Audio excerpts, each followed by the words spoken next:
Guten Morgen.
Na, wie habt ihr geschlafen? Wie geht's euch?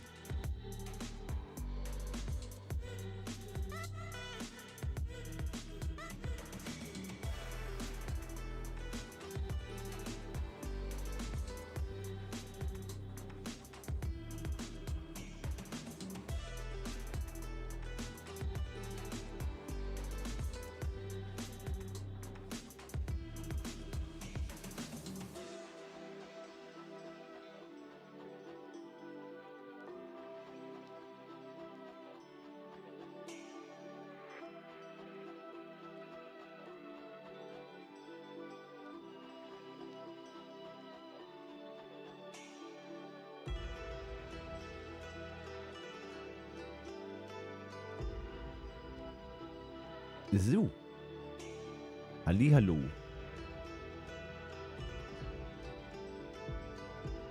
Oder so. Oder guten Morgen.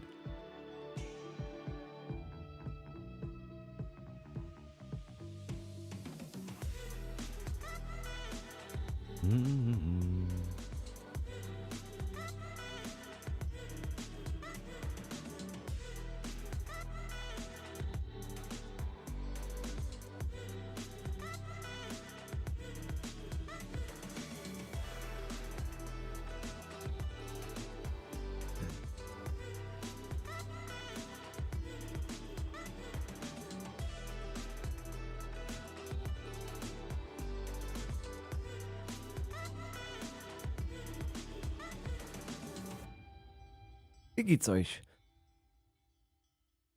Bin am Überlegen, ob wir zuerst noch ins Live reingehen, wie ihr die CitizenCon anfängt. Mhm.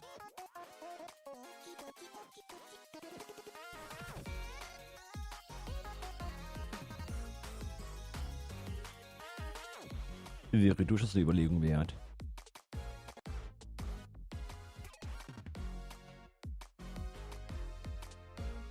Mhm.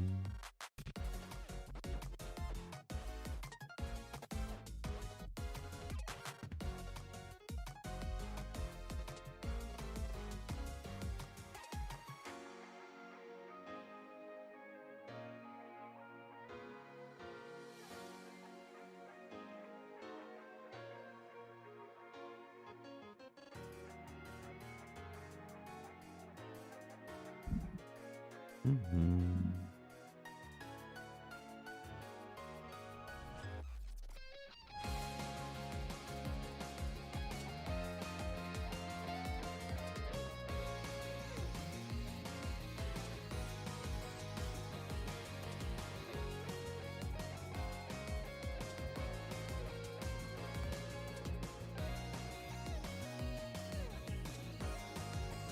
So.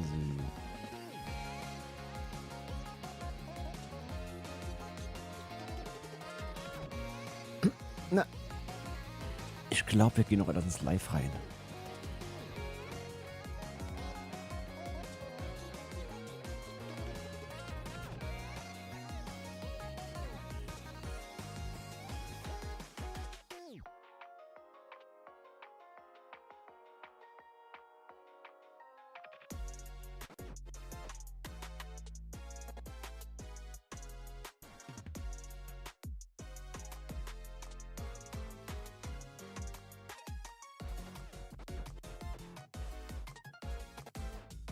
Mhm.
Wir fliegen noch das Meer Zeus rum, würde ich sagen.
Warum fehlt da der Rahmen bei meiner Kamera? Hm? Hm.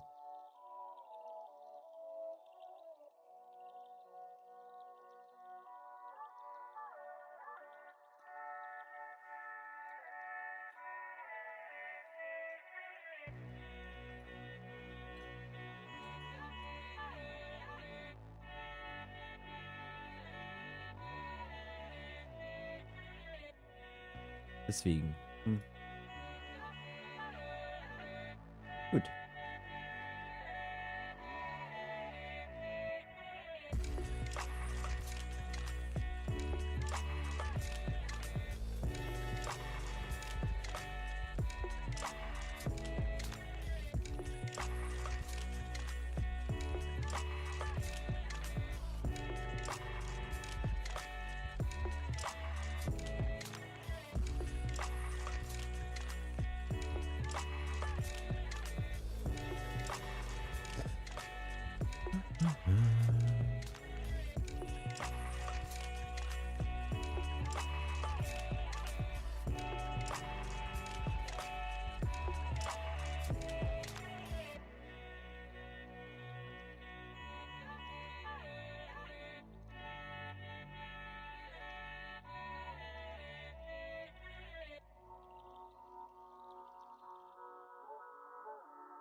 Nun, das ist ungewöhnlich, dass er da nun so lange braucht. Hm?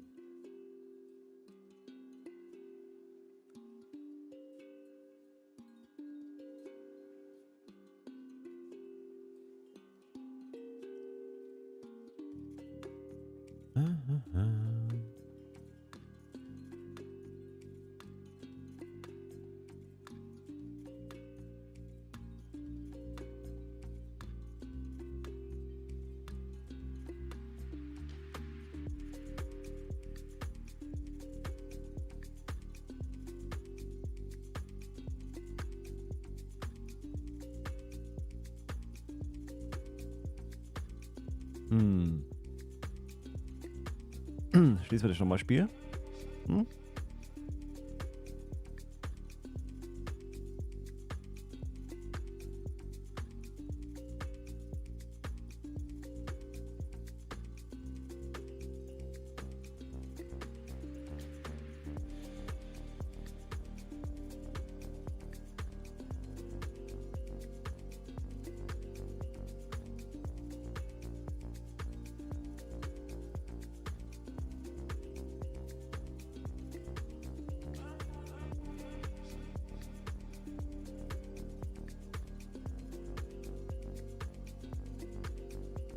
So, auf ein neues. Nehmen wir da einfach EU.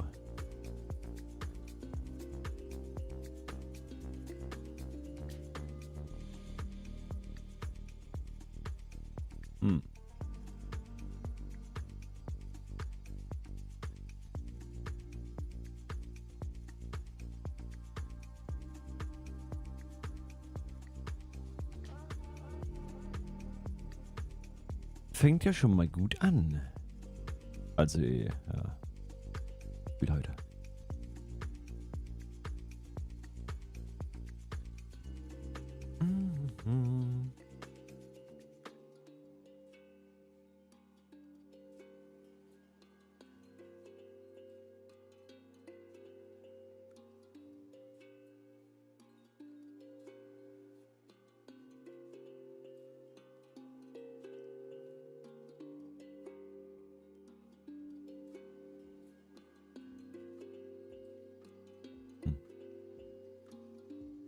Gut, nochmal abschließen. Abschießen, ja.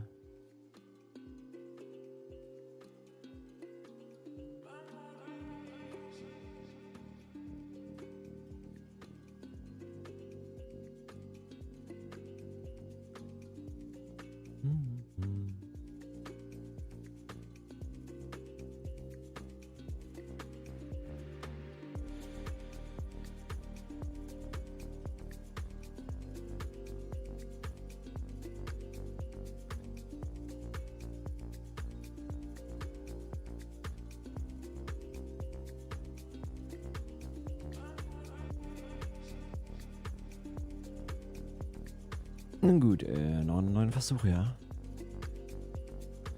Oder wir warten einfach mal, vielleicht kommen wir doch rein. Oder so.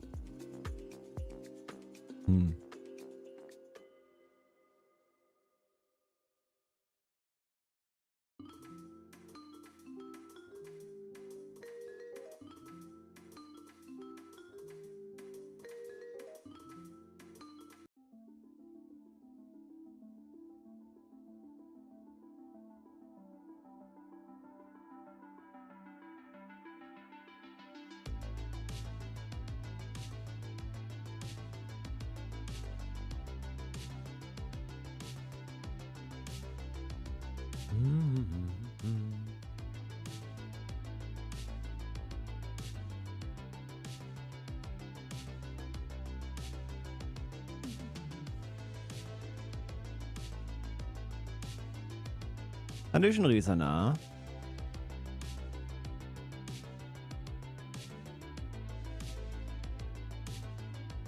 Alles fit?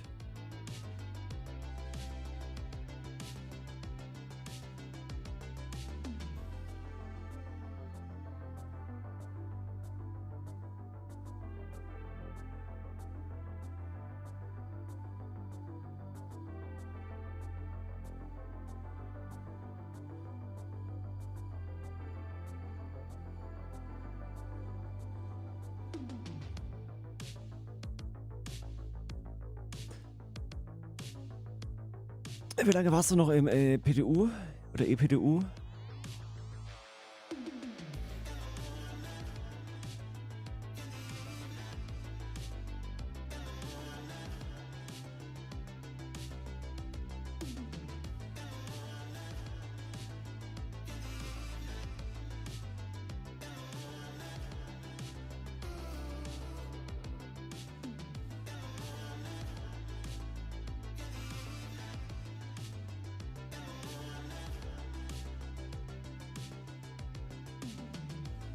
Kann ich mal anpassen auf FV30?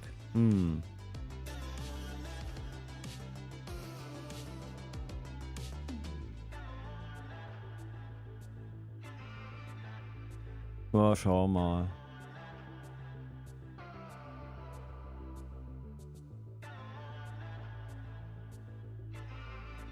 Gut, versuchen wir es mal mit USA oder aus, ja.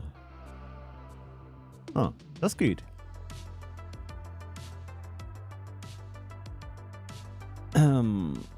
Australien geht, EU scheinbar nicht. Zumindest bei mir nicht.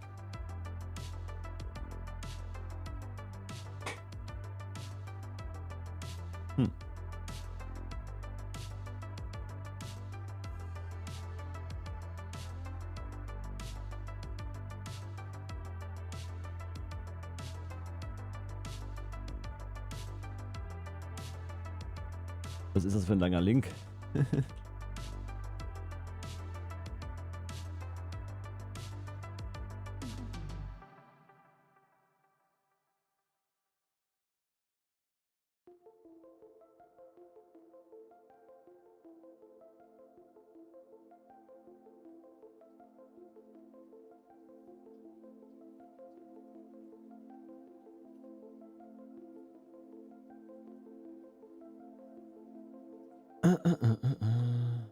Also, okay. Na, Streams hat 10:30 Uhr BST. Mal sehen.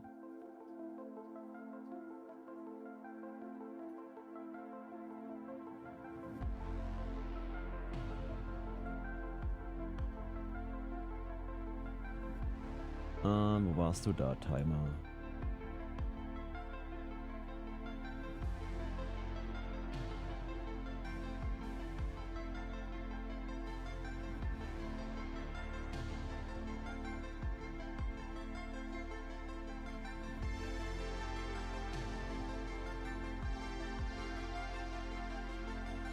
Habe ich die Webseite noch offen? Nee, egal.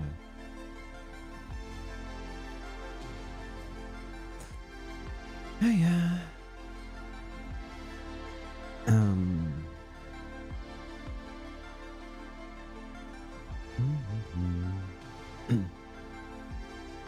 Warum muss eigentlich jedes Mal wieder die Shader optimieren aktuell bei mir?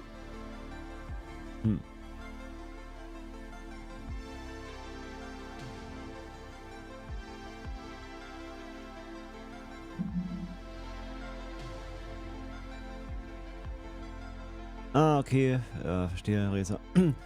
Ich hatte es gestern bei Bergs gesehen. Das Durchfliegen schaut mittlerweile echt richtig gut aus.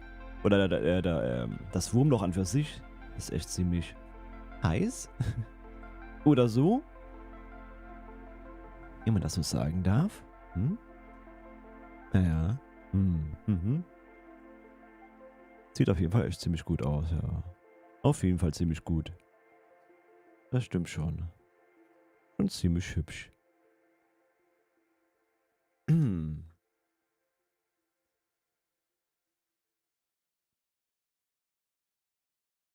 Allerdings meistens während des, ja, bei der Grenze zwischen Stanton und Pyro hatte er dann immer einen Server-Error.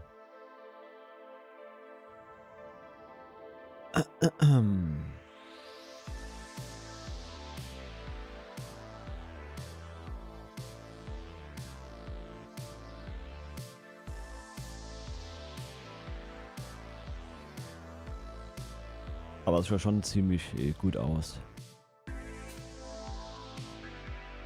Richtig gut.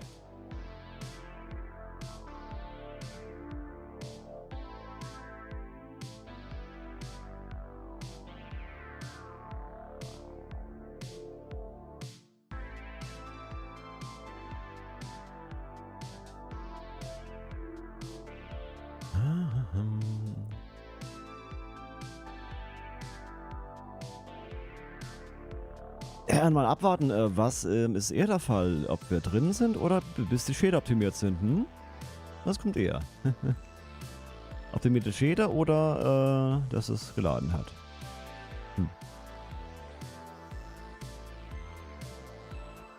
Nun ja.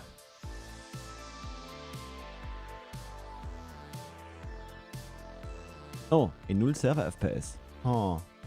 Aha. Nun gut.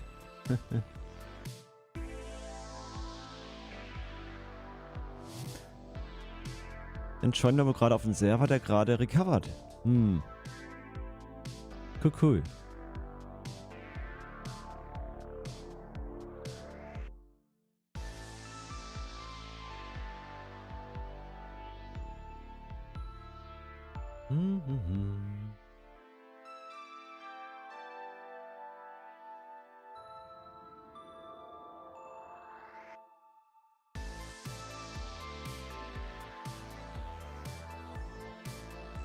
Tja.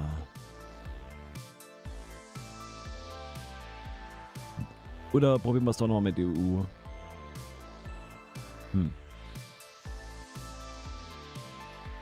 Oder lassen Sie erstmal die Schäde optimieren. Mal sehen.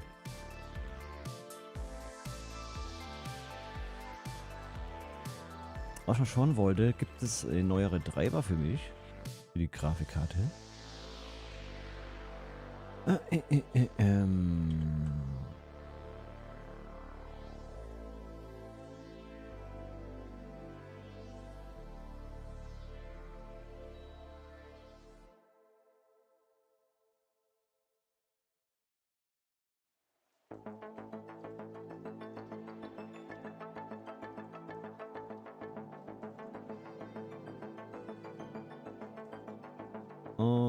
Ja, 18.10. gestern.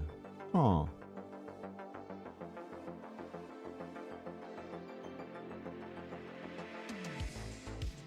Wäre eine Idee, den noch zu installieren.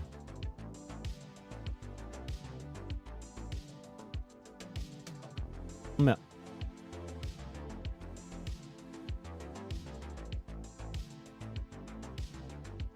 Dann machen wir es eben noch.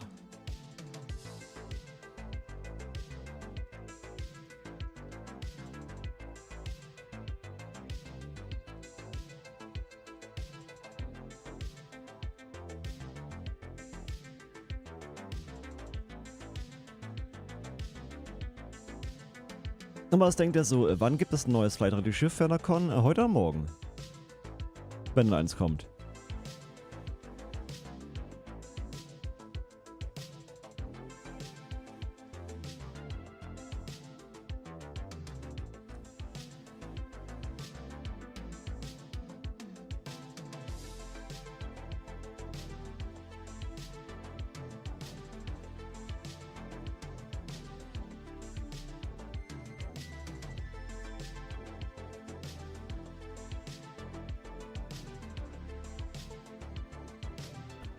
Ich glaube, meistens war es, glaube ich, erst am zweiten Tag, oder? Ich glaube, ja.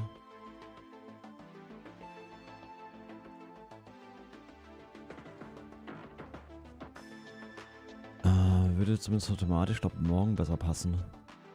Glaube ich.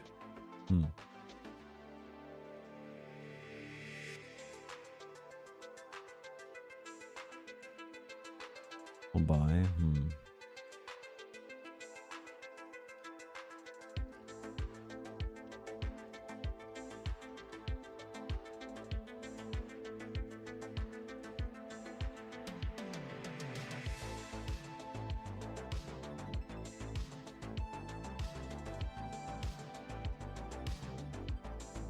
vielleicht.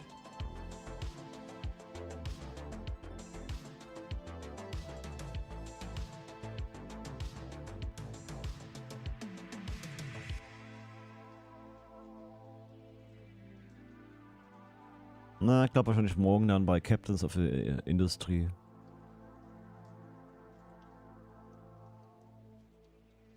Vermutlich.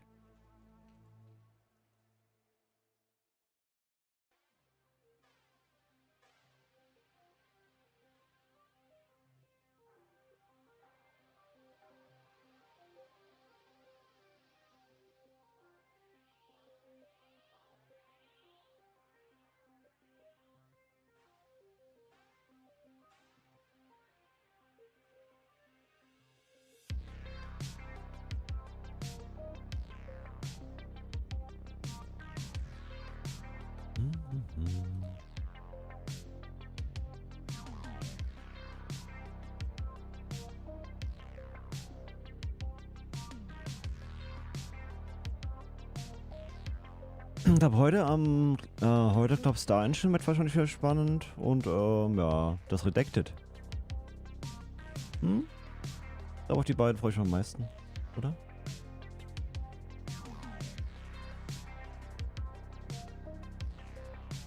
Vermutlich ja.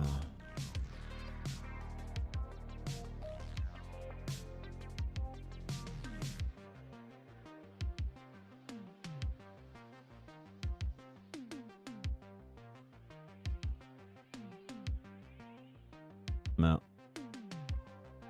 Aber Beyond Pyro darf auch. Definitiv.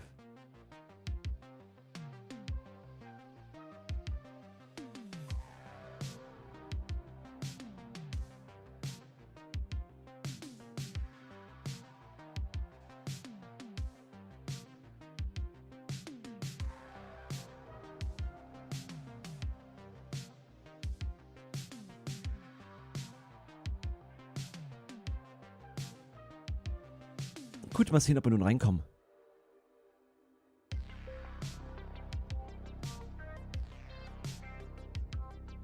Ja, gerne auf EU, wenn das möglich ist.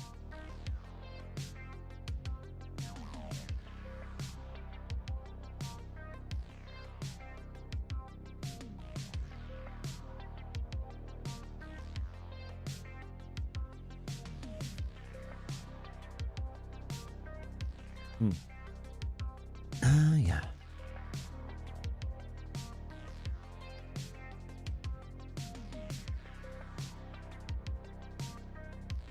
Sind alle EU-Server besetzt? Hm?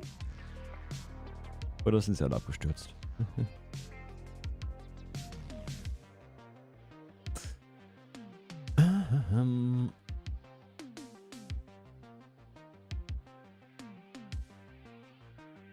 Nein, Discord, ich möchte nicht zum AMD High Definition Auto Device wechseln. Hey.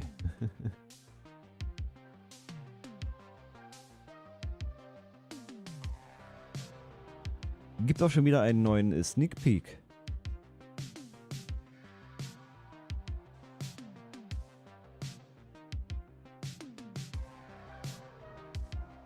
Mit dem Untertitel Are you ready? Also bist du bereit? Hm.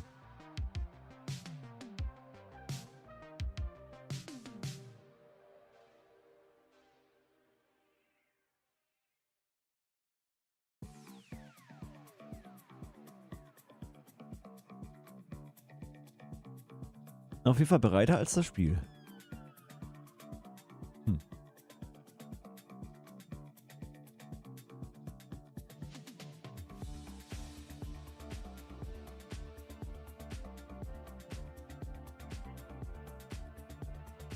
Hm.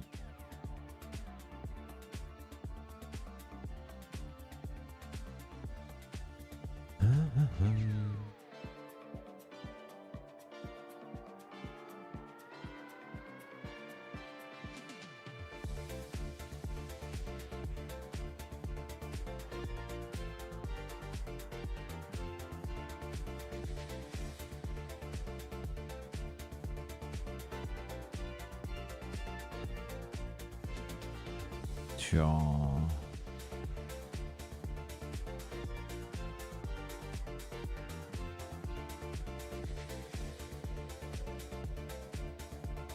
Na gut, wir gehen noch mal kurz da raus.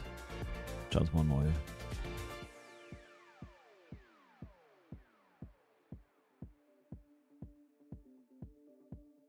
neu. Vielleicht joinen wir einfach jemanden hinterher.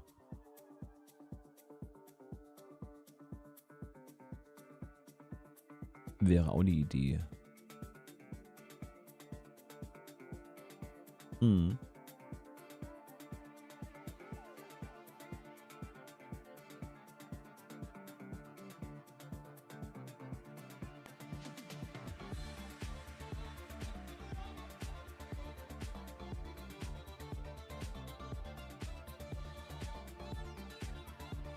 Na, das wäre definitiv auch gut. Wahrscheinlich.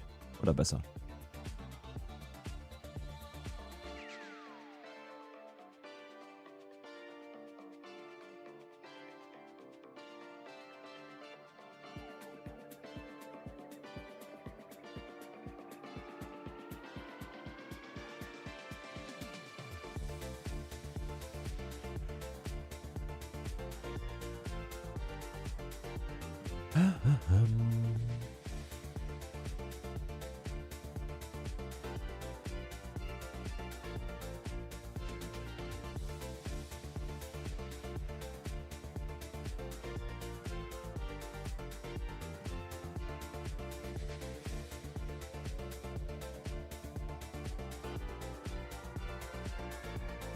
Mal sehen, auf was für ein Server der überhaupt ist.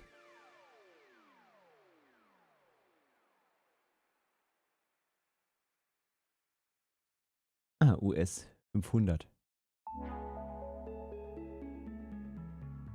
Mit 9 Server-FPS. Hui. Uiuiui. Besser als der gestern mit 4.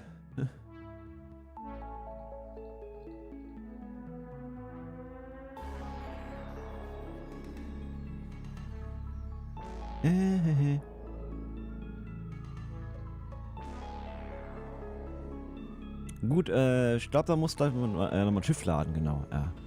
Hi.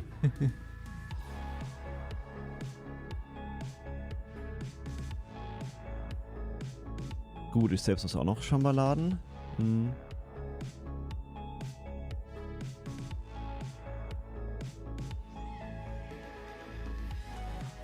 Gut.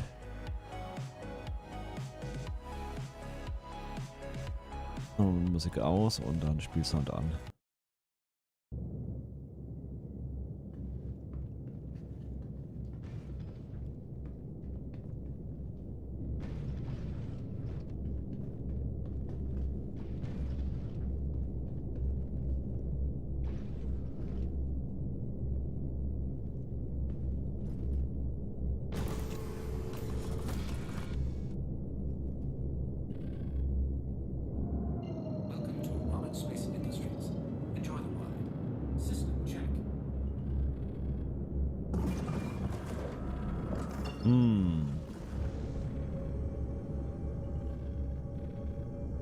Wo ist denn unser Hut?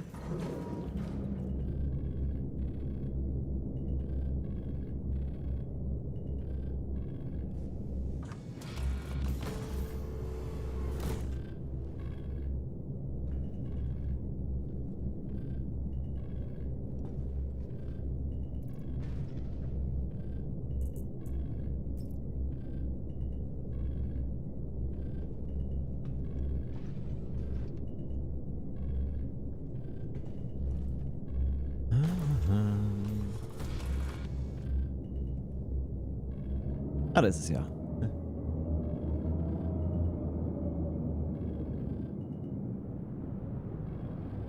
Okay, machen wir noch eine Bounty. Erstmal Einstieg. So eine HAT.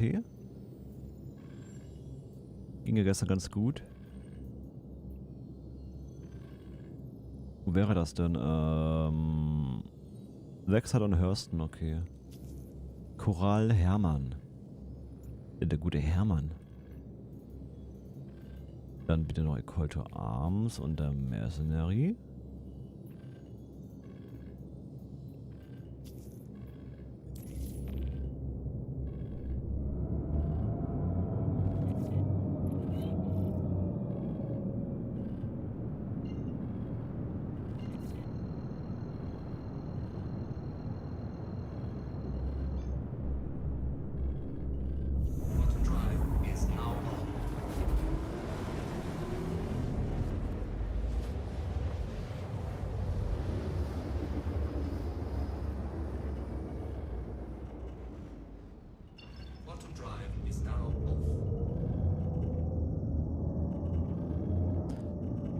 Ist da irgendwas in der Nähe? Na, ich glaube, wir müssen das mal Hurston anspringen. Ja.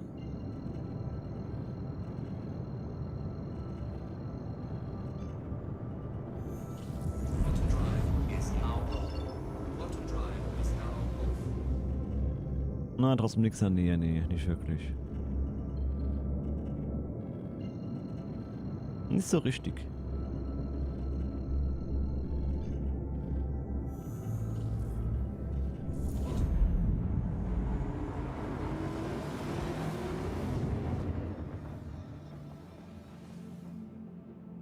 Immer noch ein wunderschönes Schiff.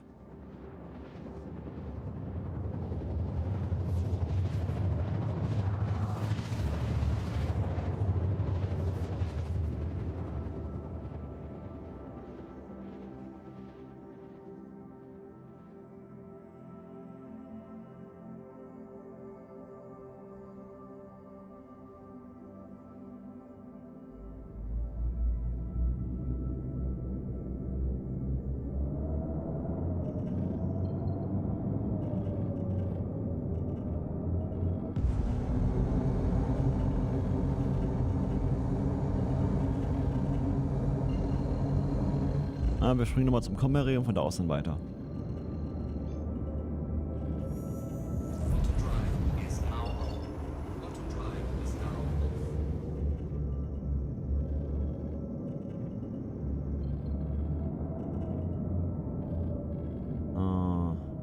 Okay.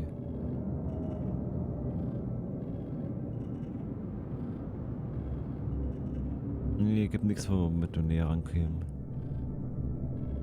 Nee.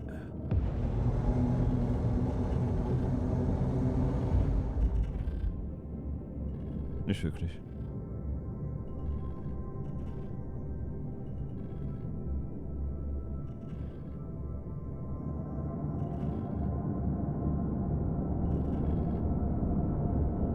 Ah, na gut, 200 Kilometer sind jetzt auch nicht so viel.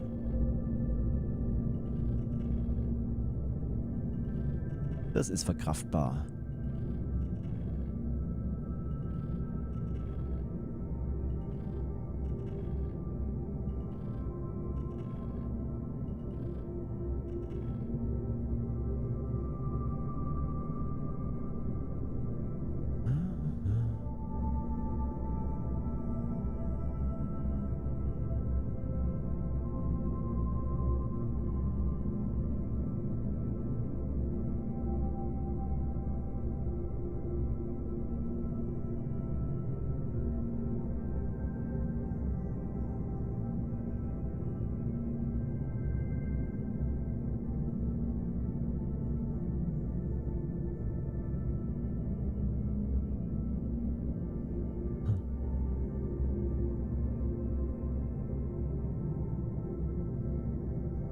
Ja, die Flügel sind, sind aktuell noch das Buggy. Denn eigentlich müsste ja das ausgeklappt sein, wenn das Landing drin ist. Eigentlich. Naja. Wenn man es ausfährt und wieder einfährt, dann sind sie richtig. Dann würden wir nun aber zu sehr abbremsen. Machen wir nun also nicht.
Hoffentlich keine RT oder so. Das wäre übel.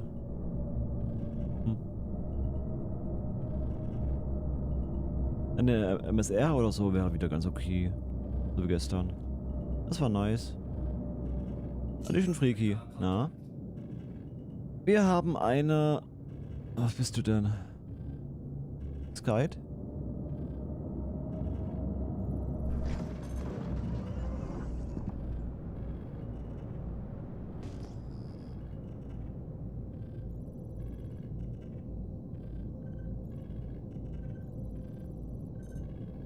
Ah, ne. Inferno? Du bist doch keine Inferno. Aber das Model stimmt da überhaupt nicht. Yes. Nee.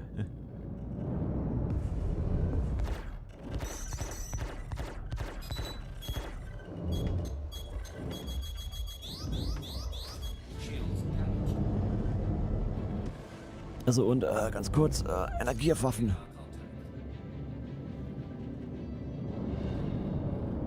Nein.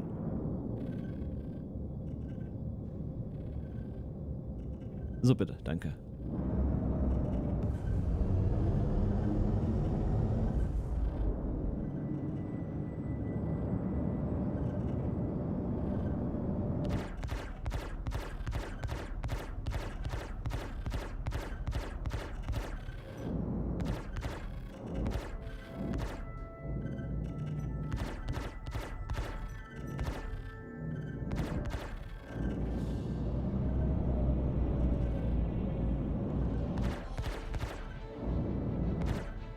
Oh, eine Freelancer.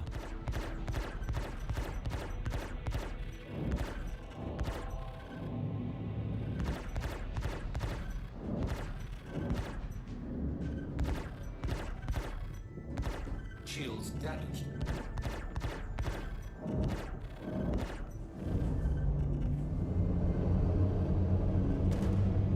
Ja, die hat Boden genutscht, sehr schön. Macht ihr auch gleich? Ja, macht ihr auch gleich.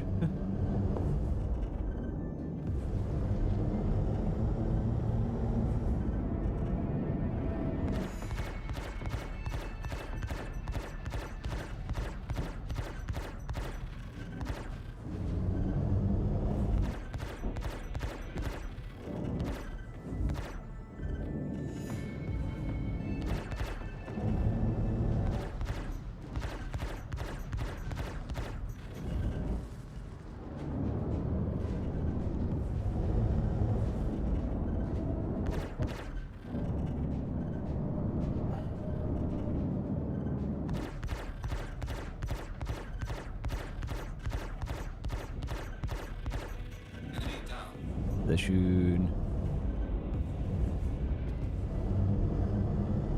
Shields damaged.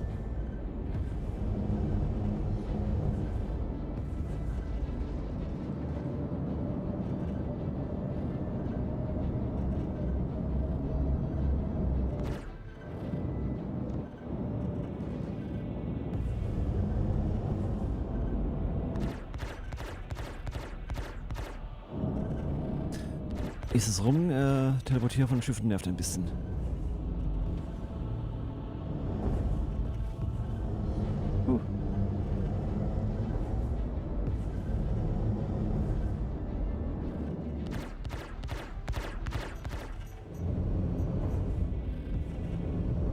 Ja, du bist schon kaputt? Ey, dann nehmen wir dich da. Dann die Inferno bitte.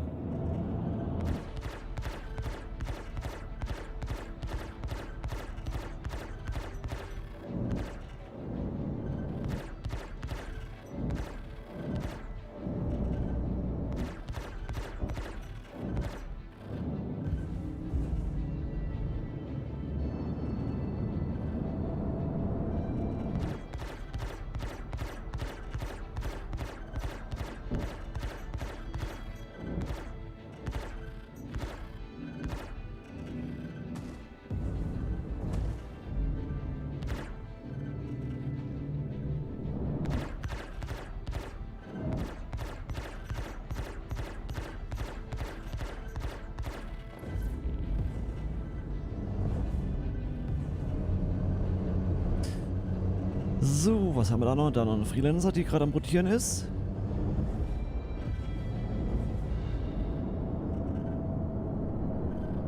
Die hat den Schleudergang aktiviert. Hm.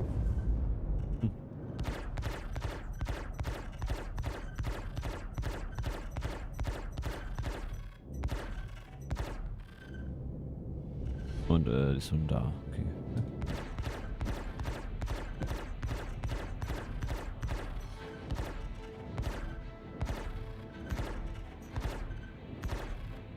Enemy down.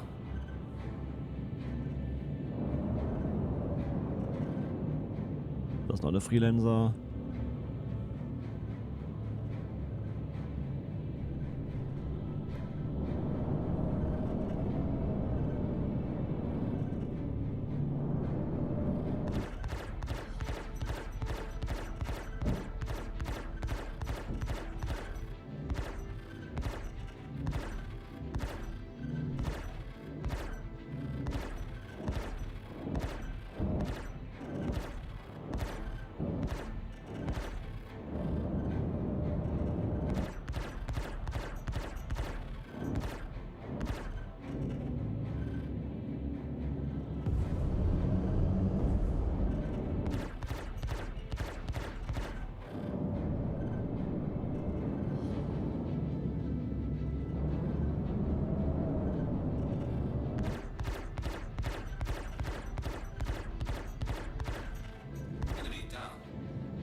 Und geplatzt.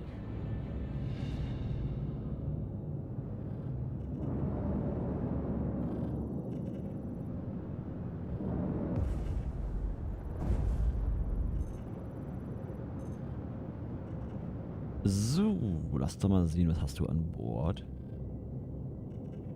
Ah, gar nichts.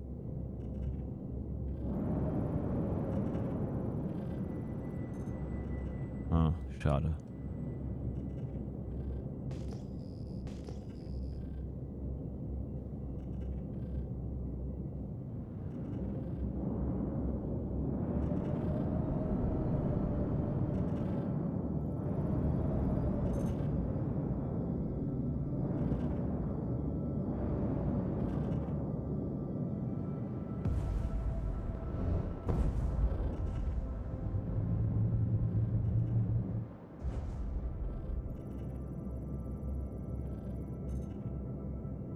Nee, auch nichts an Bord.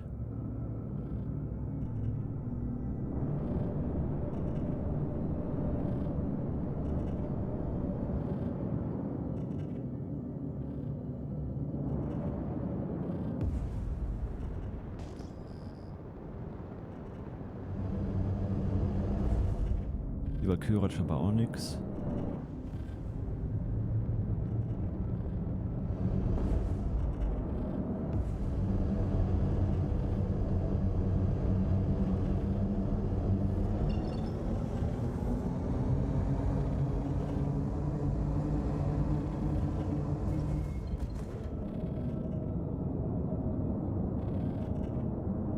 Dann wieder weg hier.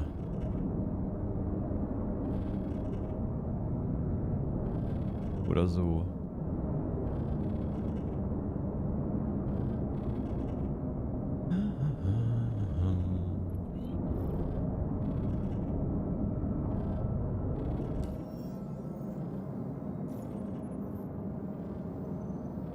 Aber Schiffsbauen, die sind aktuell echt das anstrengend mit dem Gedesinke von den Schiffen von NPCs, beziehungsweise mit dem Teleportierer.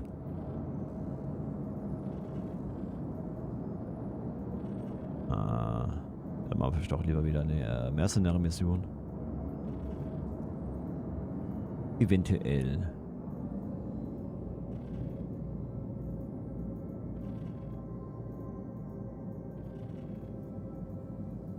Eine ganz normale Bunkermission. Haben wir die denn? Die hier, ja. Machen wir die.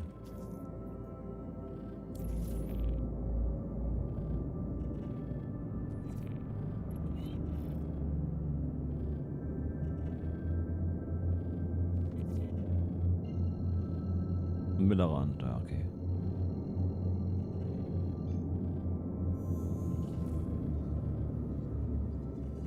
Auto drive is now on.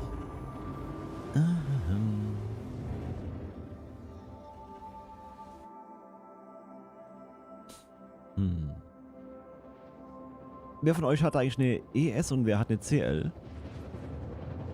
Chat?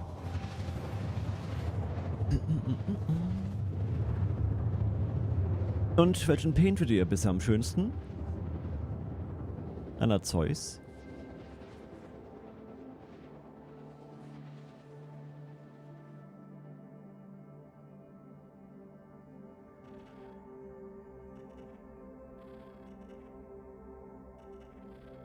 Auto drive is now on.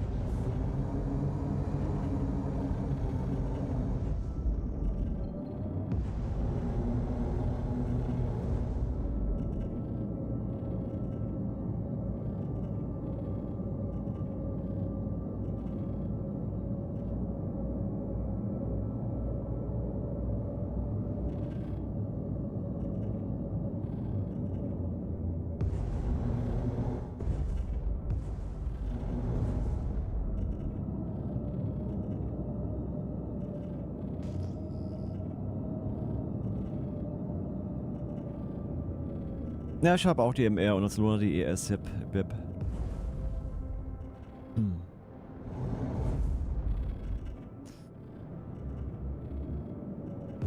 Ich glaube, ich hätte aktuell eher lieber die CL statt der ES. Die CL hat halt durchaus mehr Vorteile als die ES, zumindest aktuell. Ja. Ja, das größere Radar bringt einem ja aktuell noch nicht so wirklich was. Hm.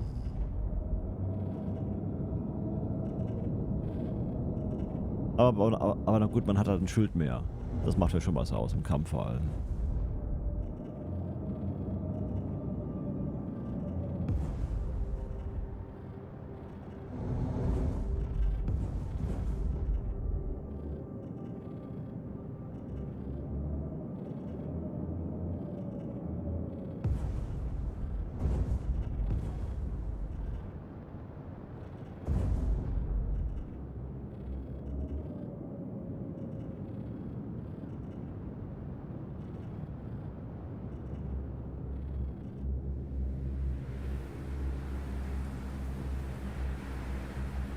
Hm. Wurde die Taste fürs Licht geändert? Kann das sein?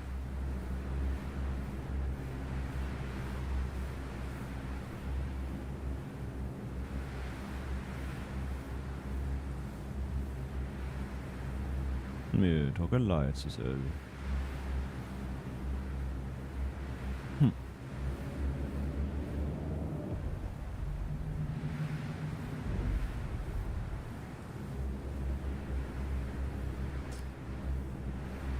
Ja, ich glaube, auf dem Joystick habe ich es noch nicht wieder belegt. Wo war das?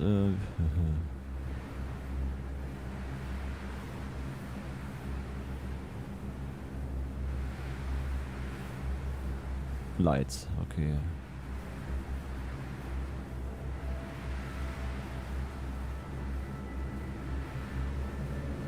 Hm. Hat die aktuell kein Licht?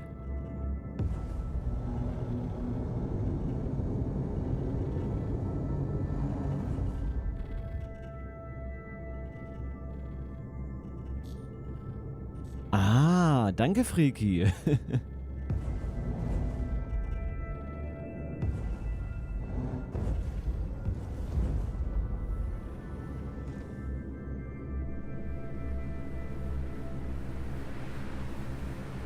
Hallöchen, Herr Vicardi.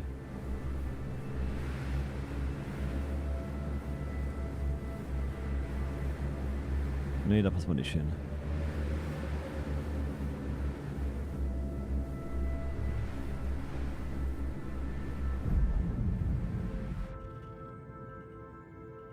Ah, wie geht's dir? Alles fit? Freust dich auch auf die CitizenCon?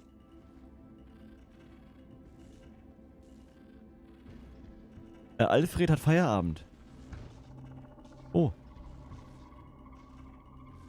Das Partybeleuchtung. Warum das denn? Laut dem MFD ist zwar gar nicht beschädigt, aber na gut, okay. Ja. Nimm gut. Achso, ehe wir da rausgehen, müssen wir was mitnehmen. Wir von Vorteil. Und zwar hier. Einmal.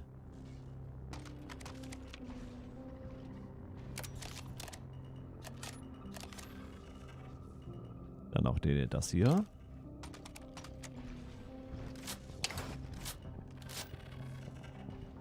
Helm haben wir auf, ja.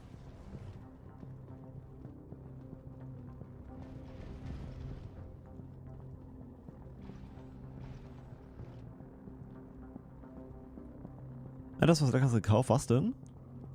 Rückenschmerzen, oha. Da haben wir gute Besserung.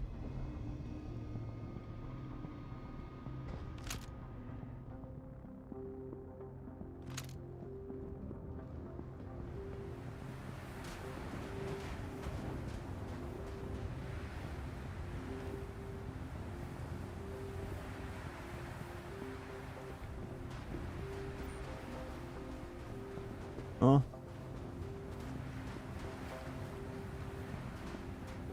Na, okay. Der Kaktus, ja. Ist ziemlich stabil. Hm.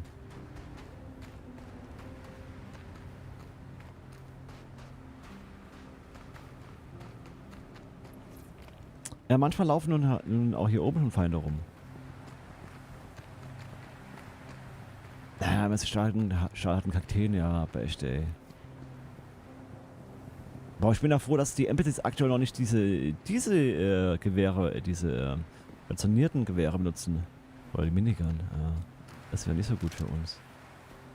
Du bist ein Ninetail, oder? Oder? Sind Sie ein Ninetail? Bitte, bitte ja rufen.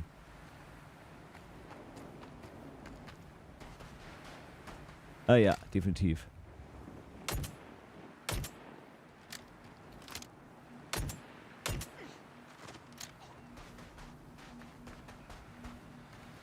Das ist schon cool, dass sie nur noch hier draußen rumlaufen. Ziemlich cool.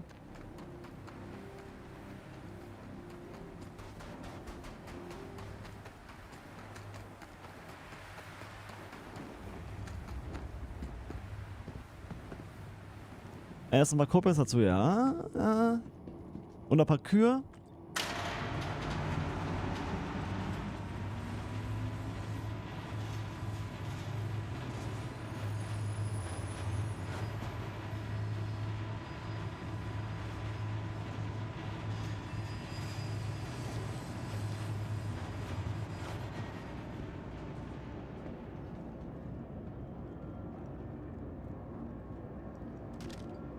Zimmerservice.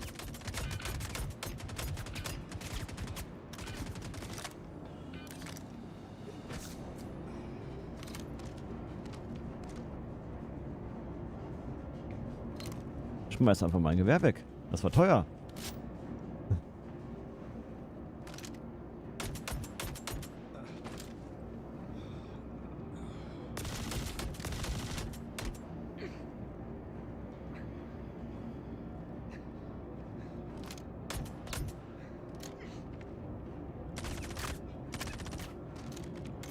Oh nein.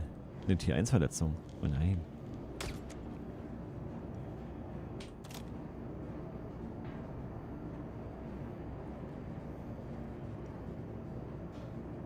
Oh. Okay. Ausgerechnet unser rechter Arm.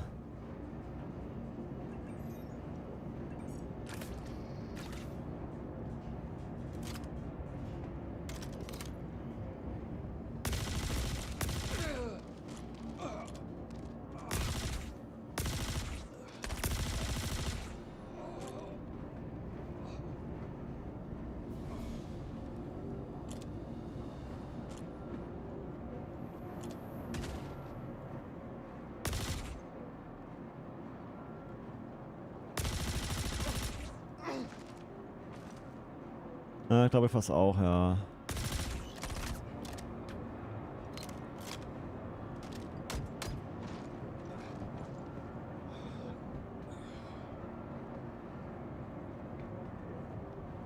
Oh gut, okay, 2 Feinde noch. Ich schaue uns kurz mal alles um nach Loot, ja. Die Feinde sind oben.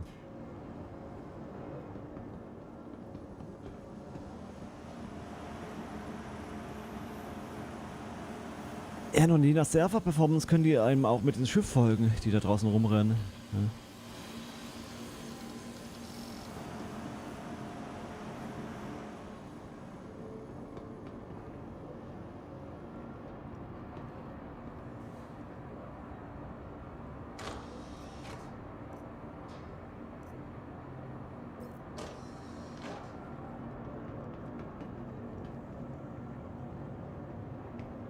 Pistole hatte ich nicht, nee.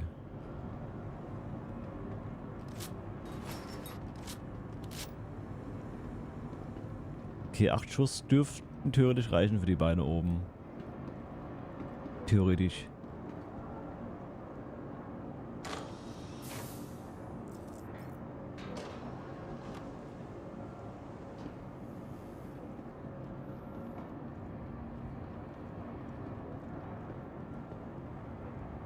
Hat jemand von euch eine Custodian?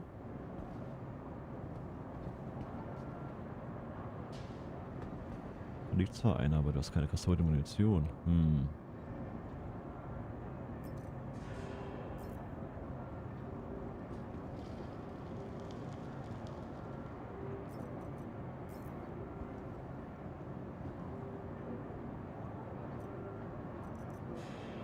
Kana.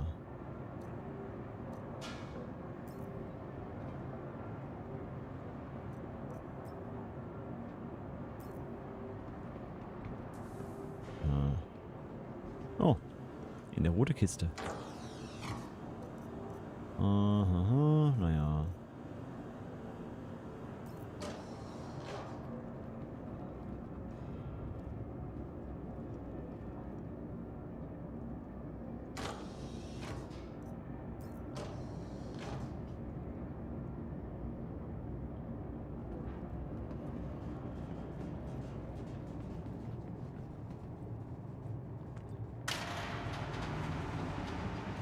Okay, ja, da ist nun auch der Stream live.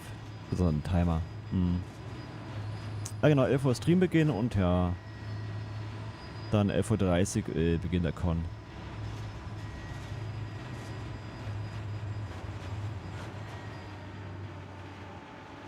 Ein ziemlich schönes Triebwerk. Muss man schon sagen. Bist du die Bengal? Ja, ich glaube, das ist ein Bengal.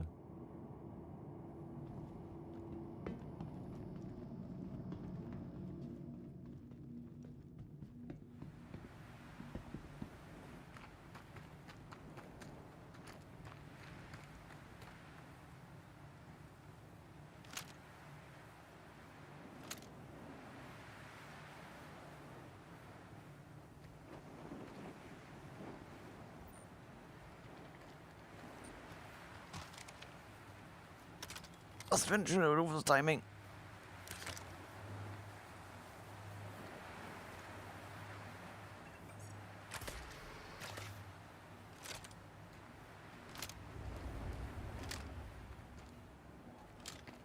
Ich wusste, die Drogen lassen nach, sobald ich in der Nähe von denen bin.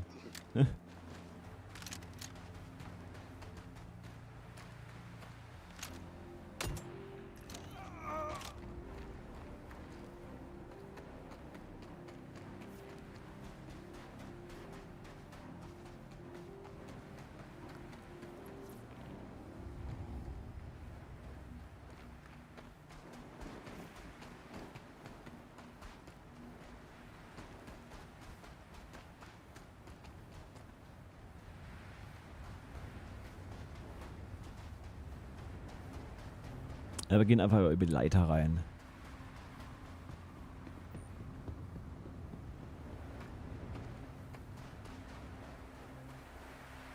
Naja, Akahai. Ich glaube, Verdursten ist es nicht, ist es unser kleinstes Problem.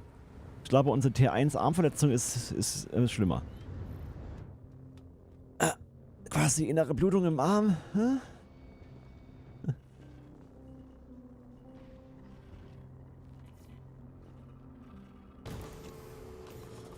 Ja. Engines are on.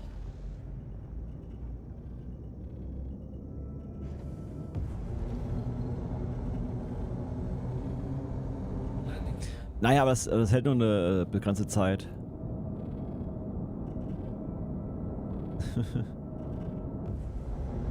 Ja, musste ich ja machen, ansonsten hätte ich nicht schießen können. Hm.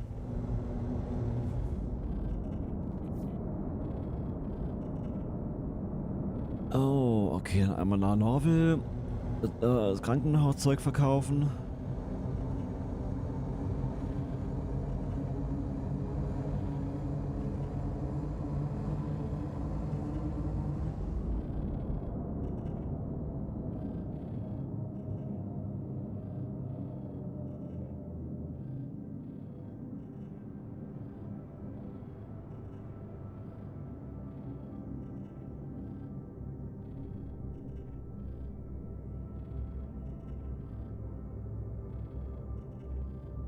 Ah, da. Ja, da ist es ja.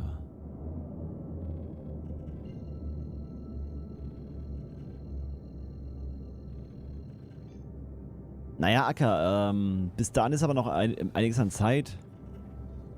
Auto-drive is now on. Und ich gehe ja sowieso ins Krankenhaus, um den Arm zu verarzten zu lassen. Von daher.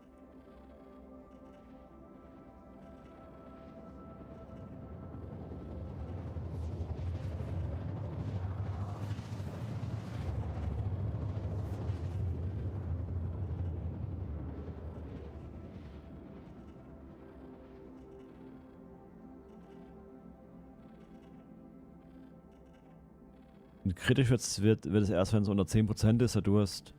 Die Hydration. Auto drive is now off. Ja. Ansonsten ist das noch okay.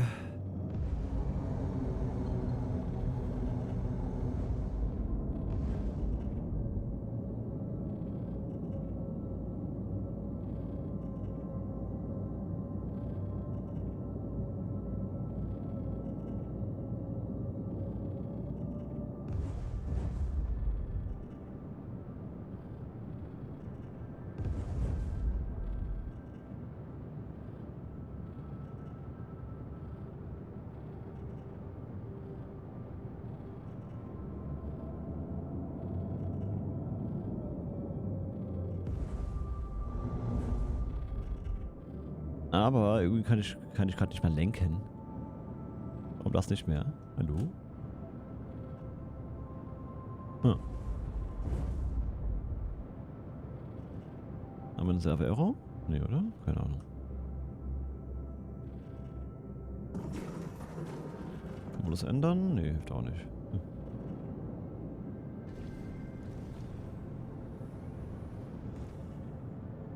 Landing gear deployed. Hm. Landing gear raised.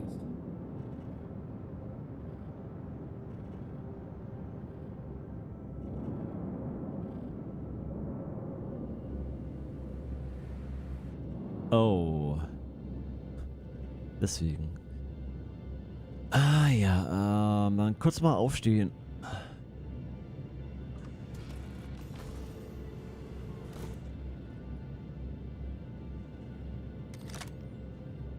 Wir brauchen wieder neue Drogen. Ansonsten können wir den Joystick nicht bedienen. Weil das so sehr weh tut.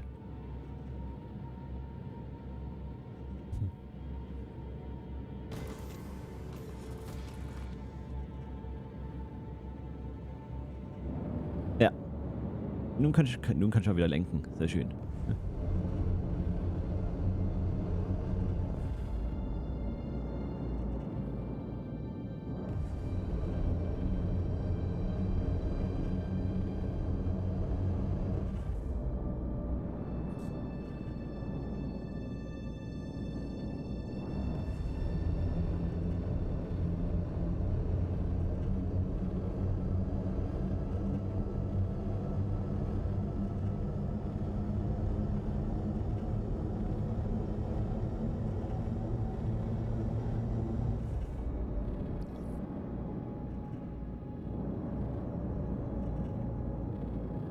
I'm sorry.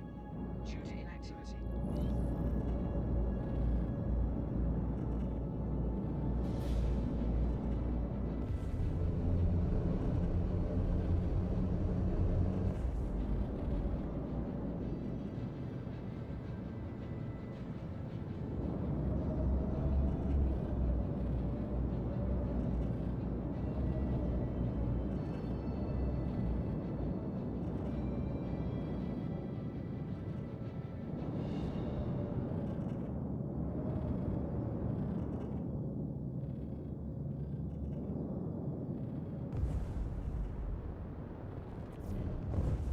So, Retail an, dann Landing gleich raus.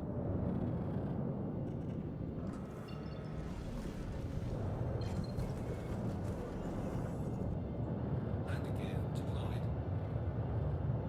Warning. Leaving safe zone.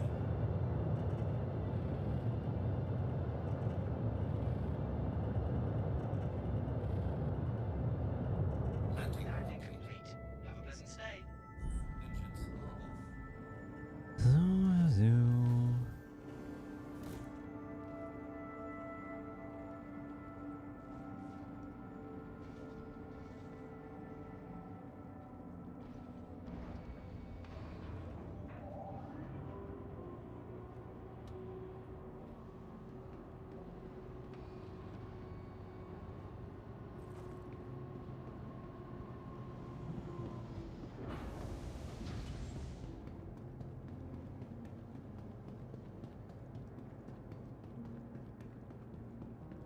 Manchmal wäre es cool, wenn man sich selbst reinlegen könnte in den Fahrstuhl und dann selbst den Knopf drücken. Das geht da nicht, den kann man nur von außen drücken. Hm. Naja. Noch 19 Minuten dann geht die Con los. Ah. So, das jetzt stellen wir mal ein.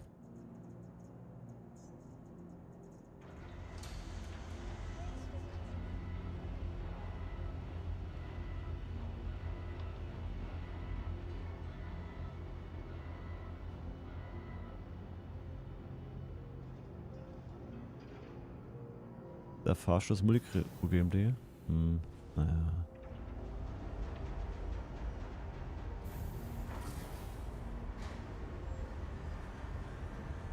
Aha, LS Medium Hangar. Aha.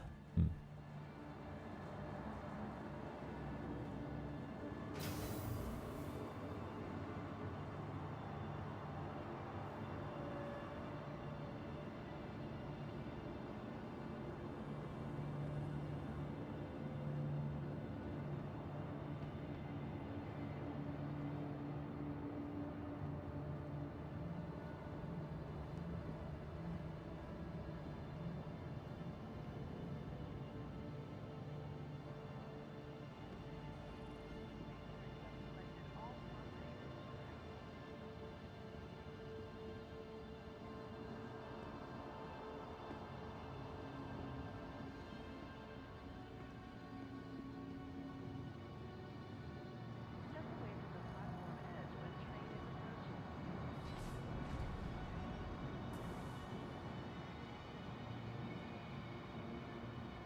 Ja, ja, ja.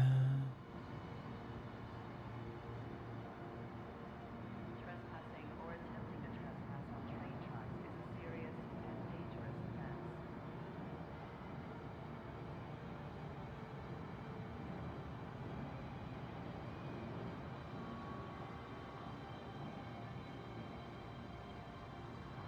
Person security reserves the right to search travelers at any time.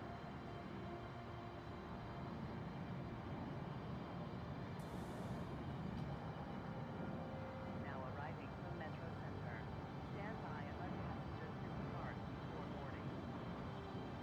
This train is approaching.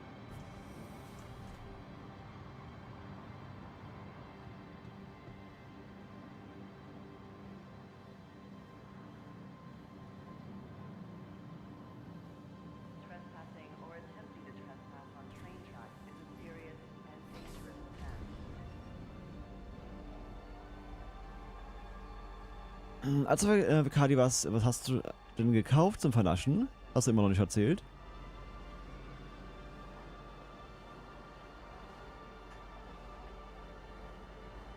Now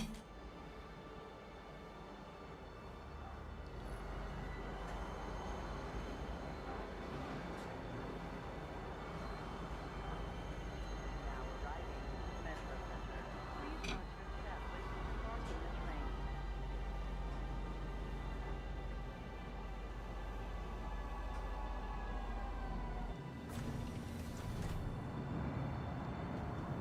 Tiramisu gekauft.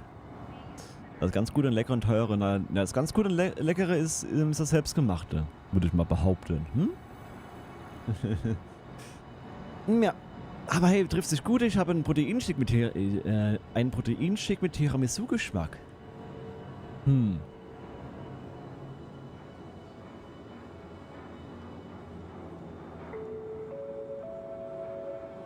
to Metro Center. Transfers to the perimeter, spaceport, and industry line. Na, also wenn ich Tiramisu mache, schmeckt das durchaus ziemlich gut.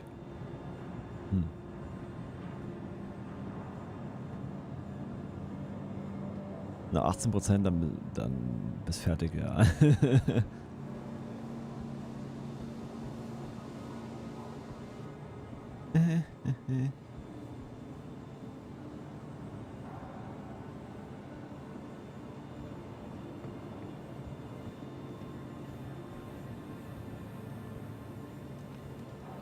Helfen Sie mir doch, Sie Eumel. Aber nee, der klotzt mich einfach nur an.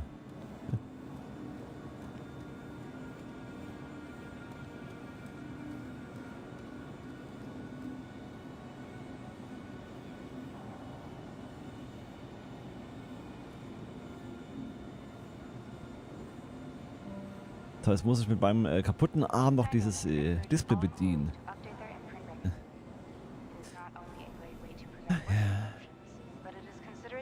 Ähm, 511.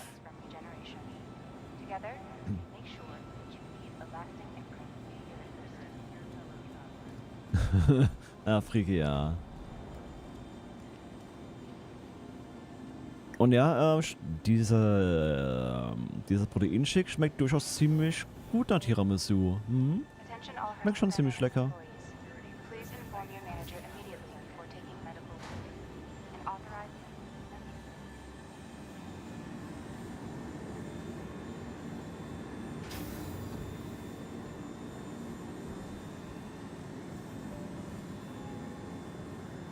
Ein Ninetales. Er schießt ihn.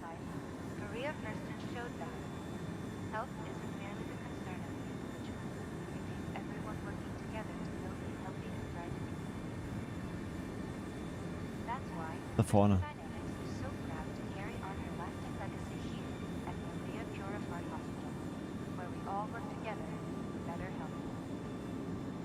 Da ist die 11.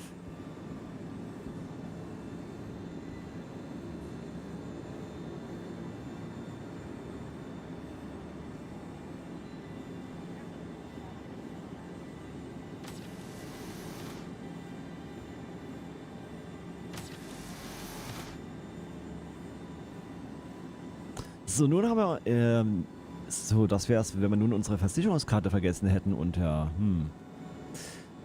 wir uns deswegen nicht behandeln lassen könnten.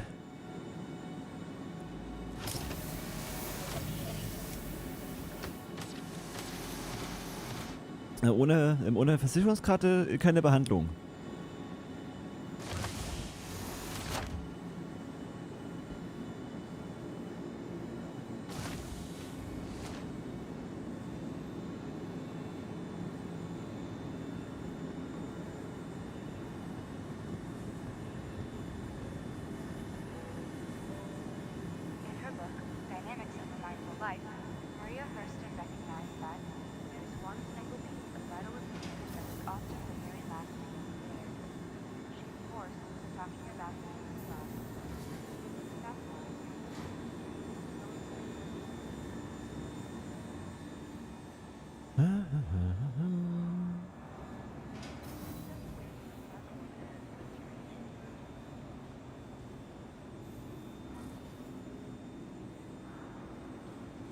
Ja, mal so eine Frage.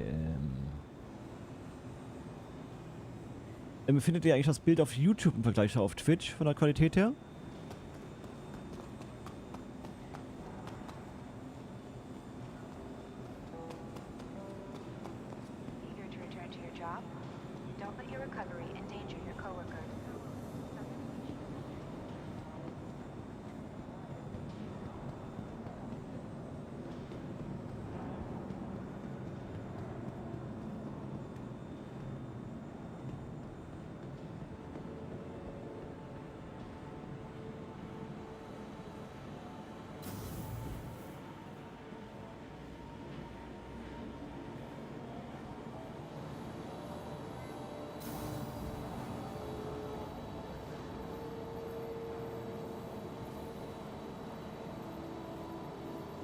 Sieht grizzlig aus? Okay. Auf 1080p. Additional Lehen. Na. Alles fit?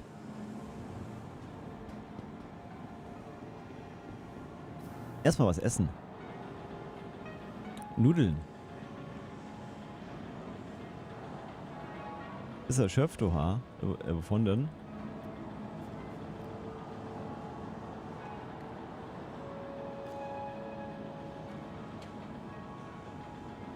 Oha. 2 Stunden damit verbracht, eine Sput auf Vordermann zu bringen. Oha. Oha. Oha, oha.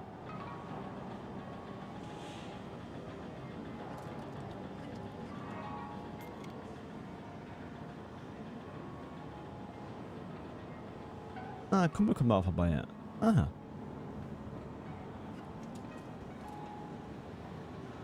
Ihr wollt Pizza machen? Boah, will auch. Okay, wir kommen alle zu Nelen, ja? Wir gehen alle zu Nelen. Da gibt's Pizza.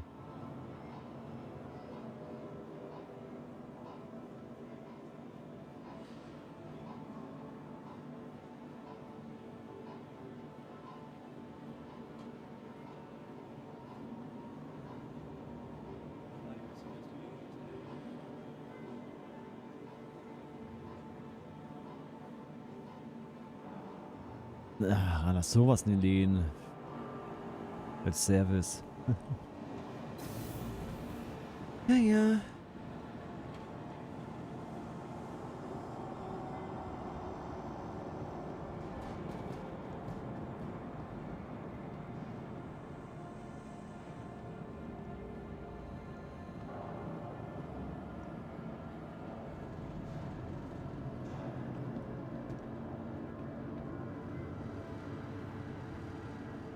Naja, kommt drauf an, was man drauf macht.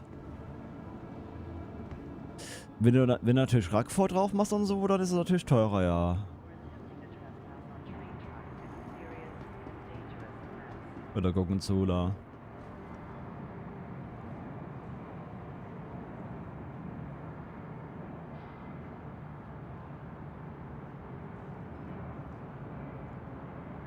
Security reserves the right to search travelers at any time.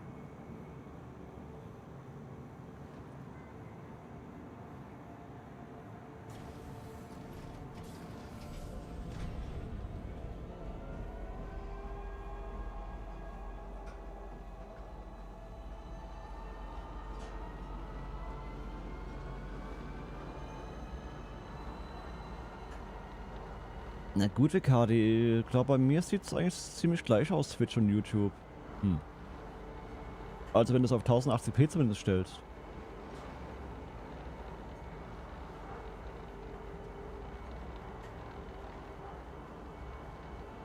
Glaube ich. Wenn ich mir nicht einbilde. Auf deiner Hälfte kommen Tomatensauce, gebratenes Hühnchen, Zwiebeln, Bacon, Sauce Hollandaise. Okay. Nun gut, ich bin zwar nicht, was Sauce Hollandaise was auf einer Pizza zu tun hat, aber na gut. Nehmen wir seine.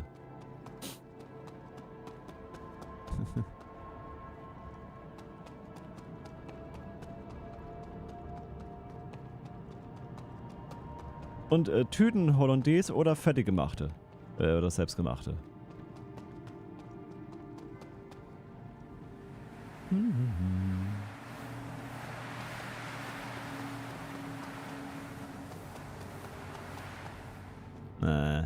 Okay.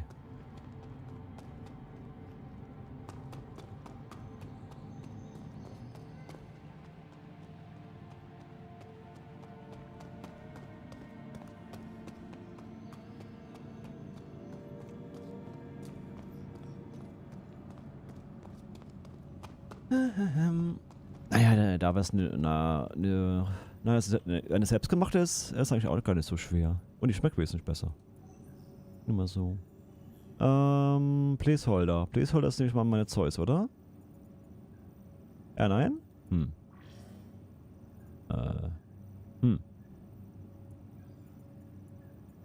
Oder doch nicht.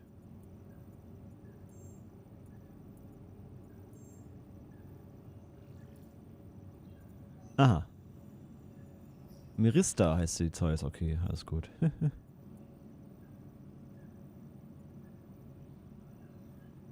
So, einmal verkaufen.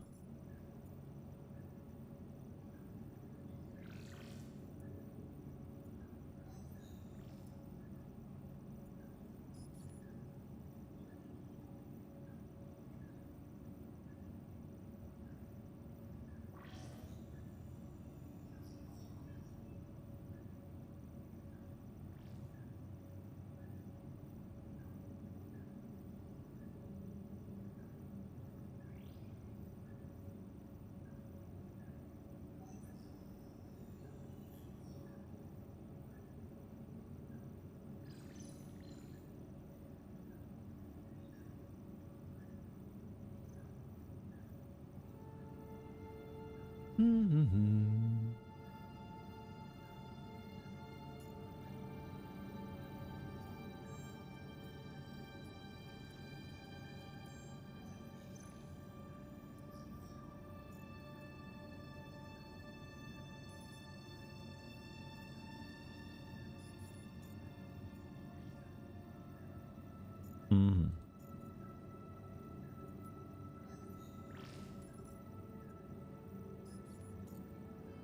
Aha, waiting for pending result? Okay. Na gut, dann machen wir es doch eben. Nicht automatisch. Moment.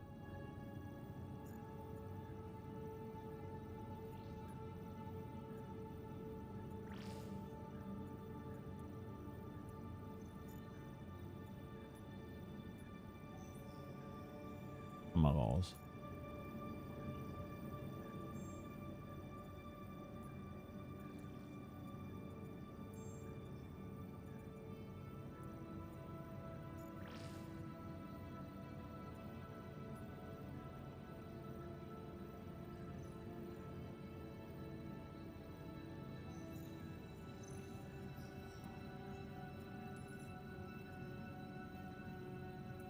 Dann verladen wir es manuell.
Now arriving from TISA Spaceport. Stand by and let passengers disembark before boarding.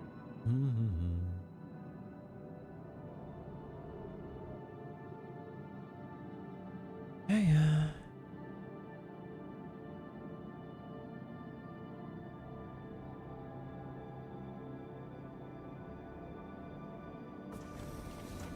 Ne, eine Teleportbahn. Hm?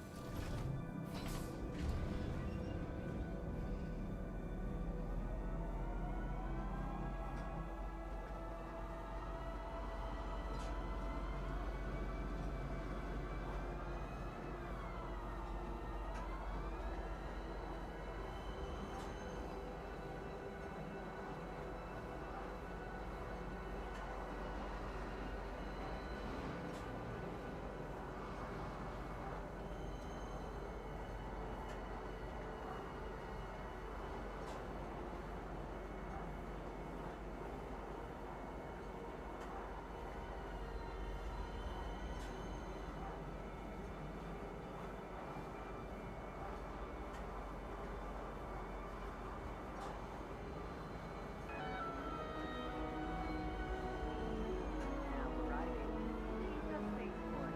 Please watch your step when disembarking the train.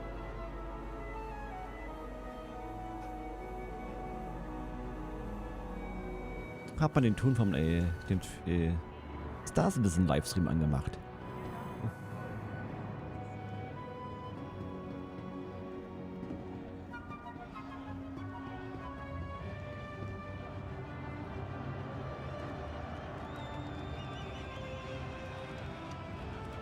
Aha, Timer geht von vorne los. Na?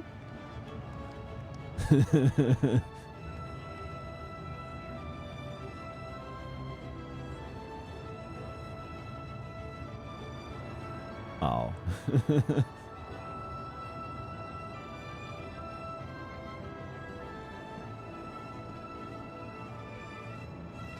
Tja, plus 30 Minuten.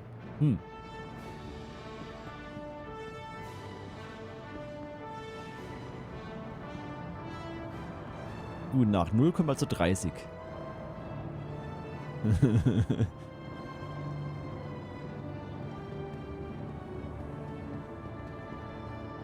Nun gut.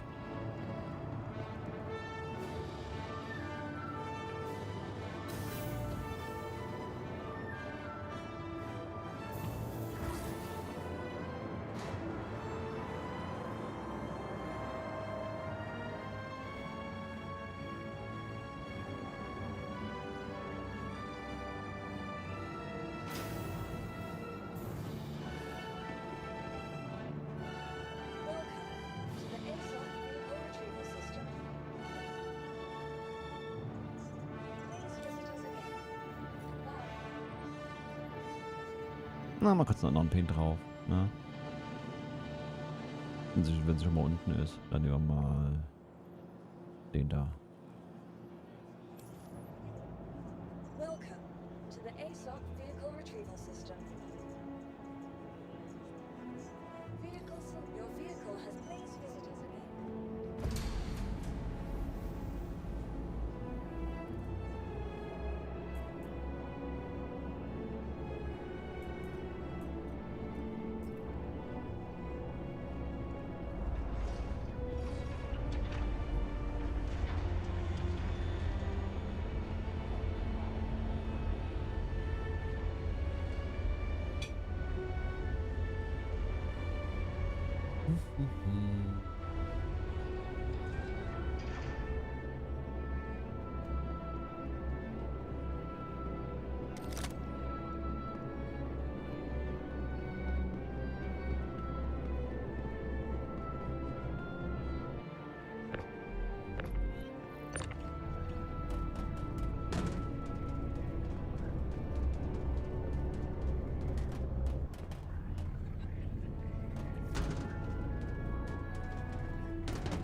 Na, das war ein kurzer Schwächeanfall.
Okay, dann nochmal ins Business District. Na gut. Na gut.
Was meint ihr? Kommen nach den 30-Minuten-Timer nochmal ein 30-Minuten-Timer?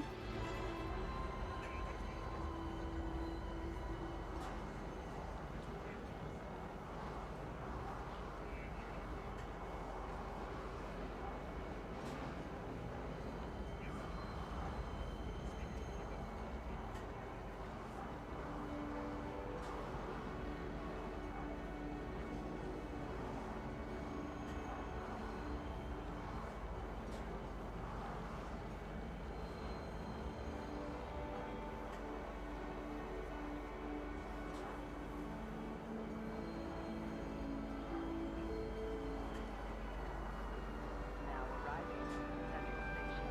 Please watch your step when disembarking the train.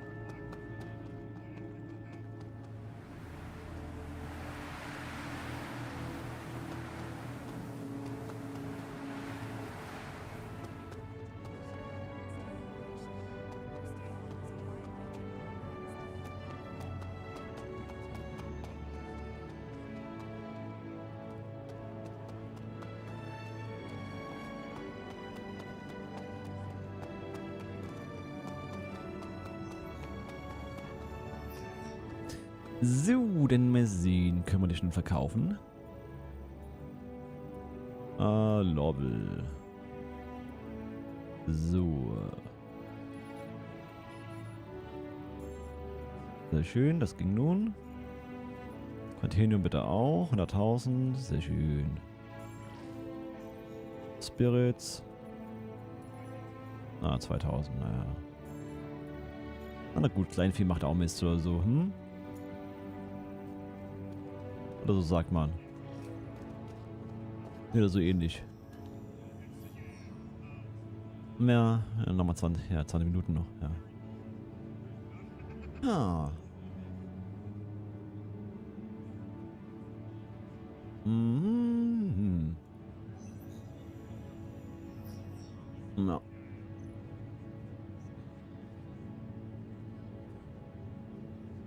Mal sehen.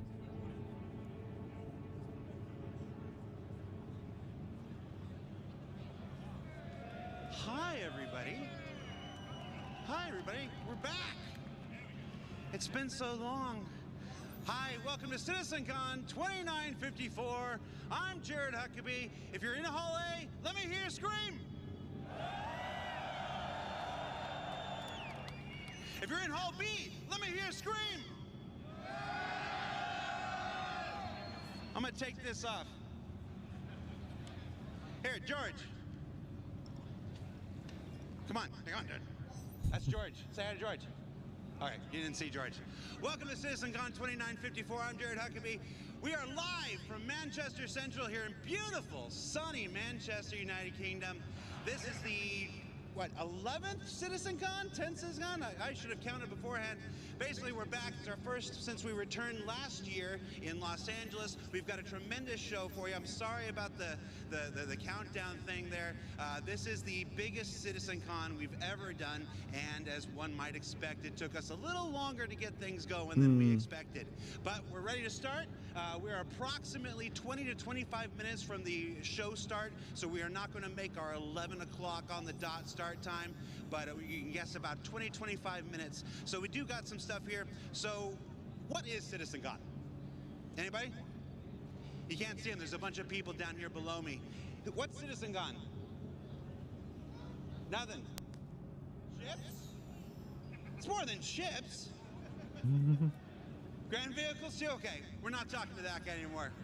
CitizenCon is our annual showcase of all the work our developers are doing for both Star Citizen and Squadron 42. It's also a chance for Star Citizens to come from around the globe and gather much as they're doing here. Let's take a look across the field here. I'm going to get out of frame here. Let's take a look at the field. Look at that.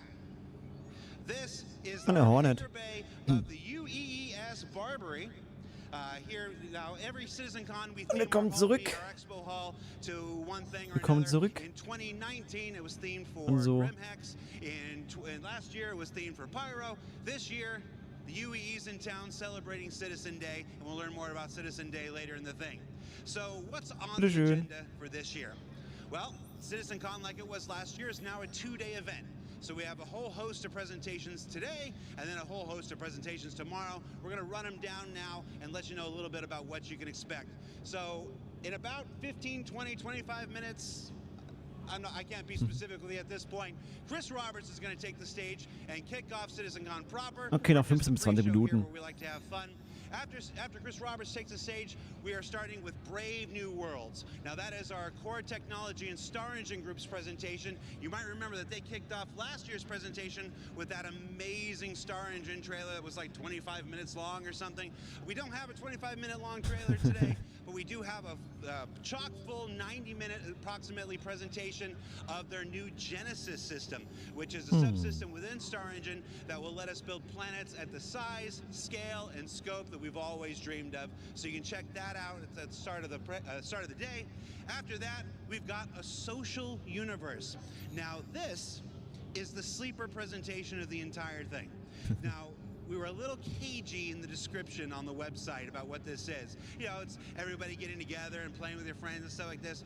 But I'll just say it's the sequel to a Schaust du hier, presentation we Vicardi? did approximately 10 years ago at CitizenCon. And if you want to look back at what we did back then, you can probably guess what it's about. Folks that are in large groups of people will want to pay attention to this one. After that, we're going to take a lunch break because this is a very long day and, you know, we all need to take a break here. That's your chance to get your snacks, get your food, say goodbye to your loved ones because the second half of the day, you are not going to want to be anywhere else but in your seat. Because when we come Ja, back, genau, we've die got Idee. that cosplay contest sponsored by Tobii Eye Tracker and then Dressed to Kill. Now, Dressed to Kill is also a sequel to a presentation we did in 2019 about armor specializations and basically bringing high function to high fashion in the universe. And then, as we said in our summary on the website, the return of an old friend from CitizenCon past. Yes, Virginia, it's true. What you've guessed on Reddit, it's here. And then finally, Beyond Pyro, where as promised on SCL just a few short weeks ago that there's no 4.0 content in CitizenCon.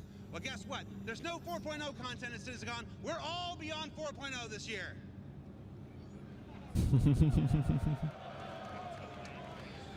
All right, I'm going to need you to do better with your cues there. We're going to look beyond Pyro to what comes next. And then we're going to take a short 15-minute break after that, let everybody recharge, and then there's something on the schedule that is currently redacted. I'm not allowed to tell you what that is. Was es wohl ist? Hm? I'm going to tell you guys watching at home the same thing I told everybody out front when they were waiting to get in.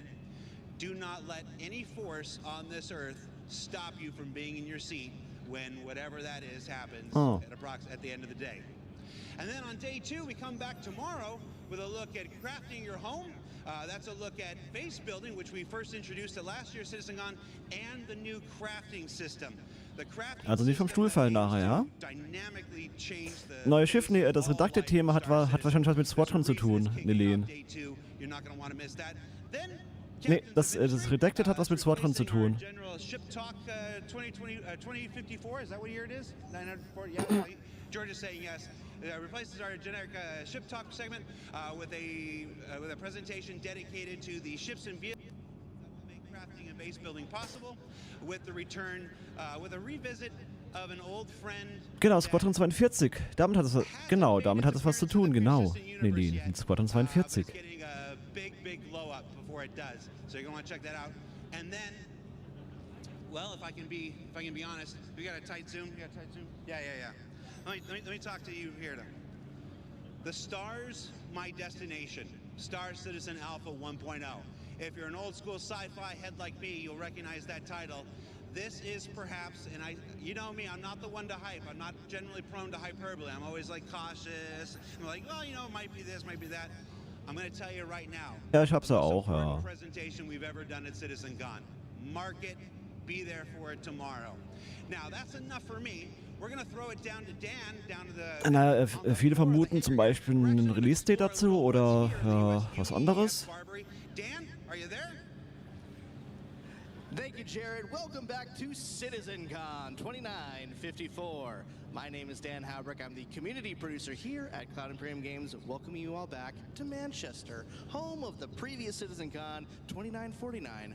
Although, unlike then, things look a little bit different than they did before. Schäm dich, Nelen, That's right, schäm as Jared dich. said, gone is the grit and grime of Grimhex, and now we have the spick and span floors of a UEES Bengal-class ship. That's right, we are aboard the UEES Barbary, just locked in orbit above Manchester. That's right, this entire CitizenCon is themed and brought to you by the UEE Navy. Why, you may ask? Well, you'll just have to keep watching to find out. Now, if you're looking at the screen going, who's that handsome man I'm looking at? You probably have a different tab open. So I'll give you guys a quick second to get to Twitch or YouTube and get to the right tab. Make sure you're watching the stream and make sure you're watching our content. I know, it's a disappointment to me too, but I'm told that eventually you get over my face and voice and everything about me. But in case you don't, this year I'm joined by Manchester's very own Sam Haley as my co-host here on the show floor at CitizenCon. Sam Haley is one of our QA supervisors here at the Manchester studio. She also has some impressive street cred. She was the pilot of the Carrick in the 2949 CitizenCon demo, and I literally found this out yesterday. She's also the voice of the ASOP terminal. Ja, genau wie So we'll Kadi. make sure that you guys get to meet Sam later today as we're going through. Now, I know Jared just went over this a moment ago, but if you're like me and you can't listen to a man in his, I don't know, mid-80s ramble on about how the sky used to be blue and dial-up used to be a thing, let me explain what we're doing here. Deswegen sind die I'm here Engländer on nie the die show Sonne. floor at CitizenCon here to show you guys the awesome stuff we have for those of you who are at home and aren't able to attend. So we want to make sure that you guys feel as though you're not missing out. So come follow me and we're going to check out some cool stuff here on the show floor right now. To my immediate left, we have the Voyager Bar. If you guys are here at CitizenCon and are looking for some refreshments, look no further than the Voyager Bar. As you can see, we have some impressive refreshments based on our in-game drink manufacturers. We have some awesome flags, we have some awesome pennants. I don't know how well they're gonna pick up, but we also have some amazing Schmaltz. 3D torpedo burrito, dancing Garmin humble stuff in the background. If you guys are looking for a drink here at CitizenCon, look no further than the Voyager Bar. I'm sure we're gonna see some of our developers here around 4 p.m. Probably closer to 3 p.m. They're going to be here any second. It's been a long couple of weeks, so we'll give them some privacy and we're going to move right on. Also to my left, we have our Monster Tech Sim Pit. If you guys are looking to experience Star Citizen in a way that you've never experienced before while you're here at CitizenCon, Ich mach mal kurz den Spielsound aus. Ja? Oder wir spielen das Spiel einfach. These are awesome places to check out Arena Commander and Star Citizen in real D4D. Now over here, come follow me. We're just going, excuse me guys. Come follow me. Now over here we have Danke, our Launcher. community booth section. We're going to be visiting the community booth section a bunch during CitizenCon, so I'm not going to get into too much detail now. But as you can see, all of our community booths are themed after in-game cargo container manufacturers. We have Anvil, we have Argo, we got RSI, we got Kovalex, we got MISC. All of these containers are filled with orgs and booths that signed up to be part of our community booths. There's some awesome stuff. Like I said, we're going to be going there a little later today, so I'm not going to get into too much detail right now. But there's some awesome stuff there, filled with groups that make the verse a more immersive, impressive, inclusive place to be. Excited to check them out later. Come follow me. As you can see right here, we have our General Lounge here at CitizenCon. If you guys are looking for a place to escape the humdrum and bits and bustle of the auditorium, the General Lounge is a good place to hang your cap, sit down, and relax. It's also a good place for you guys to make new friends. You guys are here for a shared love of Star Citizen. So if you guys want to make new friends, feel free to grab a seat. Ask people what their favorite ships are, their favorite ship manufacturer, their favorite game feature that may or may not have an issue council report. And you guys will make friends for life here at CitizenCon, here at the General Lounge. And I know there's something that we haven't talked about. It's a pretty big thing. It's a pretty big deal. I know we've just been glossing over it.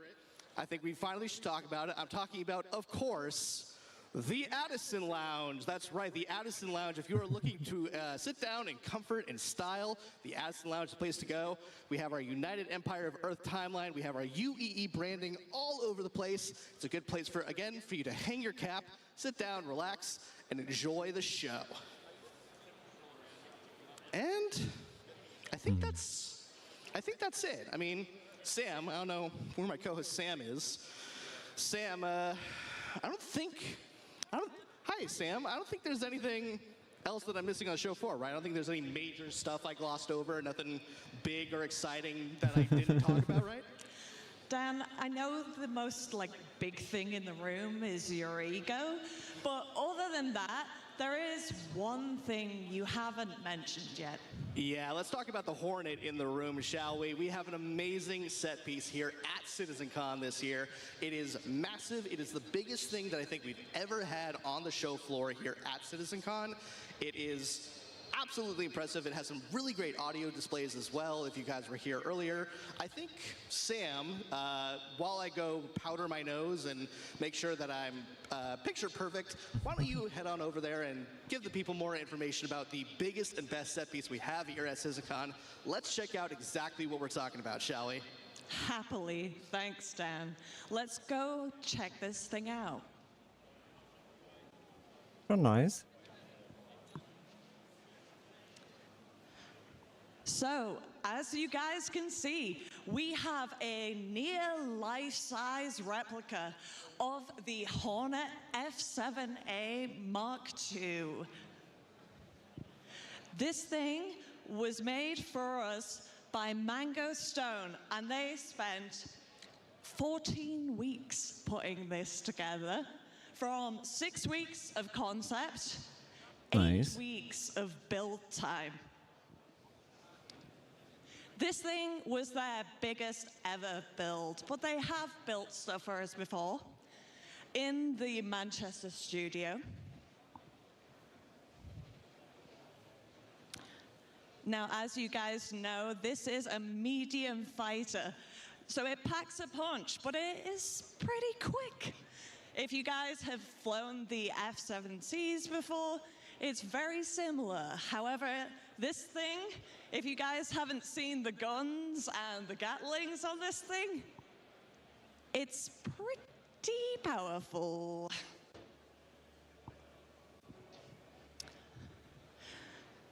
Well, yes, this is my now second favorite anvil ship, dare I say it.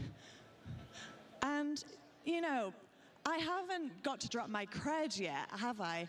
Let's just...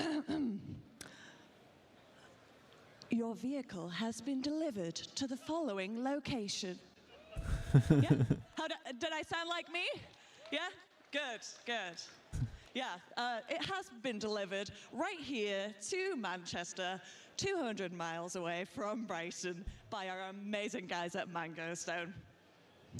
This thing was built with a huge steel spine structure, and there is a platform in the middle, steel platform, that they use to build the top details. Ziemlich nice.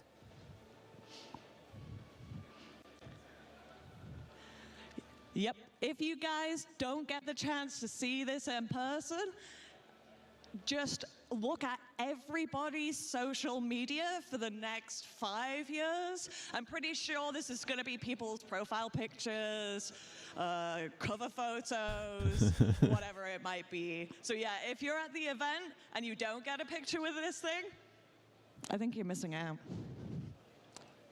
So yes, are we ready to head over? Brill, I think we're nearly ready for the first presentation. But before that, I'm going to hand you over to Jared. Jared, over to you. Hi, Sam. Thanks, Sam. Look, there's Sam. Hi. And there's me. And there's Sam. Just me. Now, what Sam was far too humble to tell you is that she, as in her role in QA, has more flight hours on the Hornet than almost any person at CIG, which is why we gave her the wonderful introduction to the Hornet. So, and you might remember Sam from CitizenCon 2019. She flew the Carrack through the very first jump point to the very first visit at Pyro. So let's give Sam a round of applause, please. She was too humble to give her credentials herself. So now we are going to go into Hall A. Hall A is where the magic happens. It's where everybody needs to find their seat and get ready for the start of the show. So hey, if you're here in Hall B, let's all move over into Hall A. Because the sooner we all get in there, the sooner we can start the show. And the less I have to vamp like this. Everybody in Hall A. All right. So look, I'll show you how. Follow me. Do. Hey, what you got? Want to take a picture? Take a picture. Oh, wait. Oh, that way. There you go. Hi. Oh, you have a timer on it. I don't got that kind of time, man. I'll take the picture. No, I'm a professional. Hold on. Okay. No, let go. Let go. Let go. Yeah. Oh, you got a battery. Yeah, Let go. I have to. Here, I'll do it. So now you push the button. Yep. There you go. I'm a professional. Ready? Stand over there. Yeah. Hey, I gonna be. No, we're good. All right. Now we're gonna do two pictures. Ready? We're gonna go down low, like we're in a rap album. But we can see our bellies then. Well, okay, I'll do this. Good call. And up high, like we're teenage girls. And then one that's really awkward. Ready? Okay. Yeah, how's that look? How's that look? All right. No problem, guys. All right, let's get into Hall A. Everybody into Hall A. Everybody moving Hall A. Slice of pizza? What is that, just cheese? Yeah. All right, thanks. Everybody in the Hall A. Everybody. That's hot! I know. All right. Hall A, give it up for pizza!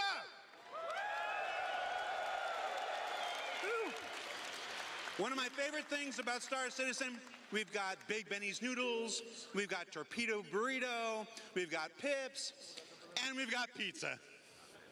Just pizza. Wow. There's a lot of you in here. This is the largest audience we've ever had for CitizenCon. 4,200 people, plus a bunch of employees, plus a bunch of crew members, over 5,000 Wenn du willst, people Kelly, in ja. this Und room. Hallöchen.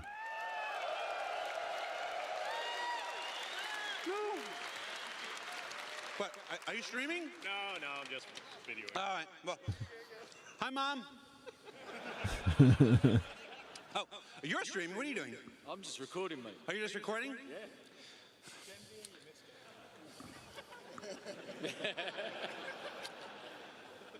Hallöchen. All right, there we go.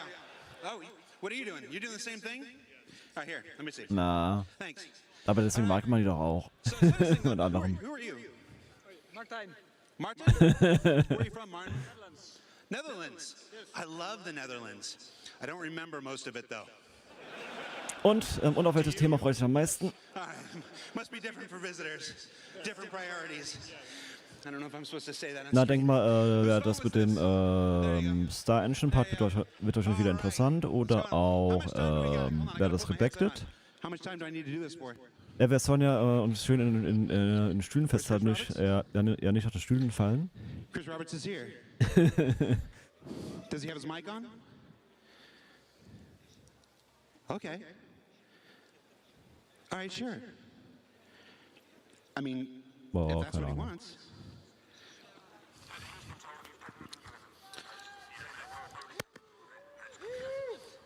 I apologize. You ready? I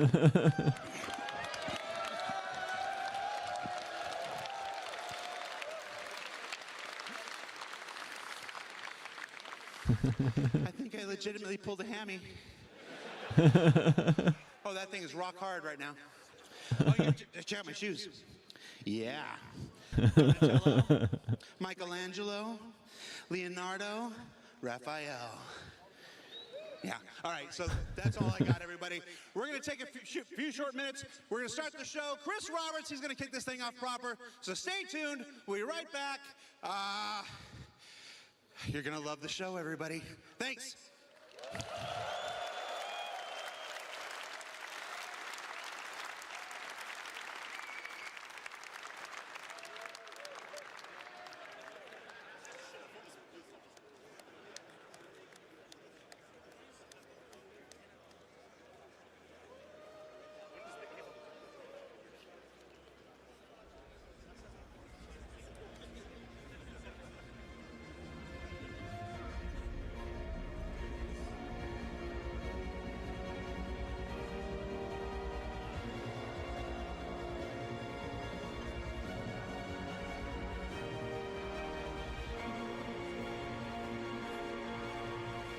Und? Ist ihr Zeug schon geflogen? Nee? Oha. Schäm dich.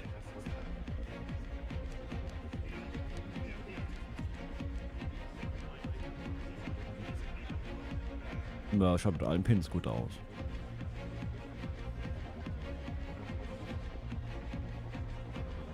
Oha. Das für mich.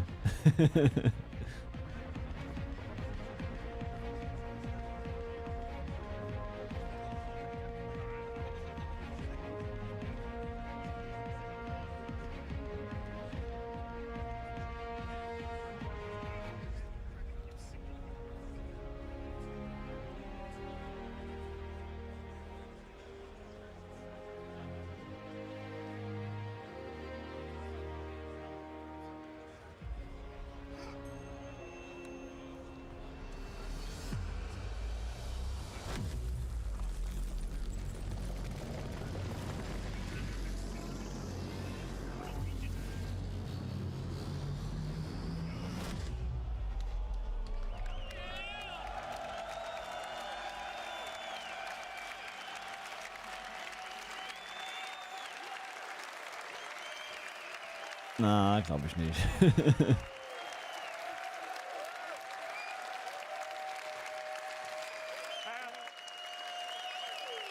CitizenCon 2954. There's a lot more of you here than there were when we were here last year, 5 years ago. There was 1,200 people. There's almost 5,000 people in the building today, which is amazing. I'm so grateful. I know a whole bunch of you around that have come from around the world to visit the lovely sunny Manchester. But inside here, there's going to be a lot of very cool stuff, although in this up-and-coming presentation, you may see a few things inspired by the Manchester weather. Anyway, so like the first title of our first presentation, Brave New Worlds, we're on the cusp of a new era for Star Citizen because server meshing is finally a reality. People are making their first jumps to Pyro in Evocati testing right now, which is pretty awesome. We're going to have it out at the end of this year. So I think it was going to be a great new phase. Naja, ist halt quasi die Stufe zwischen Aurora und Conny. That will help us craft those worlds that you're going to be flying around to. And you'll hear about our plans beyond 4.0 and how we get towards Star Citizen 1.0, which is out of alpha and for everybody to play.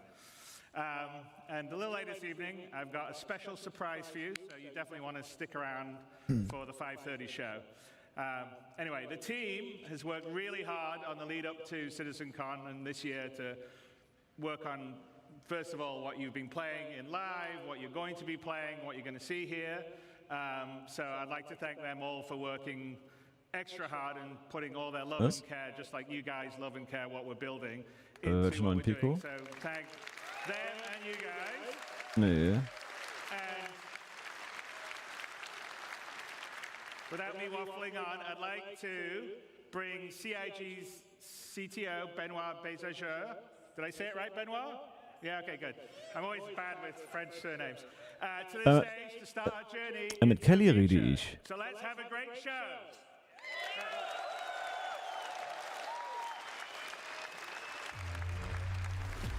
Eigentlich müssen sie dich hören, eigentlich.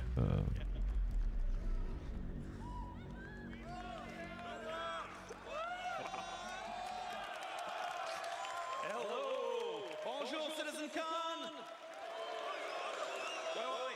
Guten Tag, Citizen Khan! Hola, Citizen Khan! Ni hao, Citizen Khan! And hello, Manchester. I'm not gonna need this anymore. Cool. I am Benoit Beauséjour, or as some of you know me, I am Balt on Spectrum.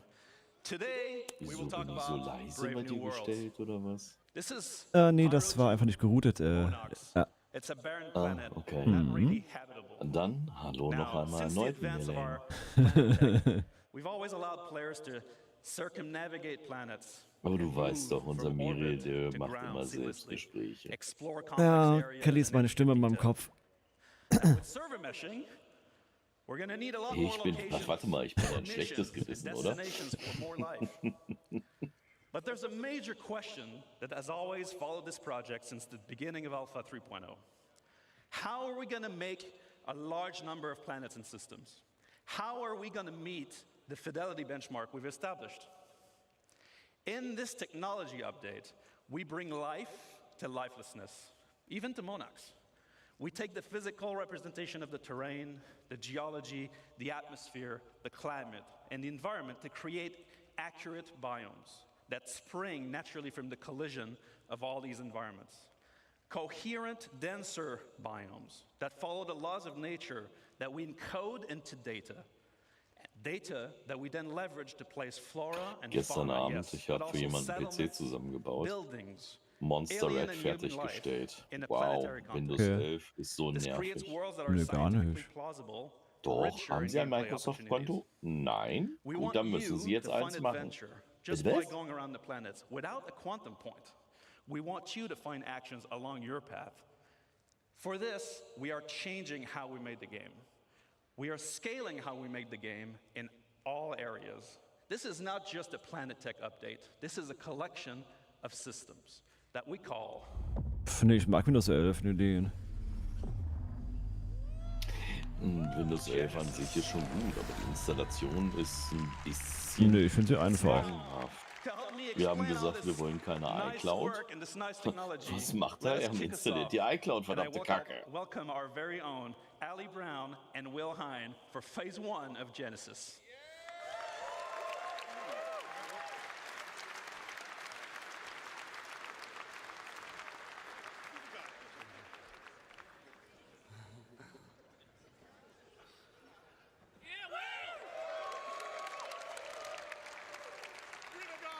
Hello, Star Citizen. Yes, hello, Citizen Con. Yeah. So let's start with some introductions. This guy over here is Will Hain, aka Water Guy or River Guy. And this lovely gentleman is Ali Brown, pusher of pixels extraordinaire. And we're here to tell you about Phase 1 of Genesis, which we're entitling The Laws of Nature. And this revolves around the fundamental approach we use to build our planet and is the literal foundation for everything else we're going to talk about in this talk today. Now, it centers on data-driven, physically based Haben Sie rules nicht that we damals aim schon to letztes Jahr realistically darüber emulate gesprochen? nature Nee. and its incredible diversity. Before we dive in a bit deeper, let's just recap on some of the things we already have on our planet. So here you can see our lovely atmosphere and our cloud rendering, which can provide some spectacular views.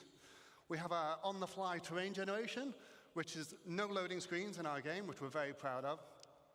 And then we have our scattering system that can populate these planets with many different diverse biomes. And we've been setting quality benchmarks for each of these biomes as we come across them one by one. But what we have isn't perfect. This scene on Microtech, it looks great, but it's not getting the same density that you'd expect from a real pine forest. That's one of the things we want to solve. The other, if I take you to the other side of Microtech, you'd be excused if you thought we'd just turned around and looked at a different part of the forest. Why is that? Well, this is because currently our artists create slices of biomes in great number, and then they distribute them across the planet using humidity and temperature properties. Each slice looks great in isolation, as you've seen, as you've explored. But this is not the solution to give us varied and natural biomes across an entire planet. Additionally, just using humidity and temperature limits us to only 2 degrees of variation.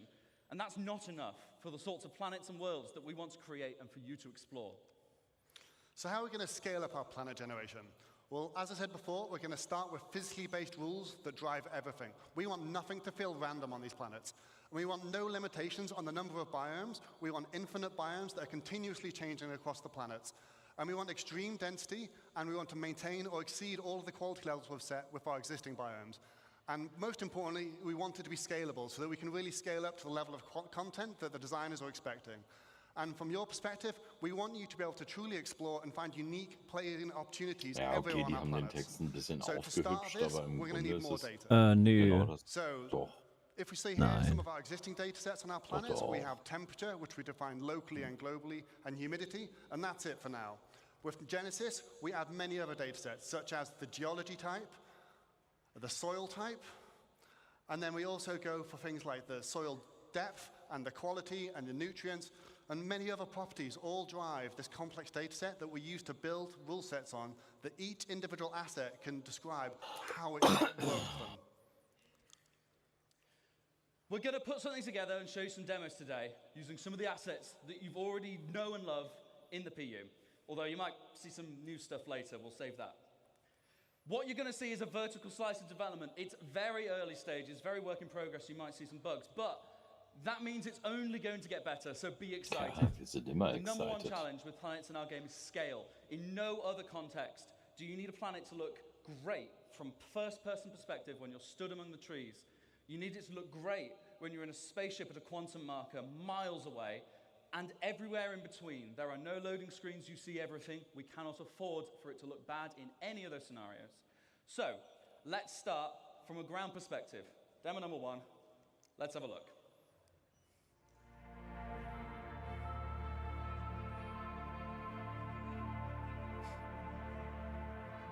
Wenn die Bäume noch umknicken würden, das wäre herzhaft. Ja, das ist auch geplant.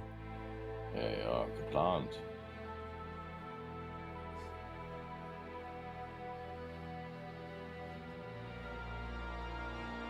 Aber der Wald schaut schon ziemlich gut aus.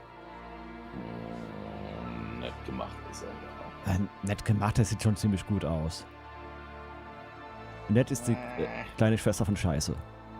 Ah, okay, dann ist es halt die kleine Schwester von Scheiße.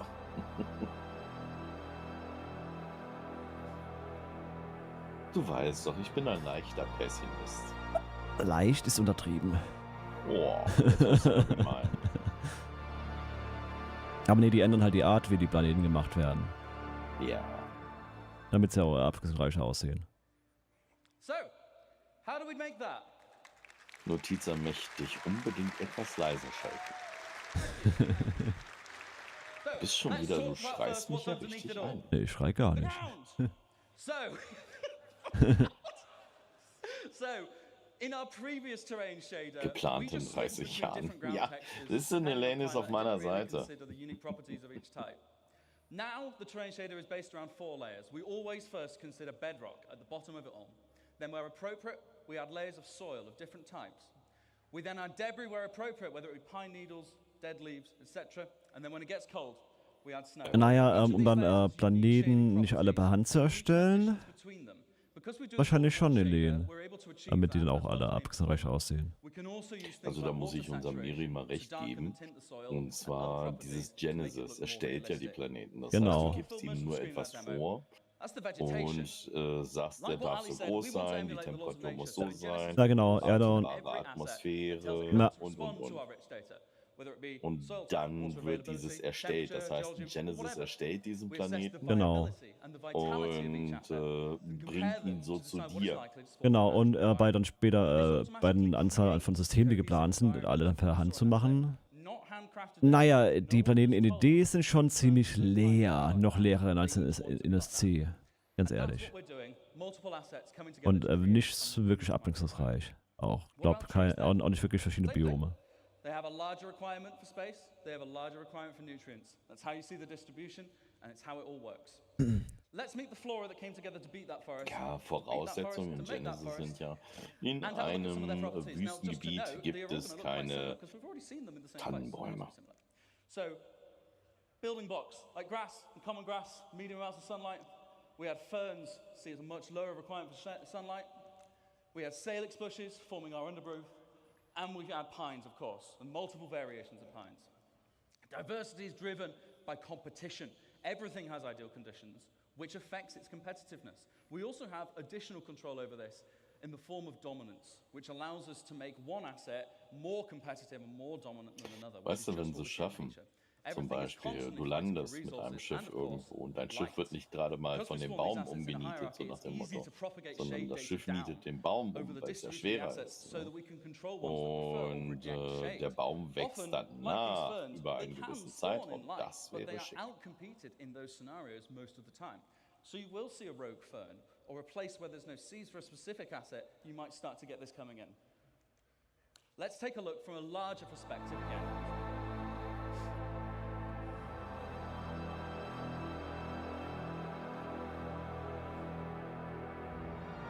So würde ich gerne mal sehen, dass das so aussieht, wenn ich darüber fliege. Nein, die Bäume, die spawnen immer erst, wenn ich einen Kilometer von weg bin. Na klar, gibt es aktuell einen Shader-Bug, deswegen auch.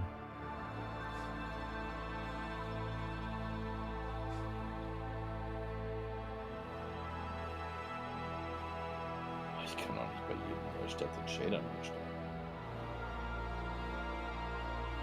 Bei jedem Neustart den Shader neu löschen. Nee, das musst du auch nicht. Naja, spielst du es auf Vulkan oder DirectX? DirectX. Dann du bist beim Vulkan. Nee. Vulkan ist die Zukunft, DirectX kommt weg.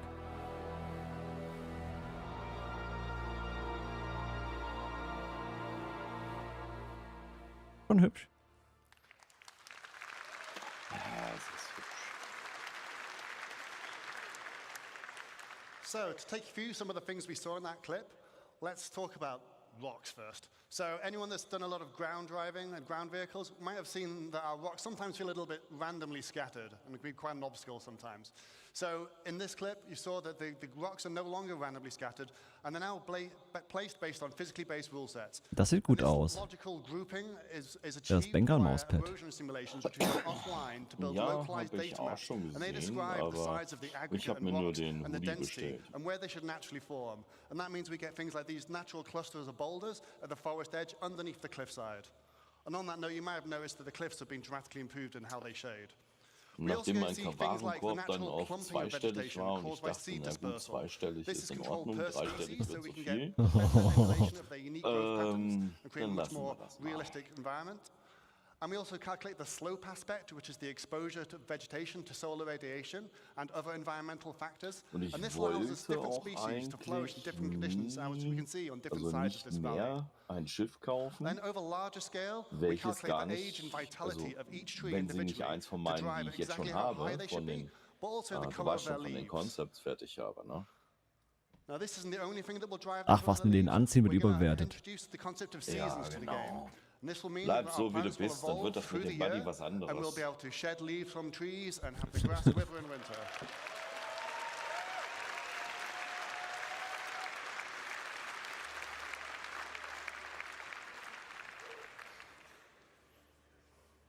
So as you're starting to see, all these rules, all this data, it's all coming together to create what we call truly emergent biomes.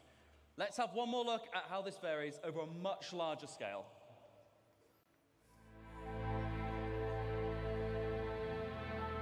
Na, warum denn nicht, Nilin?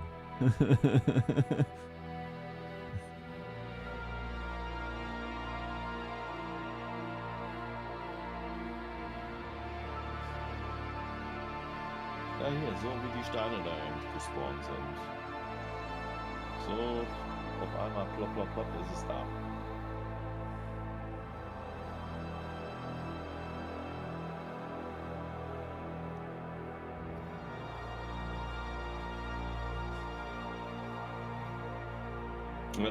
Ey, ne Lane, jedem so wie es verdient. Ne?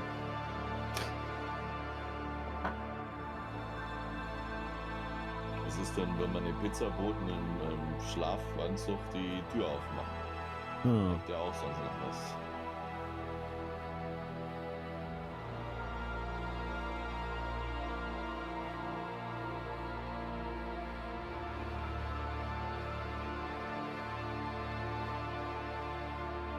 Wenn der Postmann zweimal klingelt, oder wie hieß der Film noch gleich?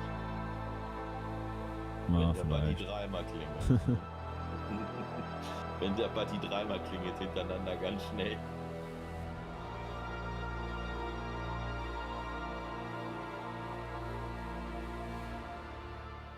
Just like in real life.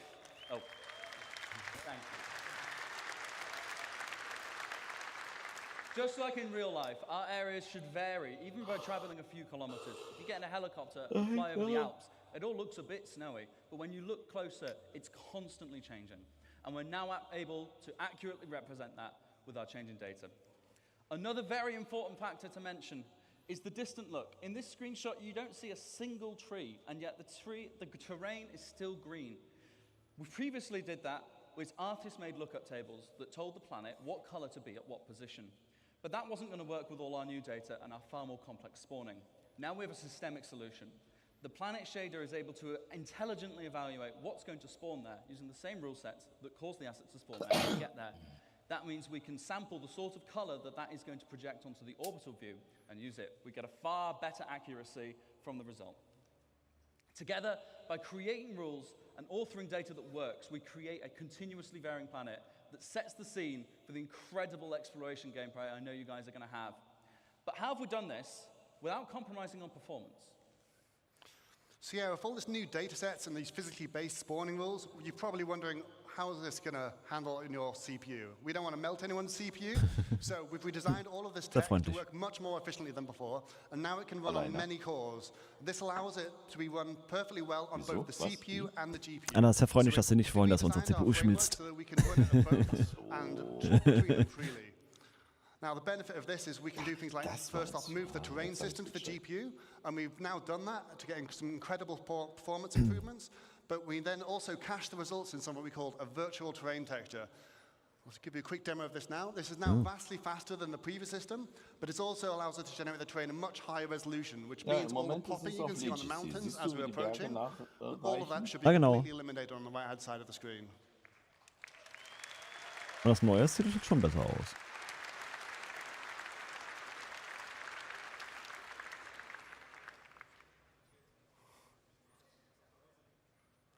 With the extra headroom we've gained by So viel Spaß in den Läden. we've been able to introduce some improvements, including Ja, mit high Schlafshirt resolution und ground Höschen auf texture, jeden Fall. proper blending between surface types, and of course, back to Kenny. tiling. If you're familiar with any of our planets, we've taken off all the assets so you can see the issue, and now how it looks, you don't see those lines going at all. Viel besser.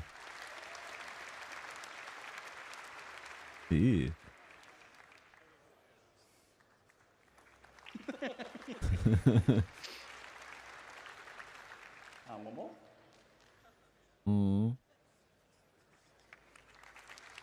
Ja, man sieht aber beim Alten, dass halt es sich immer wieder wiederholt im Terrain data Prinzip. cached on the GPU, like Ali said, we can perform the scattering there too, which is significantly faster. All those algorithms that we've used to generate those first bits can run there without being more expensive on your CPU.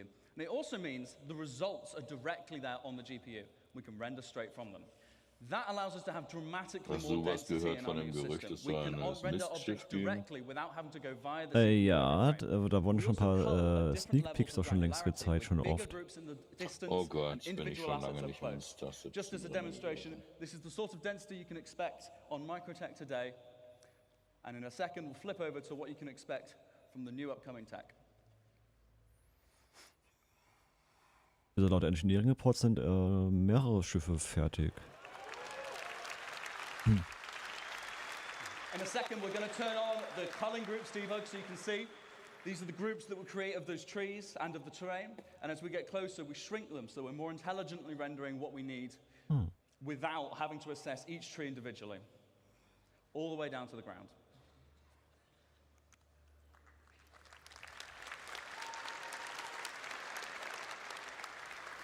So to recap some of the things you've seen here in phase one, we had data-driven rules based on physically based data, generating emergent biomes that continuously vary across our planets to get infinite possibilities. And we've achieved this with much greater density than before and much faster rendering.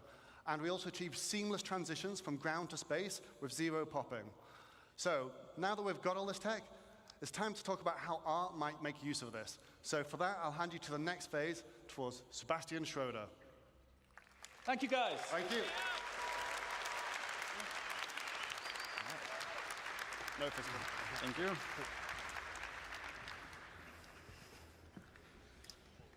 Wow.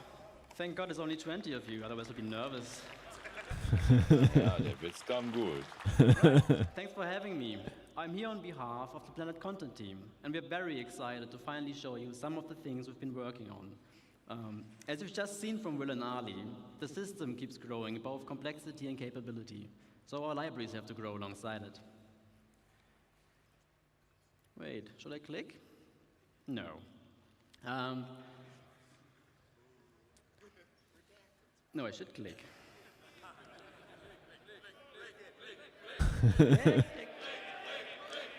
Oh, there we go.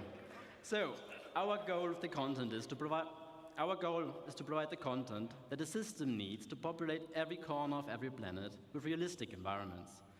And this content is what this phase of Genesis is all about, emergent biomes. For our first example of today, it's almost a shame Will left because it's about moisture, but let's look at very high moisture and medium to high temperature.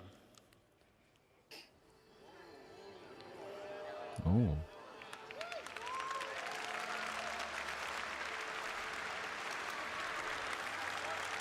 Sümpfe. Work in progress. Was heißt, das dauert?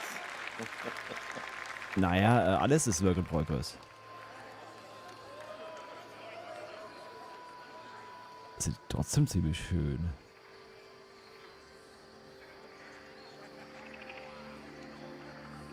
Und auch die Szene. So.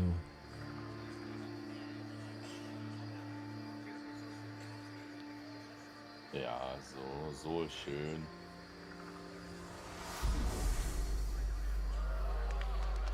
Warte mal, was war das für ein Schiff? Keine Ahnung.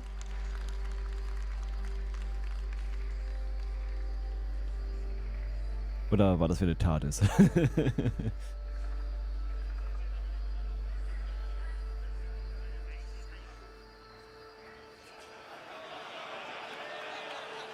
Was ist das für ein Schiff? Keine Ahnung.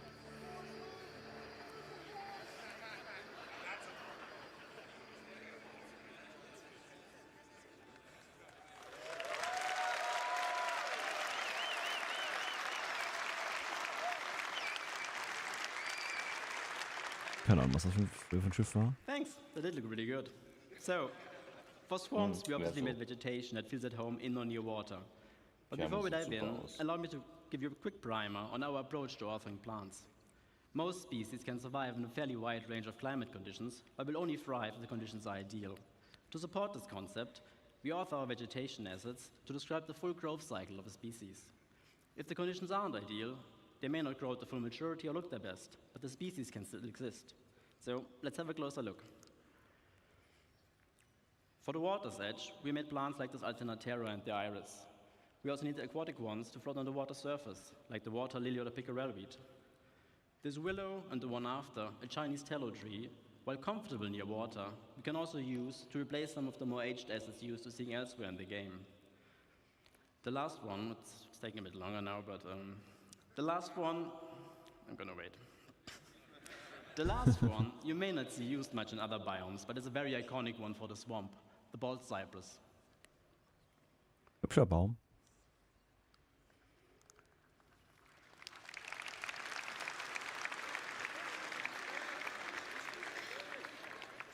So another feature we need for make a swamp experience a proper one is water interaction. Over the last year or two, a lot of work has gone into improving the way our water reacts and renders. So naturally, we wanted to make a biome that highlights those advances. Let's have a brief look at what it's like being inside the swamp. Oh. As you walk through or swim through the water, you may come across obstacles like logs or debris floating on the surface. They will react to the player character and can be pushed out of the way. So, da hast du immer kaputte Bäume. We were also pleasantly surprised when we first saw how the water stimulation systemically affects assets floating on the water surface, making for some really immersive moments. Das war eine Avenger. Ja, bisher ist ja Wasser quasi wie Luft, außer dass ja man Now, erstickt. before I get to our second use case of the day, a quick disclaimer. Obviously, all the things you're seeing here today we're still actively working on, but this one in particular, it's a bit early in the process. So let's have a look at extreme object density next. With the data saying we should have high rainfall and sunlight year-round, it's the perfect condition for our next biome to appear.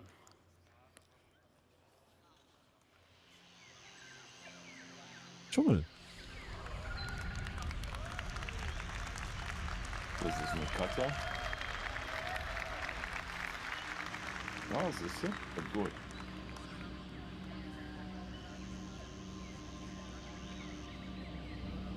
Ich muss leider zugeben, ich habe auch eine Cutter. Ja, auch wenn das hier nun noch früher im Progress ist, trotzdem ziemlich hübsch.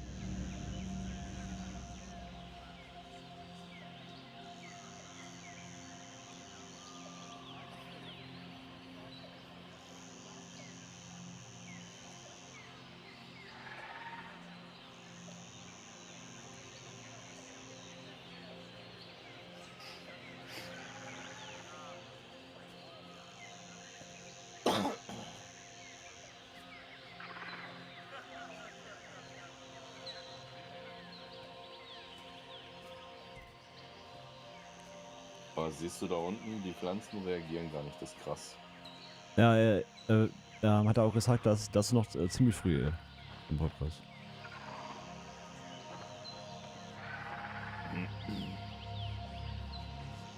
Oh, eine Pisces.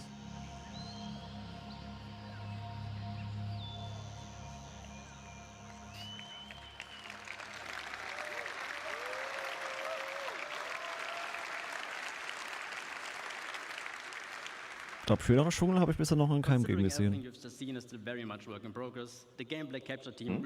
glaube, schönere Dschungel habe ich bisher noch in keinem Game gesehen. Ja, das stimmt. Explore the concept of vertical stratification, as they are the prime example for that.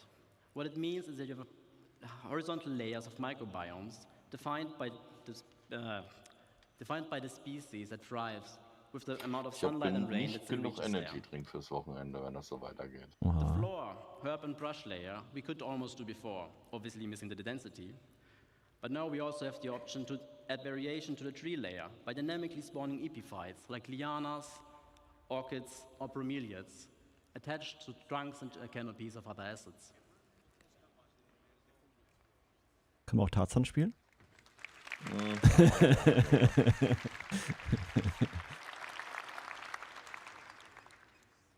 With this and improved density is what will finally allow us to make convincing jungles. And the best part is, we don't even need a lot of different species to create what we refer to as a canvas of a biome.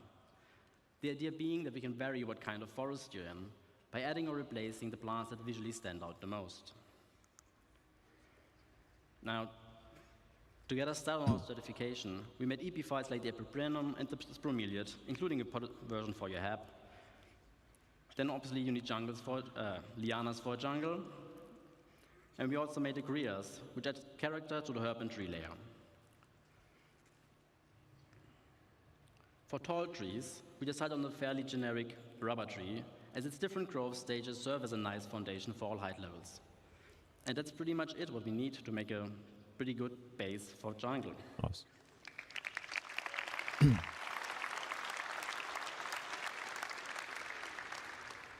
Now, for our third and last use case, let's pretend the data indicates regular rainfall and moderate temperatures.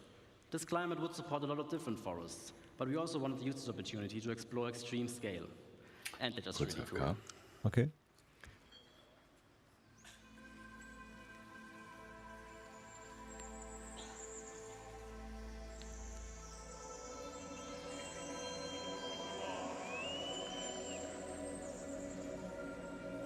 Au.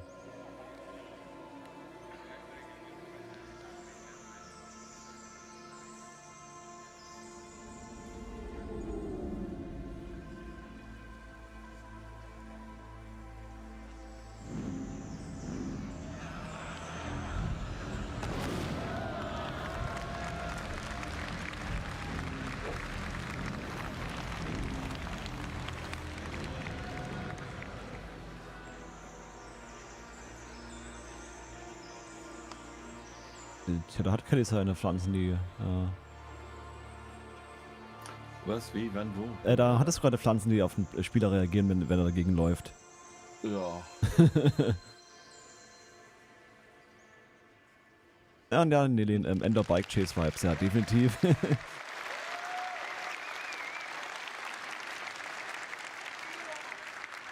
Absolut, ja. For this one, we first looked at the different redwood biomes on Earth and tried to analyze what the most defining species of them are. With this understanding, we then decided on the following plants to allow for a fairly universal redwood forest. Okay. They will allow us to Vielleicht easily schneide ich support nachher nochmal variation rein, Okay. across dass continents den and Stream im planets. Hintergrund laufen, Alles klar. dass du A fairly common Zuschauer family of hast. species for the ground levels of Ich all weiß, das redwoods ist are gemein. ferns. In our case, Mal it's gucken, all vielleicht We also beteilige made a ich mich auch huckleberry ein, variant to zweimal. provide some Ne? visual Okay? density for the Ja. shrub layer. Auch To add dir, some Jurassic Nenen, vibes, einen we schönen made tree ferns, Tag as they can be found in New Zealand's redwood forests. The most important one, though, obviously sequoias. And they ended up being one of our most complex sets yet. As it turns out, they can grow to be fairly ridiculous in size. It keeps going. Hey. Ein Baum in Kerregröße. Now, one thing our game's foliage is sorely missing is the ability to properly react to what's happening around it. The goal here is to unify all forces from all sorry for the horrible rhyme. All forces from all sources, wind, characters and creatures, ships, explosions, and whatever else, and have the vegetation behave accordingly. Now, as part of our tech improvements, we will be implementing a GPU-based simulation that's fit for our game scale. For now, we've set up the ferns with our existing CPU-based one to better visualize what it will feel like to walk amongst those giants. Cool. Also, with the biomes on our planets now being defined by where an individual object wants to appear, you can expect a lot more happy accidents by having species invade different biomes, making for some unique locations, hopefully. Surely.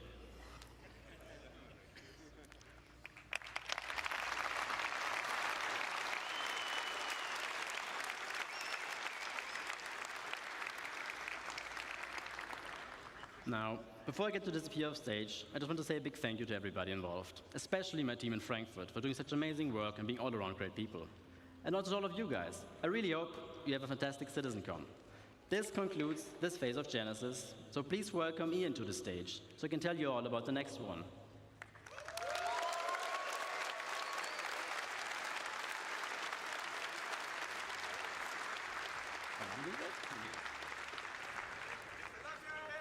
Thank you. Hello, CitizenCon. All right. Those new planets and biomes Nein, are Leben pretty führe ich das great. erste Mal vor so vielen But it's Leuten. time from phase-based Das ist civilization verständlich. to give you some stuff to do. So, let's talk about location density. We've emulated nature as well as we can to make sure our planets are physically based and realistic. And our Ja, das biomes are LOL dagegen virgins. schon. But it's time Dank, to start der klang ja populating so. the Earth. Because where there's people, there are their lives and the structures they build. So it makes sense that whenever you go and explore these planets, that you find their lives. And what's even more important is that when we make these structures, that they use and they follow the same rules as our biomes, such as the jungles and the swamps. But before we continue, let's first take stock as to where we are now. At the moment in the verse, we have these custom, beautifully made locations, such as Ghost Hollow, we've got our distribution centers, or even just some outposts. And these have all been handcrafted by our designers and artists to hit that benchmark. And they've been working directly on the planet. However, going forward, this doesn't really scale with how we want to go forward with the game. Server meshing is about to arrive, and we're going to have a way higher player count. So those 73 bunkers across Stanton just won't cut it. But in general, it's also pretty barren. There's not much for you to explore and find stuff out there. So there's no exploration gameplay. You haven't really put your character to use for the way that you should. So this means we need to go bigger, which means we need to change our workflow. And with any workflow means we need to first establish a new benchmark. So, with our new benchmark, we are ensuring quality and improve on our previous work and make it even better. And any location that you'll find needs to have its own unique personality and no repetition. We don't want you to find the same location twice. This also means that this is your exploration Starfield. and your findings. So when you go out there and explore with your Carrack or with your Corsair, is that whatever you find, you can share with your orgs or with your friends. As for that density, if you fly down to the planet, we want you to find something, let's say, every 100 clicks. But also improve the mission experience.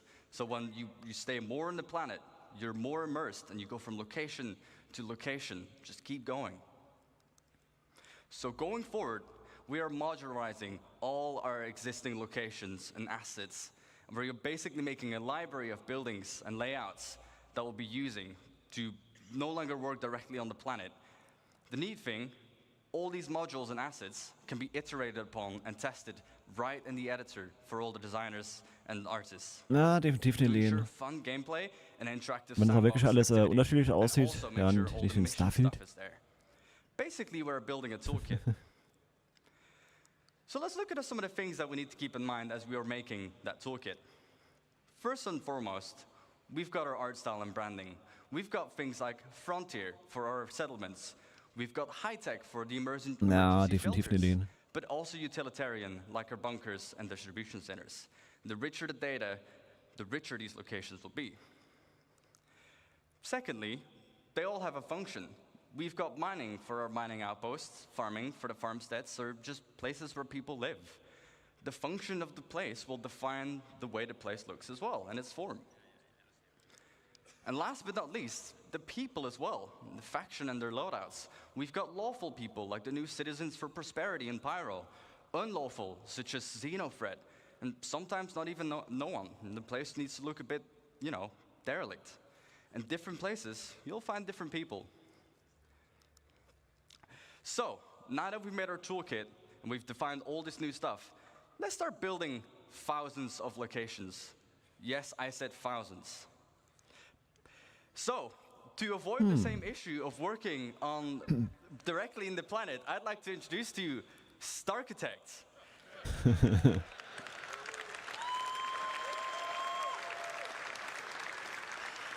What Starchitect allows us to do is directly on a planetary scale scatter all these new libraries and modules and assets and no longer work directly on the planet. And it uses the same logical rule set as our emergent biomes. And it also gives us full control over the data that we set on these locations. So expect locations in places where they make sense.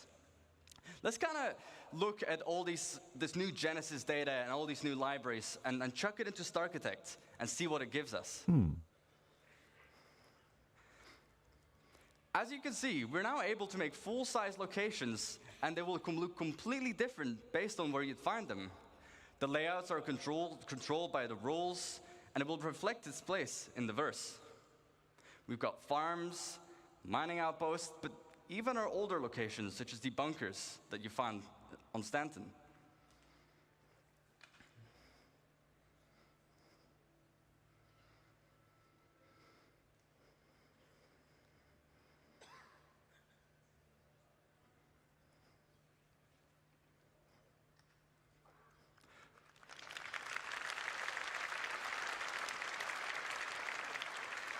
So, let's look at an example and kind of use the tool to really, make a location. We can define the rules, as I've mentioned a couple times by now. So for our mining outpost, it wants to be near a resource. We can specify what this resource needs to be. But we can also give it suggestions where sometimes you'd find it here and sometimes you wouldn't. If the location has refineries, it might want to be near water to refine the resources. Then secondly, we can define what buildings should be there. So obviously we need mining buildings, houses for people to live as well, and even power buildings that we can leverage with the resource network. Starchitect will intelligently figure out where to place these and what needs to be at the location. Next up, farms. Its rules, well, temperature. Not every plant can live in every temperature, but the same with soil type. Only certain plants can be in certain grounds. And then we can query the seed map to determine what plants you would find there. What are the harvestables? As for the targets, again, farm buildings, obviously, power buildings, houses, but even animals, such as our beloved quasi-grazers. And last but not least, Derelict ships, we've got these all over the place currently. Rules, well, they'd be close to anti-air because they would be shot down. But even in harsh flight conditions, such as mountains or low visibility, you'd probably most commonly find them. Targets, well, crash ship parts, of course. Sometimes you'd find the full remains of a javelin, and the other time you might just find the nose of a starfare laying around. So, let's talk about coherency. Sure, we can scatter all these locations everywhere on the planet, and you'll find them in places they make sense, but we can do better. You don't just want to find an outpost completely on its own, right? We want to make sure it really feels like people have built their lives here. So, let's talk about some missing bits. We want to tell tighter stories, such as the people's lives, but also logical exploration. If I find one thing, I expect to find something similar or something else nearby. We also need more data control.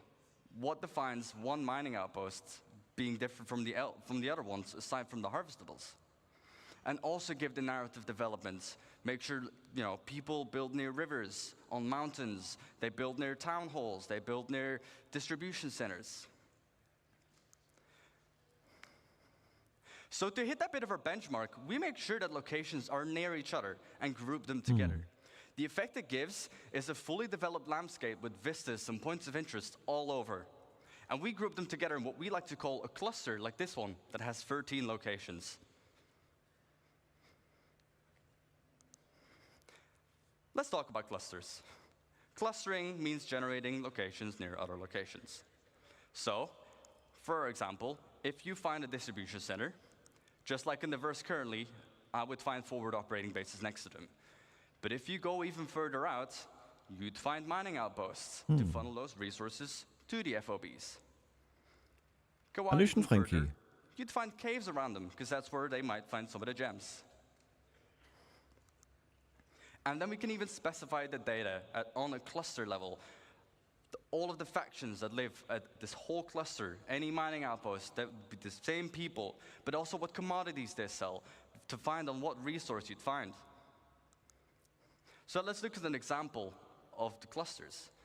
We have our mining cluster. Again, we can define what rules we should have. Rules, well, near a resource, just like our mining outpost, but also it needs to be on a lawful planet. Oh cool, kann man an. Nice. Scale where they would need to be. They need protection. As for the targets, well, caves, mining outposts, but even trade posts. Let's go to the other side of the spectrum. Before I do so, I forgot. Data. We can, on a cluster level, specify, again, what mineral commodities, but also what harvestable types you'd find are in that region. Now let's look at the other side of the spectrum, an unlawful cluster. What rules?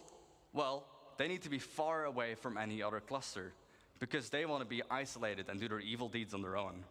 And also on an unlawful planet, such as somewhere in the Pyros system. For the targets, outlaw outposts, crash ships, because they would shoot them down, and also ruins from just places they just completely overrun. The data on this one, you'd find specific loadouts, and they'll be using weapons that you wouldn't find in any other legal system. And these weapons will be sold at the shops in these regions. So, now that we have a cluster, let's go even bigger. Just like our locations, we can put clusters near other clusters, and we group them together, ranging between 10 to 15 locations each. And we group this into what we call a sector. Like this one, that has about 120 locations. Hey. However, on a planetary scale, we can define how many sectors we should have, with each their own data and persona. And every single one of these locations is now ready for the mission system to hook up and give you gameplay. Cool. And for you to find a bunch of places on your own. And just on this side of the planet, damit werden Planeten halt definitiv etwas voller. can you guess the number? We've got about 3,042 locations. Ja, die neue Generation von Außenposten zum Beispiel, We're just able to, on a in planetary Gebäuden auf scale, define Planeten how many und so weiter. locations we need, what you'd find there, and to just give that full identity.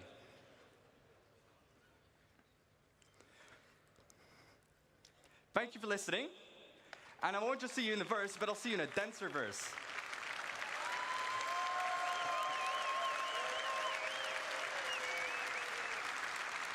However, this was only the first phase of civilization. Let me introduce you to the stage, the person who will introduce life at these locations, Francesco Raccucci.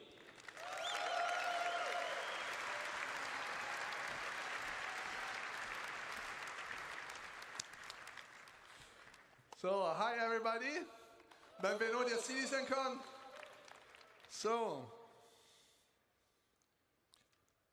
where are we today? So, my name is Francesco Raccucci, and I'm the director in CIG. Welcome to the next step of Phase 3. We will look Ja, into genau. how Unter anderem, life adapts to the laws of um nature die noch besser aussehen, and how wurde von uns all the gezeigt. NPCs can interact pretty much with these incredibly vast and dense worlds that we just saw. So up to this point, we have seen how we are building the worlds. We start from the physical data set, and this is to make sure that what you see is not just beautiful and realistic, but also physically accurate. So the distribution of the elements that we have seen and the location and the POIs are influenced by geology, mission, narrative, and the lore. Those locations cannot be lifeless. We want the planets to basically leverage the space that emerge with life. So from an AI perspective, I will categorize the elements of those worlds into 4 macro groups. Emergent environment, that is everything we have just seen being built out of the physical data set. Users-made locations. So this includes everything that our designers or you players will create in the world. So something that is mankind-made and not predefined in the environment. Interior of those locations. Now, this is very connected to the previous point. The difference is that they represent usually a confined space where there is much more tight interaction. And for NPCs, it's a lot about interaction with objects that we are usually used to in our everyday lives. And then the day and night cycle. So in essence, the passage of time. That so far didn't have really a lot of impact on the gameplay. So to allow life to respect this world and conform to the rules that this environment Das ist defines, unbekannt, Frankie. Das kommt irgendwann in Zukunft. tools and workflow, and we want to distance ourselves as much as possible from a designer-driven approach. This is because first, it's labor-intensive, it can be prone to bugs, but also because the scale of the words that we Ist ein Work in see Progress. are very hard to be, designer-driven in the markup. So we want to improve this workflow, and we will see how manual markup is also not usually the best option, because with these worlds that are heavily impacted by users and changes and customization, it's very hard to know in advance where interesting things are. So today I want to show you a couple of examples of what the IT team has been focusing on to make these systems supported and scale correctly to support these vastly dense dynamic worlds. So we'll look at perception in light and dark environments and dynamic cover generation. So attacking an outpost now must have a level of depth that goes beyond what we had. So layouts of the environment can change, vehicles may or may not be present, and PC can be anywhere. And if it's a bright day, well, we will be more visible, but our enemies will also be more visible. And if you choose to attack at nighttime, well, we'll attack in shadows. During darkness, it's going to be a bit harder to see our enemies, but we will also be harder to be spotted. And it will give us more opportunities to be stealthy and sneaky. How do we do that? So as you see, there is also a lot of different light conditions in this outpost.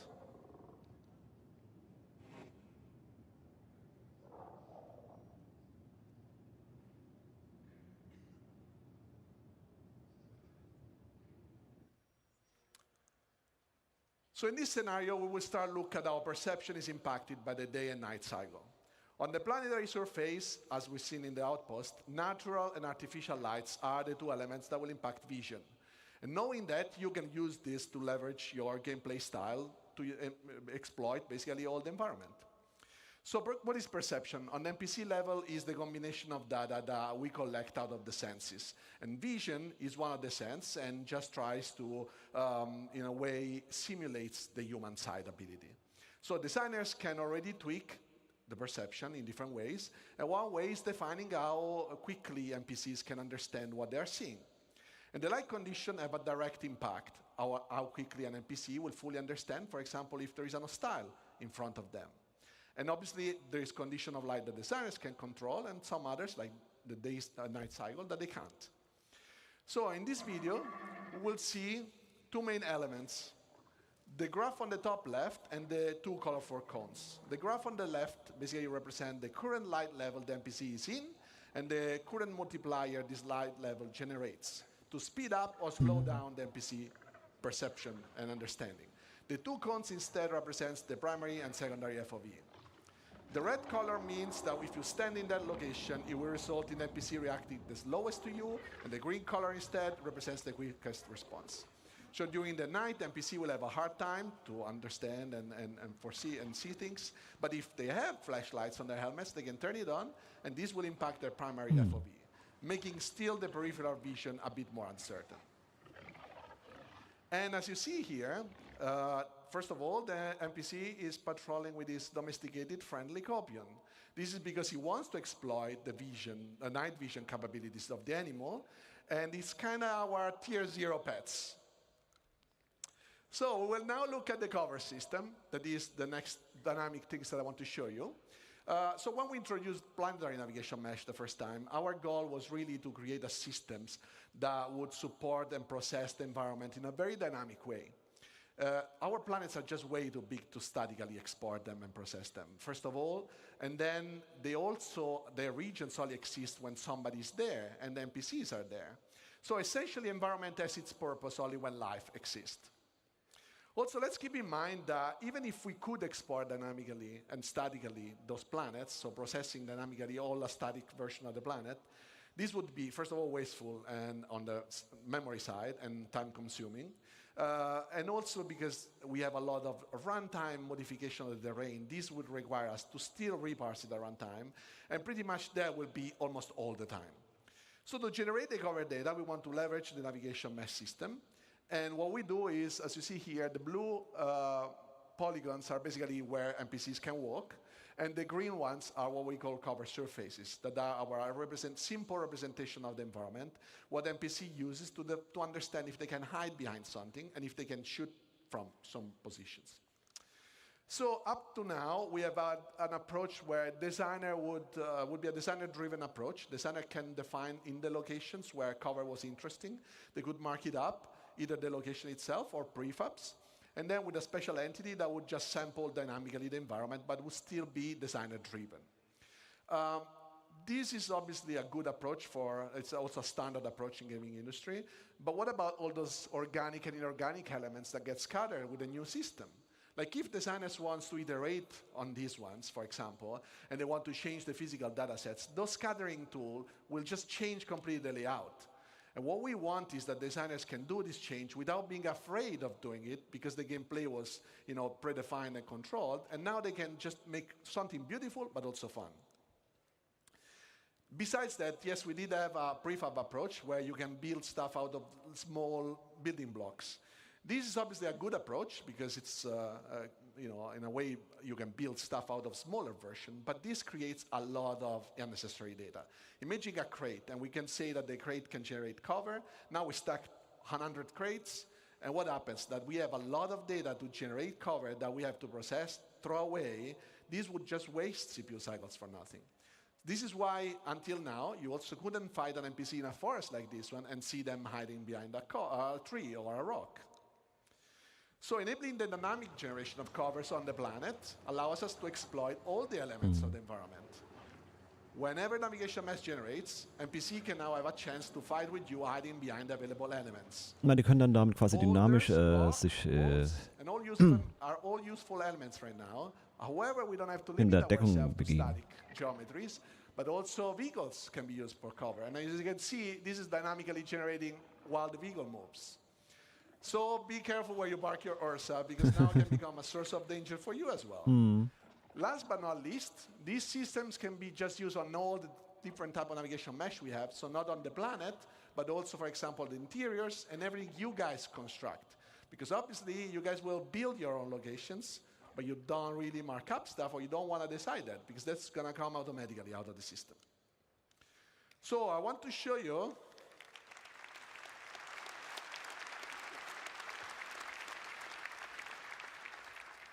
So what I want to show you now is just like a little bit of insight of what goes behind the scene when we generate cover and navigation mesh.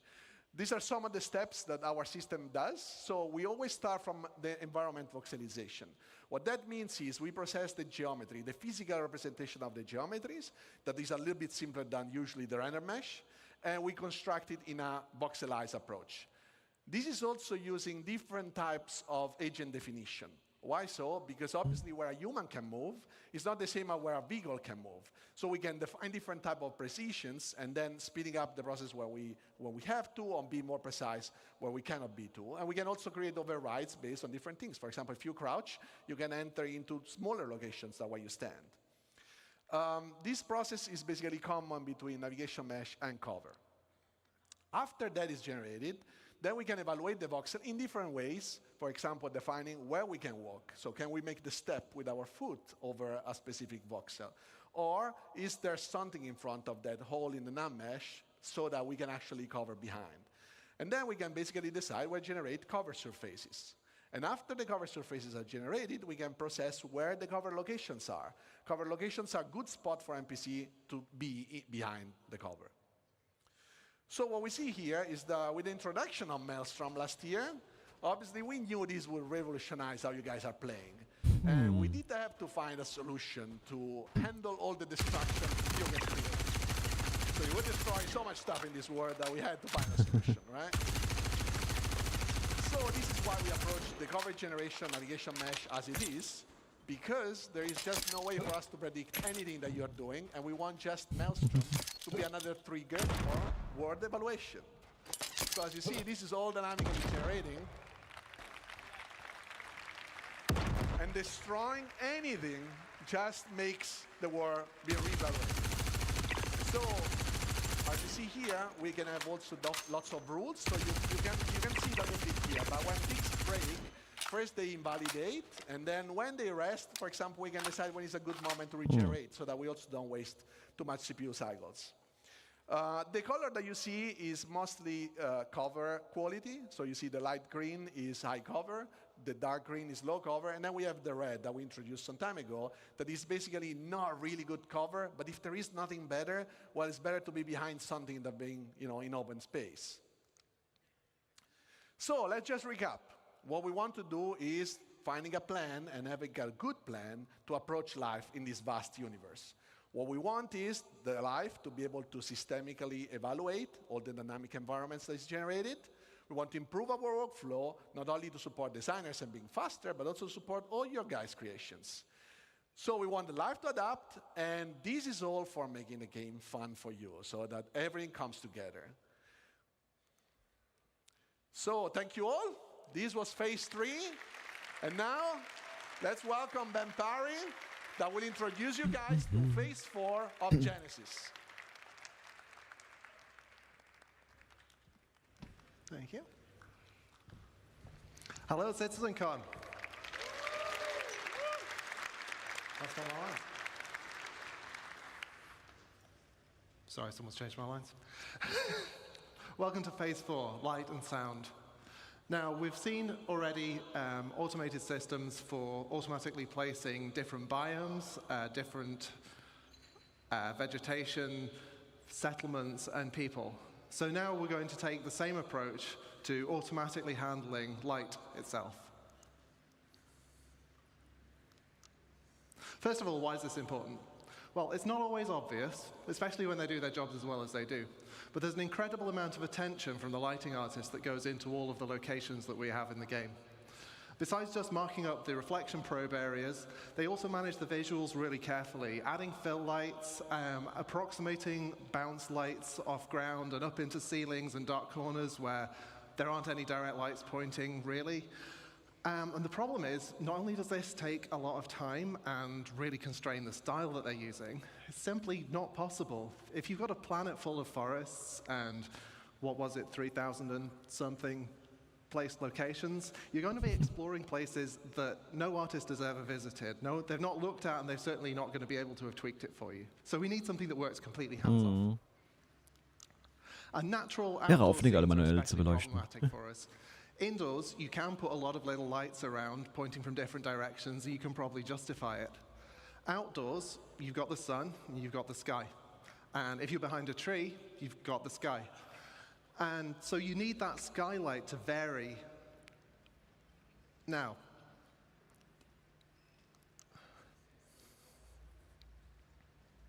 so this is the forest as you'd see it without the GI system.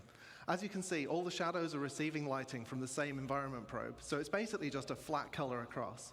We replace that with around 40,000 mini ray trace probes. Each of them has their own view of the sky, and so that gives you way more contrast and variation as you move in and out of the canopy.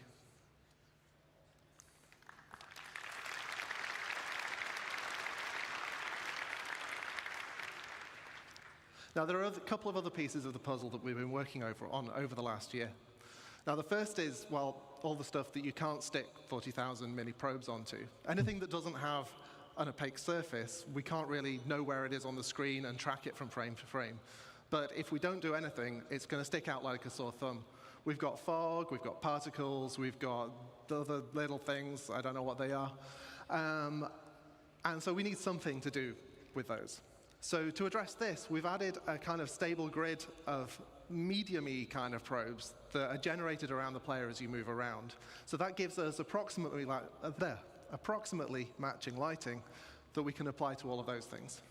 Now, this is a little bit difficult to illustrate in normal scenes, so for once I've been making my own levels.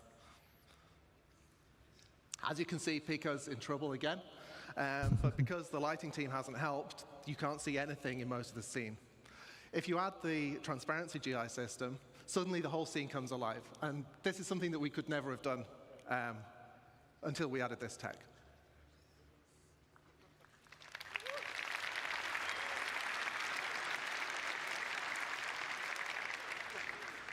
Now, the other piece of the puzzle is glossy reflections. Now, we've got a fair few shiny objects in the game, you may have noticed. And we've got the same problem that if we fix the lighting on one thing and then the reflections don't match, it's going to look terrible. Also, ray tracing reflections is really cool, and we wanted to do it. And the challenge here, though, is that the ray trace reflections you're going to do, they're not just mirrors. Like, we've got a whole range of objects in the game, from like a scuffed hull panel all the way up to chrome-polished pipes. And we want the same system to apply globally across that. So I'm going to do an uncomfortably short breakdown on what this tech looks like and how that comes together. So here's what we need to beat. Now, obviously it reads as shiny, but there's this kind of fakeness to it. It kind of looks a bit like it's flying. So let's see what the ray tracing looks like. Yeah, it's really noisy and horrible. We need to clean it up. So what we do is we let pixels share their data in space, and then also in time to clear up the final image. And then we let the game's normal anti-aliasing just kind of clean up the last stuff and carry us over the finish line. And that's how you make a chrome penguin. Und hübsch. Oder cool. Now, I'm going to derail for a moment away from the topic of Genesis, because this isn't actually just about automating the lighting for new environments. This is also about pushing quality in areas that have already had all of that work done by the lighting team. We're freeing the artists up to light more naturally, allowing the time of day shifts to be embraced rather than fighting against them. And as I'm about to show, players and NPCs are going to reap the same benefits as well. So here we start adding natural areas of light and shade and warm and cool colors.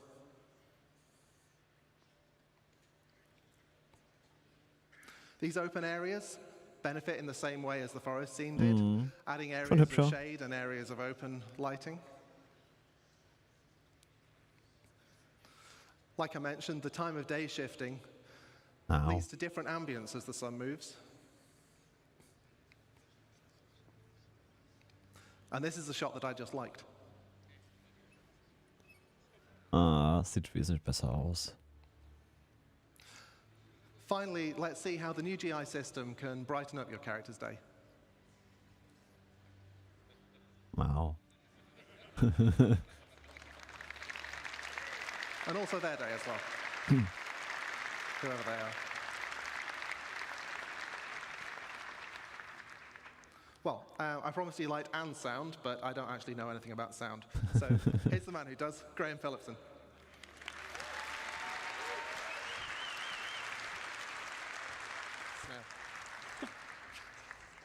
Und hast du einen aktuellen Patch schon gespielt, Frankie? Jedenfalls sicher, es gibt nur noch Piercings oder Tattoos. This is the first time I've done this. Very exciting for me. So, do you want to make some noise? So, sound isn't as fast as light, so it takes me a bit to catch up. Jared wrote that joke for me, so you can blame him. Says it right here, blame him. So now we have a huge amount of visual and interactable content. Locations, biomes, populations, planets, and systems. And now they're all beautifully lit too, thanks Ben. But how do we paint this world with sounds?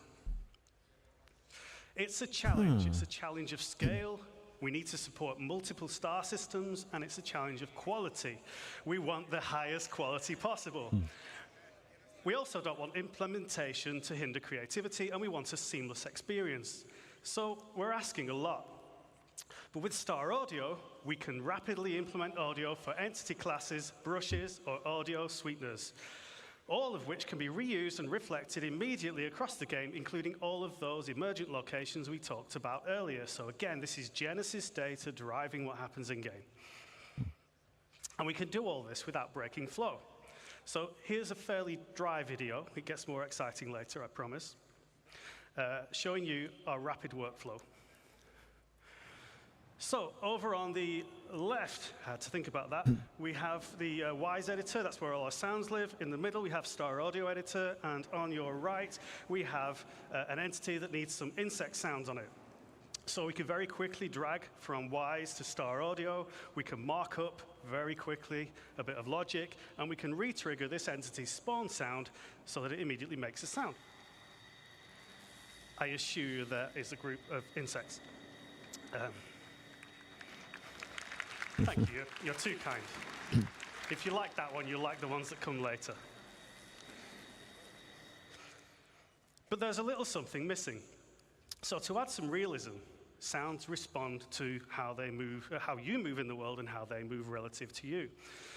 So we need to change the frequency as their velocity relative to the listener changes. This is known as the Doppler effect. In simple terms, the pitch dropping as something whizzes by. Or, in even simpler terms, now, sound designers traditionally needed to implement their own Doppler sounds. But given how fast we can travel through these rich, dense locations and the sheer number of them, we can't afford to be doing that any longer. So we've created a systemic Doppler solution. And I'm going to show you that now, the only way I know how, by putting a big Benny noodle machine on top of a mountain.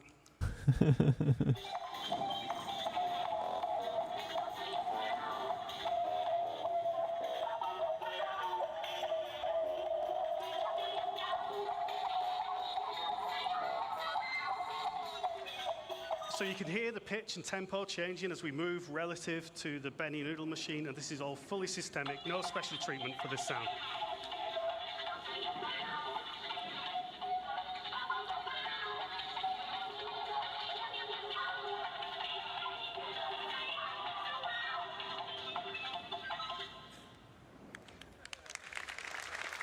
And I expect the noodle bar to be very busy after that commercial. So, how does it work? Well, the listener is surrounded by variable time delay buffering, not the horrible kind of buffering you get on the internet. This is a really nice kind that helps the game sound good. Each buffer represents a section of the sphere around the audio listener, and the audio is mixed into these buffers at a position that is appropriate to the object's position in the world.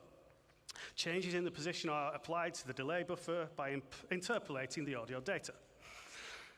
But that's not all we're doing here. Now, I know there was a bar citizen yesterday, so some of you may not be thinking as fast as you might normally, but you may have realized that by buffering the data in this way, we're not just creating a speed of sound, we are not just creating a Doppler effect, we are indeed, and I just spoiled my own line, creating a speed of sound effect.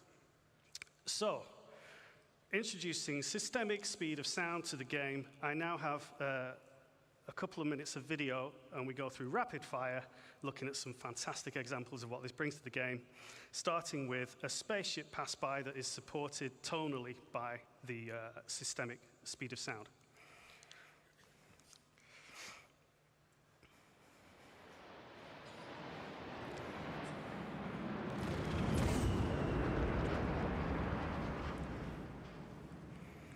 Okay, sounds cool. What about weapon fire? So let's bring in a sniper and unfortunately for Ja, also wenn sie die Tech dann lizenzieren, dann auf jeden Fall an andere we're going to Ideen. hear this first from the perspective of both with no speed of sound effect. Der arme Pico. Hey. Okay, so that's, if you were at the Pico perspective there, that's how you'd hear it in game right now. Let's hear it with speed of sound enabled, and this time we're just going to listen from Pico's perspective. So Pico's down before he even hears the shot. But don't worry, he's not dead. Okay, let's finish him off.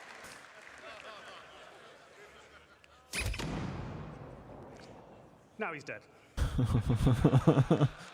And as the voice of Pip's Power Up, Ciao, ciao. I need to get some proper placement in. So there's one more example for you. Now finally, oh, not finally, we have ship weapons, so listen to the fire rate as the ship approaches the camera here, giving you a bit of a sense of threat.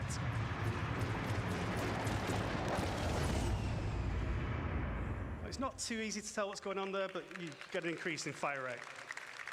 Finally, the really cool stuff, explosions. So we can put a cinematic element, a shockwave element, and a delayed speed of sound effect.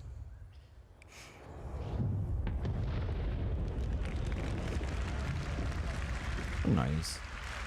And that's way too cool to do just once, so we're going to do it twice more from further distance. So again, cinematic effect first when you see it. Shockwave. And the explosion itself. This is all completely driven by parameters in the game, so we can do this for real. Whenever you drop a Moab. One more.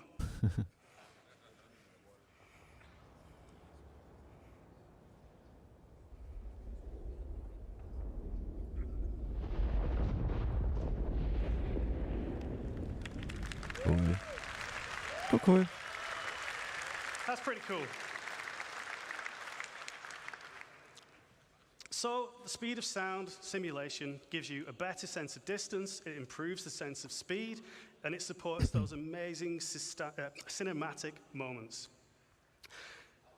So, in summary, we're trying to make ziemlich the game nice, more oder? immersive and respond to all this Genesis data and make it feel more real. And that's not all we can do. We can make sounds respond differently to changes in atmospheric pressure and resultant changes in temperature. So, for example, the sound will travel faster in extremely hot, high-pressure environments. We really look forward to getting this in game for you and getting you enjoying it at home. Now, that's all from phase 4 of the Genesis cycle, light and sound. So I'm going to hand you back to the amazing Ben and Ali to bring us home with the final phase.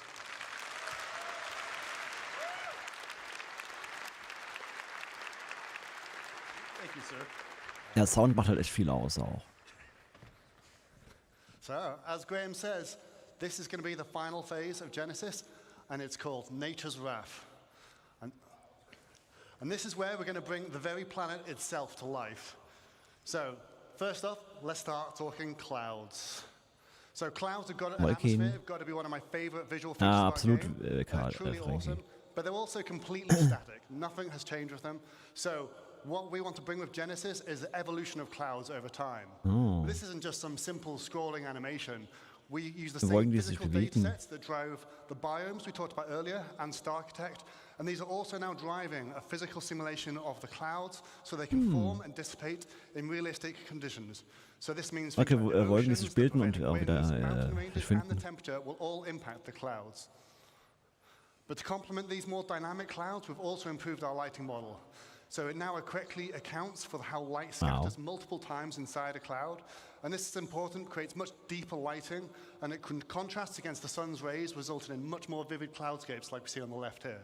Something we're all too familiar with in Manchester. Now, it would be awesome to bring this into context and show it on an actual location. Let's take a look at a quick scene to round this up. It's a nice day on the surface, but something's different.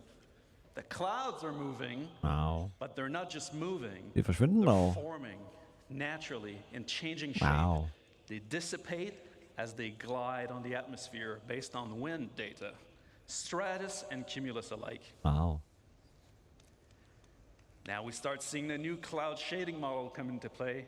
We are seeing enhanced occlusion beneath the cover, Das ist emphasizing the sunbeams how Wow. it interact with the clouds, and seeing the light shafts peer through the layers. wow. Now, as this is closing in, we can start to see the changes in visibility of the area. Light precipitation is starting. Previously, we authored static cloud shapes, but no longer. We didn't manually place a volume here. Its presence has been informed by Genesis data. Oh, and it's not just a cloud volume. It's a weather front. Oh. Cool. Now we're trying to see the wind picking up. Terrain and rocks are getting wet. Wow. Vegetation, grass, and the overall environment are responding to the weather. The system is changing the world around us. We can see puddles being formed dynamically in the dirt, properly responding to light, reflections, and rain droplets. Making it Dynamische Pfützen. it's getting really ominous and loud in here. I can feel the danger. I think we should let this play out in the game.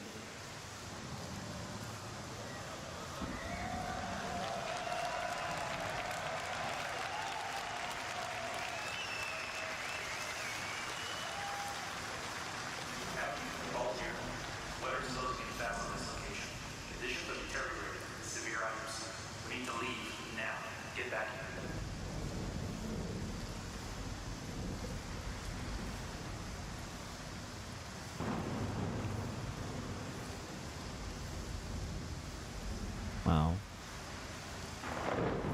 Sieht schon richtig mega aus.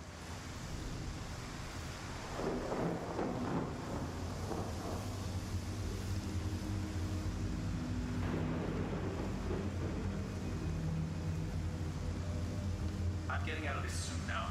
Powering up, flying out. We'll need to switch to IFR. See you on the other side.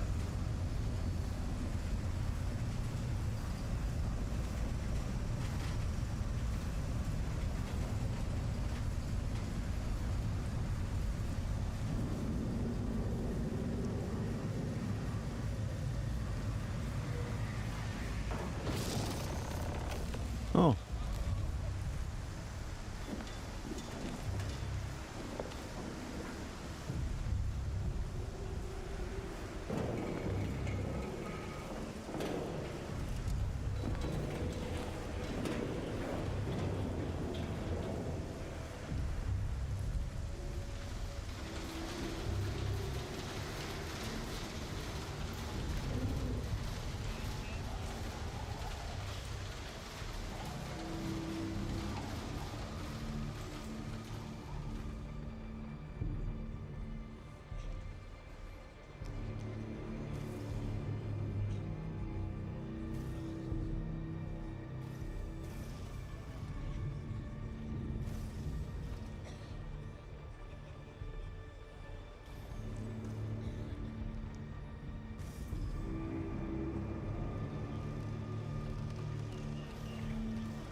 Schon richtig nice.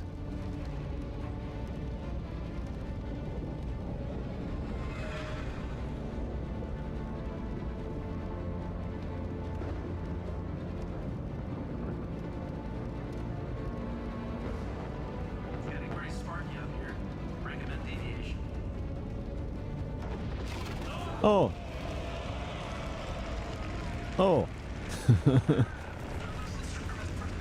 Oh.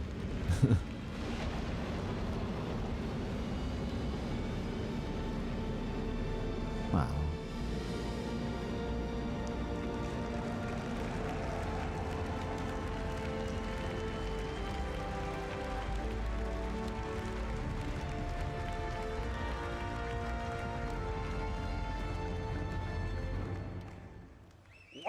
Ist mega. Oh ja. Krasser Scheiß. Man, that's what we call the Falco maneuver to get out of there. Ali, please break this down for us. What did we just see? Yeah, so that was a combination of lots of tech we just saw that all combined together to make a really great cohesive experience. So we started with the cloud simulation, which wasn't really a cloud simulation, it's a weather simulation. The rain will appear not at random, but it's based on physically plausible conditions. So you have real weather fronts evolving across your planet all the time. We have a host of visual effects, like the rain, and then they have the atmospheric scattering that you get under the columns of rain. We had the puddles and the splashes and all of this type of visual effects. We saw the wind developing over time, and that introduced turbulence to the flight model, making flight very challenging. And then, of course, we saw the lightning, which plays havoc with your instrumentation, but direct strikes will damage your ship, and of course, some storms will be dangerous enough to be fatal, as Ben's unlucky Aurora just found out. And these storms will sometimes be short-lived and localized, but others will be larger and potentially permanent on some planets. And this is going to restrict access via flight. I mean, players will be forced to resort to ground vehicles or even foot. And this is all going to be dynamic, meaning that you might find yourself trapped in some really unexpected Ja, dann werden auch situations. Bodenfahrzeuge So wichtiger. we really can't wait to use all these mechanics to open up many new gameplay opportunities for All in the Verse soon. Soon, soon. Soon TM. A wise yogi once said, "It's your job as a pilot to compensate and stay on course." All right, what have we learned today, guys? We've shown you an approach of encoding the rules of nature into planetary data. We've seen biomes emerge from geology, temperature, humidity, climate, weather, the physical terrain. We create denser, more diverse living planets without artists hand-placing or manually creating biomes, instead leveraging asset mapping. We've shown you a new way to make the game that can scale, to create thousands of Korean places for civilizations on planets that can be used for missions or immersion gameplay, without art and design hand-placing locations, leveraging world design rules instead. We've seen how populations of AI and NPCs inhabiting locations dynamically adapt their understanding of the environment without custom markup by developers, allowing the creation of more playable spaces rapidly. We've shown you how light and sound also benefit from Genesis data to influence planetary environments, and we've shown how these systems come together when weather comes into an area, changing your gameplay experience significantly. Our goal with Genesis and all of its systems is to create more worlds, better worlds, faster, by applying our tech wizardry and craftsmanship to build systems that respond to data. That's our Star Engine presentation for today, guys. For this year, have a great CitizenCon. Schon mega.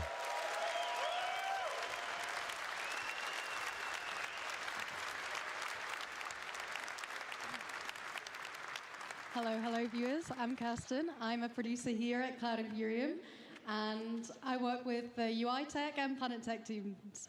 Off the back of that amazing presentation is the lovely Will Hain on Planet Tech. How are you feeling, Will? Yeah, I'm feeling really good, thank you. It's been a good day so far. Beautiful. That was a smashing presentation. How is it to do it here in Manchester versus LA last year? It's very different. LA is, of course, amazing. It was incredible to visit, but I think there's something really special about doing it here, just down the road from the studio. It's amazing to see the people you get coffee with, the people you work with, and you chat about problems and do design with. They're here too this time, whereas last time, it was amazing, and it was lovely meeting all the LA folks, but it's just not the same as the people that you work with each day. I love it being here. It's great.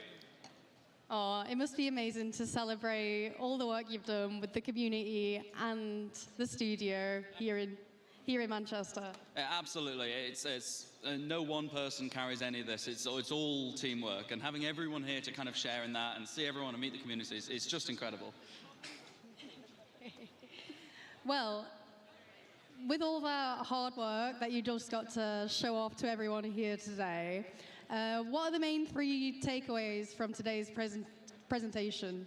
So it's like Benoit just said, the whole Genesis set of technologies is all about creating more worlds faster and better. We've got a benchmark, things look great, Pyro looks incredible, but we want to be able to deliver that more. We want to be able to exceed that benchmark and do it across everything we make going forward.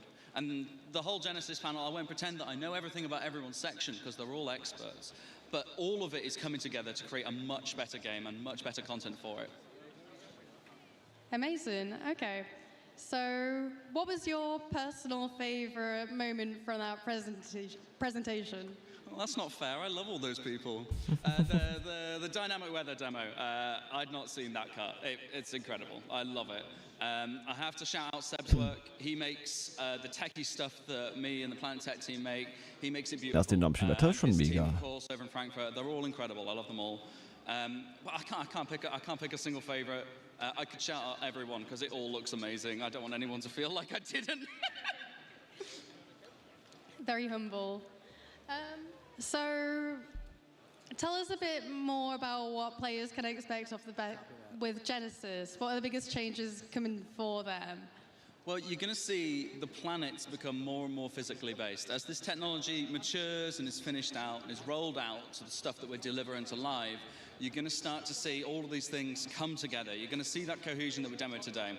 And I'm hoping that we're going to show you some more of the steps along the way as well in the future, where we won't just be showing you Pines anymore. We're going to be showing all that incredible stuff that Seb's been busy authoring. Together, it's just going to look amazing. I'm so excited to get this into people's hands. Beautiful. A personal highlight for me was seeing the water interaction with the biomes. Is that something you're excited for players to interact with? Absolutely. The swamp demo with the water interaction, I kind of knew it was coming, and I'd seen like the clip in the background, but seeing it there and it just working is great. I love it, and I can't wait for once those biomes are out and you can go and explore. It's so much more reason to be in the water and see it all. I'm very excited, yeah. Immersion's obviously very important to our community, but I would just want to touch on the work you and the team have done. Is there anything you want to say to anyone in the studio, or any shout-outs you want to make to the people you work with? I don't know what to say about fans except come up and say hello if you are one. Back at the studio, you guys are all amazing. It's great being the person to stand up and talk about this stuff together with Ali as well, but there are so many people that go into making technology like this, whether it be the water sim and the rendering and all the people that worked on that, or the Planet Tech and all the people who have worked on the giants whose shoulders we stand on, and then the people who work today. It's not just me. We have a team. We have a group of people, and everyone brings a unique contribution. It's amazing. It's great. So thank you to everyone. Yeah, just to echo that, thank you to everyone who's worked so hard on all this tech, including yourself. Yeah. What was your favorite bit? I like seeing the Pico get shot. Absolutely. Shoot that guy. He doesn't, we don't need him.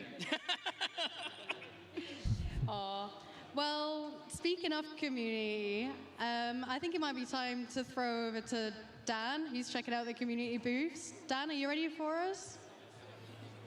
Yeah? Thank you, Kirsten, and thank you, Will. It turns out water is wet, and no one better to tell us than Will.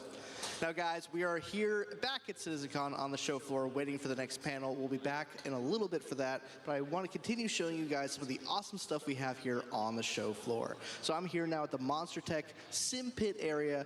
Monster Tech, we had an awesome promotion with earlier this year where we have these great themed chairs. Look at this. This is an RSI schon hübsche Stühle. chair. Let's get a close-up Aber auch on that if teuer. we can. Look at that RSI branding. Look at me. Look at me. I'm Chris Roberts now. I'm Chris Roberts now.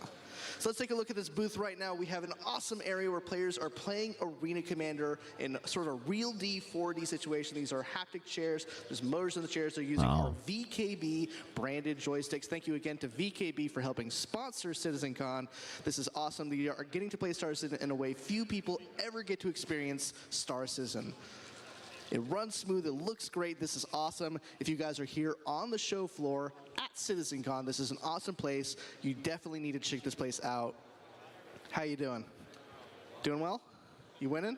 Are you winning something? I'm just trying to figure out how to fly again. He's trying to figure out how to fly again. You have to figure out how to walk before you can run, in a sense. We have a huge crowd of people here, so it might take you a little bit to get in, but this is awesome. And as you can see, continuing the branding and the theming we have here, just excuse me, guys, we have in-game posters as well. We have a Leilani Addison poster. We have our Ship Showdown posters.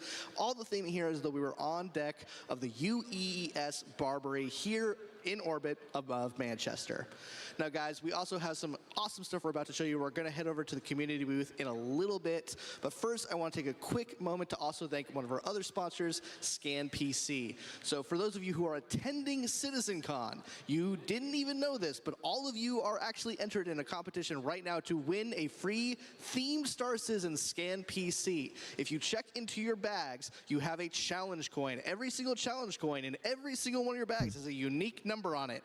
At the end of the show, we'll be pulling a random number that matches one of those unique challenge coin numbers. So make sure you have your challenge coin on you. If you don't, you're going to miss out because we have an awesome themed Kovalex box themed Scan PC. I'm actually going to throw it over to Sam, who's going to check out that PC over in our interactions booth. Sam, why don't you show us what that looks like? No idea what he's saying, so I'll just wing it.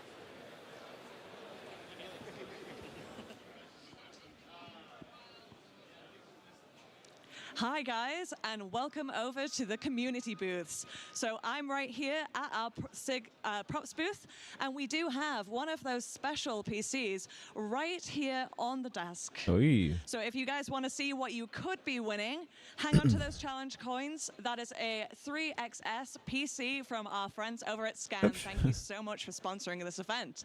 So, at the props booth today, I am here with Tom, Joe, and Anise, who are going to be working on stuff throughout the day. So, Tom, what is it that you're working on today? So we have the goodie pack that's going to be, part of the, if you bought it, you would have it. And we are doing some of the props that's going to be part of the pack. I'm doing, the stuff that we have going to have, and yeah. Amazing. So how are you finding the atmosphere at SitCon? Is it your first time? Sorry, I was in LA last year, and it was amazing, and I love this one even more, and I hope everyone feels the same way, and yeah. Fantastic. So, unfortunately, Tom is working on a project that shall not be named, so we can't really talk to you about this next question.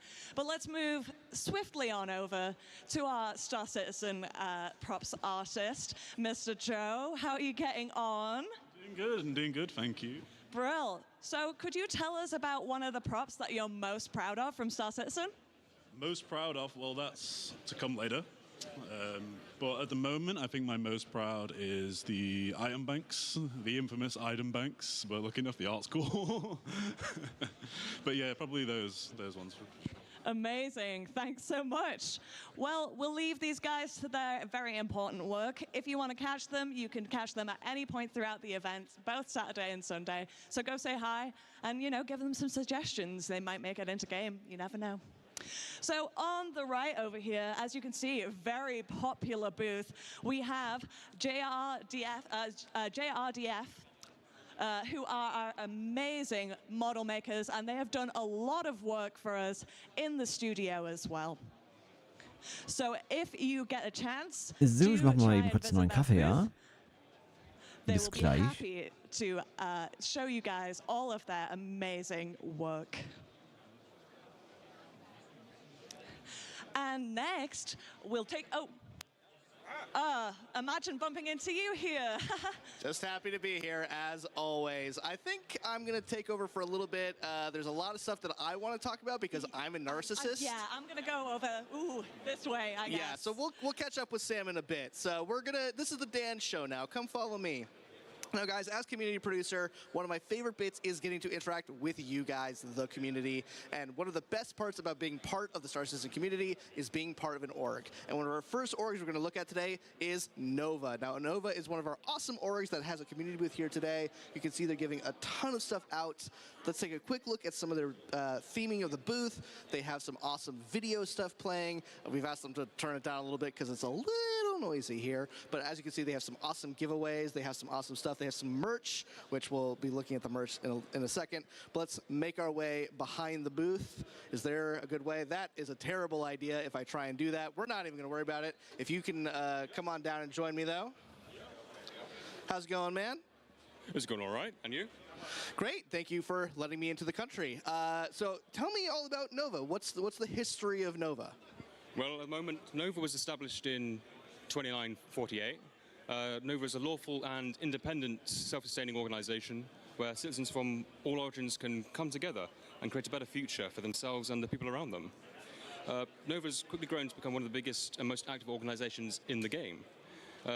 Our goal is to provide an inclusive environment that allows all of its members to have fun and enjoy the verse, and also provide an awesome community of like-minded individuals.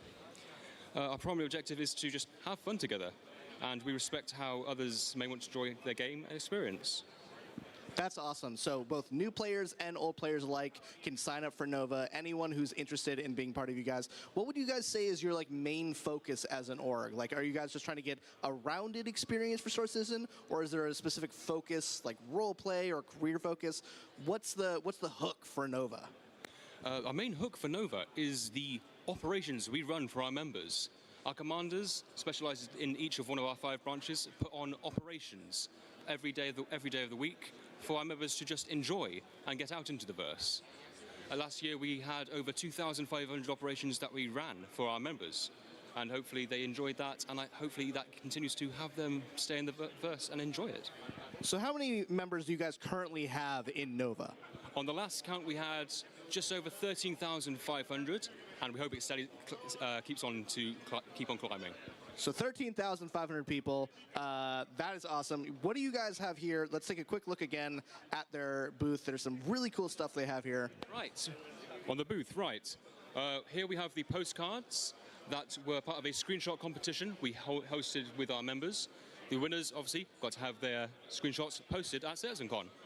On the back of each of these postcards, we have the QR codes leading to each individual branch's recruitment video. So walk me through the branches. What are your 5 branches?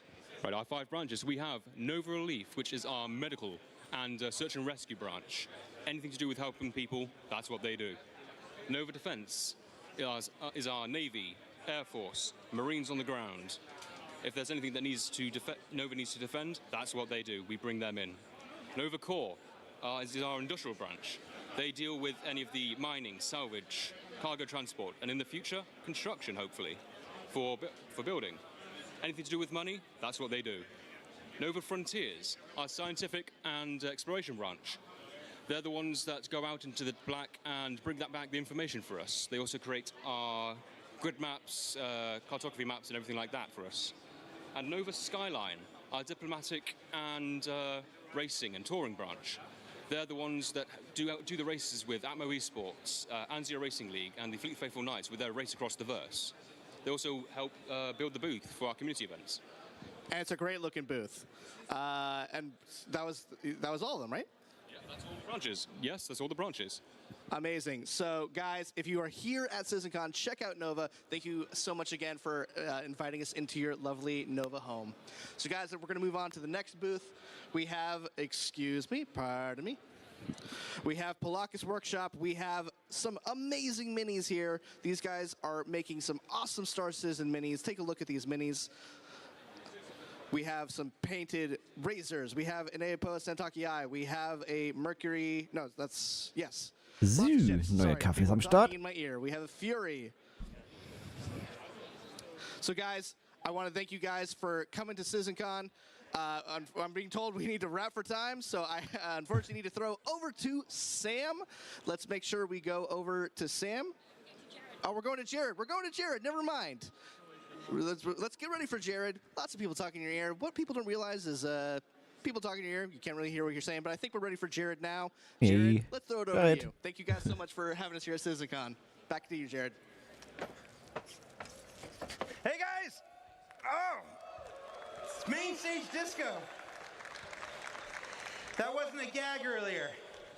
I really messed up my hammy. Pro tip, don't get old. All right, so we just finished our Star Engine presentation, Brave New World. I want to do one more round of applause for all the CTG guys who got up here and showed you their work. Just when you think our planets couldn't get better, they come up to us about 3 months ago and they're like, hey, we've got this. You want to show this at CitizenCon? I'm like, yes. Yes, we do. We want to show this at CitizenCon. But you don't think it'll be like an ISC kind of thing? I'm like, no. That's CitizenCon worthy. All right, so our next presentation are a group of several dear friends of mine and Sean Tracy. You know I love you, baby. I love you. It's a presentation that I have wanted to do here at CitizenCon for years, and in 2024, well, the stars seemed to align, and I'm so excited that you're going to see this. This was what I called in our pre-show our sleeper presentation of the year. I hope you give them all the attention and all the admiration they deserve. Please welcome Benoit Bossager and A Social Universe.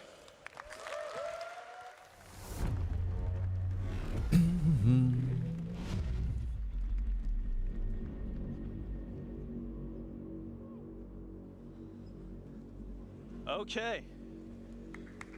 Hello. Can you hear me? 1, 2. All right. Cool. Okay, so in the Star Engine presentation, that was Benoit. In this one, I am Balt, my player persona. I will now channel my inner Jared in this one, and I will be your host for this panel. Woo! It's time to discuss A Social Universe. But before we start, I have a couple warnings. First one, let's take a look at this one. I took this in our last technical preview demonstration. And God, I was so happy to see all these people on the train. It just made me like very, very emotional. And so I want to take a moment to thank every one of you that have participated with Tech Preview Server Meshing Test A, B, C, D, and E so far. You guys have been thousands to come and help us test this technology, and the team and I are really humbled, and we feel energized by your energy. So on our behalf, thank you very much. Now, the above picture is really nice, other than this guy, but it does present a problem. A fundamental part of playing a massively multiplayer online game is how you connect with other players, to join in on adventures, or to receive support when you want to get out of a tricky situation, or you want to participate in endeavors that are bigger than yourself, or simply you want to run a business and make a profit. Well, as our game server shards grow, you will encounter more players, and for that, we need to scale Star Citizen's social tools to MMO size. Our ambition has always been to build a grand social system, including not only the game, but the world outside, like on Spectrum. Unfortunately, the focus has been elsewhere for a long time. We have neglected this side of the game in favor of others. For example, the Comlink app is by far the oldest application in MobiGlass. It's now time to correct this and make progress on this plan. Our goal, as a reminder, in Star Citizen is to cater to all types of players. Star Citizen in that respect is not a black or white. It's not an either-or kind of game. We are not an achievers versus casuals game. We are not a socializers versus solo players game.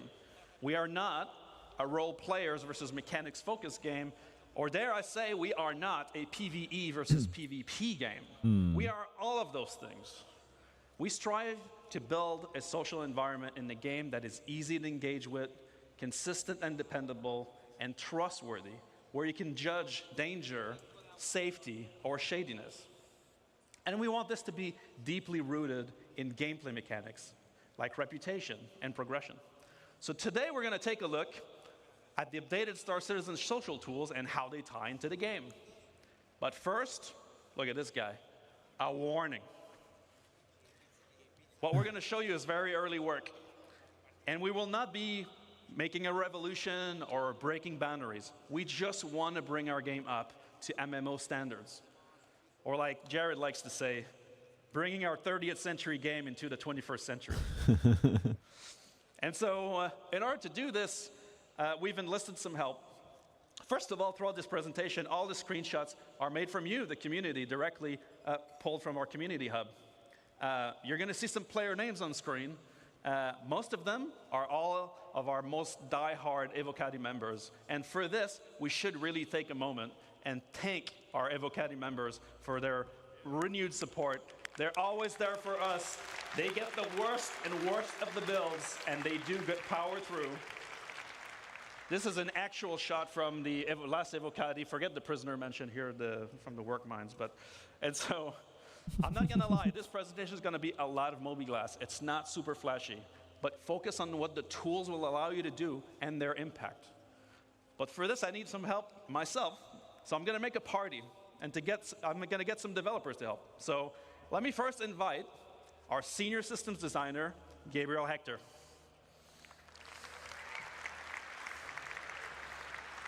Hello, CitizenCon. Hope you're doing all right.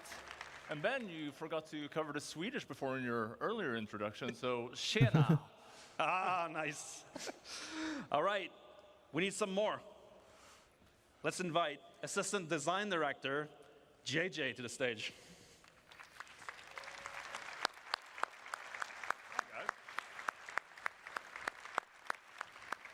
My spot's quite far away. Yeah, no, you walk it up. Okay, so social universe begins with your friends. That's your closest group. It's the first go-to when you want to play. Our current friend system is dated, and it includes things that are, well, definitiv. not really War ziemlich alt. friends. So my first question goes off to JJ to kick us off. What are we doing to improve friends and friends management? So, we're taking our oldest app in the mobiGlas, the Comlink app, and we're upgrading it to a brand new social app. And this is now going to be your one-stop shop for all of your friends and group gameplay.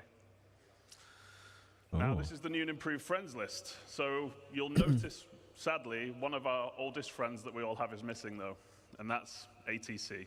Sadly, our friendship has ended with ATC. What? I'll have no Oh, friends no. at all, Ben. So this is now just a dedicated space for your real friends. So, Aber you're now ATC gonna ist be able mein to see what those richtiger real friends are Freund. doing with richer presence information. So, giving you better awareness of where your friends are, what they're doing, or if they're not on, when they were last seen. And then you'll also be Das ist able cool, to dass man sieht, wo sie reflect sind, your own wann sie status. jetzt So online you can waren. let friends know if you're away, don't want to be disturbed, or if you just want to hide offline for a while. Another key upgrade is synchronizing with Spectrum as well. So you'll be able to see friends Nice. that are in Spectrum itself, Arena Commander, or just chilling on the launcher. And that also means that you can accept and receive invites to and from Spectrum even while you're offline. Nice. And throughout this presentation, any functionality that is shared between the game and the web and the launcher, we're aiming to synchronize across all. And speaking of synchronizing, when we have multiple characters, your friends will be shared across all of them too. Oh. Nice. Nice. So some people are real socialites. I know, I've seen them. They have a lot of friends. I'm talking multiple pages and pages of friends. What are we doing to help management of huge friends list? Nice humble brag, Ben. Well, in fact, we are giving you the ability to add notes to your friends list, so you can remember, hey, this is that cosplayer that I met at CitizenCon 2954. Or maybe it's JJ's super weird username. This is JJ. Also, you can add people to a favorites list, meaning that the people that you interact with most in the game are always going to be shown at the top of your friends list for your convenience. Additionally, we're moving the voice chat into the social app. And, well, why? Who are you going to call? That's the question. You're going to call your friends. You're going to call your party. So this is where it should live.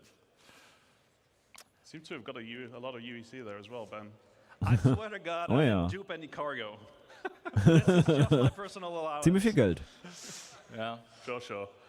All right, so that's all cool for your close buddies, but the one thing that always happens when you meet people is that some of them aren't nice. Abusers, pad rammers, active griefers, you know? Currently, we can't do anything about that in the game. What are we doing to help the situation? So in addition to the friends list, we're also now going to have a block list. And we like to think of block people as reverse friends. They're just people that you really don't want to talk to anymore. So what we're trying to do is we're doing something called black holing them from communications. So you can't see them talk and they can't see you talk anymore. And not only for communications, whenever you see some of these other systems we're about to talk about where you can group up, we're going to make it harder for you to see each other as well. Now, we also have a much requested hostiles list for people who have made a real enemy of you as well. The KOS list is finally making its way in. Oh, yeah. You'll also be able to add notes here as well, just so you can remember that person I blocked 2 years ago, you remember why, because you're going to forget. And then for those situations where someone really wants to go the extra mile to be a super mega ass, you can report them to us, and we'll deal with them for you. All right, so now I have my friends list up to date. I can find my friends easily based on rich presence in real time, and I'm ready to go on an adventure. But for that, I need a party. The party is at the core of the social experience when you're heading into a mission, meeting with other players, or whether they're a friend or not. Our party system is very bare bones at the moment. It does have some cool features, but what are we planning to improve parties? Yeah, so as you said, it does have some cool features like party launching, the party markers, quantum syncing. It's all good stuff, but let's take a closer look at the new features of the party list. So, with server meshing, we are right now at a unique opportunity for us. So we already support large parties, but we want to do this well. We have been seeing what you do in the tech previews, and people have been partying up in hundreds. 100 plus people in one ship? Come on. And that's all right. We just want to make sure that we're adding better support for this, like search functionality, making it easy to find people in your party. Also, just like we did with the friends list, we're adding rich presence here as well. But for the party, you're going to want more real-time gameplay-related info, like if someone's downed or dead or maybe offline for some reason. A big thing, though, is the ship and seat breakdown. Wow. So you will see. Yeah, maybe that's worth applause. So you will see all the vehicles that your party members are in, as well as the seat that they are in. This will give you great situational awareness and allows you to coordinate better than ever before. It's essentially a mini fleet manager. Okay. Oh.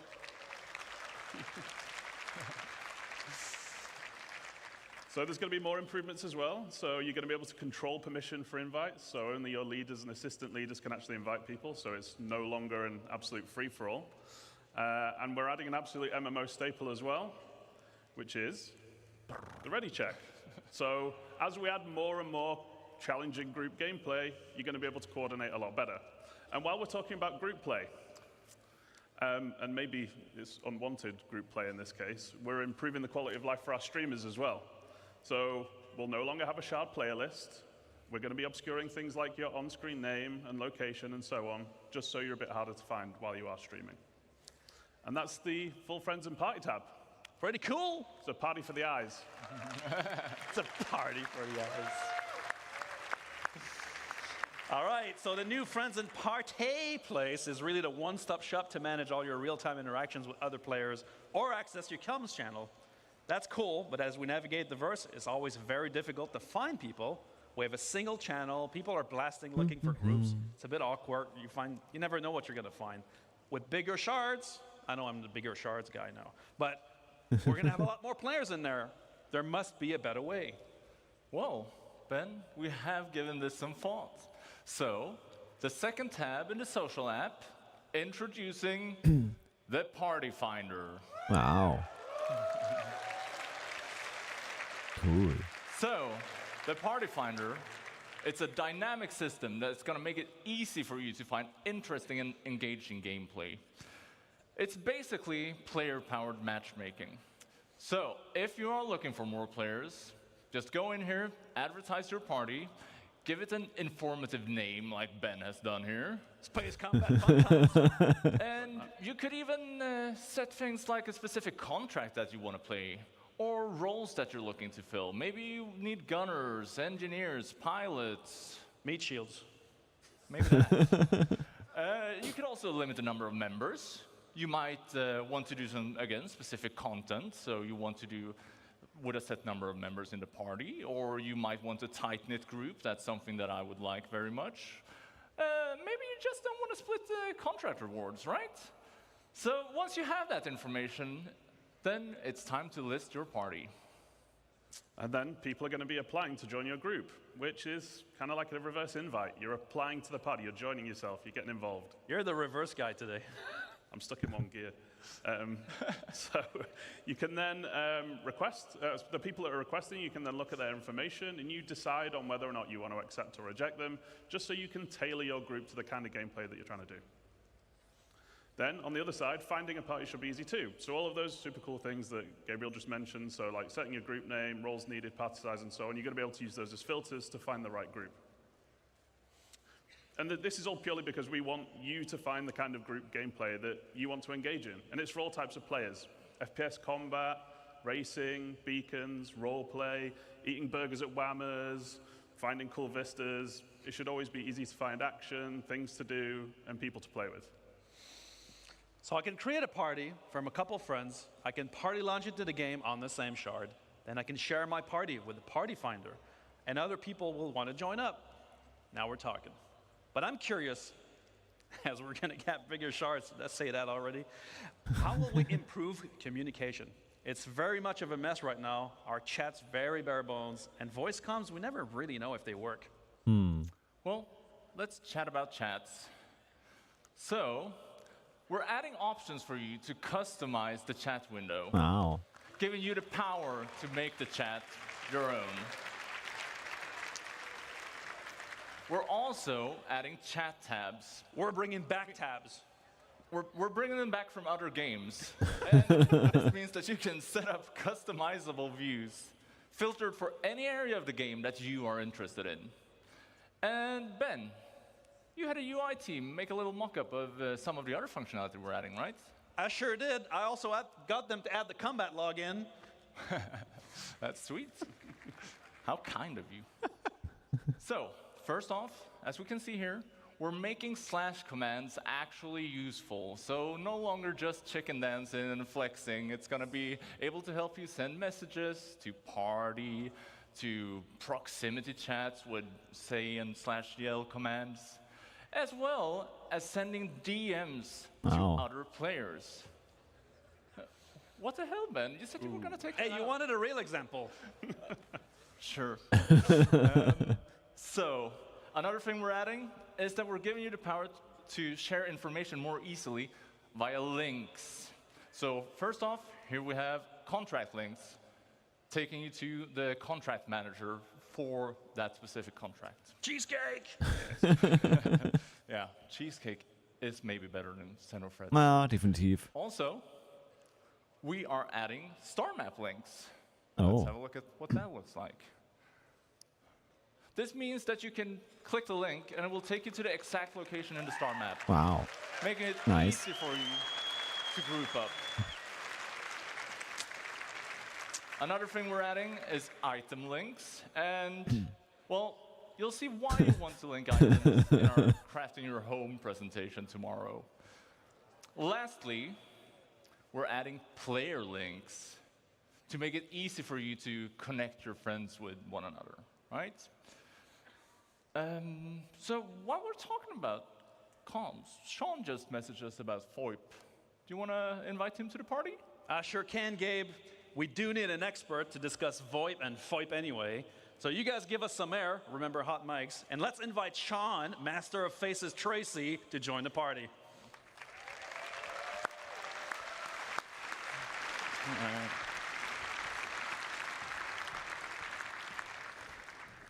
Hey, Ben.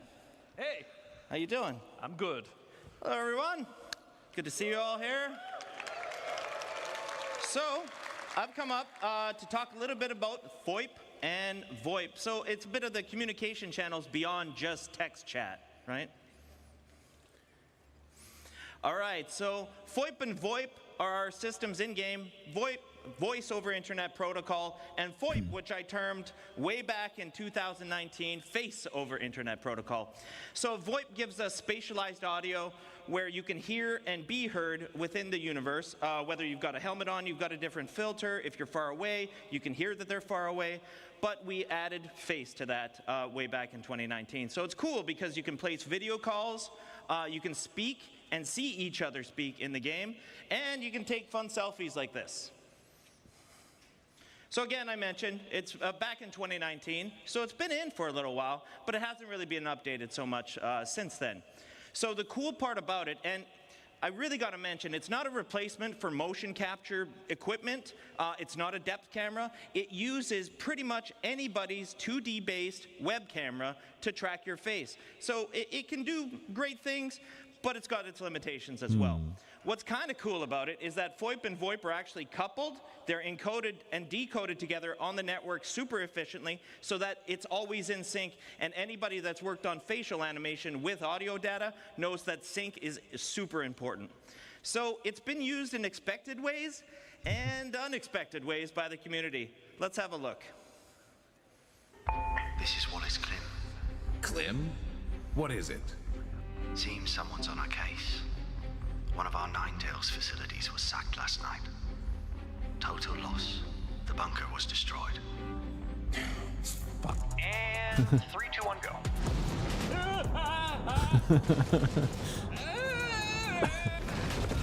This isn't what they said it would be. The subject has crossed the perimeter. Most people don't associate ladies like us with salvage, do they, Shell? That's right, Mel. In fact, we're the best in the old system at salvage, aren't we, Mel? That's right, Shell.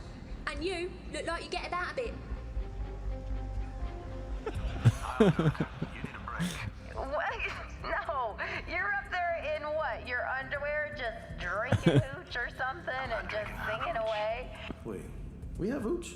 Hi, I'm Natronics, and you're watching Redline, your source for adventurous stories throughout the verse. The name's Brad. Agent Davina Brad. Excuse me, Captain? I'm Aaron Baxter. We topped off yet, Aaron Baxter? Just about, sir. Good. I don't want to spend another second on it. Something we have in common, sir. Hey. Yeah. It was that day when I met Mr. President that my life changed for the better. Eat that apple.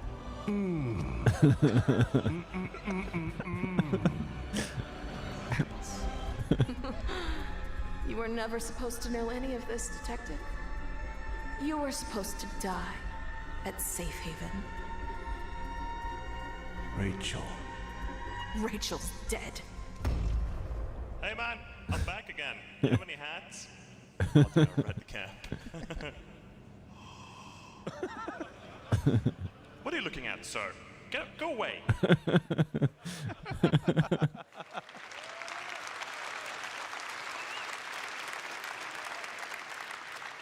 So that was all content made by the community, and I love it. I love it. I think it's awesome, bugs and all. But there's probably some improvements that we can make for that. So one of the big ones that we've made is head rotation tracking. It's actually something we were already doing to do head tracking in first person, but we never could move the head around on the actual character itself, which we've been able to do. Some cool stuff like range of Jared? Jared? Yeah, Sean? Can we just, let's just do a fake video call. Can we do a fake video call? Oh, you know we can do a fake video call, Sean. All right, cool. So let's call one of my guys, Oliver Cook. He's been working on some new tracking updates.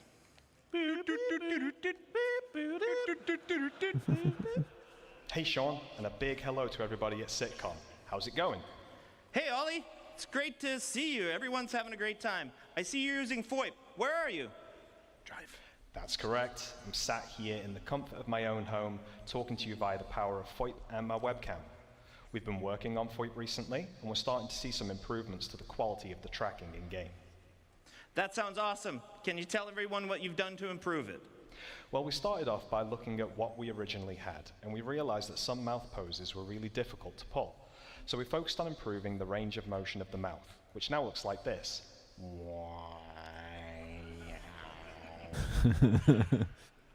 Hopefully, you can see there's more of a one-to-one relationship with what's going on in my webcam, and this has helped some of those problematic poses we were seeing before, one of which being a closed-lipped smile, which was quite difficult to achieve previously.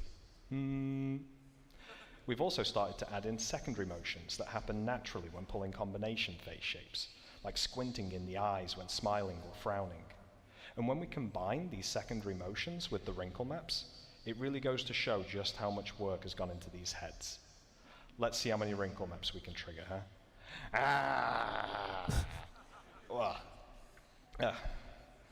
And finally, one other thing we noticed was the tracking quality could be quite noisy in environments where the lighting is less than ideal.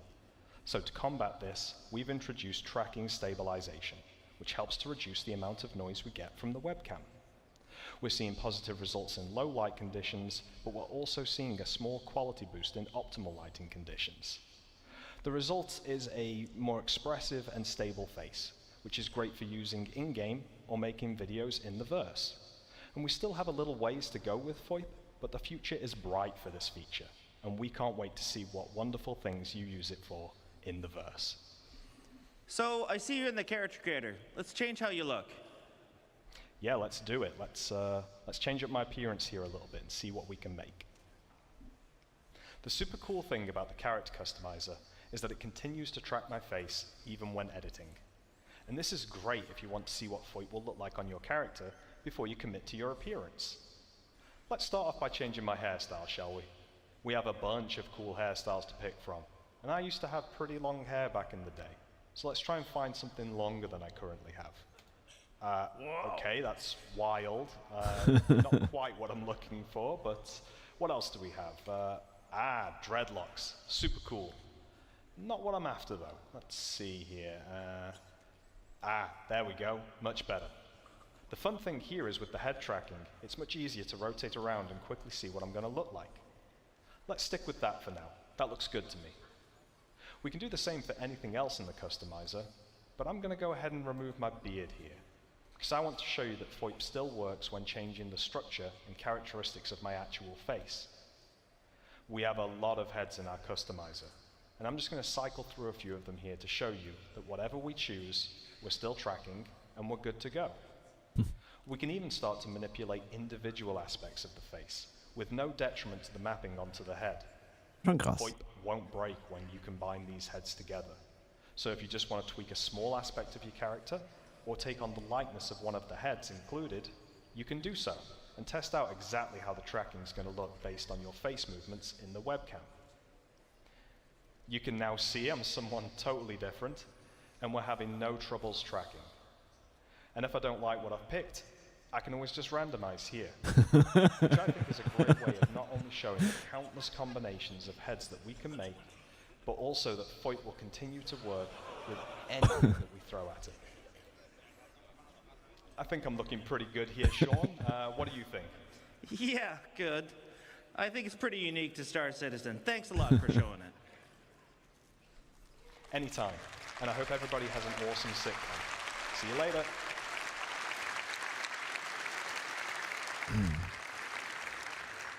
It's pretty cool. All right, that's great, Sean. But the reliability of our voice transmission has been a bit spotty, with many players reporting quality loss or even full audio loss. What are we doing to improve the overall infrastructure behind VoIP and VoIP? Well, first of all, we've heard you, we know, we've tried it, and it sometimes works and sometimes doesn't work. So what we're going to be doing is we're going to be updating the voice service and a total overhaul of the voice server. This is actually important, and we need to do this anyways, because we have to update the voice infrastructure for the much larger shards that are coming. So this is going to improve reliability and the voice quality. So one of the biggest things that we're going to be doing for you guys is to make sure that you have feedback in the game for when this is working and when this is not working. When you're transmitting, when you're receiving, you really have to know. So whether that's picture-in-picture, whether that's an icon telling you you're transmitting, these are all going to be things that we're adding as we go forward with these features. Cool. Good stuff. What? Am I done? Should we get Gabe back on? Yeah, let's get Gabe back in here. Hey. Okay, there's room for 4. Yeah. There's a lot of people on stage now. It's a bit crowded, right? Can we kick Sean? Yeah, we can. I think we should.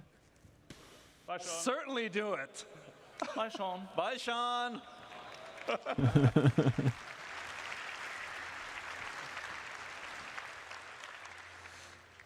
All right, now we've made some friends, we've joined parties, and we even kicked some people. That's super great. But what if you're new to the game? Ben, behind you. Oh! The guide system. So we've introduced the guide system on the web a while ago, and this allowed new players and experienced players to match up, basically for a new player to get training and learning the ropes.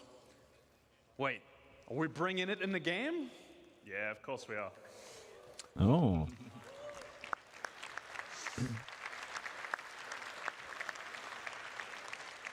So, ultimately, we want to encourage you all to help one another. And it's very important for a game as large and as complex as Star Citizen is. And while we're improving how we teach you the game, it's irreplaceable to have another player by your side showing you the ropes. So, we want to keep the guide types from the website, because there's already a lot of good ones there. And they already cover a very wide variety of gameplay. And as we add more game systems, more guide types are going to get added too.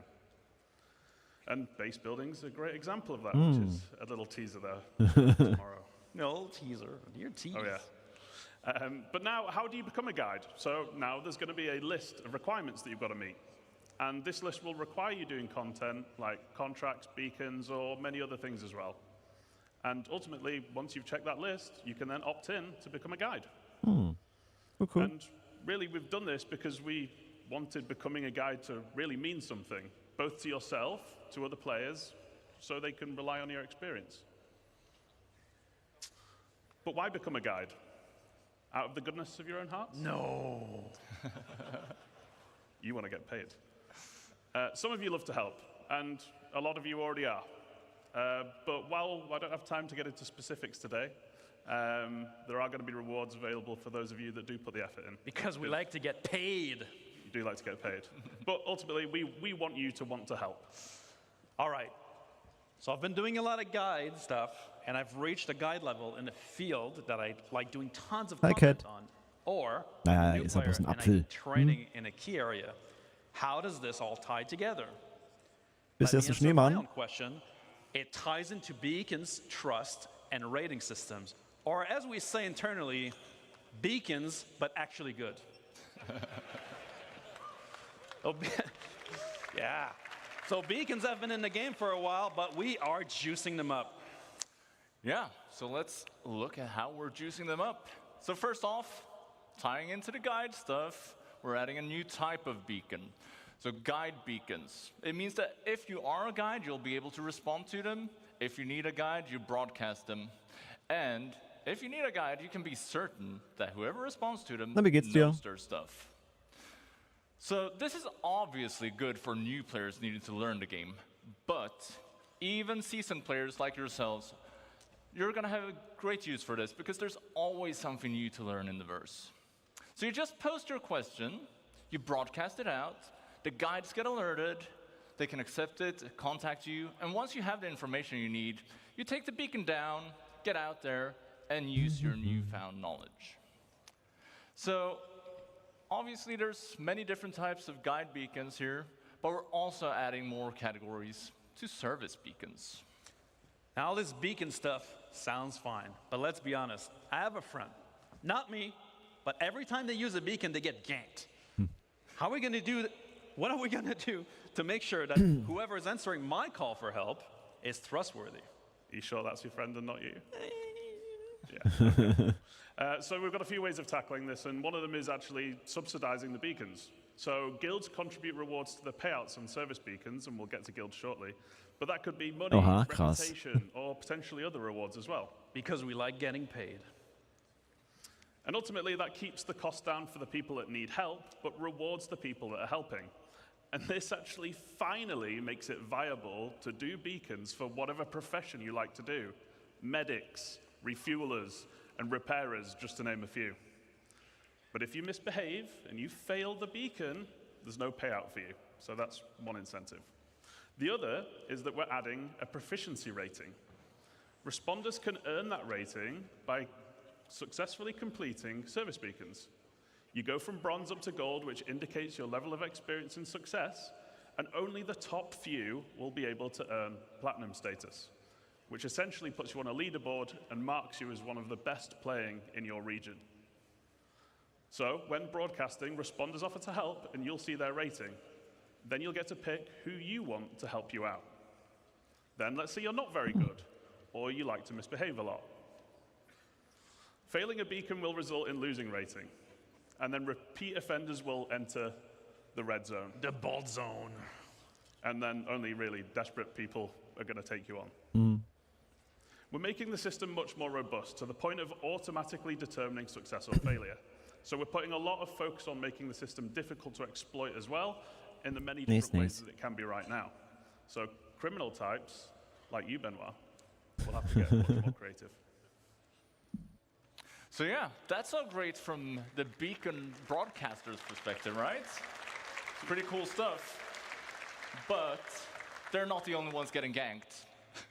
The beacon responders, they're also in a bad position. So what are we doing for the beacon responders? Well, we want to give you some idea of the risk you're putting yourself into by responding to the beacon. So we're adding trust rating. So if we look at this person who's looking for some help to repair here, well, you can see their last 5 recent beacons that they've broadcasted. They have 2 neutral ones. Something's gone wrong, but it wasn't necessarily bad or illegal. Then they have a red one. That's bad. They have been up to something. But they have also been successful with 2 beacons. So, well, at least you can assess the situation before going into it. It ensures your safety when doing a good deed. And yeah, I think that's it for beacons. So, well, we've got one more big thing I guess we need to talk about, right? Which we're really excited for. Oh, yeah. Look at that. That is exciting. I like this one. Did someone mess with the slides? In Sweden, we call this a double barrel. Well, it's not time for lunch just yet. So, who would like to talk about player organization?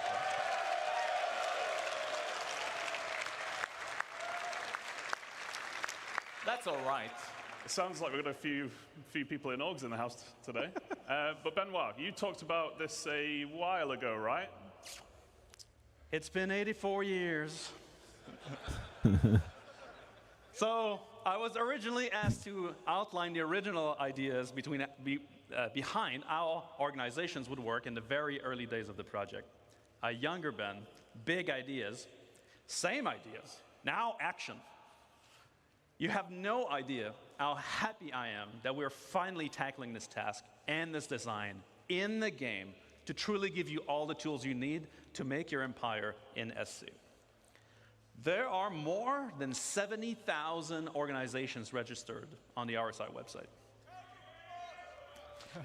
69,999 of them of decent size, and then test. Ridiculous. Too big. But all of those have custom identities, logos, charter. The amount of creative and high-quality content you guys have always produced has always amazed us and inspired us. Those orgs range from a small group of friends with just a name to large companies spanning a large amount of players with the intent to share wealth, missions, and campaigns together. Now we want to make those orgs matter in the game. Should you choose to join or create an organization, we want this social aspect to be part of your progression. But don't let me spoil it. Let's get a real designer to cover this stuff. JJ, you are a self-proclaimed big MMO player yourself, so why don't you give us the details? I didn't realize I went around self-proclaiming so much, but thank you. But as an MMO player, I understand that different terminology is used in a lot of different games, so I just wanted to very quickly go over how we're using it in Star Citizen. So orgs, as many of you know, the players coming together to achieve a goal, whatever you want your goals to be.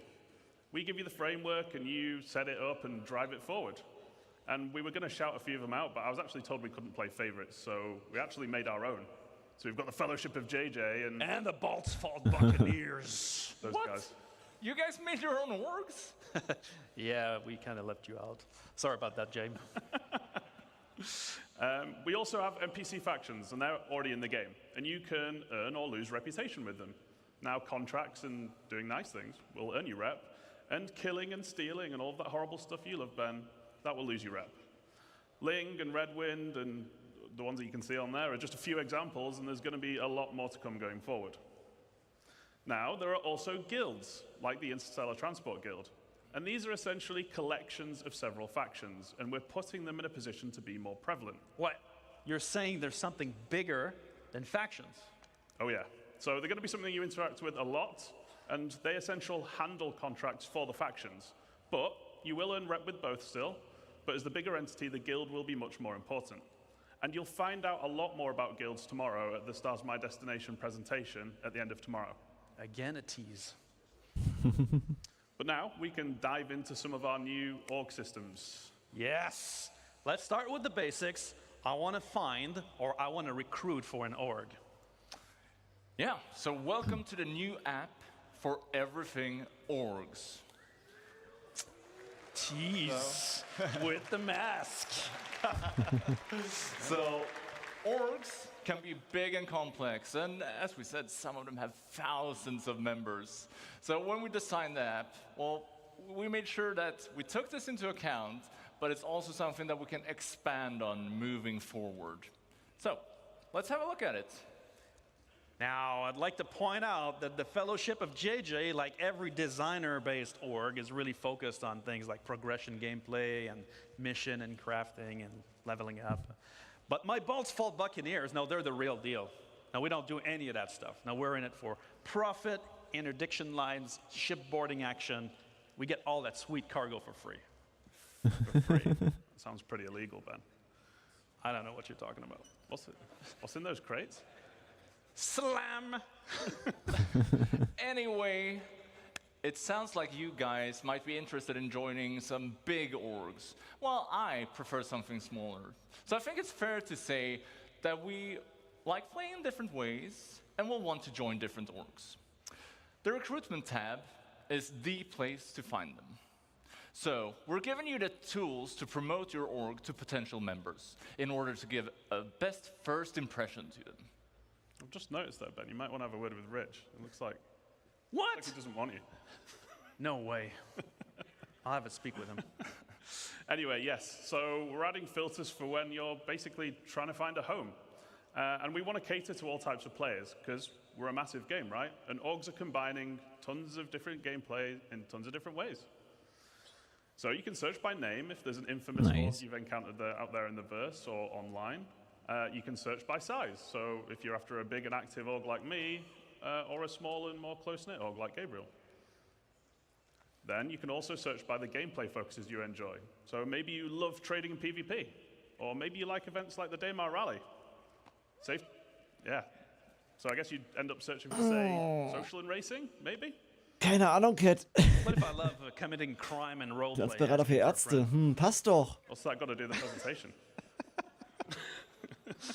Anyway, you can search for whatever you like, and if it's not there, why not just Passt create doch, it yourself? definitiv.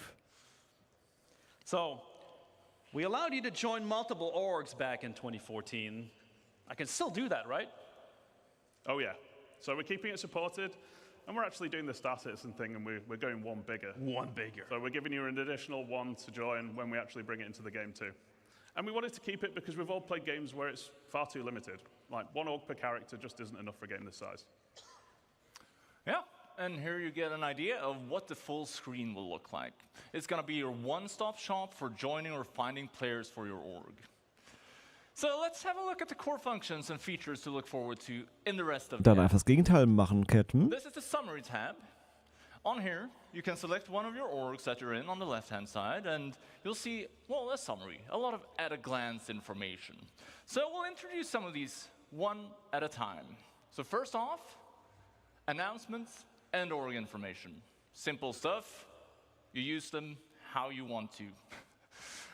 Also, we're adding an events log.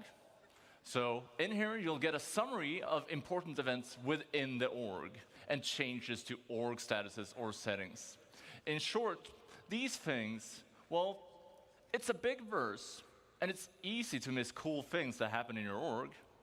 And these features will help you stay on top of the day-to-day life of being an org member. Okay, we're also adding an events calendar. So cool. By default.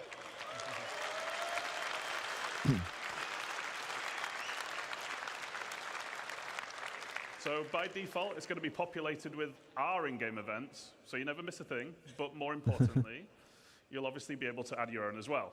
So you'll never miss another meetup to get together for group content. It's tough to get everyone on at the same time, right?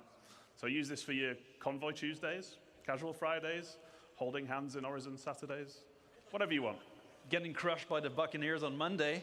That's Gabriel's favorite. It is my favorite. Remember that it is our intent that all the features we're looking at here are available on Spectrum as well, allowing you to access this info even if you're not in the game. This applies to parties, comms, friends, and all other functions.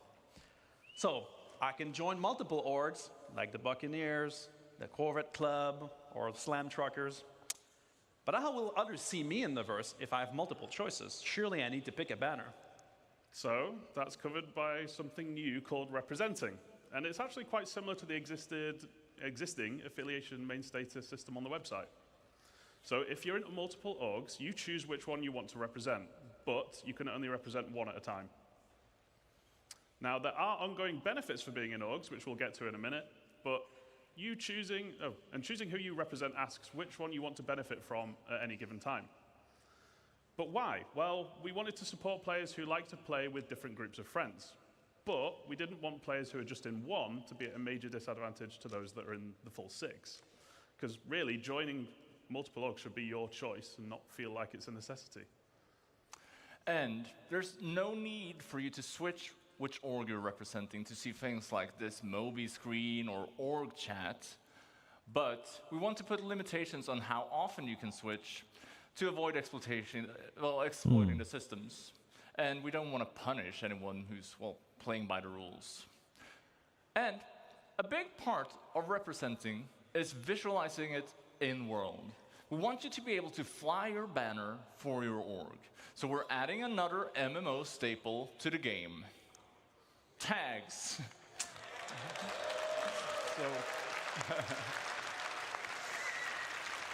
So the org leader will be able to set a tag for the org, and this gets appended to the name while you're representing. So you can easily see who is in which org at a glance. So we'll have it in chats, in world, and if you're not interested in this stuff, well, you have the option to turn it off as well. How novel! We'll be able to identify people around us. Wow. JJ, I'm curious. You mentioned guilds before, and I'm guessing they fit into this somehow. Yes, so you may have spotted a few references on the UI to alignment earlier, but what is it? So, it's your opportunity to form a relationship between org and in-game guild. Now, just as you in personal rep with the guilds, you can with your org now as well. So your org leaders pick which one you want to align with, and while representing, org members doing specific action, like contracts with them, will increase the org's alignment with the guild. Nice. But which guild should you pick? So all of our guilds are going to have a specific theme and associated gameplay. And you can basically pick the one that matches your theme or benefits your org the most. So a combat-focused org, like the Fellowship, might want to align with themselves with the Mercenary Guild. Or one that enjoys making cash through trading and hauling, they'd probably want to align with the Interstellar Transport Guild. Yeah, so how do these benefits work? Well, as your alignment with a guild, as it raises, you both unlock new benefits from that guild, as well as improve your previously unlocked benefits. So, for example, if I align my org with the Academy of Science Guild, we might get research speed improvements. As my org performs contracts for this guild, alignment raises, and that speed benefit gets better. And needless to say, other guilds will have other types of benefits. Finally, on guild alignment, you are not locked in forever. You can switch at any time. However, that will put your alignment back at 0, so it's a big choice. So every member gets full benefits. Well, not necessarily. We're also introducing loyalty. So it's similar to the org's alignment with a guild, but this represents your relationship to the org you're in. Anything you do that benefits the org while you are representing it will gain you loyalty with them. So for example, you could be doing missions for the org-aligned guild, or you could be depositing money and materials into org storage. Org storage? Another tease. Ooh.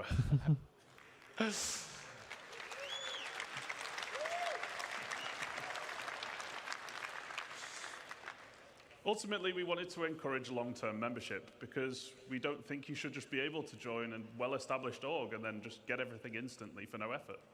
So to put it simply, having low loyalty limits what you gain from the org's alignment benefits, and having high loyalty gives you full access. We also wanted org leadership to be able to view members' current loyalty and use it as a tool to reward appropriately with things like ranks and permissions. And then loyalty resets to 0 when you leave an org, so there's some incentive for sticking around. Wait, does that mean I lose my loyalty if I change my representation away? No, so not representing puts your contributions or ongoing benefits on hold. So when you start representing again, you essentially just pick up where you left off. But what if I leave the org? It's not very loyal, so it resets. Right. Well, so, you know, in my org, my Buccaneers, they're mostly scoundrels, and so they tend to join and leave, and, you know, it's not very loyal in general. Larger orgs, they tend to be a pain to manage, though. With the flow of joiners and leavers, do we have any tools to have managers like me? Well, let's have a look at the Members tab. So this is less complex than the previous tabs, but it's equally important. This is where you see the community of your org and your place in it. So in here, you'll be able to manage members, you can leave notes, and see the ranks of members. And as we did with the friends list and the party list, we're adding rich presence in here as well. This is the rank panel. It gives you a clear indication where you sit within the community. And you'll see permissions on here, but that's something that we'll delve more into at a later date. For now, I'll just say that the leader might be able to determine permissions for each rank, and well, it could be things like inviting new members or accessing org storage. Stop teasing us with org storage. God. So, all right. So, orgs form and friendship and animosities build up. Maybe my Buccaneers and the Fellowship of JJ don't really see eye to eye most of the time. Would be great for this to translate in game, wouldn't it? It would, wouldn't it?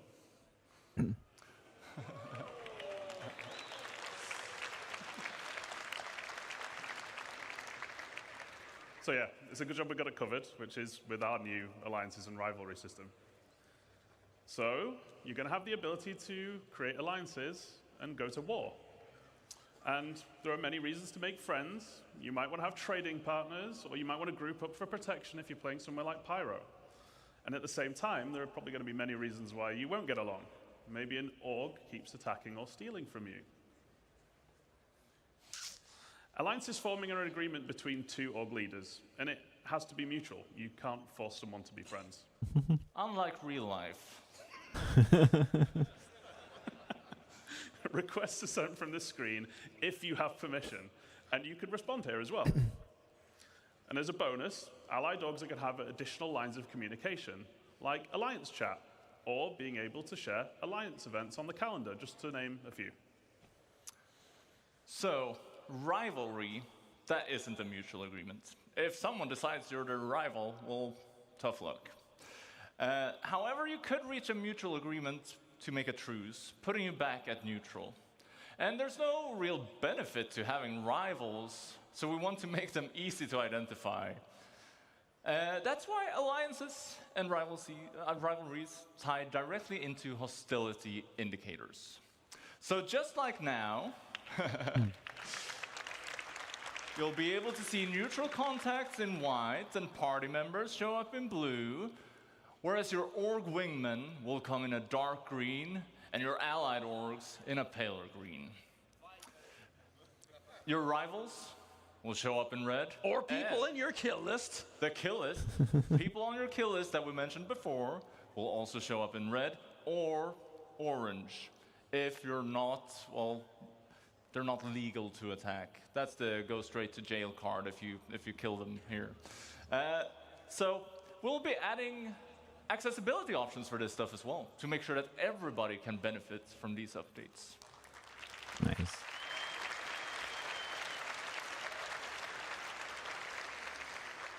So that's everything for Orcs today, but it's just the tip of the social iceberg. And we didn't have time to show you everything, but there's lots more to show in the future. And we're super excited because we finally get to deliver it.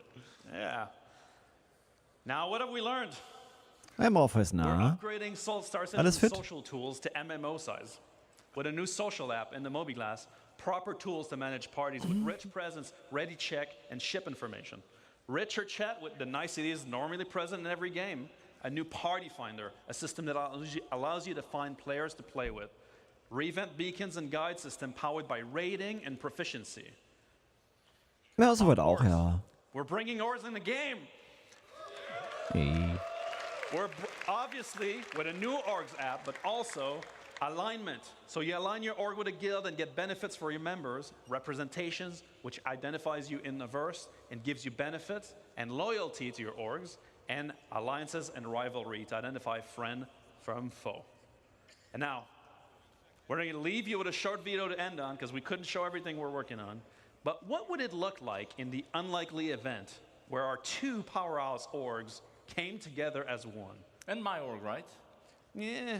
It's a little teaser for tomorrow's Crafting Your Home presentation and what you can build together as an org, and teasing something else coming in the future. Have a great CitizenCon, guys. See you there. See ya.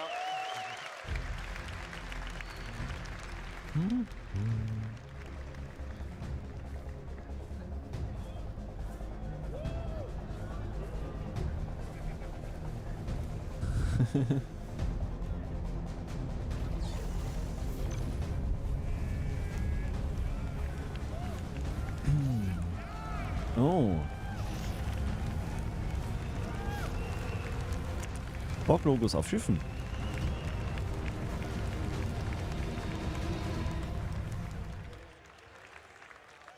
Yes!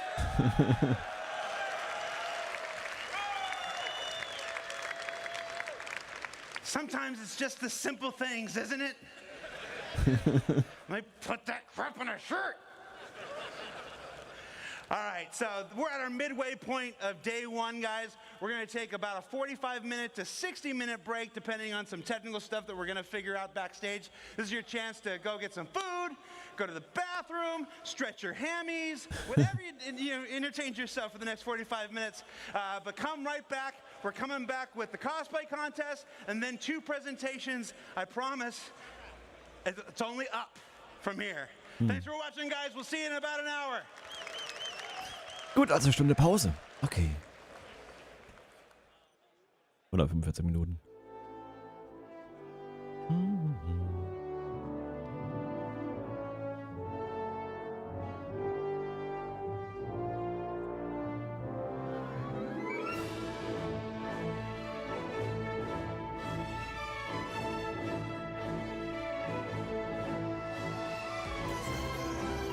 Ich wundere mich, wo die Emots hin waren. Mir ist Dulce. Danke mal für 4 Monate. Vielen Dank. Vielen lieben Dank. Puh.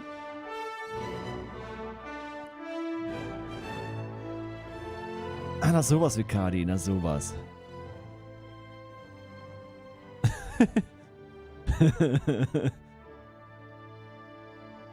Wegen den Org-Features oder weswegen Mikadi? Hm?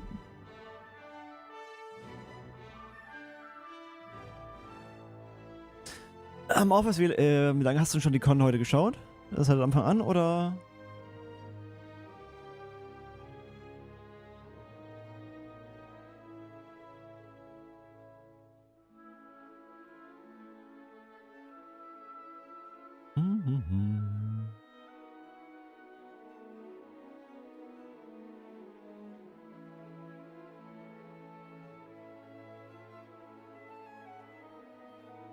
Ja, das Wetter war mega. Oder der Regen, besser gesagt auch. Und der Sturm. Und die Blitze. Und die Wolken.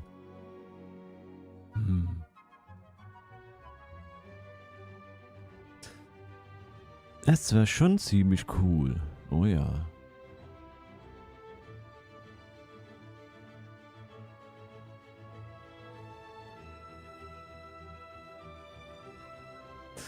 Bin eben erst dazu gekommen, richte mich für meinen Freund gerade Home Assistant ein und Python ist bei mir schon etwas länger her. Aha.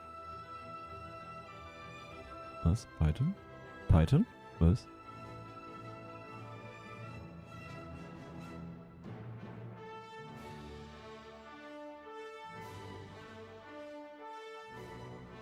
Naja,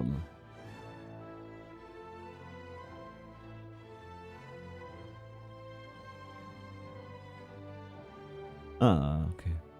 Ich weiß ja, ich weiß, was Python ist. Wo war das mit dem Wetter?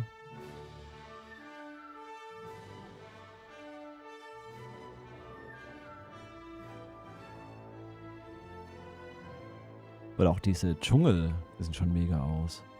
Oder Sümpfe.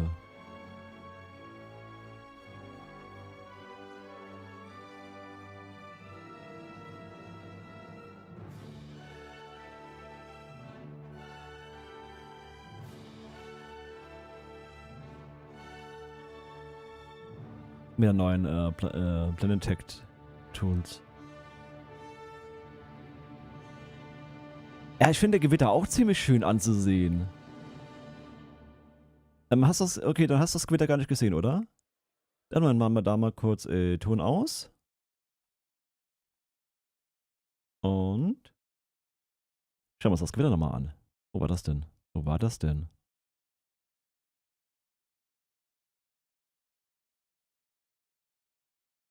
Aha.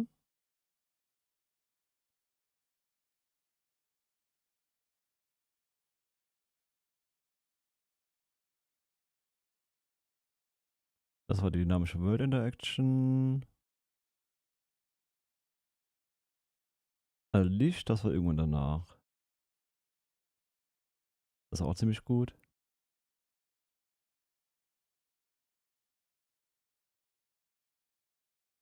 Das Sound.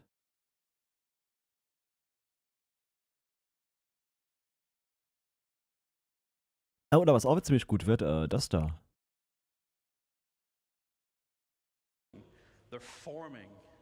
Dynamische Wolken.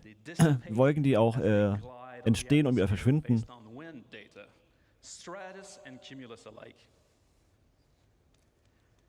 Now we start seeing the new cloud shading model come into play. We are seeing enhanced occlusion beneath the cover, emphasizing the sunbeams how it interact with the clouds, and seeing the light shafts peer through the layers. Now, as this is closing in, we can start to see the changes in visibility of the area. Light precipitation is starting. Das ist schon mega. We authored static cloud shapes, but no longer. We didn't manually place a volume here. Its presence has been informed by Genesis data. Oh, and it's not just a cloud volume. It's a weather front.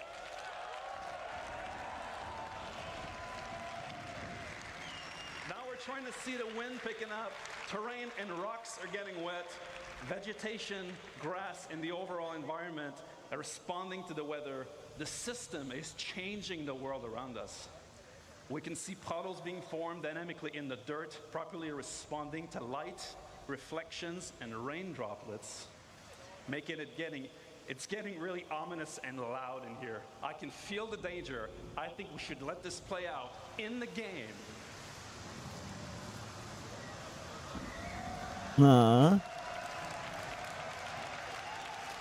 Ne, vieles wird dann auf der GPU berechnet, nicht mehr auf der CPU.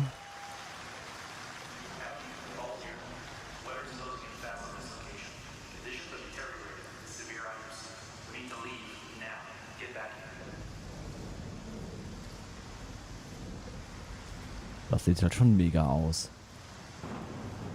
Mega schön.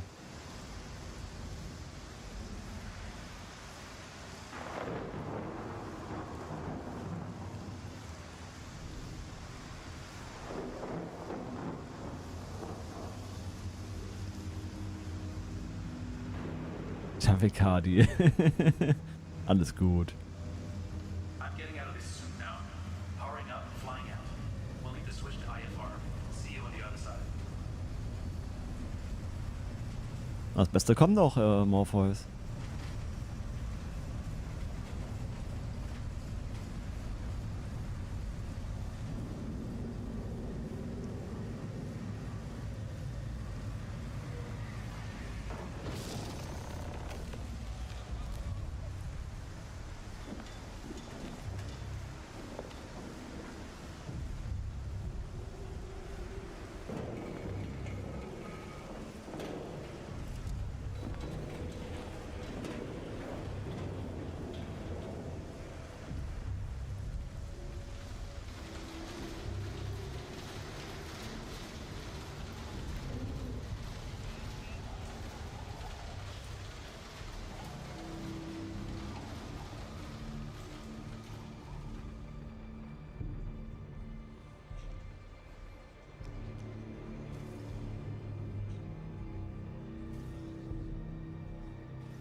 Echt immer noch mega. Und ja, noch ein schönes Schiff. Das auch.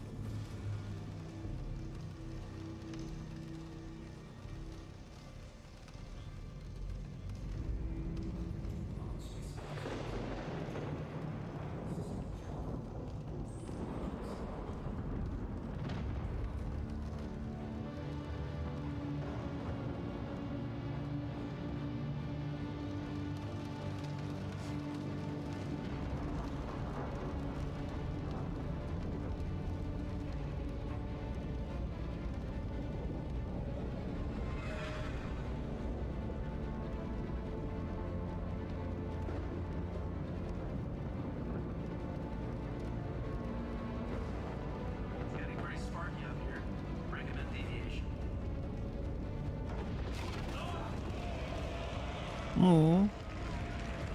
Schiffe können auch mit Blitzen getroffen werden.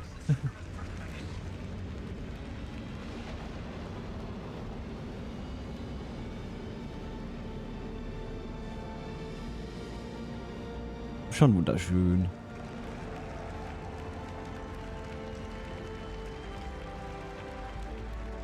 Ja, Spuren den Zaun des Zeus. Ja, passend zum Schiff, oder? Na.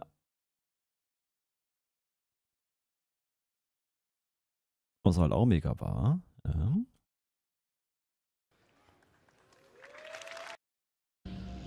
Ah. Dschungel zum Beispiel auch.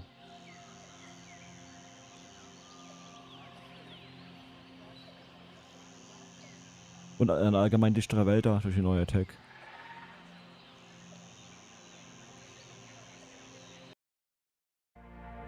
Na.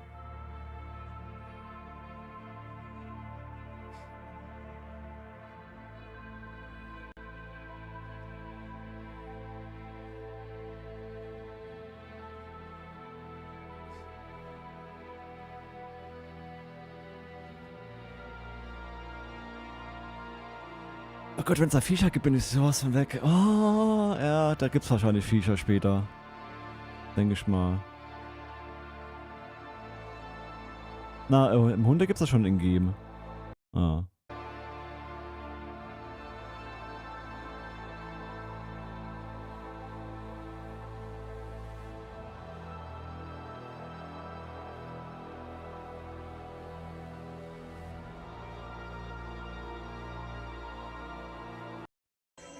Und genau, Redwoods.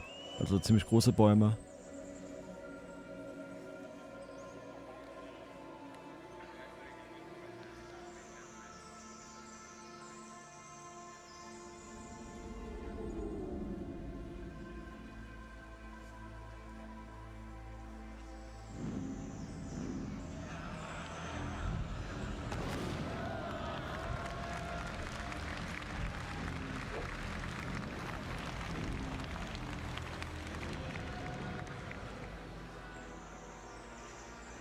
Ah, ne, der hat zwei. Naja. Mir ist sicher, wir Morphos aus einer gigantischen Alienboa rausschneiden müssen, die sie an einem Stück verschlungen hat. Mikadi sie. Sie.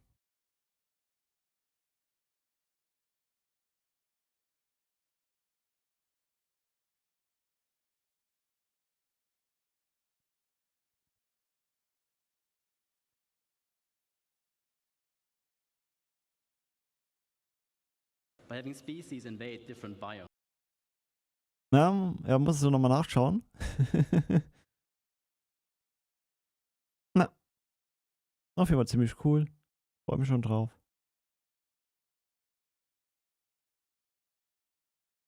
Was war das? Okay.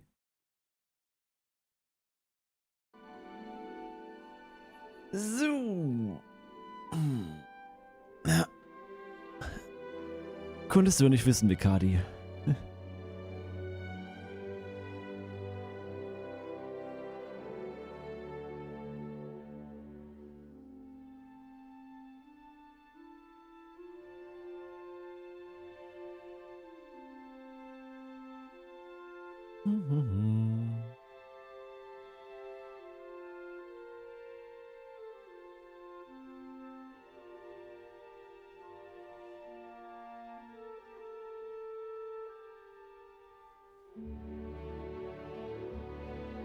So eine halbe Stunde Pause, was machen wir so lange? Es gibt noch einen Merch, habe ich gesehen. Neue Jacken. Eine neue Deskmatte.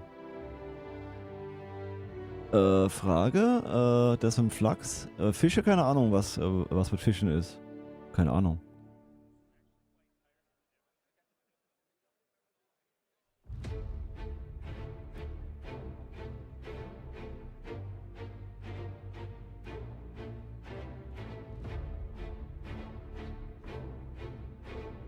Aber ich glaube, Fische? Nee, Fische gibt's noch nicht, nee.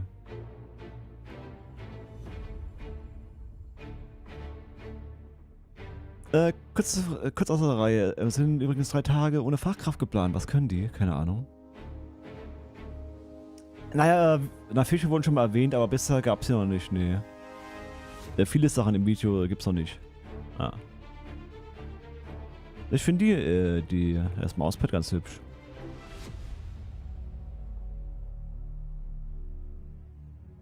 Sieht schon gut aus. In Bengal.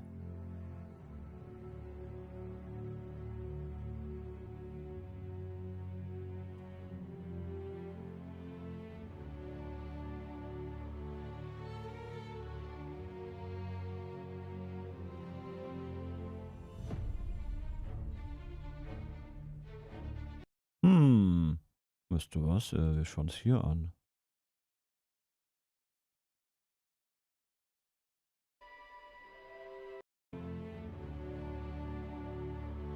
Ja, ich meine, Jared ist ein Angelfan. Denn hier haben wir 4K auf YouTube. Und nicht schon 1080p.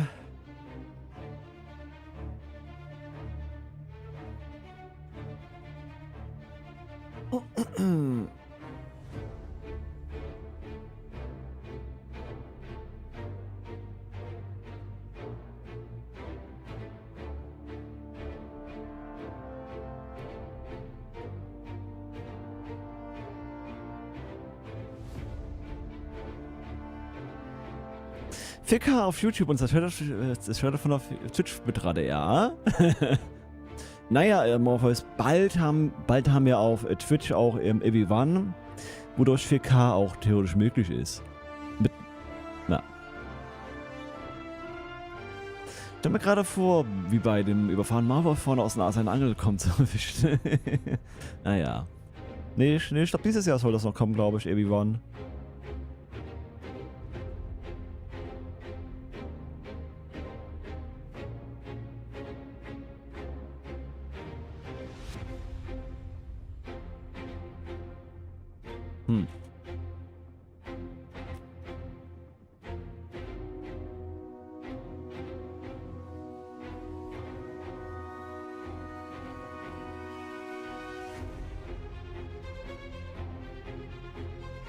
So, was kommt heute noch alles? Dafür das Redacted-Thema. Ja, du bist noch im Bett, oha. Gut, neuen Tab, danke. Gut, das beides haben wir, dann kommt Cosplay Convention, Competition, okay.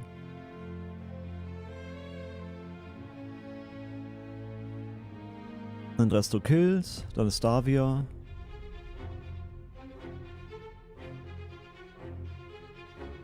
Dann aber Snapyro kommt und dann das Redacted-Thema. Wahrscheinlich das Spannendste oder das Aufregendste vielleicht. Wobei, das wird euch auch aufregen, Beyond Pyro. Aber es hieß, wir sollen versuchen, nicht aus den Stühlen zu fallen bei diesem Thema hier.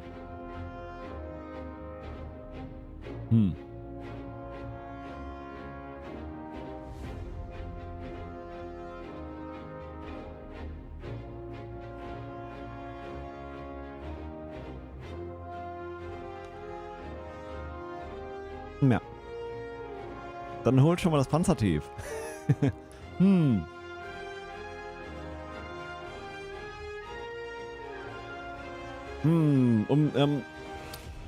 wär's mit Stehen? Oder hast du schon versucht, deinen Rücken zu dehnen? Ein paar Dehnübungen zu machen? Das kann auch ganz oft helfen.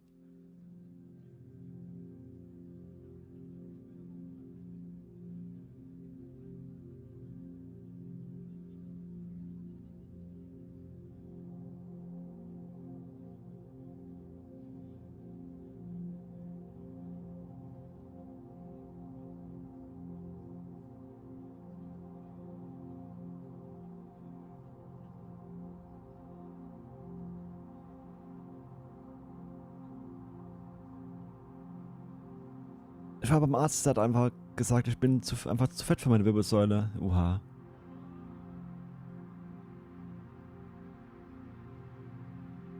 Genau, einen guten Stuhl.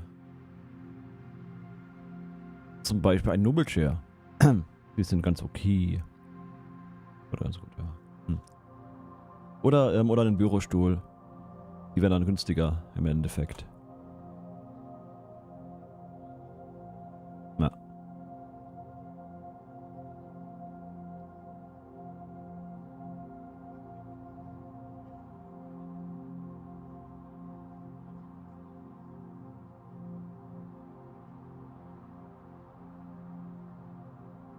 Egal ob im Büro oder... Ich hasse Webseiten, die automatisch Videos abspielen.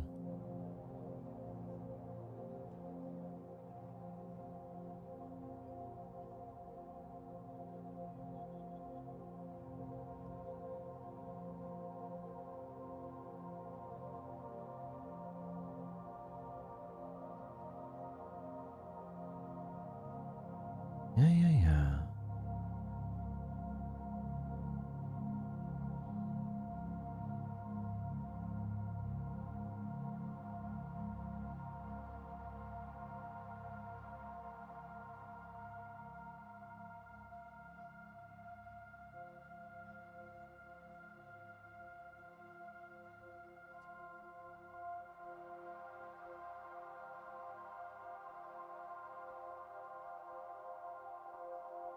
Ja, ebenfalls Morpheus. Ja, bei Bissere sieht es auch ja schlecht aus. Aber ich habe mir neulich mal endlich eine neue Whip-Mechanik für den Stuhl geholt. Denn nun kann ich den Stuhl auch endlich wieder feststellen, die VIP-Funktion. Mhm.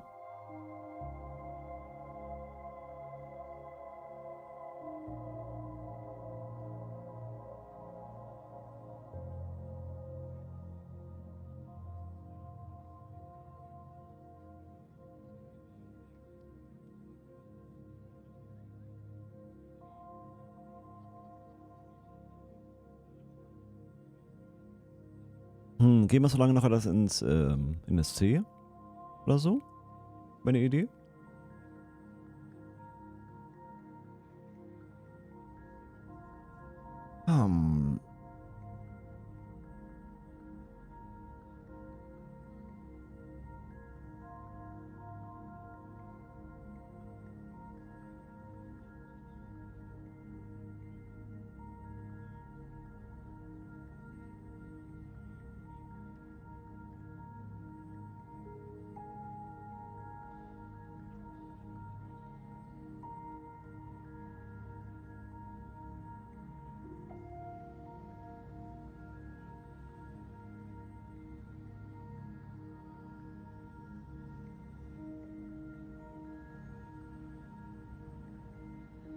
Meiner ist auch 6 Jahre alt und langsam ist das Kunstlieder durch. Okay, mein Noble Chair ist inzwischen, glaube ich, so 8 Jahre alt und das sieht doch top aus. Vom Material her. Eine Upload.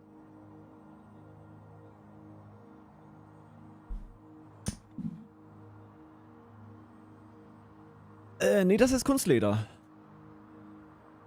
Der Echleder war mal zu teuer.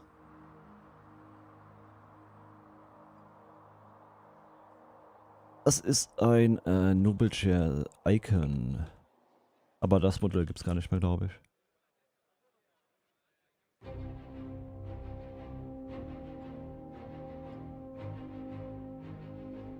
Ist auf jeden Fall Kunstleder. Na. Genau, veganes PU-Kunstleder.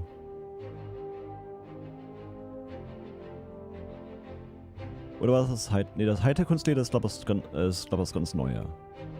Ja. Echleder gibt es auch noch. Echleder sind dann jetzt wiederum 200 € mehr.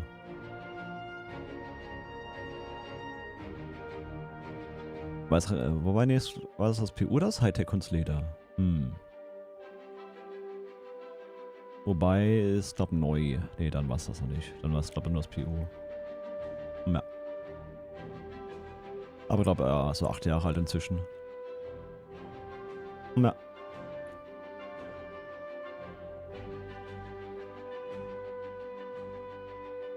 Ja, meiner hat, glaube ich, so 350 oder so gekostet damals.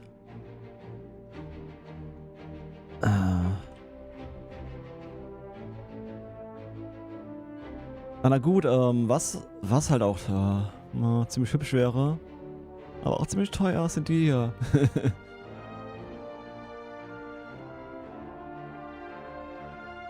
Hast sogar hier eine Aussparung für den Joystick.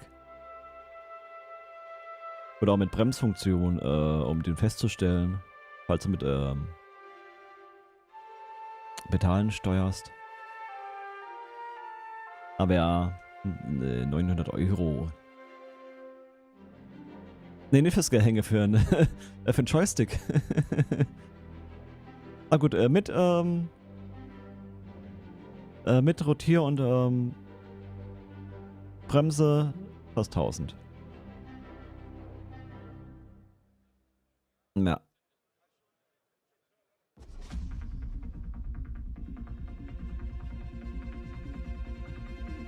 Aber ohne Branding waren die aber ein bisschen günstiger. Ja. Ah, nee.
Ja, welcher Tab der richtige? Dann YouTube. Ja,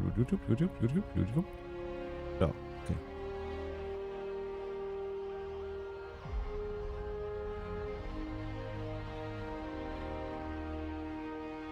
...18 Minuten noch, bis es weitergeht.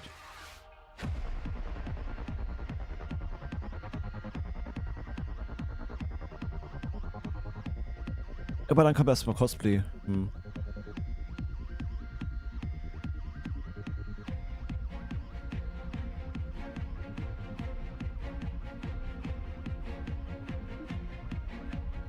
Aber die Pausenmusik ist ganz gut. Na.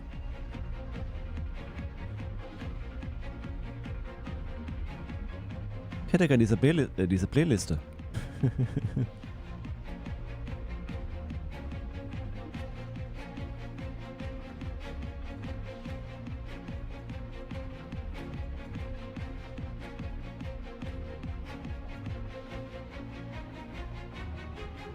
Ja, absolut, ja.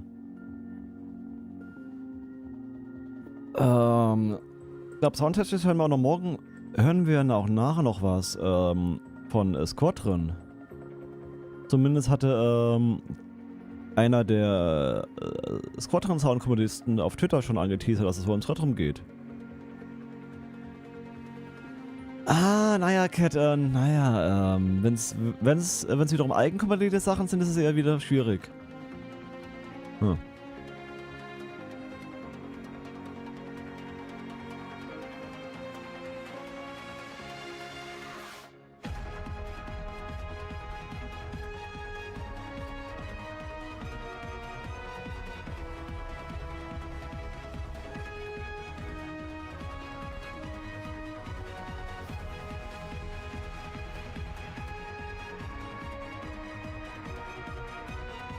Nee, Google hat keine Übereinstimmung gefunden.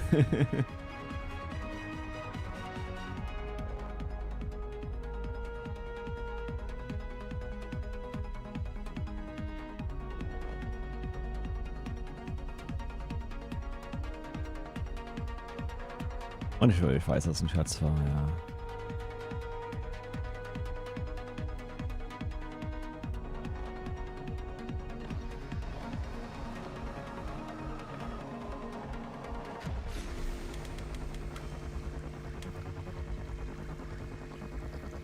Gar nicht wahr, Kadi.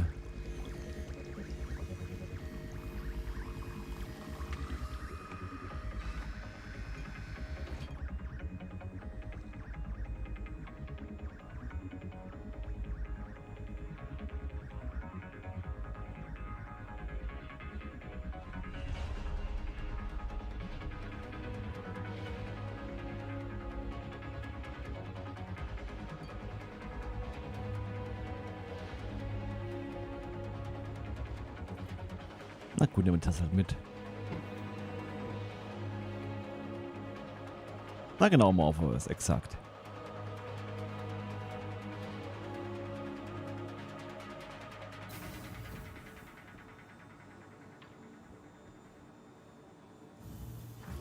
Manchmal da drüben hin, so.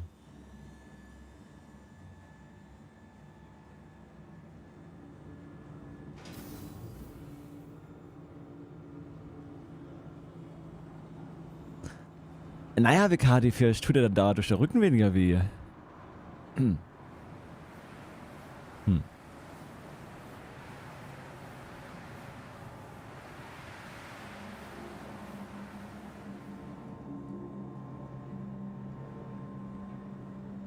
Ne, WKD, ich passe schon auf Morpheus im Dschungel auf.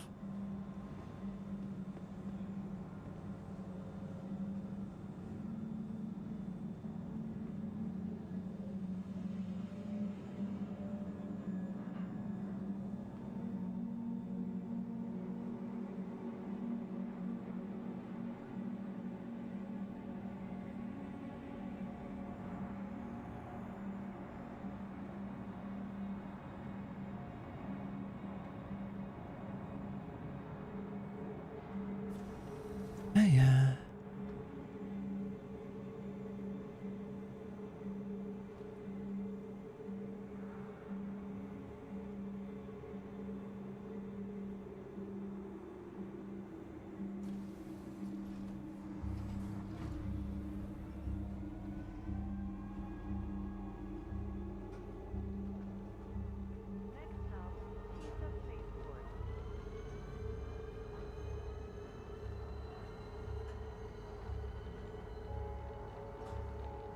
Oh.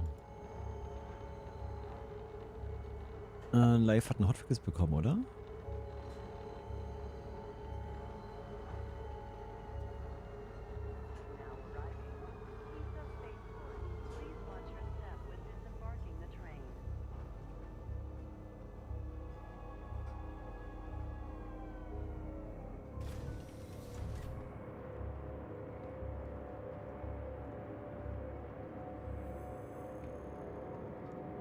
Das war schon wieder früh, okay.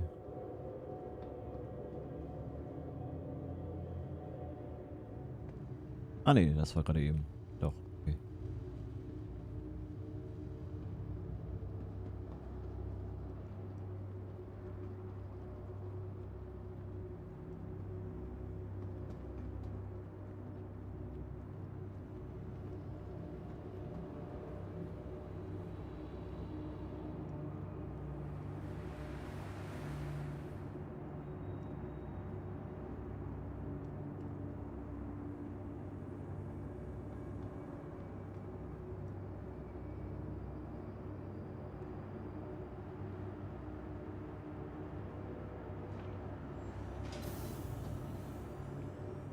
Ja, schaust du hier weiter, Kadi? Geht erst in 12 Minuten weiter.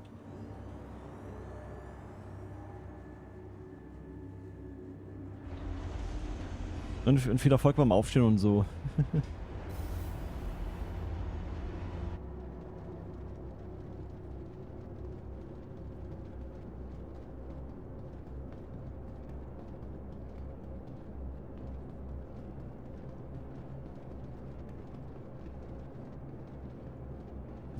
Dieser Paint, ja, ist ganz okay.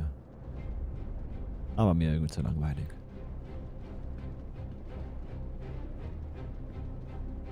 Ja, der Orange ist schöner.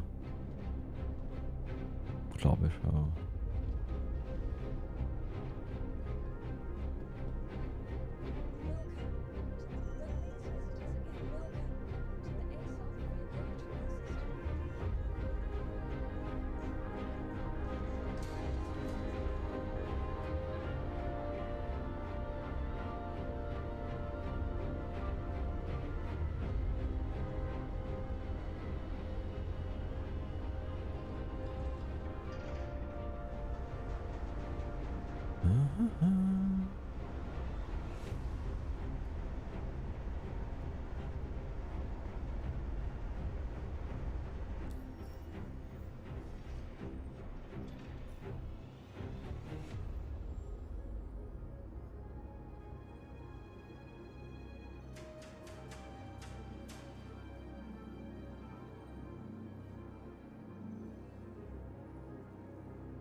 Ich glaube, am schönsten finde ich eigentlich echt, ja, den kannst du ja schon, den Orangenen. Mhm.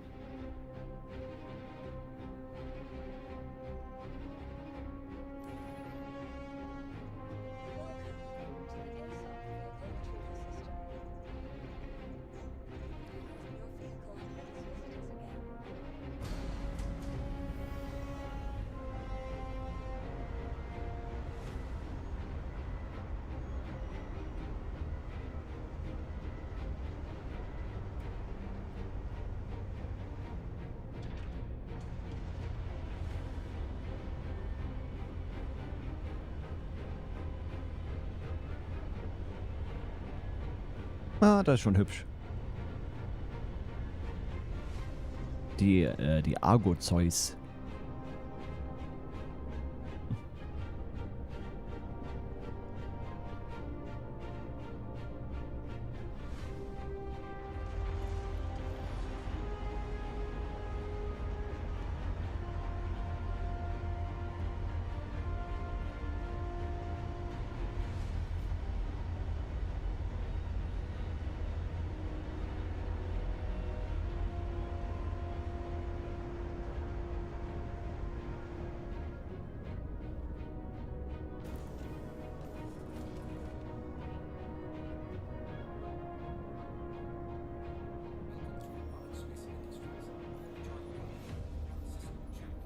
So, bitte einmal reparieren für 3000, refuelen.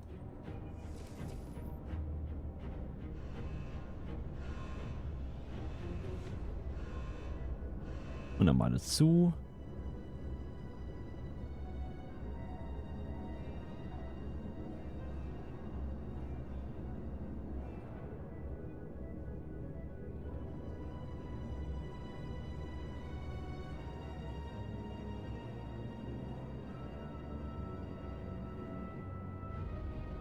So, sind wir inzwischen voll?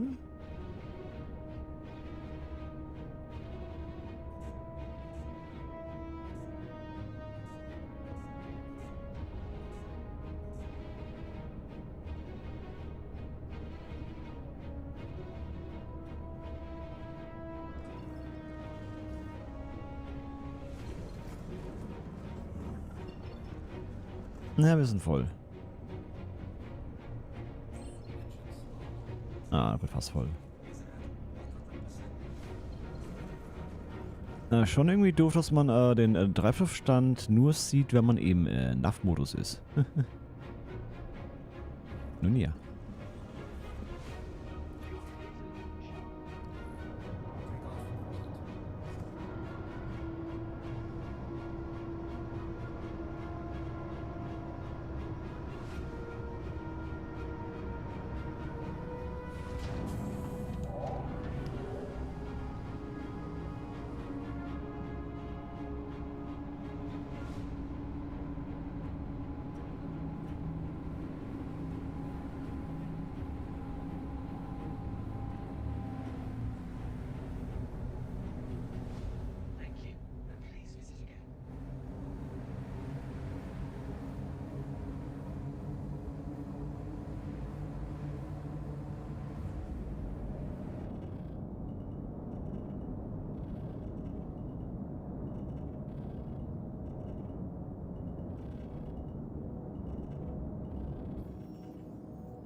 Warum blinkt das eigentlich noch?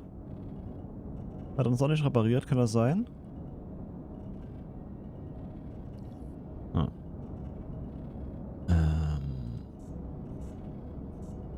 Safe-Status sieht eigentlich ganz gut aus.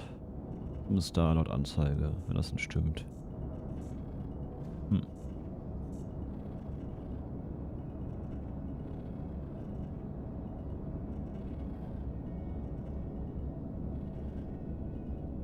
Wahrscheinlich nur zerkratzt oder so, keine Ahnung. Wobei, nee, dann wäre es Licht eigentlich normal. Eigentlich.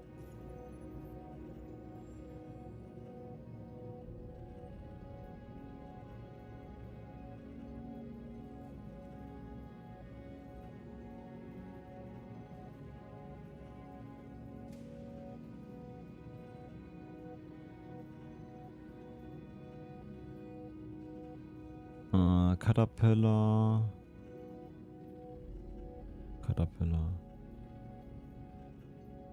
Damaris. Wexer und Magda. Pickersfield. Oh, Pickersfield waren glaube ich auch so viele. Ziemlich viele, glaube ich.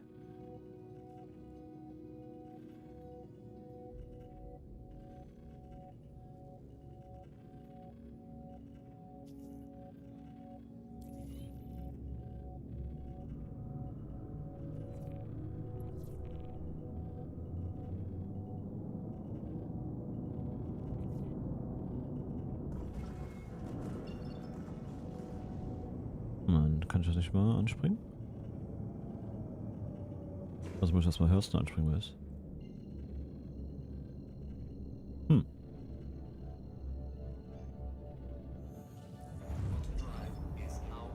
Wow.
So.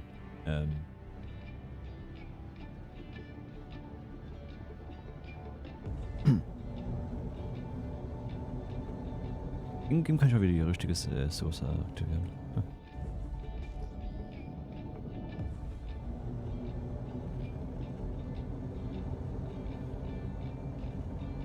Hm.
29 Feinde.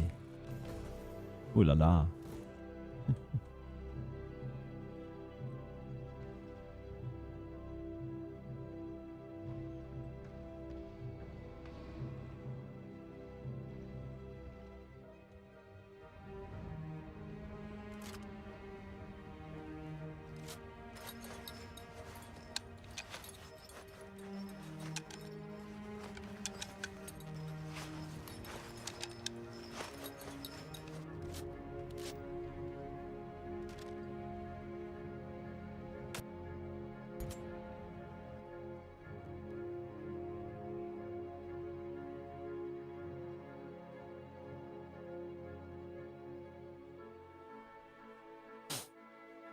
Gut.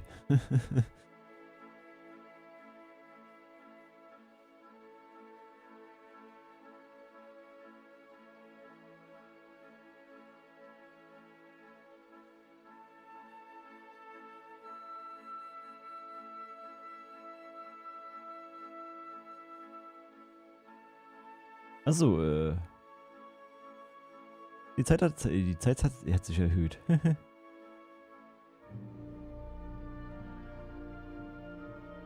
Cool.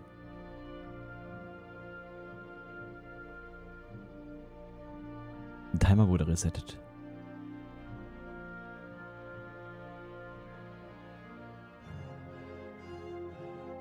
Nun ja.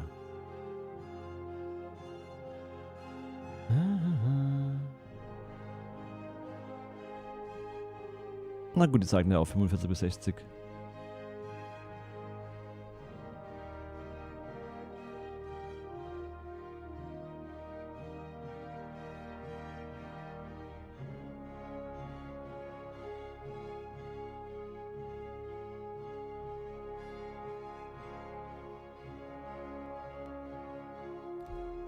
Oh, ich hoffe, wir leben noch. Nach diesem abgegebenen Schuss.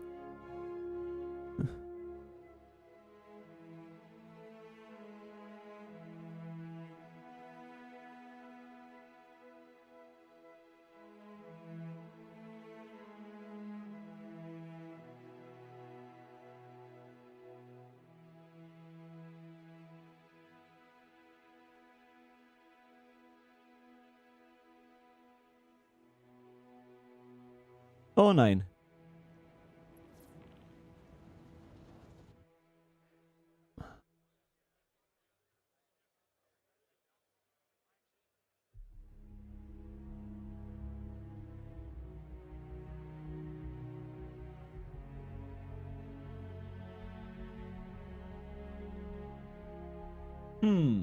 Wir haben scheinbar echt Glück.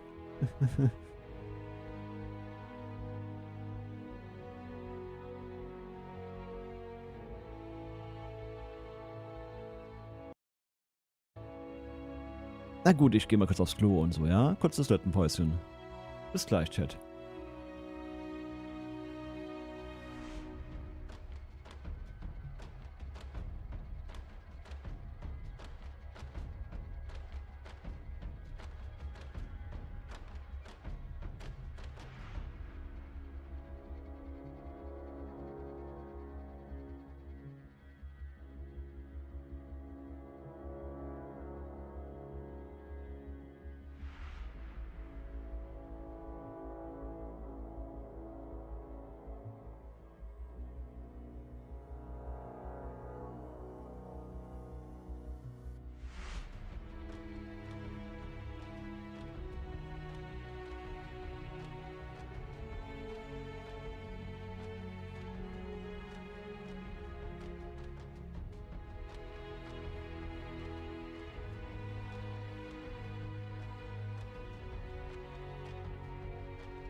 So, hab mal kurz was zu essen in die Mikrowelle getan.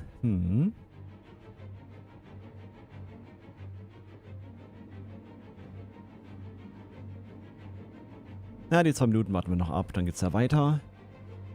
Ah.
Am I on?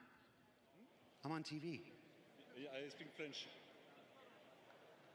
Parlez-vous français? Je parle français. That's all I got. I'm gonna do fromage. All right. Thanks, man. Hi, everybody. Welcome back from lunch. Like I said, we added an extra 15 minutes to that to get us on schedule and stuff because that 5:30 thing has to be like right at 5:30. I'm your host, Jared Huckabee. We are back in Hall B, which is what we colloquially refer to as the UEE Barbary. This is our Bengal hangar here. Let's go ahead and take a look around. Do a spin around. People see me enough. No. Show the thing. There we go. Look at all those people. Say hi, everybody. You're on YouTube. My understanding is that if you're on YouTube, it automatically makes you a better person. All right. So we're going to take another walk in case you guys missed the beginning of the show. We're going to explore the hangar area of the UEES Barbary. We're going to start over here. We made you wait before, but we're going to take a look at this big guy. Excuse me, everybody. Old man hobbling. Yes, were you going to... No, I'm on... Oh, wait, what do you want? What's going on? What's going on? All right, that's cool. Let's go do this. All right, we are going to this thing. Now, this is the Hornet F. Okay, auch interessant, dass das eine genau um 5:30 Uhr passieren muss. It is fantastic. Hey, let's do another tour of the hangar, of the Hornet here, and I'll talk a little bit about it. Show the people the magic. So Mangostone is a company down in the south of England. They've been doing all kinds of stuff for us. When we revealed the Manchester office, you know, everybody knows we moved into the new Manchester studio about two and a half years ago. Mangostone helped decorate a whole big part of it.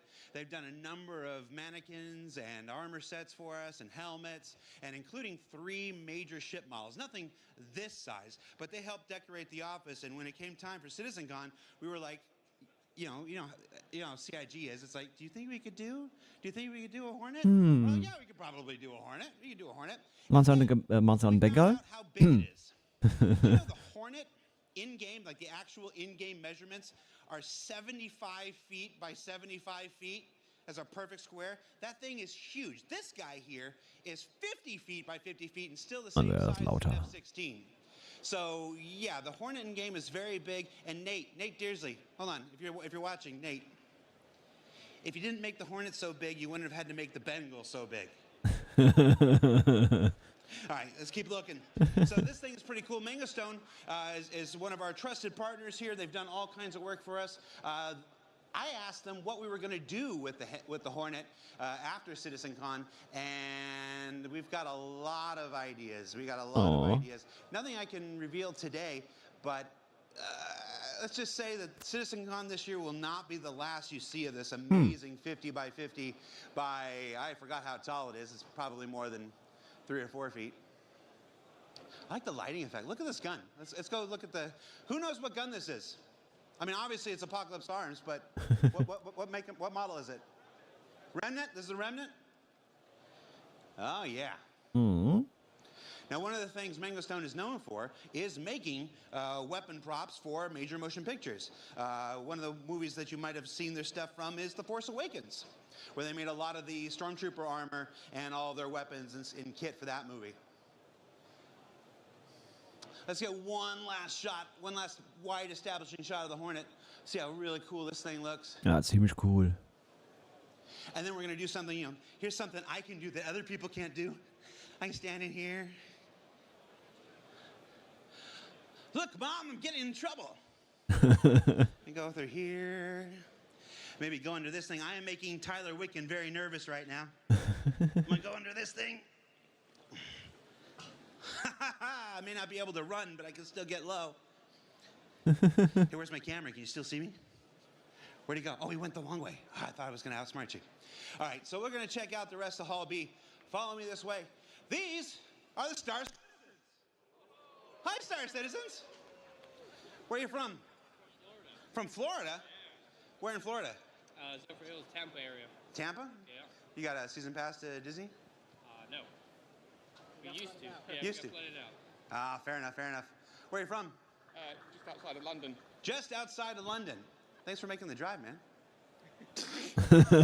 Hey! Oh my gosh, embarrassing. We wore the same thing. Where are you from? Czech Republic. Czech Republic. Wow, what brought you here? Well, obviously. It wasn't a trick question. I was just setting you up. It's all right. I haven't slept in about 3 days, so I'm like, what the heck? Right. Hey. No. I haven't slept in 3 days. Is this thing really here?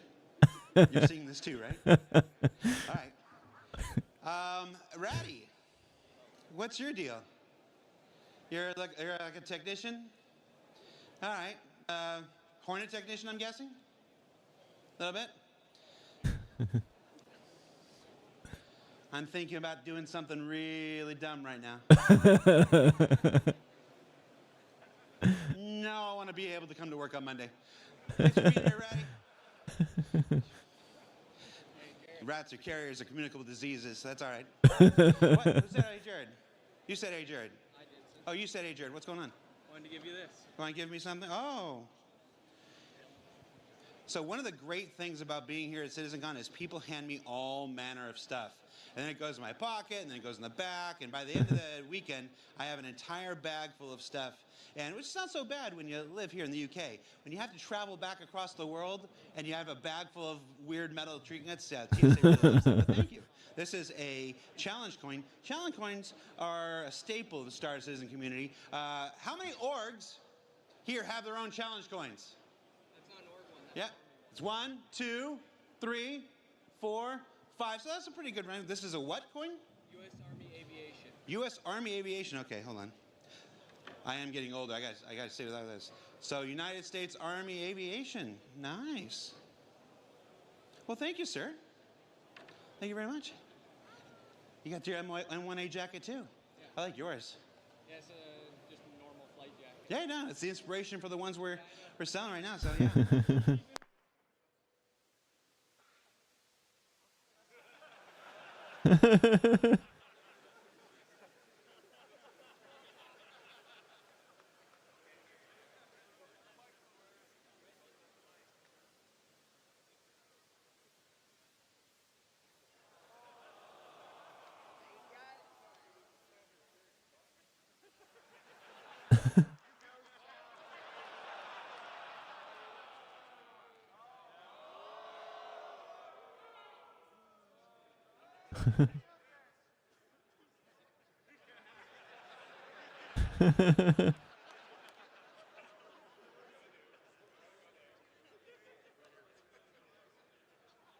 Gemein.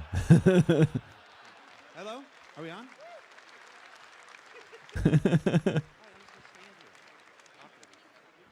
Hello, hello, hello.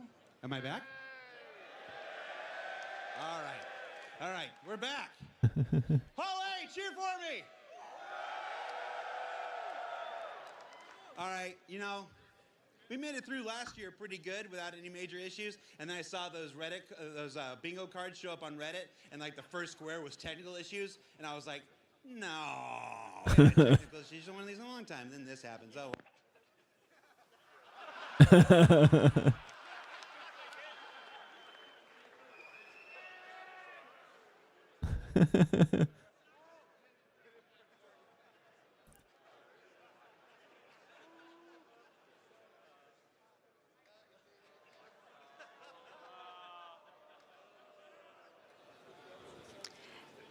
Hello everyone, welcome back to CitizenCon. Here we are in the Addison Lounge. And thank you, Jared, for handing over. I think we lost you for a second there, Jared, from your voice. Thank goodness, is all I have to say. So here we are in the Addison Lounge, where we'll find all sorts of uninteresting people and devs and whatever else. I wonder if there's anyone around here we could possibly annoy. Why, hello, Benoit. How are you doing today? Oh, fancy seeing you here. Awesome. Hello. How are you doing? I'm doing good, thank you, Benoit. You've had 2 amazing presentations already this morning. How are you feeling about the next ones? Oh, I feel excited as hell for everything that's left at CitCon. I think everything is chef's kiss. Beautiful. Are there any highlights from this morning? Any main takeaways from either of the 2 presentations you've given already? Well, now that my stress level... You're doing a good job, man. Thank you. You're doing great, too. He's the man. He is the man. So, highlights, well, I mean, now that my stress level is down, I think both presentations were just stellar. I'm really happy with how it went, and I'm especially very proud of the teams that have shown content today, either being in the Social Universe panel or in the Star Engine Brave New Worlds panel. I think the teams have been working like crazy. They deserve a hand. Let's go, guys. Let's give it up for the teams from the first 2 panels. They were outstanding and have really given it their all, and it shows. And so for me, I can't really call a highlight, you know? I can't play any favorites. But damn, that Zeus exit was, wow. Cool. Yeah. Big respect to everyone who worked so hard on all the presentations today. So, as we mentioned, today's pretty stacked already. We've got a lot more to come. But how does this CitizenCon here in Manchester compare to years previous? I couldn't believe we could do a bigger CitizenCon last year, and this one's one bigger. And so it's absolutely fantastic. It's also great to have the biggest office right next to the venue. Last year was really like complicated logistic-wise, right? To get everybody on the same page, flying people over. Now everybody's on site. It's been fantastic. We brought the crews from these other studios in, but overall having everybody here has been great. Plus, I mean, look at this. We have a almost full-size Hornet in the place. This is absolutely incredible. I couldn't believe we were actually doing it when I actually heard about it. And seeing it for real is just completely like mind-blowing. And I just want to sit in it. Jared, can I sit in it? Even I'm not allowed. Even I'm not allowed to sit in it. Damn. So, does that mean next year's CitizenCon could feature a whole C in Quebec? Oh my God. That's the #1 question I get all the time is, when are we going to get a CitizenCon in Montreal? I don't know. But I would love a Hall C or a Zeus, maybe. Maybe Zeus would be absolutely fantastic, you know? Because maybe that's a quick shout out I'd like to give is that the Zeus, I mean, tons of people have worked on it at CIG throughout, but this is really the first ship that is completely done from the Montreal team. And so I feel especially privileged to have, put it in a video and then released it in this patch. It's an absolute fantastic ship. So I'm super happy about it.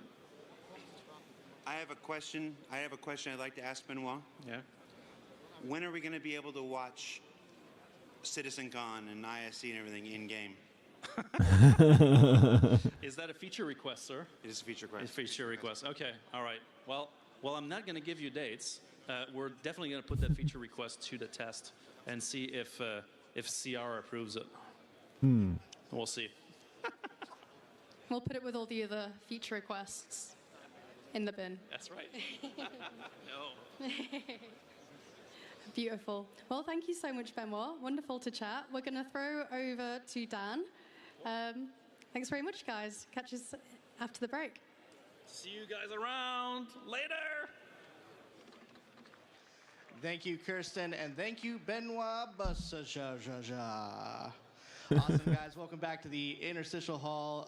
The Interstitial, where we are back in the hall here at CitizenCon 2954. Little bit of housekeeping. We just have to give a quick shout out to our sponsor, Versa, who helped make CitizenCon possible this year. Thank you, Versa, for all you do to help make Star Citizen and CitizenCon possible.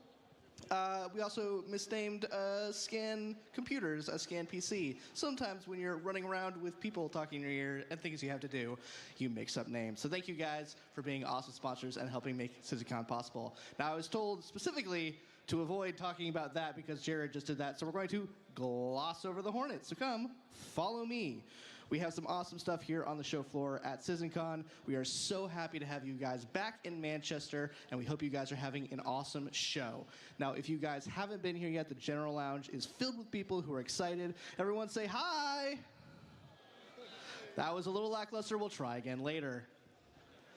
Now, guys, there's a ton of stuff, but first I want to throw it over to my good friend Galactica. We have the cosplay competition brought to you by Toby, so I'm going to throw it over to Galactica. I think we have some pretty cool costumes to show you guys, so Galactica, take it away.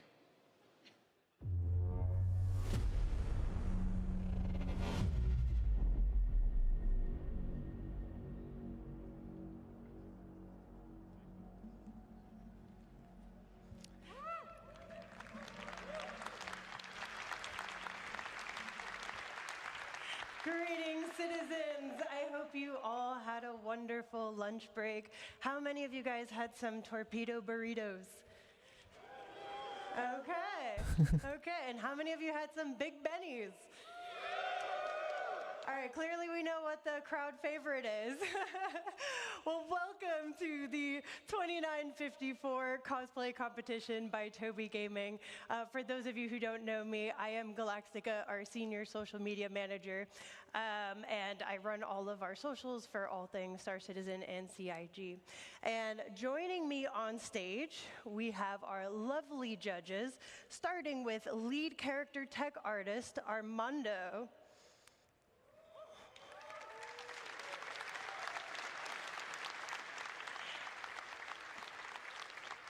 And up next, we have principal tech artist, Forrest.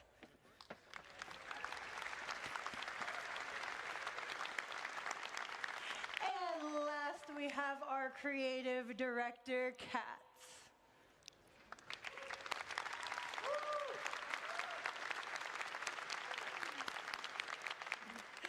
Our judges today will be judging contestants based on creativity, stage presence, quality of craftsmanship, and authenticity.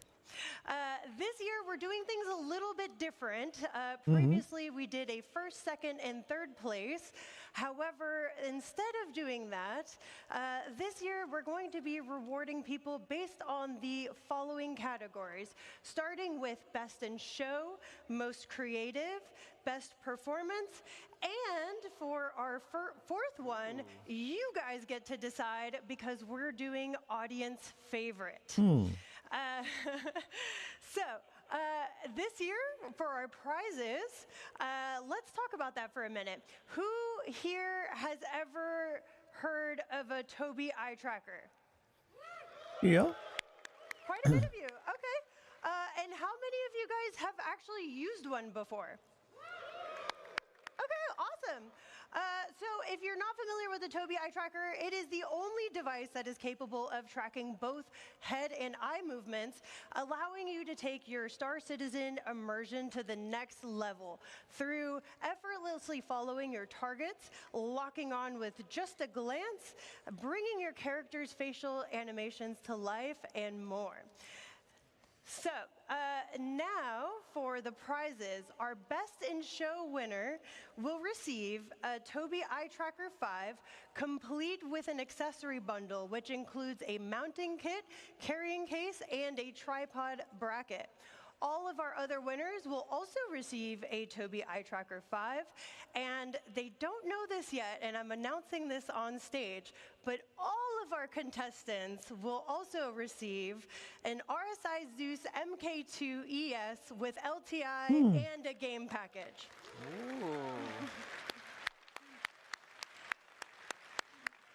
All right, are you guys ready to see our contestants today? Awesome. Contestants, let's get the show rolling. Our first contestant is Shiley. Shiley is cosplayed as a pyro bounty hunter. Shiley, I'm going to have you stand right here. All right, and our second contestant today is Hydrosa, who is cosplaying as an advocacy agent.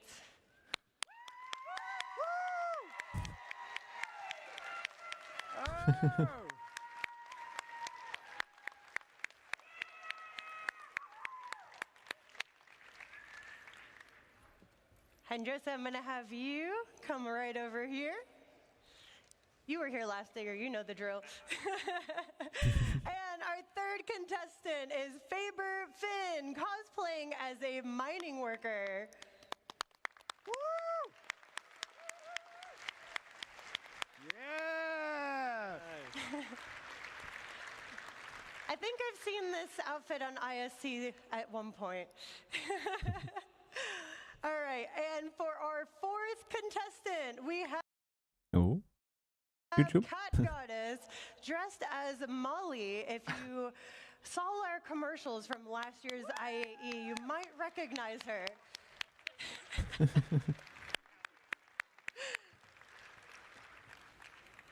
Oh, what do we have here? Pico! Oh. Who wants a Pico? Oh! The judges are over here.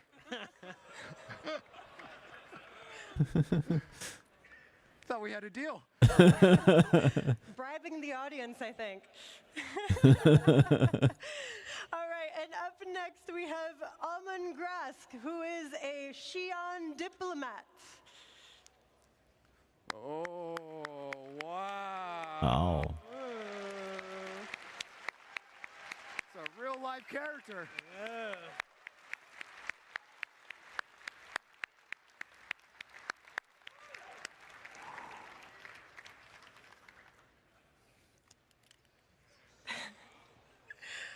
I love it. Really cool. All right, and our sixth contestant is Cool. Little Drift Boy as Garmin Humble, another IAE fan favorite.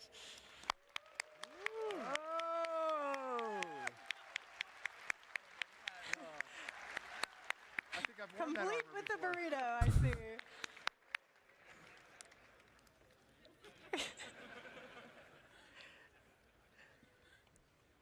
All right, and up next we have Dana as Pico the plushie. Oh.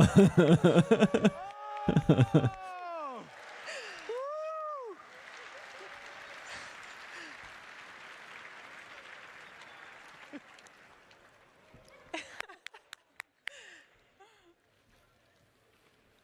All right. Just making sure you can see with that thing, okay? And we have another Pico up next, Carlito. Oh.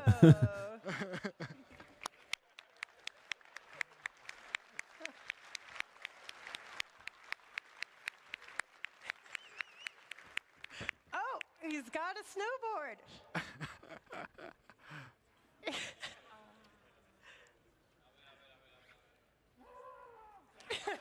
And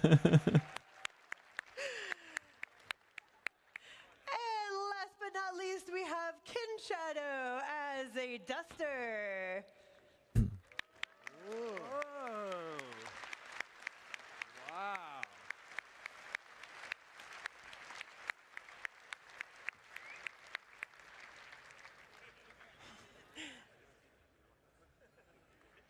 All right, now that we have all of our contestants on stage, judges, feel free to come take a closer look, ask questions, and let me know when you're ready to make your final call.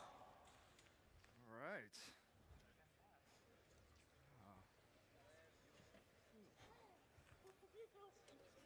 Yeah, these. You fight crime. Nice. And eat Good burrito. detail. Did you fight the crime first, or did you eat the burrito first? Nice. Right. Nice. Kat is asking Garvin you cannot. if he fought crime today. All right. Really good. That's the best thing. Yeah. Oh, good to see you. How you been? Exactly. Oh, good. Yeah, doing great. Doing great. All right, yeah. Still one of my favorites. Wow. Oh, yeah. This is great. The mining outfit. Is it true you guys eat pellets? That's right. So how'd you do that? Couple LEDs? Oh, that is so cool. Little patch. Let's see, can you turn around for us? Yeah. Got the retro reflective shader on you? Yeah. That's amazing. All right. Very cool. Can you do the garment? How many followers do you have? How's Orson? Awesome. Good than you? Love it. Nice. Mm-hmm. Mm-hmm. Very nice. Look at this. Uh-huh. What is it made of? I do not speak Xi'an. But very good. But I feel like we can, yeah. Oh, this is impressive. Oh. All right. Does the helmet Wow. have any Yes. interior? That's what I'm talking about. That's what I wear when I'm playing. It's all right. Nice. Oof.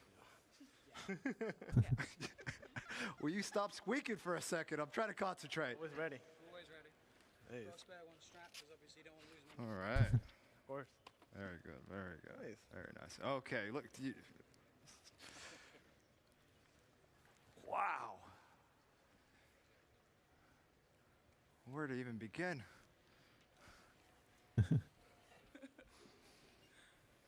You really wag that thing. Yeah. All right. Extra points for you. All right. Well. Oh, here we go. Down the snowy slopes. Microtech. All right. Awesome. Yes.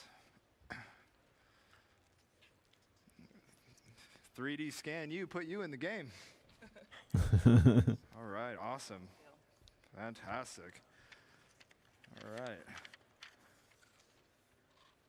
You gonna give that up? Cool. How great were all they? Okay.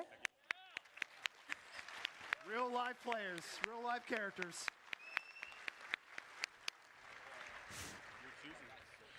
Have him make some noise.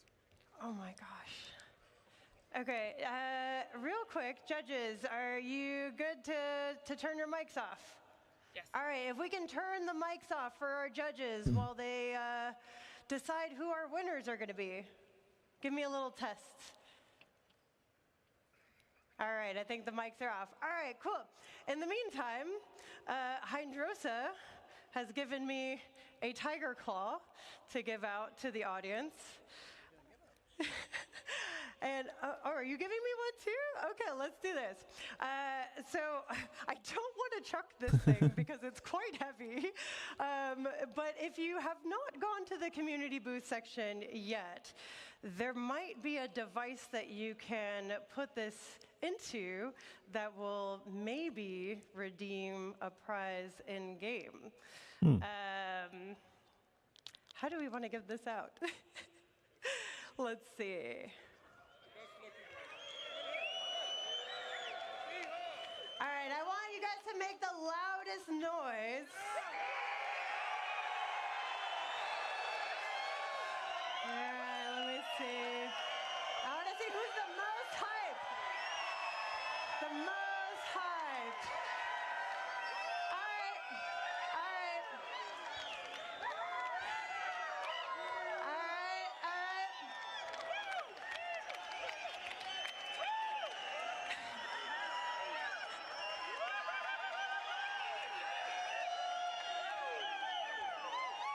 White shirt over there. Come to the front of the stage.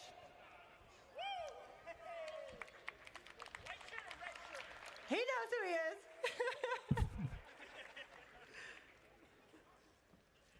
There you go. Thank you. And then we have a med pen. I think we have to give this to the ones with the med gowns, clearly. Oh, we got two. Let's go. Med gowns, come up here.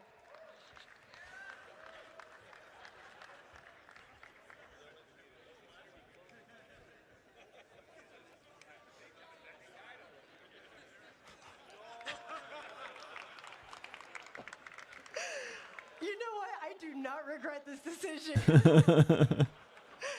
Thank y'all.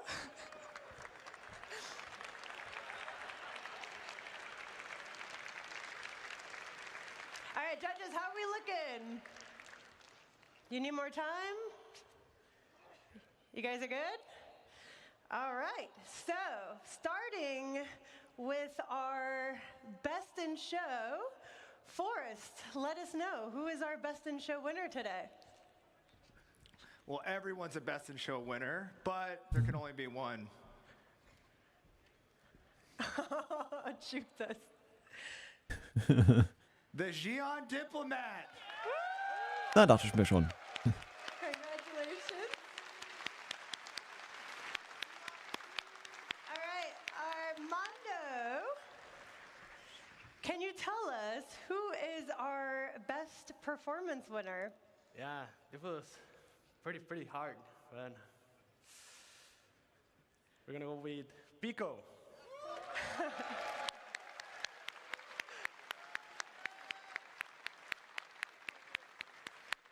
Congratulations. And Kat, what do you got for us for most creative? Anyone that stops crime and eats burritos in armor that good a quality is the most creative. So it's Garmin Humble, guys. Awesome. All right, so for you guys are all right next to each other. Okay, if we could have you guys step forward. Now we're going to do you as well. Oh, you might need help. That's okay. We got you. Garmin Humble's here if you need extra help too. Okay, so now we have to decide our audience favorite. So let's do this. We're gonna come over here with our judges, and we're gonna go one by one to see how much hype you guys can give our contestants to find out who is going to win our audience favorite. Sound good? Cool. All right, so let's give it up for Duster.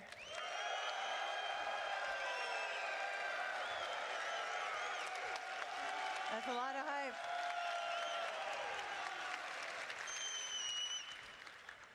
All right, and next, let's give it up for Pico.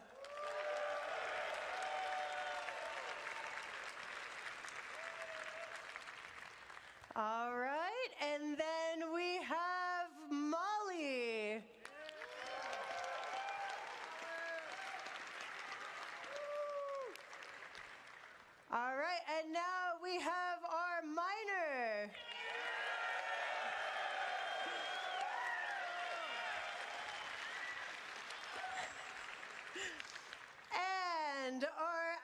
Legacy Agent.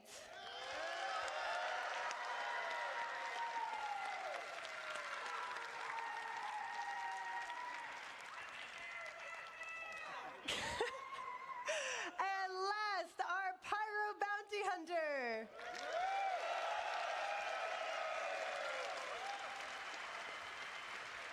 All right, judges. Let me come back over here. This is a very long stage. Who are we thinking?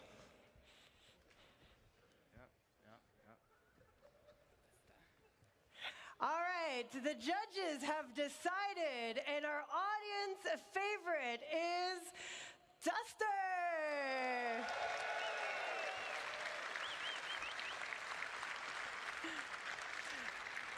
Awesome. And as I mentioned before, our prizes today are supplied by Toby, who's actually here with us. Toby, welcome Toby on the stage, everybody.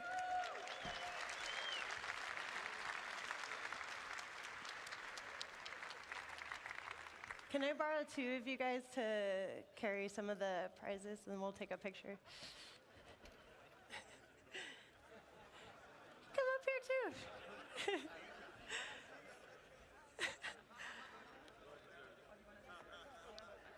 Here, I'll. Can you hold that? Can you hold that? If you can't hold it, I can hold it for you. Here, I'm gonna turn it this way. Here you go.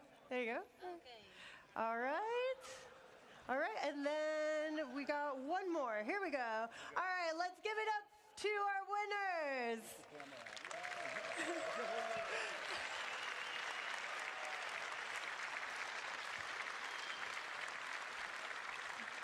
All right, thank you, Toby, so much for supplying the prizes. As I mentioned before, all of our contestants will be getting an RSI Zeus.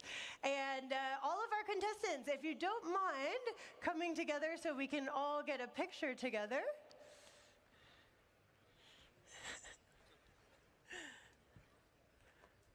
All right, thank you so much for joining us for the 2954 cosplay competition by Toby.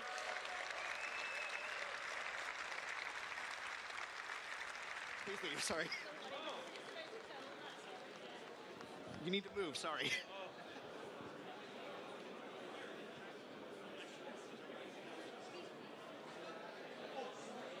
Oh, hübsch. In a world where the Vandul have attacked, one ship will make it so that the lives lost will be avenged. That's right, the UEE Retribution is here at CitizenCon 2954. I have the creators of this amazing model. We have Pigeon Spaceport here. You guys have done an amazing job creating an awesome thing. Is there anything you guys would like to quickly say before we get into questions? Yes. Yes. Okay, great. Thank you guys so much. I quickly ran down here, so I forgot to grab my note cards. Let me do this off my phone.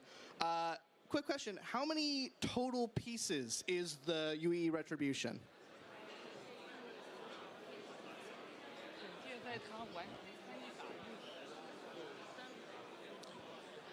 Yeah. About when the 3D printing finish for the Retribution is around 300 in total. 300 pieces. 300 pieces. That is a lot of pieces for, I mean, it's a big ship, so that definitely makes sense. How many people worked on creating the UEE Retribution? 一共有多少人在工作去完成这个惩戒的模型？有15个人左右，然后我们所有的团队成员都几乎为他参与工作。So it is around 15 people, and almost everyone in the crew have worked on for the Retribution model. Sorry, was that 15 or 50? 15. Still a lot of people. That's still a lot of people. And as you can see, there's a lot of detail in here, so that makes sense. Can you briefly explain the process between taking the concept of the Retribution and then making it into this massive physical model? What was that process like? 可以简短的讲述一下是如何从概念做到模型上面这个部分的。是这样的，我们先从网络上面搜索所有的关于惩戒的图片，然后我们将这些图片素材用于我们的建模。我们完成建模以后，我们会进行3D 打印，然后来制作。So we searched on the internet to find all the images we could find for the retribution. Then we bring all the images we could find into the 3D printing. 然后关于它的颜色，这个颜色的话，我们是根据我们对于星际公民中的飞船配色认知，然后来自行设计的。So about the coloring that we use the retribution is based on our understanding of the color Star Citizen use in the game. So with some of our understanding and interpretation of the color that we use in retribution. Amazing, guys. And one last quick question before we just kind of stare at this amazing ship.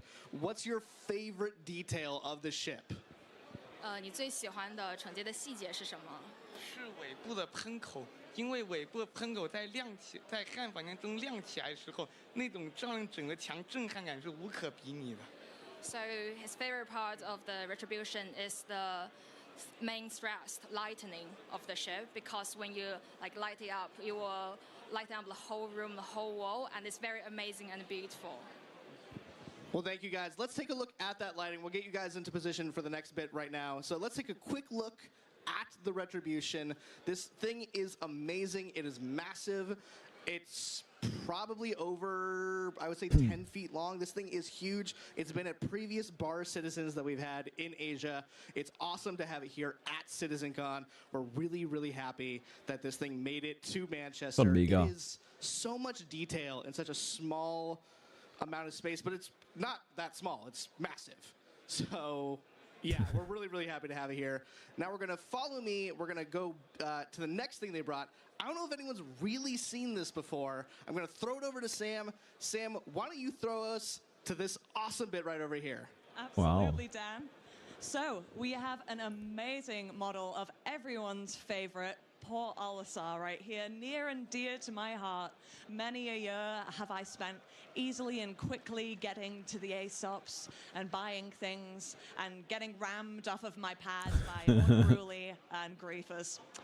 So I have a couple more questions for you guys about this build, if that's okay. What's this model made out of? 奥丽莎的是用什么做成的？奥丽莎它主要的结构是由3D 打印所制作，但是在其中我们加入了一些金属梁，用于增强稳定。So mainly the Port Olisar is made by 3D printing, basically the resin, and we also add the main metal structure to make it more solid. Wow, that's really cool. So do you know roughly how much does it weigh? 你知道它大概有多重吗？大概在700公斤左右。So it's roughly around 700 kilograms. Wow. Wow, that must have been a challenge to get over here to this country. So when you were building this, what would you say was the most difficult part of putting this build together? 在制作的过程中，哪个部分是最困难的？是停机坪区域。停机坪区域中的就是停机坪表面。难度在于，在我们的比例下，它的厚度将只有4毫米厚。我们要确保它在如此薄的情况下还不产生变形。So it's a landing pad area. So on the surface of the landing pad, by the scale we are using to make for the Olisar, we have to make it not bending. With just a few millimeter to make it still solid. 这个停机坪的下部也是个非常大的挑战，因为下部有非常多的结构交叉在一起，这对于我们建模的工作量来说是个非常大的工程。So also the bottom part of the landing pad, because there's so many structural intersections, they're so complex, so it was really hard for us to modeling. No, I can imagine. It is a really interesting kind of station, and I'm sure everybody was just as sad as I was to see it go. Do you hope to see Port Olisar return to the verse someday? 所以你会期待奥丽莎的回归吗？真的吗？比如说奥丽莎有可能回归的，那当然了，肯定的，那太好啊。So yes, really. So if the Odyssey actually will come back, it will be so good and exciting to us. Yeah, absolutely. Yeah, I hope so too. I hope so too. Right. Thank you guys for talking about these. That was the amazing Pigeon Spaceport, guys. Do check them out online. Their stuff is absolutely amazing. I'm going to now pass over to my buddy, Dan, who is hanging out with the merch stand guys to show off some of the really cool stuff that we have here at CitizenCon. Over to you, Dan. Oh, hi. Oh. Awesome. Thank you guys at Pigeon Spaceport. I know, I just come out of nowhere. Guys, thank you guys at Pigeon Spaceport. We're so lucky to have them and their awesome bits here at CitizenCon 2954. Now, I think it's time for you guys to see a bit of where I get my fashion from. So come follow me, guys. Come follow me this way. We'll make our way through the crowd. Let's get in line for the merch booth. Yeah, that's a long line. I don't think I want to wait in that line. So luckily I have the CIG access pass. Come follow me. We get to skip the line. Just a little secret for me and my many thousands of friends who are watching the stream. Come follow me this way. Right this way, right this way. Man, all these people are very excited for merch, and as they should be, because we have some awesome merch here at CitizenCon 2954. If you guys are interested in getting some, you can go onto robertspaceindustries.com/merch, and that should probably take you there. If not, you'll find it on the Pledge Store. But we have some awesome merch. Let's take a look. At the top, we have some brand new Pico the Penguin plushies. This Pico is Pico. This is our Pico Black Ice plushie. This Pico has a new stepdad and feels a way about it. We are very excited to bring Pico back. We have a brand new Star Citizen cap. We have some awesome, see if you can get those stickers on the other side. I don't know if you are able to get that. We also have a pin set on the far bit there. We have a brand new desk mat, which looks awesome. Look at that desk mat. Na, die ist echt hübsch. Wow. Ich glaube, die bestelle ich mir. Awesome physical merch. Let's see if I can squeeze past in here. I am absolutely going to ruin these people's day. We have some Für die Sticker würde ich schon 50 € ausgeben. Ja. I'm just bull in a China shop. We have some Kosten die echt so viel? giveaway packs. Everyone is working really hard on making sure people have that. Could I get a Zeus bomber jacket? Could I get a? They got me another Zeus bomber jacket. Thank you so much. I have one on, but take a look at this Zeus bomber jacket. So we have the interior lining. It's this awesome like yellow orange, like sort of a kurz mal schauen. Sticker. Now these do run a little small, so make sure you're getting a size up. Let's hold this up for the camera. Look at that. We also have. Oh, that's gone. Nee, 15 €. Ja, oder 16 € ist okay. We also have some cool details. We obviously have like this RSI. Hello there. We have some RSI. Aber ja, ich würde für diese Hausschuhe niemals 50 € ausgeben. Aber diese Matte ist echt ganz hübsch. 30 €. Geht eigentlich. Pico the Penguin Black Ice Edition. This Pico has seen some things, but I Wie bitte? Was wie bitte? I swear I can fix them. We also have a bunch of awesome stuff. We have this UE. Na, 15 €, ja. Let's make sure that we're holding that up properly. Tja. Look at that. We have a UE flag. Ja, besser als 50. Celebrate your patriotism for a united empire of Earth. This thing is very long. It's kind of the Foundation Festival colors. I kind of like that. It's yeah. I'm going to steal that. That is mine, and you're not getting it back. What else we got? I know we have some more merch. Someone get me more merch. Oh, here we go. Thank you. We have a new keychain. Ooh, this is really nice. Camera guy, we got keychain. We have a bunch of cool stuff. I am being told, however, that I think that's all the merch that we can show because we want you guys to be here. Keine Ahnung. So I think that's hab's mal gegoogelt. We have here at CitizenCon. I'm going to throw it back over. We're going to continue the show. We'll see you guys back here later. Take care.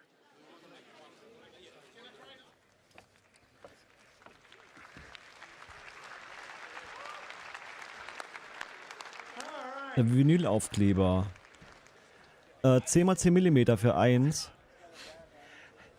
20 €. Ice it. I'm wearing jeans. It doesn't work through it. You know, people tried to get me to take my pants off backstage, and I'm like, no, do it. It hurts. All right, guys. I think that's long enough of a break. let's get back to some presentations. How about Und mehrere Aufkleber auf dem Bogen. Ja, 24. All right. We have the first of two amazing presentations. This next one, Dress to Kill, is, well, what can I tell you? Ja, ein normaler Aufkleber wahrscheinlich günstiger, aber halt Vinyl teurer. Who remembers CitizenCon 2016? Please welcome to the stage. Who is it? I can't see it. Oh no, it's supposed to say his name on there right now. Show me his name.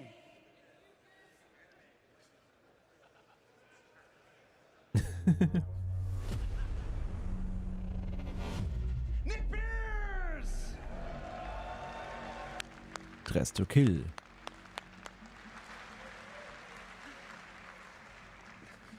Thank you. How's it going? Hello, hello. So my name is Nick Pearce, like Joe mentioned. It's my second CitizenCon, but it's my first time presenting. So I'm very excited to be here. And just on behalf of myself and the team, thank you so much for coming to this presentation. Thank you. With that said, I'm here to talk to you about an initiative that was first introduced right here at CitizenCon in 2019, and that's adding distinct purpose and specializations to armor and clothing in our game. So let's get started. So, Star Citizen is a game about almost everything where you can do almost anything.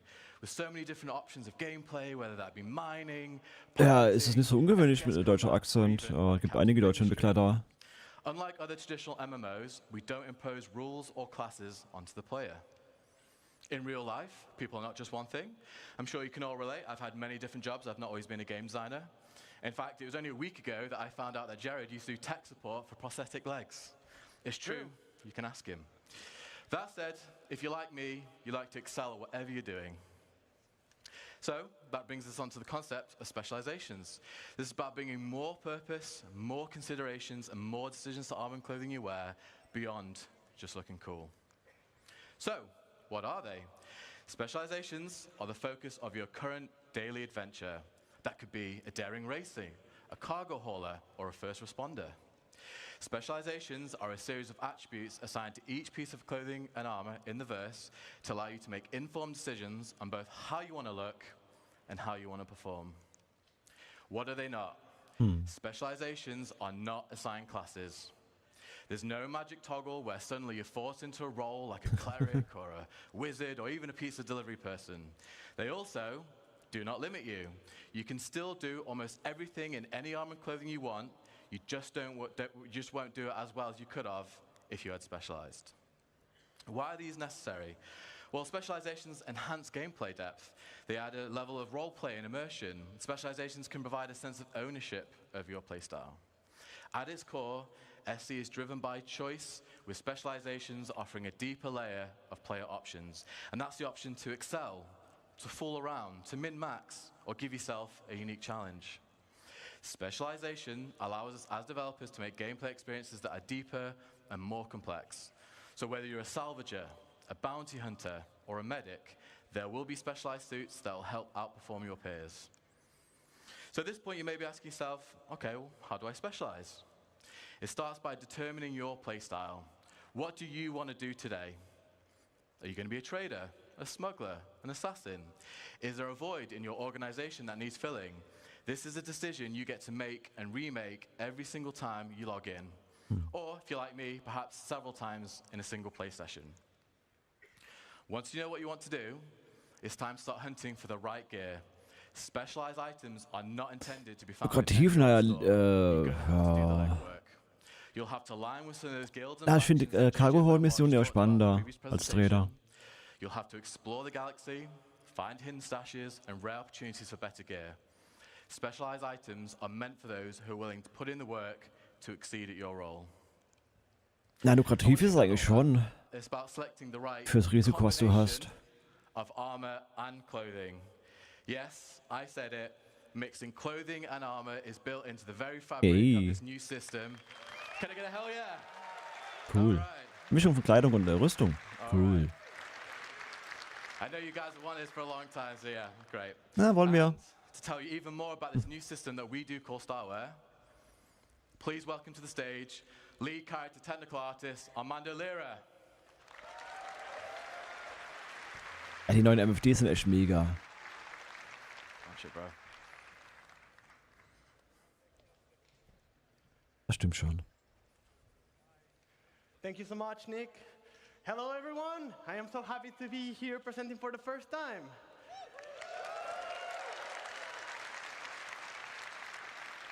How cool are specializations?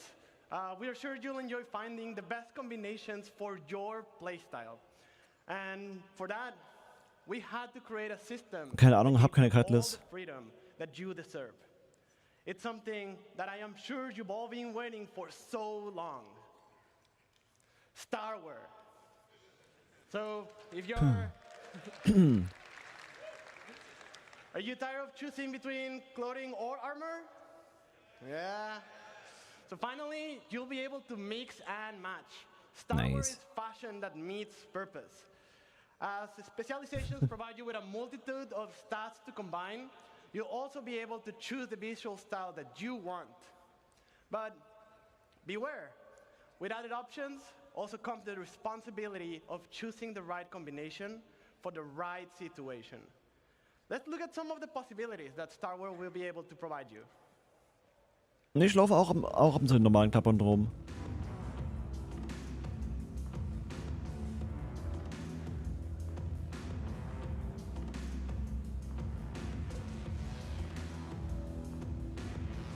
Nice.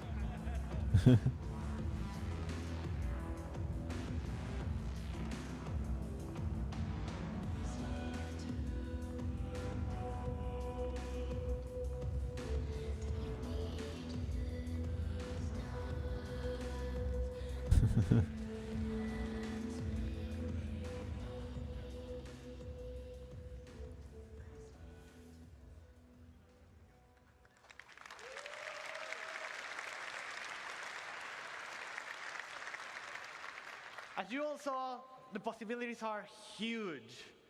Like, Patch Notes stehen einfach mal in meinem Spektrum. yeah. How about an armor on top of a sleeveless shirt? Or even without no shirt at all? Like backpacks on clothing? Yeah.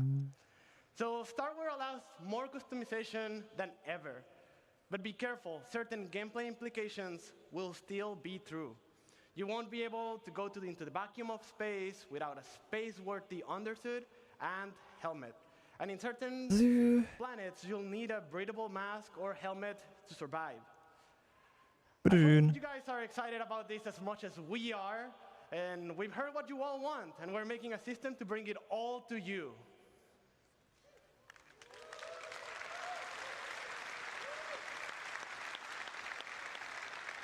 But that is enough about Starware for now. Let's go back with Nick and learn more about how Starware and specializations will improve your gameplay. Well done, bro. All right. Thank you, Armando. Some nice dancing as well, by the way. So as you can see, the Starware system is about adding function to fashion.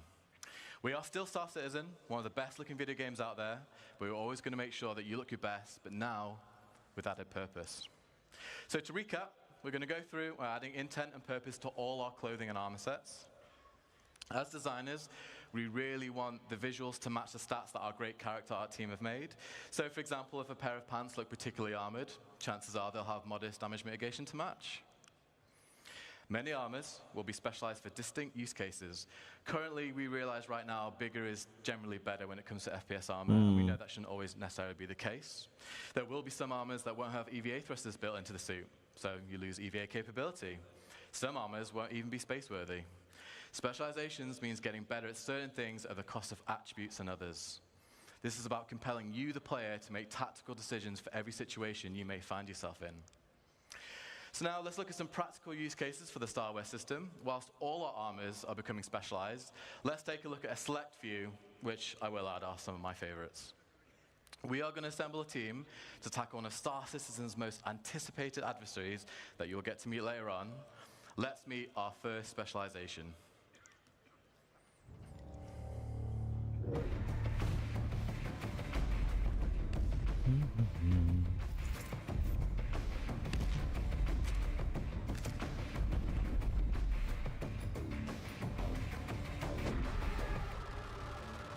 Der Anführer. All right, so we have our leader. Let's get into it. So the player's choice of clothing will be crucial in a way it hasn't been before. With magnetic plates built into many clothing items, players can now holster both primary and secondary weapons. However, in the near future, there will be locations in SC where armor and weapons are strictly prohibited. Clothing allows the player the opportunity to access these restricted areas without needing to change. And some clothing will even allow the player to conceal smaller weapons from security, should the need arise. Another new addition we're going to be introducing is flight penalties based on the mass and size of your armor and clothing. You'll still be able to fly in medium and heavy armor, but you're restricting the precision of your control. If you're in clothes like our leader is here, or a flight suit or light armor, you'll be able to fly unrestricted. Now, if we look at an overview, we've cherry-picked 6 generalized stats to give you like a high-level understanding of how various clothing and armors we specialized.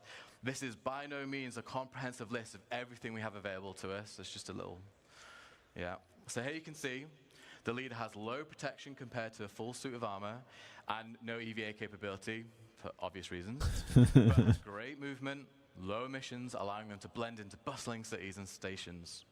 The leader really excels at freedom of movement here. Let's meet our next members.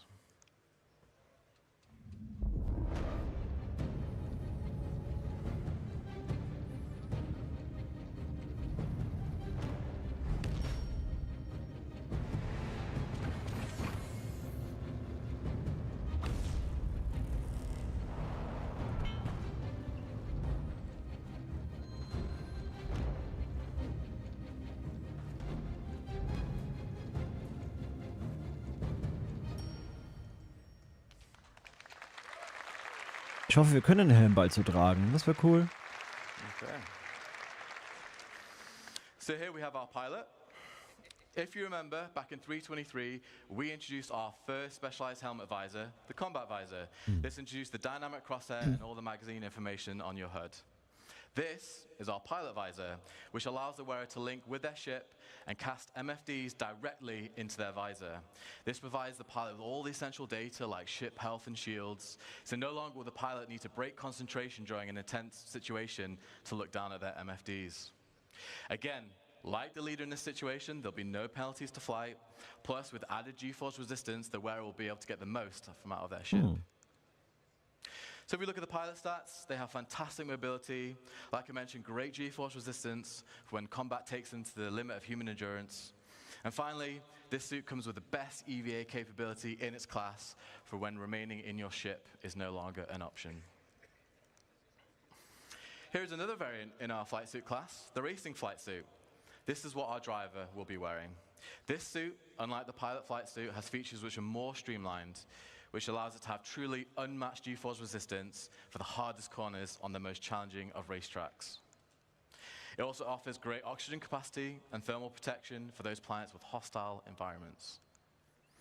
So as you can see, this flight suit excels at G-force resistance, but it loses its protection and has much weaker EVA capability.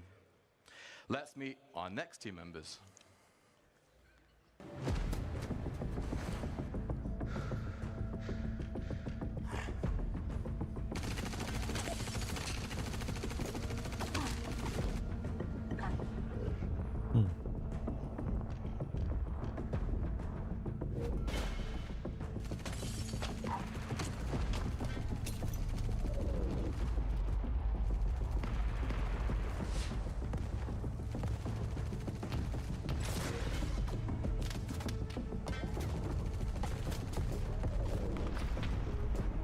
Tank.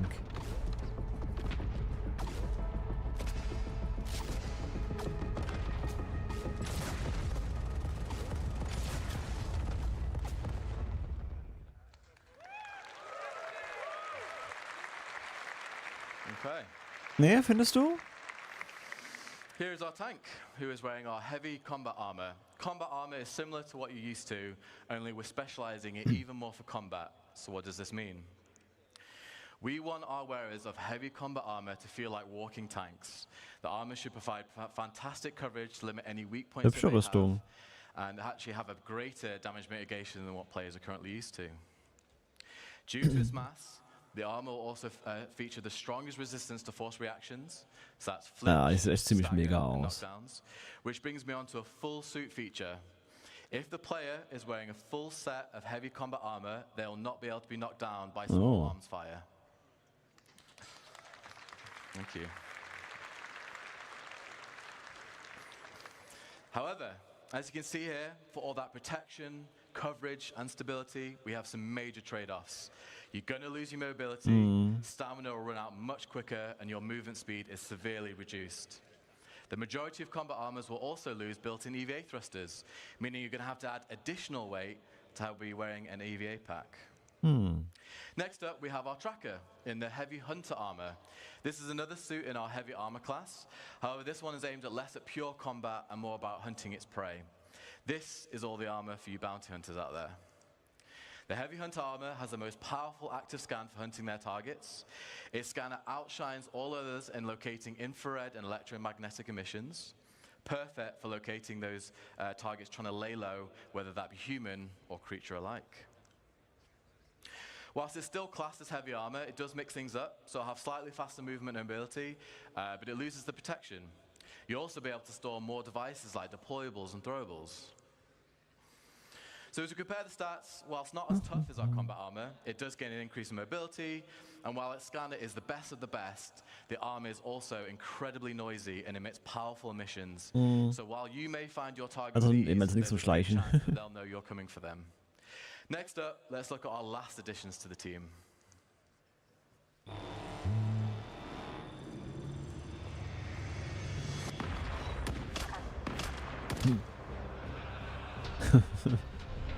Der Sniper?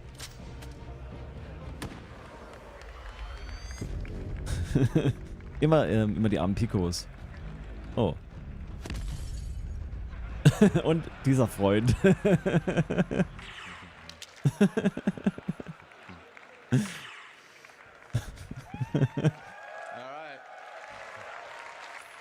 So einen hat doch jeder, oder?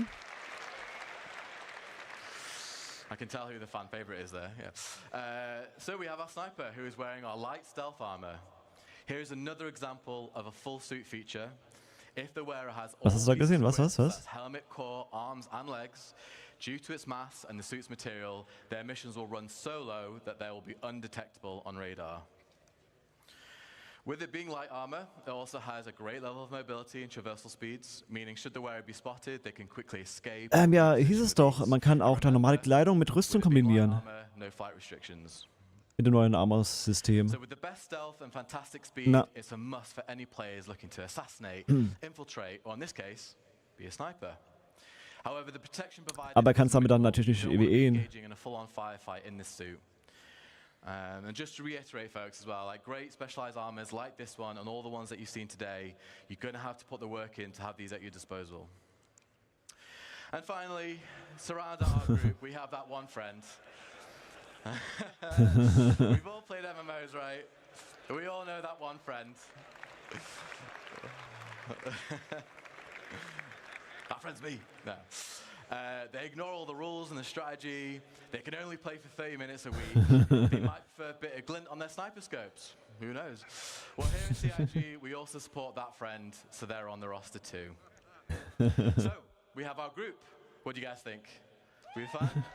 All right. Eine Schlagzeile unter dem kratzigen, metalligen Anzug. So, let's see what they face ahead and if they're up for the challenge. And to talk to you about that challenge, please welcome to the stage Senior System Designer, Zach Priest. You've been great. Thank you.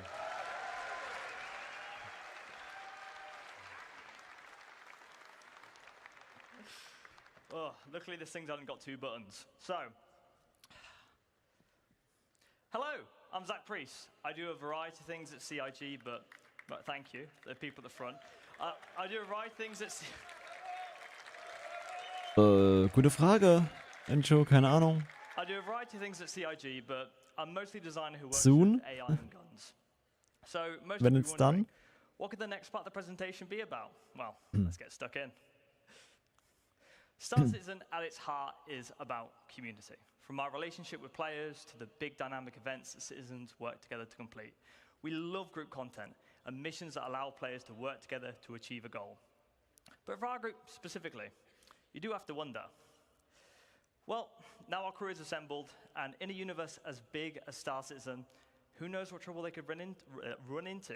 Mindestens, so let's ja. find out what they're going to face. Now, they're heading to the planet Es ist ja quasi der Mars, nächste which is Patch. in the Pyro system. So, without further ado, let's find out what they're up to.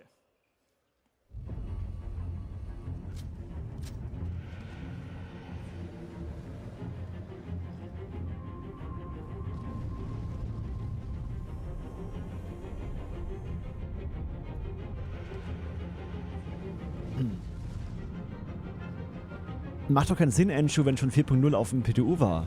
Bei den Evos. Würde das echt keinen Sinn machen.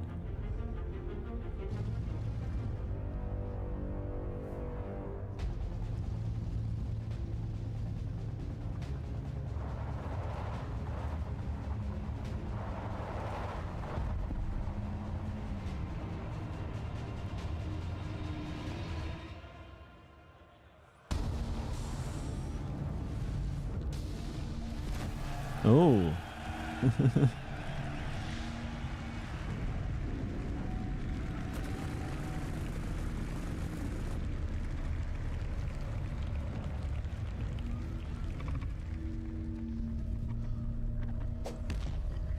Dieser Wurm.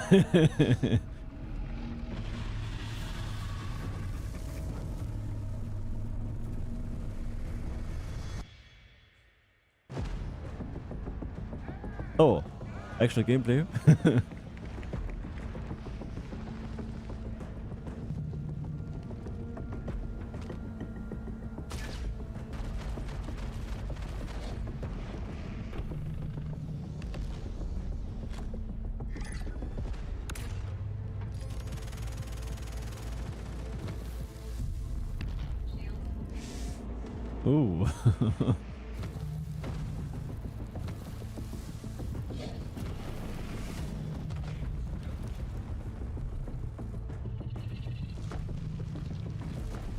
Wow. Kann man auf dem Bild auch reiten?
Oh.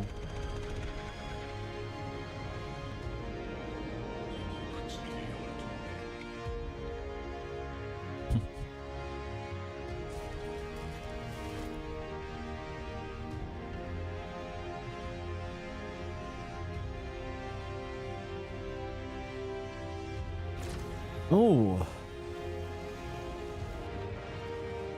Den kann man auch looten.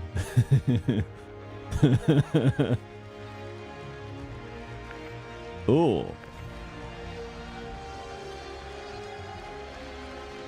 Wow. Ganz schön große Zähne. Neue Deko-Items, ja. Ich hoffe, da schlüpfen keine neuen Würmer raus. Oh.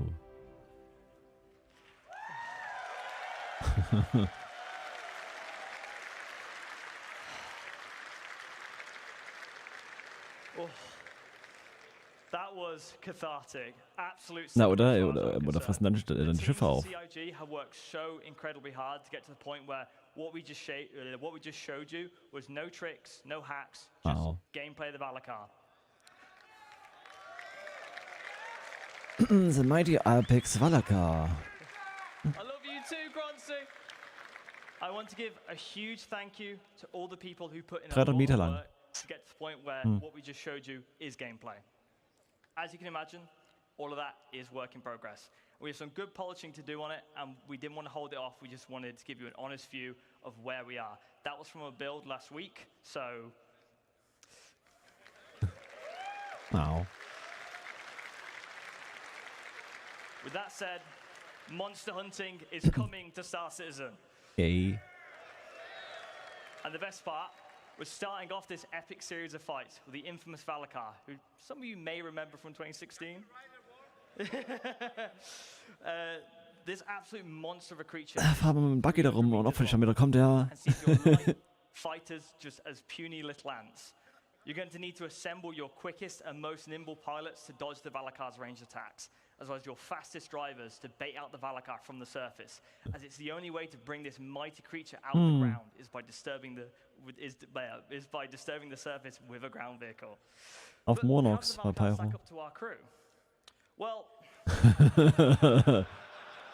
unfortunately, the Valakar stats don't really fit on the screen due to being so powerful. But for some context, it's around 150 times harder to kill than an Aegis Avenger Titan. But to be fair, it's most likely to kill you, so how do you do that? Well, the deadly Valakar has a variety of ways of killing possible threats. So for a high-level overview of the fight, it regurgitates rock-hard sand that has been compressed inside the Valakar and uses it as a projectile to target foes. But if something's a bit too close for comfort in the sky, it uses its ginormous body to swipe ships out the way. Anything on the ground that it sees as a threat will have to contend with its bite or its deadly slam. So, little bit fun bit of information. As the Valakar becomes more injured, it will retreat back into the planet's surface, and you'll need to make sure that your ground vehicles stay alive or have backups to bait out the creature again, as well as keeping it interested. So, the big question, in a game like ours, how are we going to communicate the health of this creature? Well, things being physicalized is at the heart of Star Citizen. And we know how much of a large fight the Apex Valakar is, and we need to communicate that in a diegetic way. So you'll see here the Valakar's health from 100% to 1%. You'll see its skin getting more battered and bruised as the fight progresses, to give you an idea of where you are and how close you are. So the nice thing about this, it communicates the Valakar's health without needing any UI or health bars, and just purely keeps you immersed in the experience. Nice, nice. So, number one question, why do you want to kill the Valakar? Well, because it's fun, but I know you sweaty gamers, so it's got loot, also known as harvestables. The Valakar has two very valuable harvestables. Firstly are its pearls. You'll need to mine growths on a variety of locations of Valakar to reveal these pearls. And once you've destroyed the growth skin, you'll see disgusting squidgy innards. But next is its big apex teeth. These are within its mouth, and you'll need a very strong tractor beam to be able to yank these things out. And these harvestables will not all come out at the same quality. So you'll be able to learn more about that and how harvestables are going to be used tomorrow in crafting your home. So a fun thing here is you'll see the character is standing within the Valakar's mouth as well. So when it dies, it keeps its collision, meaning that you can climb on it, land ships on it, and it's essentially your playground. This really shows how big it is, but how big is it really? Well, for a bit of information, When we first made the collision for this model, Star Engine actually gave us an error saying like, no living thing needs to be this big. You've accidentally added an extra 0 onto the size.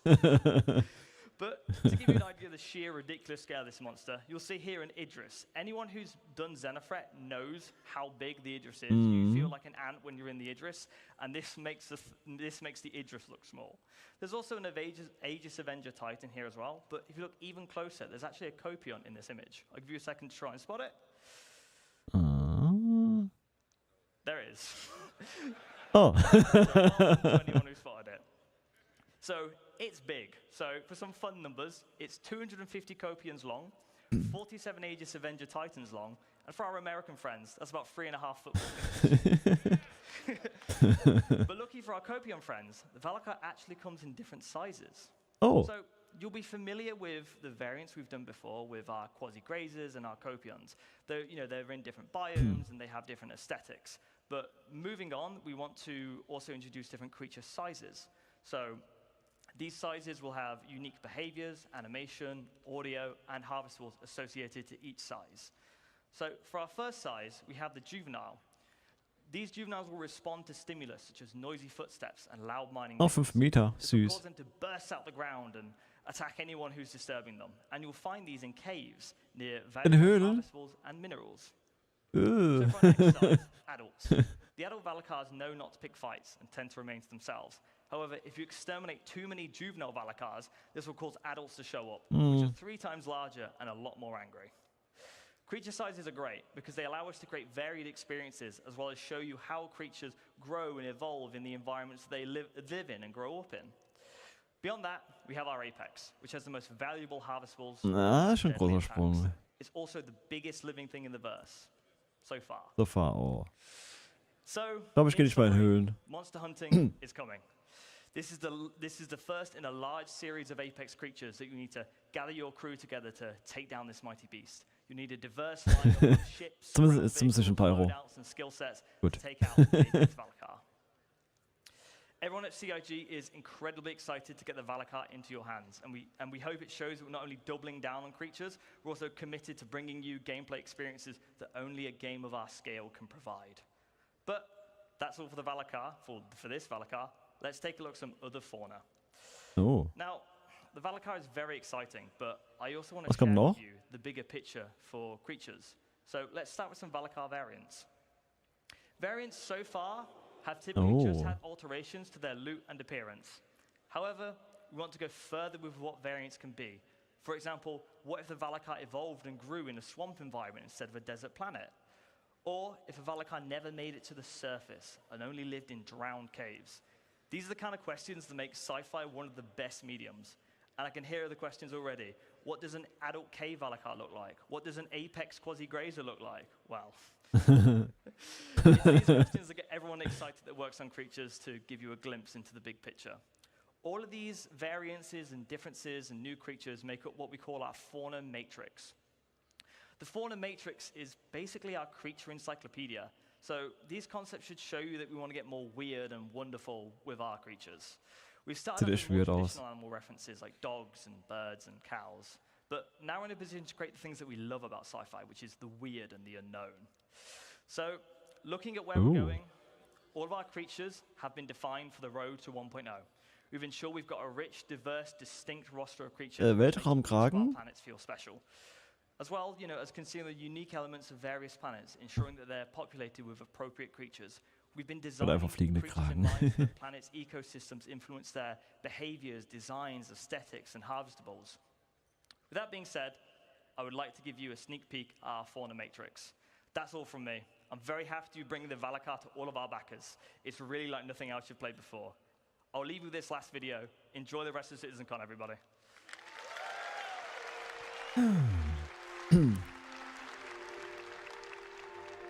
Nein, die beiden haben wir schon. Wie bald?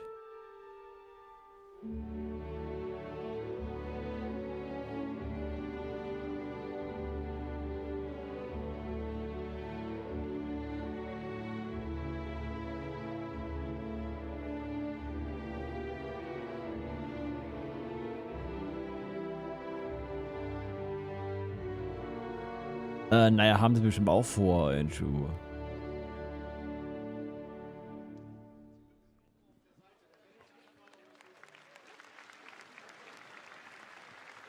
Mal sehen. We have some amazing creatures, but we also have some even more amazing ships.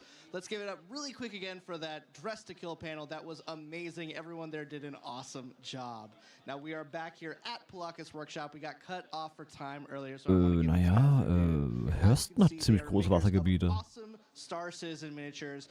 I mean, just look at the Retaliator, look at the Razor, look at all the Hornets. We have some awesome miniatures here, hand-painted, hand-created by these guys. Hübsch. These are works of art, and if you guys haven't come over to the Polakus Workshop booth yet, if you're at Citizen Con, come check them out. And I'm here with the people behind Polakus Workshop. Let's ask them a couple questions. How's it going, guys? How's your Citizen Con so far? Good?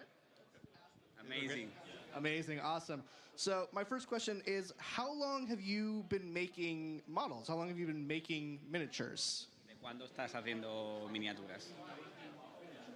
Llevo haciendo las miniaturas alrededor de 3 años. Around 3 years ago, we start to do the designs and the 3D printing. So 3 years ago, you started making models, and were you always making Star Citizen models? Or if not, what made you want to make Star Citizen models first? ¿Directamente con los modelos Star Citizen o estuviste primero haciendo otras cosas? Desde el principio, empezar el modelaje 3D por las naves de Star Citizen. Trotzdem hübsch. Starting in this hobby because Star Citizen, he loved the design of the ships, and then start to working on designing, on blending and printing. Do not let Ben Curtis or John Crew hear you say that. They will never get over their egos. Now, these guys are so great, but how long do they take to make? I mean, how long does it take to, just these works of art that I'm looking at. How long is that process? ¿Cómo es el proceso y cuánto te lleva más o menos hacer? El proceso primero es el modelaje 3D de las naves, después se imprimen, después se pintan. Y depende de la nave. Esta, por ejemplo, alrededor de 2 semanas o 3. The first step is prepare the modeling for the printing. They need to do the design, but he is working to have a proper printing. Then after put on the print, assemble, and then working on the paint. Then depend of the paint that he's using is taking more or less. But for example, this one here, this Redeemer is taking around 2 weeks to have the full complete process. Sorry, I moved the mic away. That is 2 weeks from lass ihn doch. that fully painted is 2 weeks. That's a lot quicker than I would have expected. That still is time. But that's honestly amazing that it only took 2 weeks. And finally, my last little question for you guys. Obviously, I do minis, I do D&D stuff, but nothing to this scale. What is your advice for people who are just looking to get into hobbies like this? What would some good advice for people who are just starting out? ¿Cuál sería tu consejo para alguien que se quiere iniciar en la impresión de modelos 3D? Actualmente las impresoras 3D son mucho más baratas que lo que eran antaño, entonces yo creo que simplemente comprarse una impresora y buscar modelos para poder imprimir y equivocarte, volverte a equivocar y volverte a equivocar hasta que te salga bien. Just to say that now is more easy than before because the price of the printers go down a lot. Then after that, just start to unload models. I start to printing and get mistake, broken models, get mistake, broken models, and now you will learning process till you start to be able to make nice pieces like that ones. So try again, and eventually you too will be able to make models just as good as Polakus Workshop. Thank you guys so much. It was awesome to have you guys here. I'm going to cut it over to my good friend Sam, who was at the Xi'an Workshop. Let's get a little out of this world and see what she has right here. Sam, over to you. Hi again, everyone.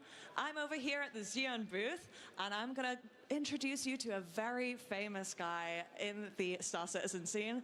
Been around for a while. Would you mind introducing yourself and a little bit of your background with the game? Okay. Shaiswan is an Chris the Hero Noah. This was Xi'an for, hi, I'm Chris Hero. And I, in my booth, I translate the names of the attendees into Xi'an and write it with a calligraphy brush on a special calligraphy paper, and for everybody free to collect, free of charge. Well, that's amazing. I can see that as the day has gone up, you've kind of done a few more different kind of calligraphy on the wall, and I can't wait to see this kind of grow as the convention goes. So How would you say that a beginner could kind of get started with learning an alien language? I think the easy Naja, wenn man way to Kraken-Fan learn ist, Xi'an ich is weiß as a nicht. primer to watch the videos Britton Watkins made. It's either available on the Star Citizen or Star Citizen YouTube channel. And then after Ja, this, we reizt mich have absolut null. Xi'an Linguistic Institute. And you can learn the language. We have experts even for Banu and other languages, and you can find everything you need, every tools and learning materials we created. Yeah, so this is the way to go. Amazing. So, yeah, you mentioned that you've got a few folks kind of coming to your booth. You're doing a little calligraphy for them. Are you just mostly doing people's names? What kinds of things are you doing with your calligraphy? Yeah, just the people's names. Sometimes, I think mostly phonetic translations. So because the alphabets doesn't match, there's no F in Xi'an, for example. They do have a little bit translations, but yeah, it's very interesting, and I think it's a very cool service for the community for me. Absolutely. Well, it's an absolute honor to have you here yet again at CitizenCon, and I hope we'll catch you at more CitizenCons going forward. I'll pass you back over to Dan, who is going to go check out one of our other community booths. Dan?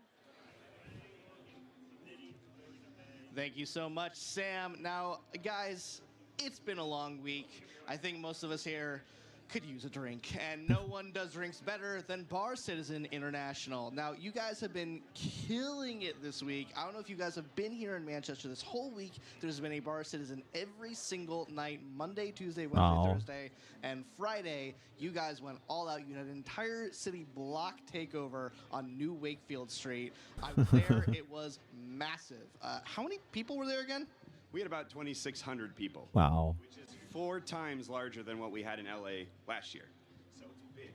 So for those who didn't hear, 2,600 people, 4 times larger than the Bar Citizen they had in LA last year, which I was at that as well, was massive.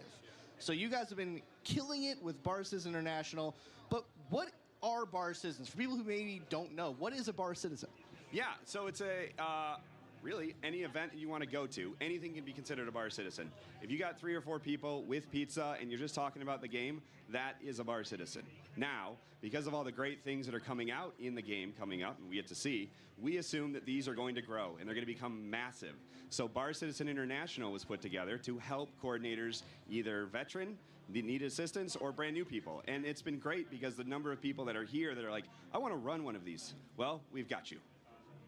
Fantastic. I know you guys have, registered events. Obviously, people can maybe go rogue and do their own. But how many registered Bar Citizen events have you guys had in the entirety of Bar Citizen International? Yeah, so we have about 600 events that have established over the last 10 years. So you can see about 60 of these, and then you guys go through with your Bar Citizen World Tour. But you're right, there are many of these that just happen naturally. And so it's really great to see everyone so excited about this. And for those citizens that are here, they're like, all right, you're saying this, I'd really like to go. Well, we built some stuff. I mean, obviously we built a bar for you. But for any of these citizens here, you can quickly just join these Discords and find all those great experiences that we had last night. You can find it locally. So we're really excited to see how this grows, and we can't wait to do this again. Well, we are always excited to be at a Bar Citizen. If you guys haven't been to one yet, they are fantastic. And yeah, I guess last question is, what's next for Bar Citizen International? Well, what's next for us is working with all the coordinators to figure out that next step. We want to find ways of kind of creating that concierge program for the coordinators that have been doing this for 5 to 10 years because they put a lot of effort into this. And at the same time, how do we streamline this for new people that just want to raise their hand and say, I'd like to do this? So. Awesome. Well, as a community producer, I can't thank you guys enough. Nick, good seeing you again, bumping into you yet again here at CitizenCon. I think that, unfortunately, is it for us here at CitizenCon today. Don't worry, don't cry. I see the tears forming. Be brave. Be brave and be strong. We will be back tomorrow. But Sam, any last words from you? Yeah, it's just been such an honor to talk with all of the community this year, and I can't wait to show you guys some more tomorrow, so make sure that you tune in then. Yeah, and thank you once again to our sponsors Versa. Thank you again to VKB. Thank you again to Scan Computers. We could not have had So, mal sehen, was das nächste wird. Das nächste Panel, das Redacted. cosplay competition. You guys have helped make the CitizenCon the best one yet. And I think that's it for us. So from Dan and Sam here on the show floor, we'll see you guys again tomorrow. We have one more panel before the very mysterious redacted at the end of the show. Oh. Let's head over to that panel, shall Okay, we? noch Thanks eins. again, guys. We'll see you tomorrow. Ah, ist das Redacted. Gut, ich mache mal noch kurz einen Kaffee, ja? Ja, bis gleich. I've almost got full mobility back. You know, when they tell you Chris Roberts isn't ready, go take a run. Don't take it literally. All right. Find also, quite frankly, if I may say so, find someone that looks at you the way that Scrap from Bar Citizen International looks at someone doing a CitizenCon interview. That was just so intense the whole time. All right. As they said, as Dan and Sam said, we have one more presentation left. It's a big one. Beyond Pyro. We're looking at what's next beyond our next star system, which just went to PTU, yeah? Viva Cati, all right. I've been in this world for so long. So please welcome to the stage one of my favorite people at CIG, and I don't say that lightly. A man whose last name took me 3 years to learn to pronounce correctly, and I'm still not entirely certain I did it. Please welcome to the stage Star Citizen's creative director, Mr. Ian Leyland.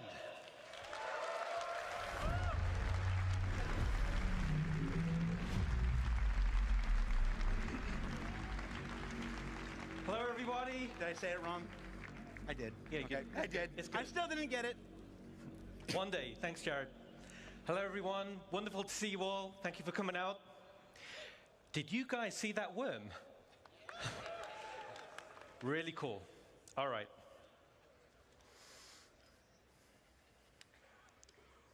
So right now, it's all hands on deck to make 4.0 the best experience for you.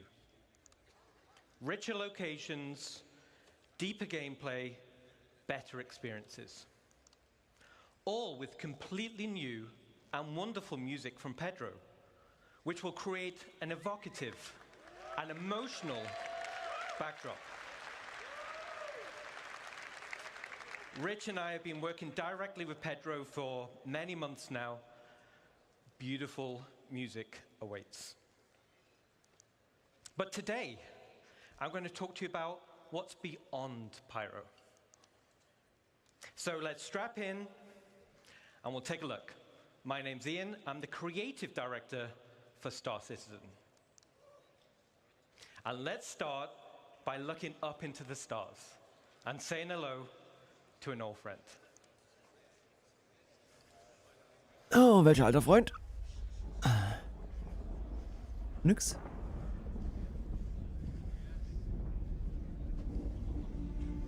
Levski? Levski?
Awesome. All right.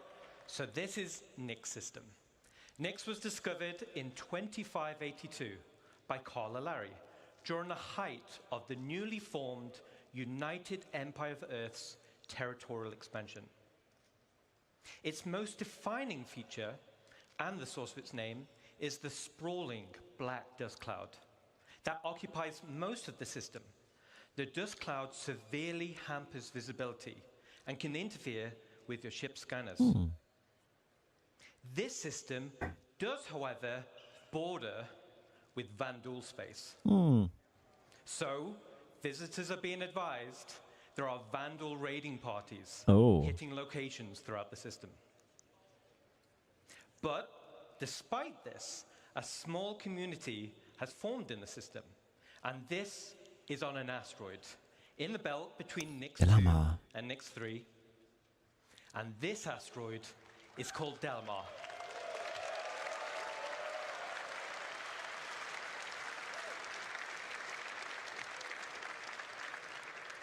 And here it is, hidden deep in the Glacium Ring. But actually, Delamar should be, and now is, an actual asteroid. And as it's an asteroid, the space is a zero geolocation, giving a unique identity for a landing zone. Cool. So let's take a closer look at the main POI on Delamar. Ja, davor war es ja ein Mond. Dass er noch zumindest als Assistenten war. Naja.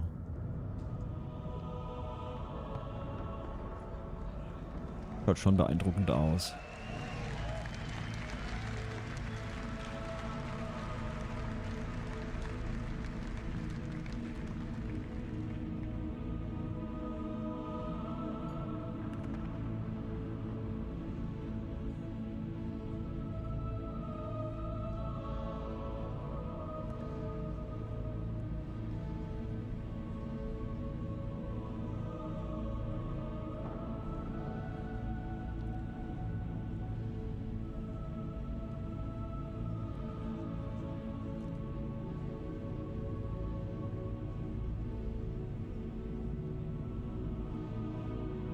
War ziemlich cool da mit dem Hangar da im Krater.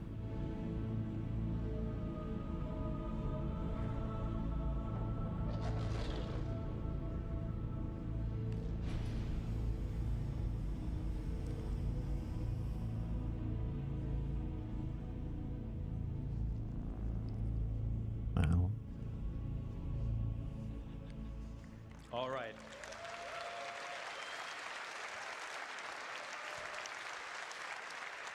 Awesome, awesome.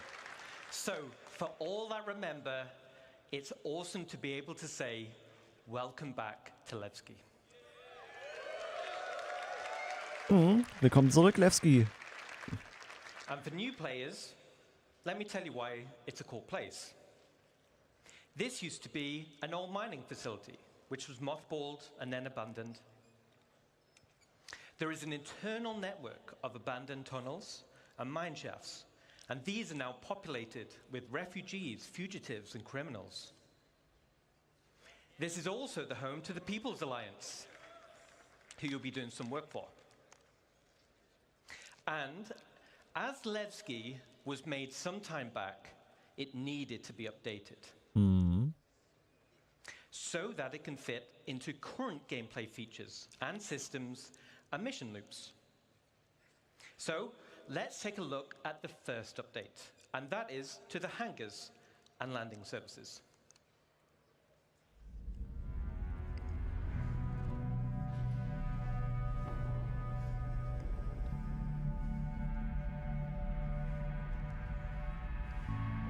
So schön.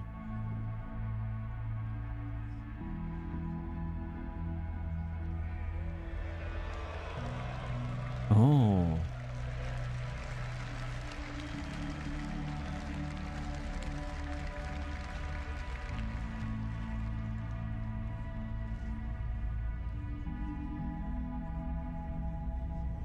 Oh.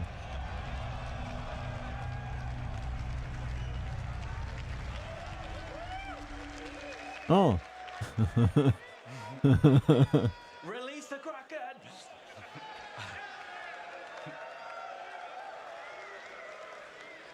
All right, cool. So Levski is still perched over the borehole, but now has a suite of hangars that are arrayed around and inside the borehole. We're also increasing the quantity of hangars. This is to meet the ever-expanding players per server to remove hangar wait times. And this pass will be done for all landing zones in the game right now. Oh, cool. And for players that don't want to store their ship, docking services will be added high up on the cliff walls. Now, other than hangars and docking services, there are other ways to enter the location, which are also getting new updates. Let's take a look.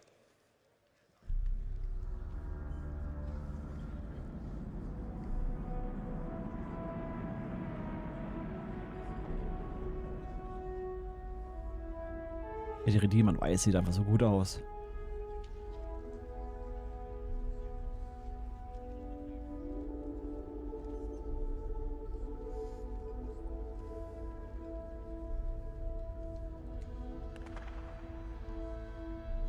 Wir kommen Solewski stärker zusammen.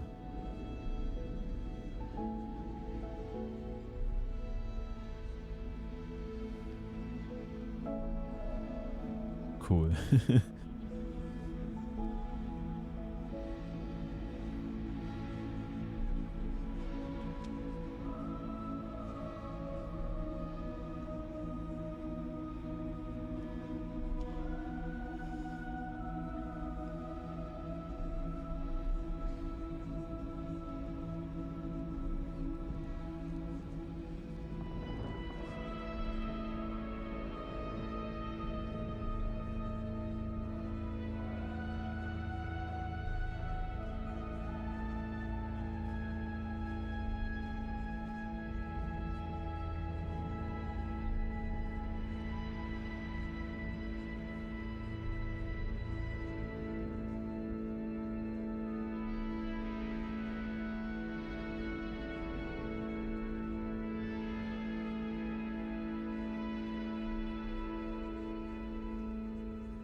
All right, awesome.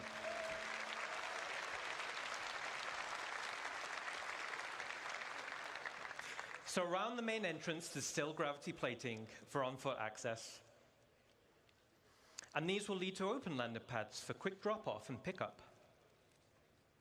And we're also adding access to gameplay areas for a variety of local missions and gameplay types.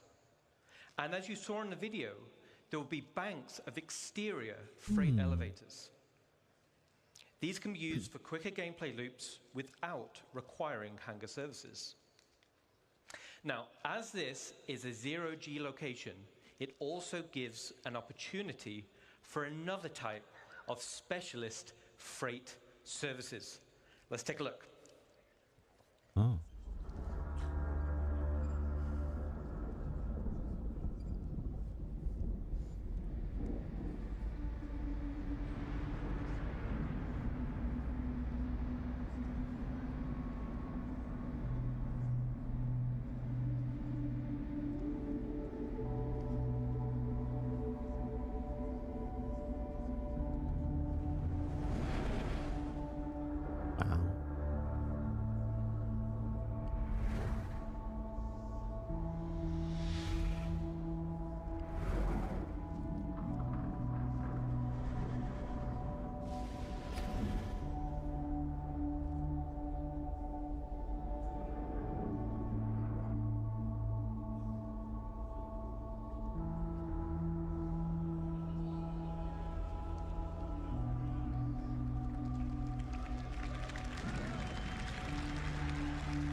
Cool.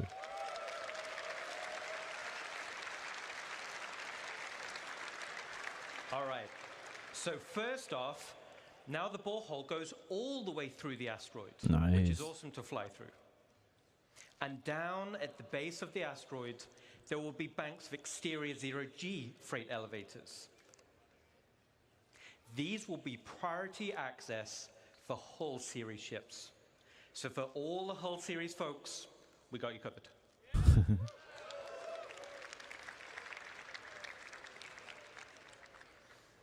The same functionality is also coming to space Oh, stations cool. in both Stanton and Pyro.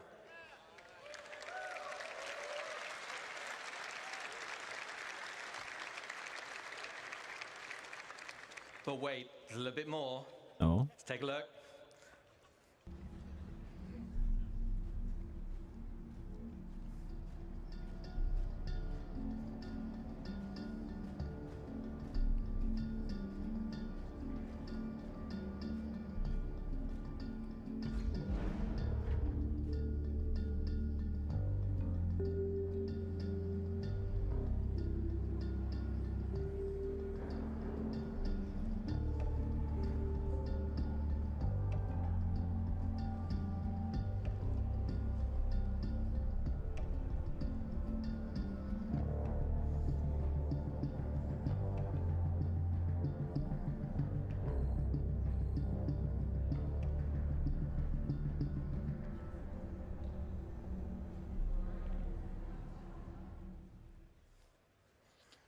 All right, cool.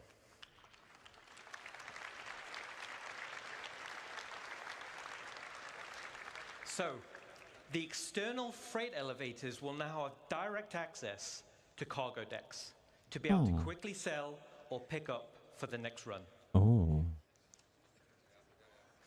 So that concludes some of the exterior updates coming to Levski. But the interior is also getting some updates to bring them in line with current gameplay requirements.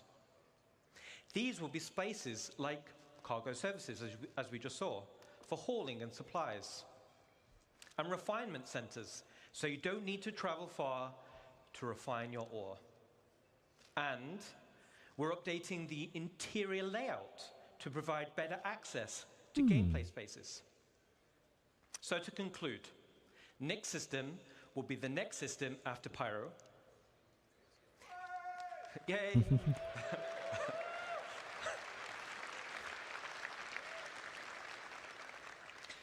Delamar is now a physical asteroid with a zero-G play space. All right, not so much. And we're updating Levski to fit current gameplay mechanics and gameplay loops. And most importantly, we're adding local areas for gameplay content.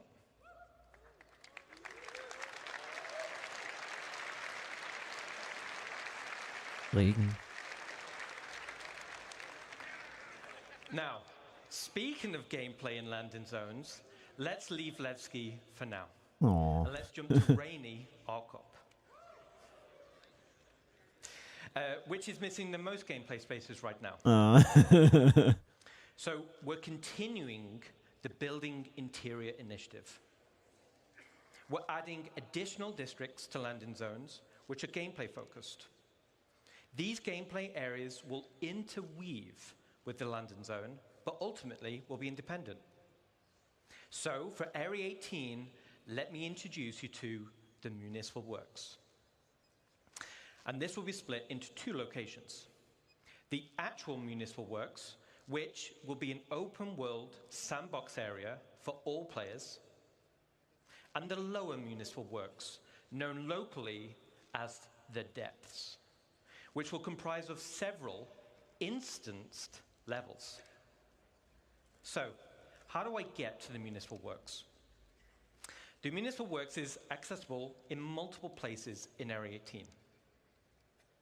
Some will be available to everyone, and some you'll need to unlock with mission progression. As an example, here's a map of Area 18 Central. And as I said, there'll be various access points throughout the landing zone, and some will be easier to access than others. These access points will lead to transit systems, taking you deep into the underbelly, eventually reaching the Municipal Works. And the Municipal Works will have spaces like maintenance, filtration, and the sewer network, which is what we're seeing here. It's a very exotic place. So down here, it's an open world sandbox for you and other players, very similar to contested zones in pyro stations It's an area to do local missions, like exploration, repair, or even pest control. But the main purpose is provide access to the depths. And these will be instanced areas. So, what is an instance area? Well, an instance area works in the same way as an instanced hangar. And as the name says, it's a separate space for you and your group. But why do we want to do this? This gives us the ability to create tailored missions that will provide a mixture of content like combat or exploration or puzzle gameplay, and fundamentally allows us to design challenging, meaningful content. Nice.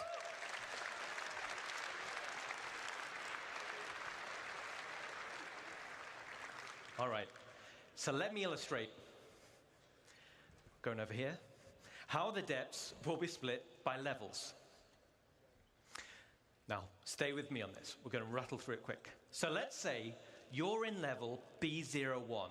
You're running a mission, you're having a great time with the curated content I just mentioned.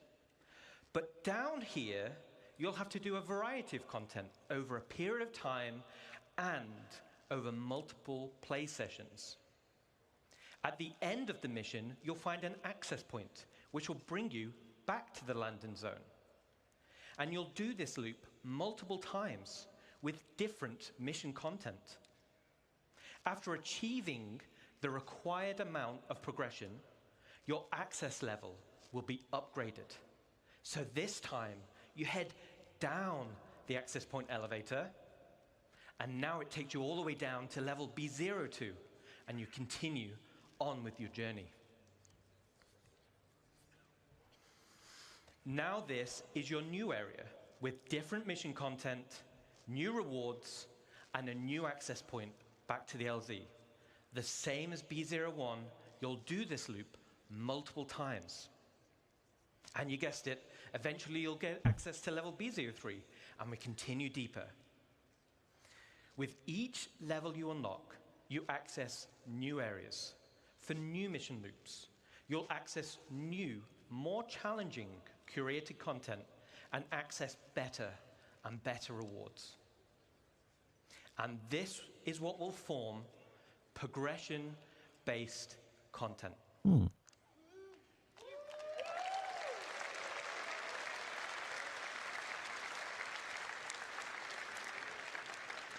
So as I just described, was a very condensed version of an actual play sessions, but this still describes the unique gameplay experience. Landing zone areas which will offer long-term gameplay progression. So that concludes this section on gameplay spaces for landing zone. We're excited to show you more. All right. So we're going to head away from auch for now. Let's look again into the stars, and now we're going to talk about solar systems. Oh. All right. Stanton system was the primary system in the game. It serves as a lawful system. It's protected by the UEE and will continue to be evolved and updated as we balance it with other systems.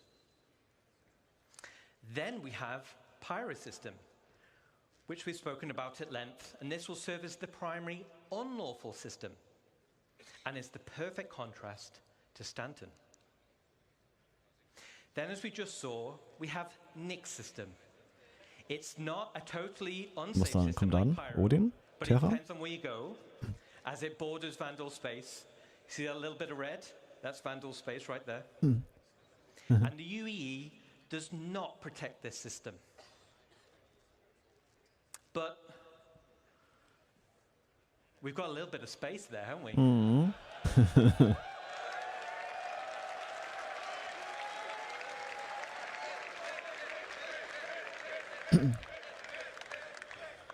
All right. I thought you were saying click system then. I'm like, well, I'm not sure about that one. All right. But we've got a bit of room at the bottom. So it would be a shame not to fill it in with something, right? So if we get a big cheer, will reveal the system. You ready?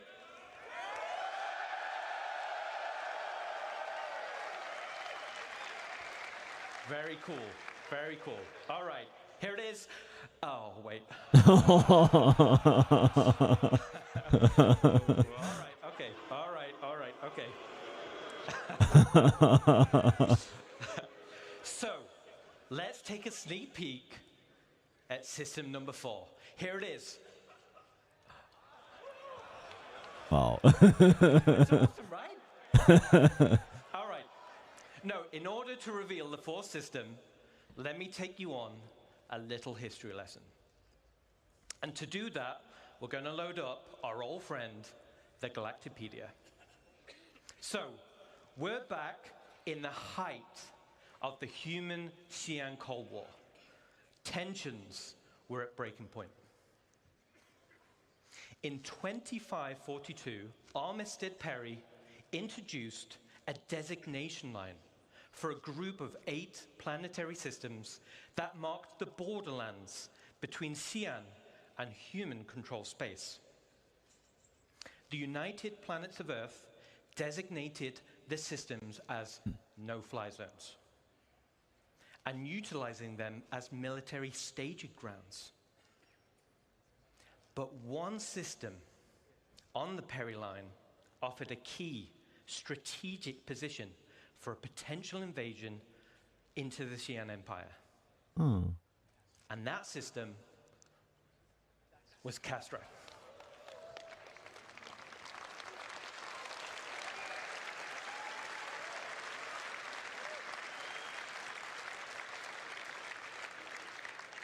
But luckily for us, war was averted, the Perry-Line Pact was signed, which was a peace treaty between the now UEE and the Xi'an Empire, so the Cold War ended.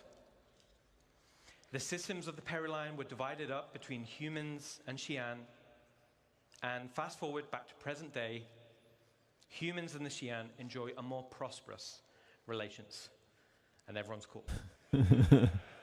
So, the 4th system will be Castra.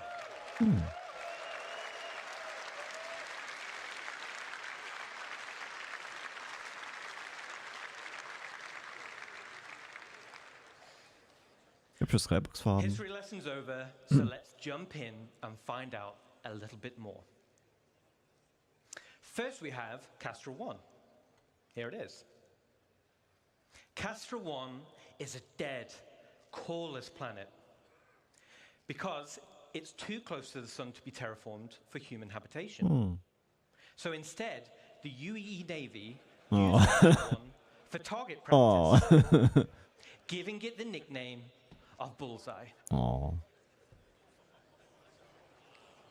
All the weapon testing throughout the Mesa era has left Bullseye covered in craters. And as you can see, it's super toxic, meaning ground exploration will require high-end environment suits. And as you saw in the weather demo, raging storms will create difficulty of access, giving risk and rewards for adventurers seeking unique minables and other items. Okay. Then we have Castra 2. The second planet from the sun is called Cascom. And this was the location of the military's staging area. Since the system was opened up to non-military settlement, it has since become a center of trade and tourism, but is still considered an Earth-centric traditionalist system, which prizes citizenship above all else. Let's head down to the surface and check it out. Breaking through the clouds, you'll find a landscape full of Great Lakes and lush crimson forests. And as you saw in the CTG presentation, you can see how we're going to make these worlds with the new technology. High up on the mountain range, here at the highest peak, we can just make out the landing zone called Sherman. Oh.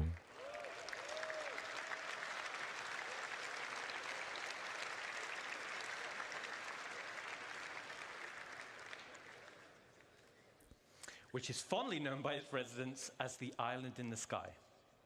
Cool. Sherman is currently in pre-production, but I wanted to take the opportunity to show at least a sneak peek. Let's take a look. Oh.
Schon ziemlich cool.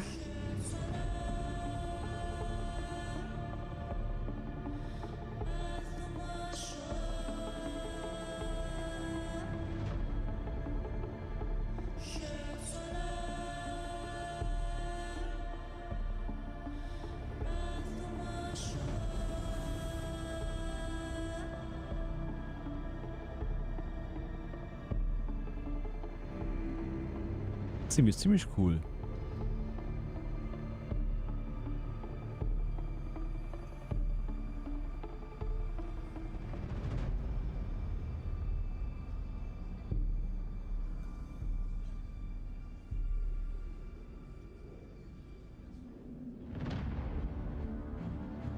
Und ziemlich schöne Berge.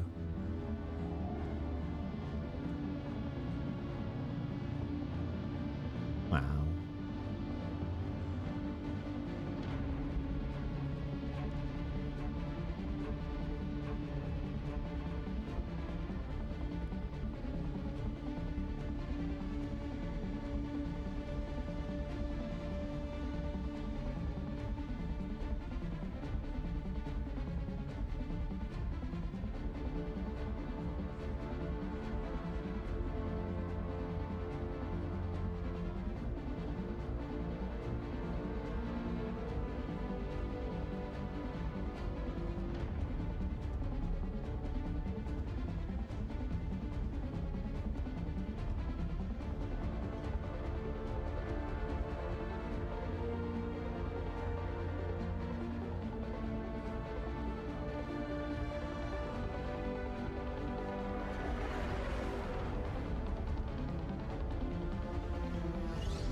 Schönes Schiff.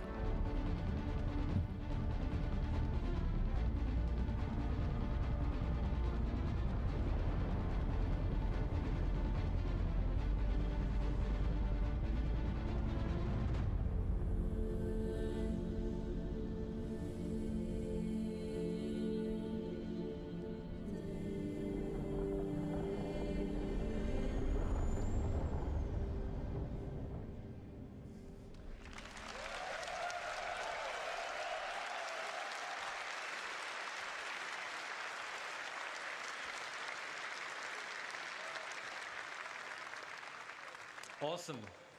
Let me take you through some of the areas of Sherman you just saw. The dominant landmark you see in the center is Spaceport Ulysses, named after the mountain Sherman is sitting on. This is where they staged the bombers that were on active rotation, waiting on any sign of any aggression. But now it's mostly a commercial spaceport. The Navy still has an airbase here, but it's a great place to see some big ships of the UEE. Commercial hangars are located inside the main trench, and even though this is a converted from a naval base, it still has an impressive military flavor.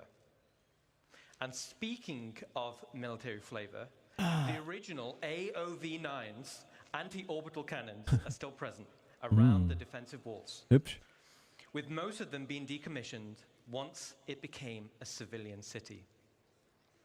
Over to the left of the spaceport is the Sparrows Industrial Park, home to the sprawling cargo yards and manufacturing plants. The Sparrows has evolved from its days as a military supply and munitions depot into a bustling and modern industrial park. To the right side of the spaceport is Fort Riggs, which originally used to house the army when Sherman was used as a staging point for a potential ground assault Doppelziel und nach Sherman. Empire. Ja. Since the area was decommissioned, it has now been turned into a business park Ja. and is the governmental Ja, ich zieh center of CASCOM, with the Governor's Council headquarters located here. As this base was built during the Mesa era, as humans were expanding their borders, this introduces a new architectural style for humans. Between the First Travarian War on one front and the Xi'an Cold War on the other, a new style called Henoism arose. With an emphasis on prefabrication and Ziemlich cool. fortification, the designs were robust, durable against warfare and harsh enemies and harsh environments. And from all the locations we just saw, high up on the upper wall, you can see the commercial district. And specifically, Cool. the Ansel shopping complex. Situated high above the sprawling main base below, the Ansel area originally served as the command center to Sherman's military operations. Inside this building, you'll find key areas like the Edge of Oblivion Bar, which was converted from the old officers' lounge. You'll also find Eckhart Security Headquarters, and you'll find the Mercenary Guild Headquarters. The other areas in the commercial district include the OPA towers for habitation. That's the building on the left. And on the right, it's the Imperial Sherman Infirmary. There's also the Reeves Military Museum, where you can experience the history of humanity's military and the role that Castra has played in keeping the Empire safe.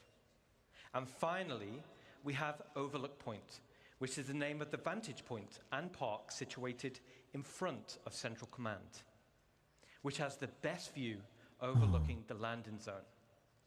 So that's a quick overview of some of the key areas of Sherman. Cool. I think it's devastatingly beautiful, Cool. with a rich history and unique mood and vibe.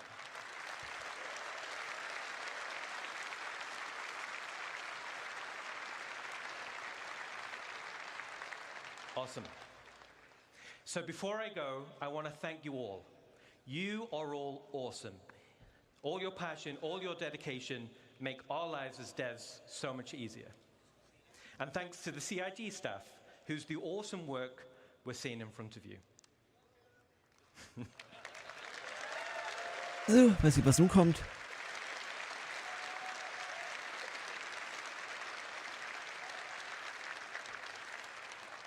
So thanks again. You are all amazing, passionate, and enabling us to dream big. Enjoy the rest of your show. So, schätzt ihr, was kommt nun? I'll just do that. All right. That was awkward. Okay. We're just about at that time. Before we get there, I do have a couple announcements. Now, this time last year, I did a couple announcements and it made a couple people upset. I used this opportunity to call out a couple people who bothered me. Mostly, I just want to say the ground floor and the first floor can be the same floor. No, we actually do have some actual honest-to-goodness announcements. Two of our partners, Scan Computer and VKB Joysticks, are doing giveaways for the people here exclusively. Now, there are numbers on the challenge coin that was in your swag bag. I'm getting this data as I'm here, so bear with me. So everybody should pull out your coins.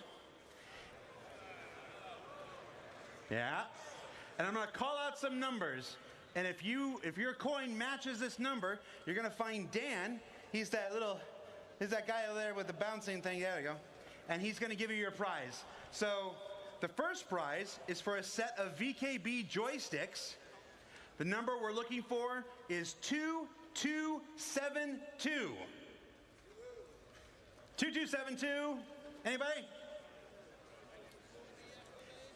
All right, well, pass it along if you find 2272 VKB joysticks. A second set of VKB joysticks, 3404. 3404, you can head on over there and pick up your VKB joysticks.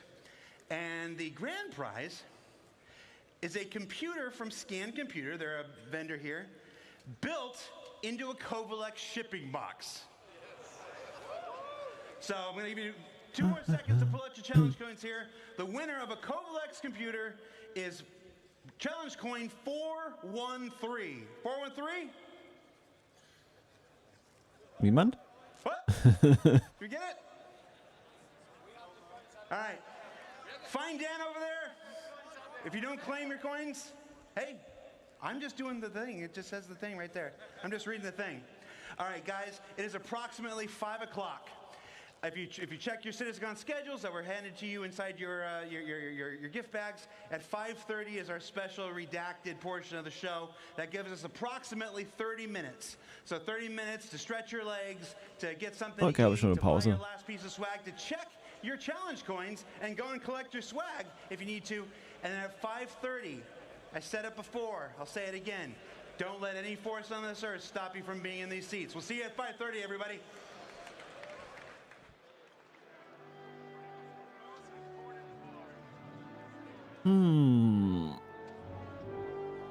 Bin mal gespannt. Aber Castra als für das System ist natürlich nice. Na, Vekadi? Na, was sagst du zu Castra? Und zu dem neuen Nix? Ja, glaube ich ziehe um. Ich ziehe aus Laubel weg und ziehe nach Castra. Ja. Beziehungsweise nach Sherman.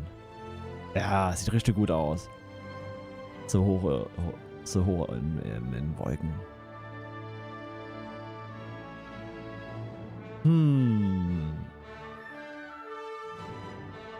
Aber ich hätte wohl auch Mario wohl gedacht, Terra oder Magnus oder Odin. Na, Vekadi, was denn?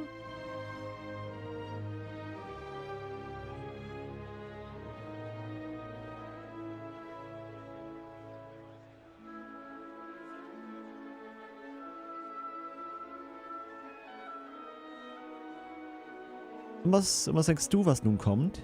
In einer halben Stunde?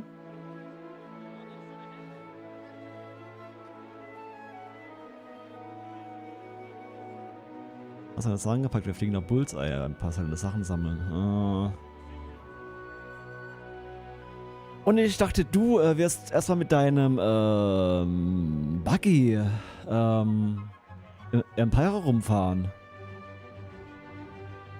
Und den Wurm rauslocken. Auf Monox. Wolltest du mit einem Tisch leiht ja einen Buggy, Vekadi. Dann kannst du auf Monox damit rumfahren.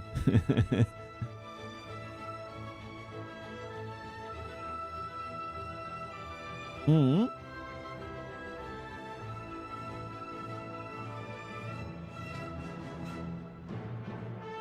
Ja.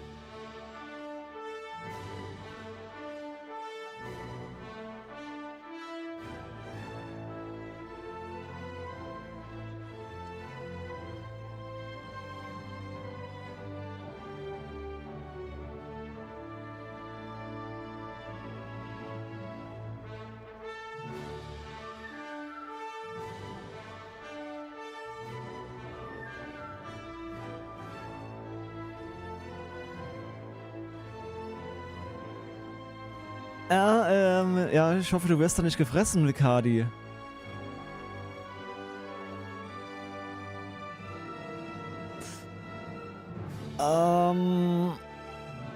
Naja,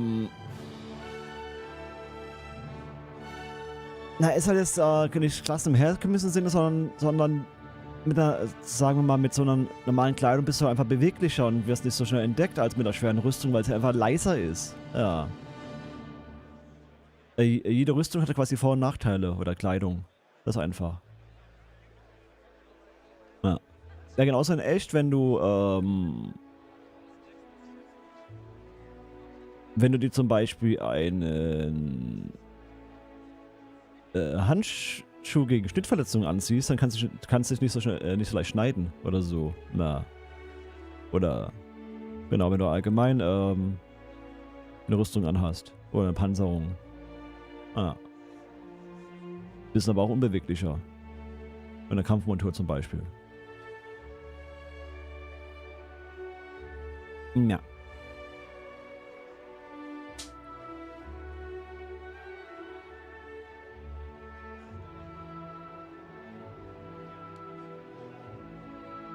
Nee, so ist es nicht, nee. Nee, Mikadi, keine Sorge.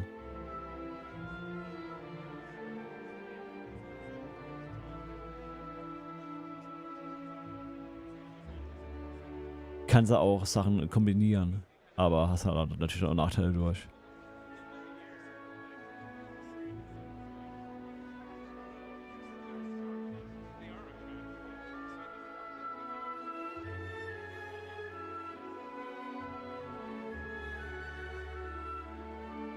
Ja.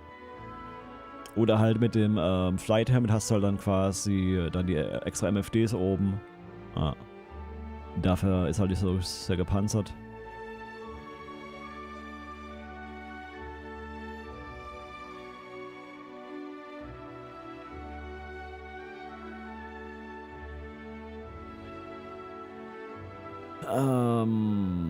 Bei Level aufgeschrieben haben.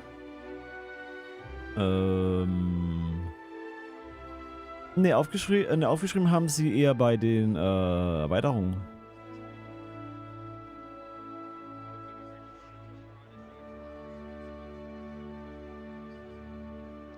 Na, das Nun hat wahrscheinlich irgendwas mit Squadron 42 zu tun. So wird vermutet. Oder dem ist zu Schlussfolgern aus Twitter.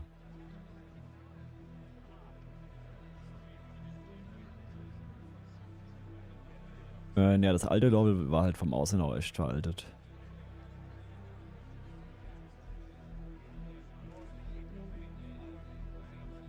Ah, na gut, es hieß ja, das muss exakt um 18:30 Uhr starten. Warum auch immer.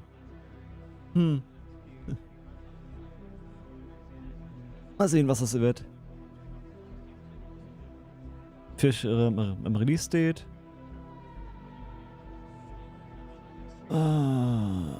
Na, GameStar bringt jedes Jahr irgend so ein Video raus.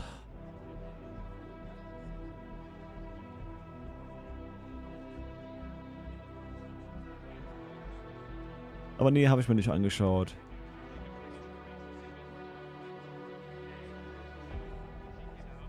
Habe ich mir nicht angetan, dieses Clickbait-Video.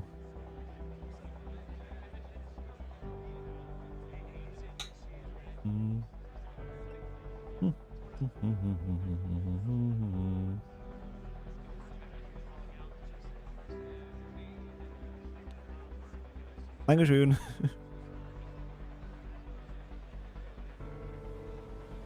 Alles klar, dann bis gleich oder so.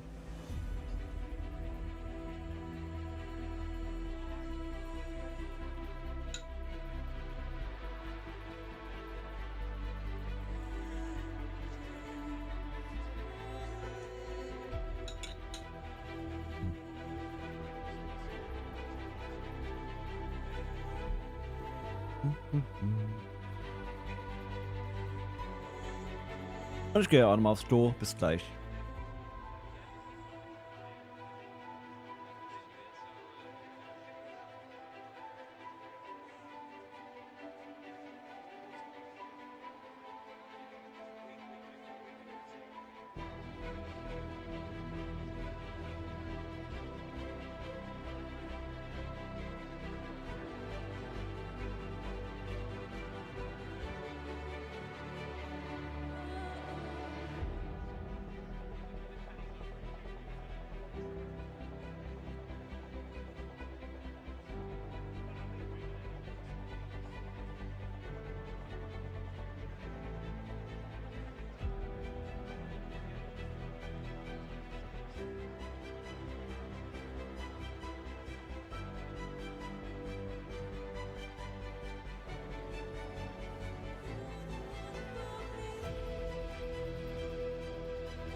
So.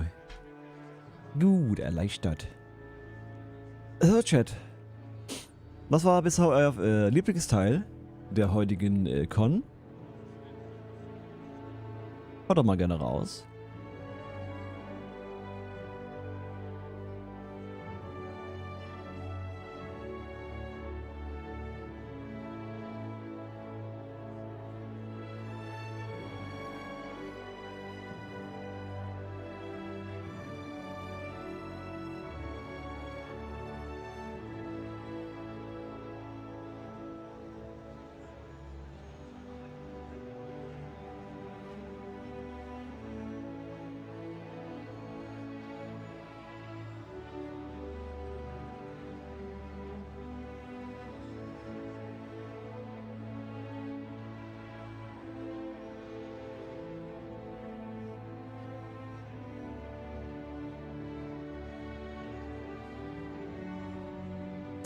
Aber mein Lieblingsteil war bisher echt, ja, das mit der Star Engine und ja, dem Wetter. Den dynamischen Wolken, das war echt ziemlich nice. Aber, ja, Levski natürlich auch. Hm.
So, was macht das Spektrum eigentlich?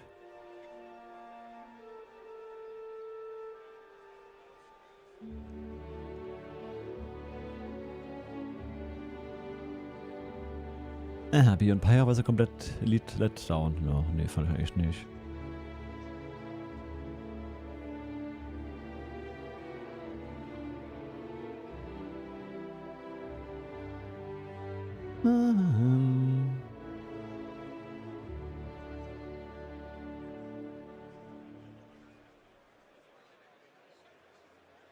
Aha.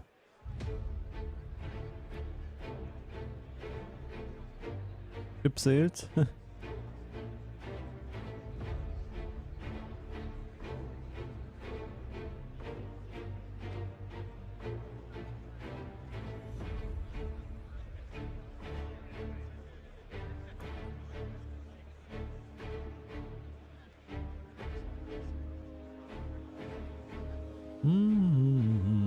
Naja.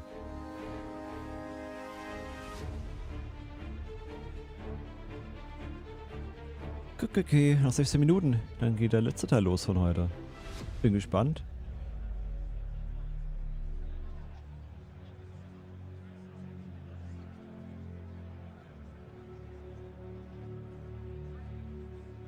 Bin gespannt, was da kommt. Was genau. Mal sehen.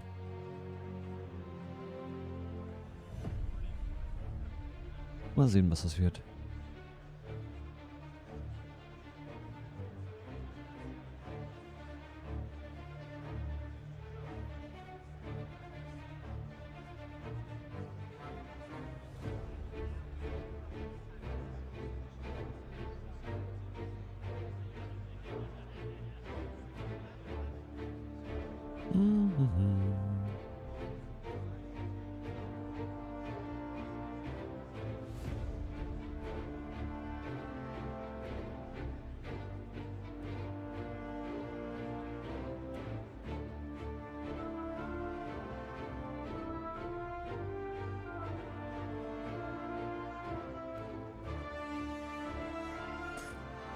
Ja, ja. Schon ziemlich cool.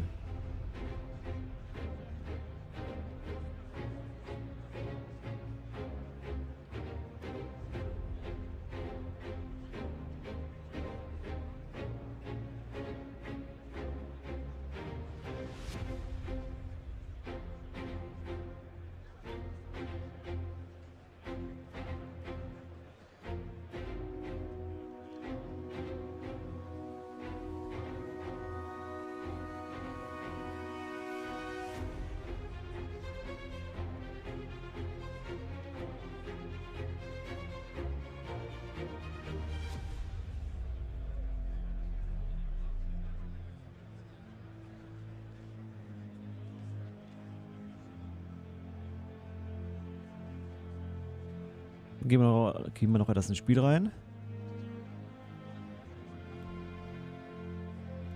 Warum nicht?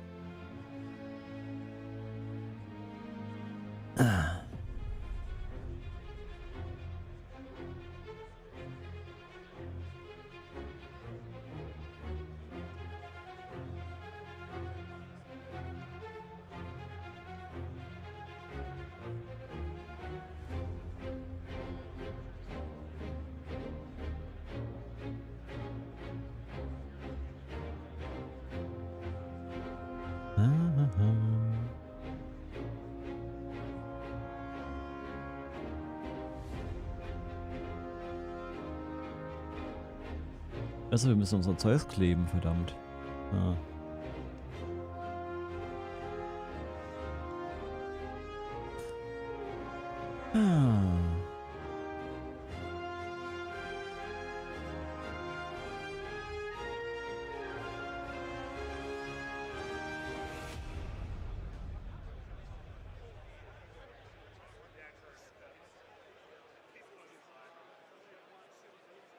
Ah, ja, ja.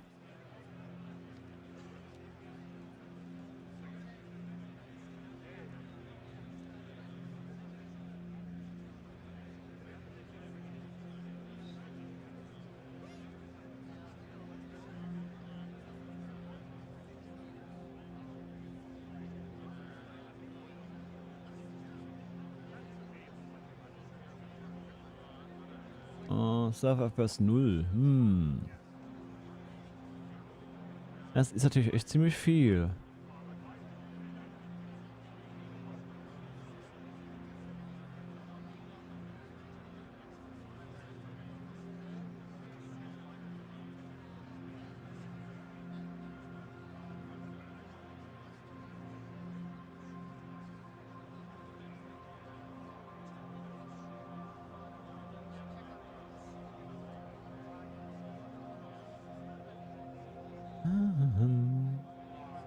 Ach, nun inzwischen, so 8 Server FPS.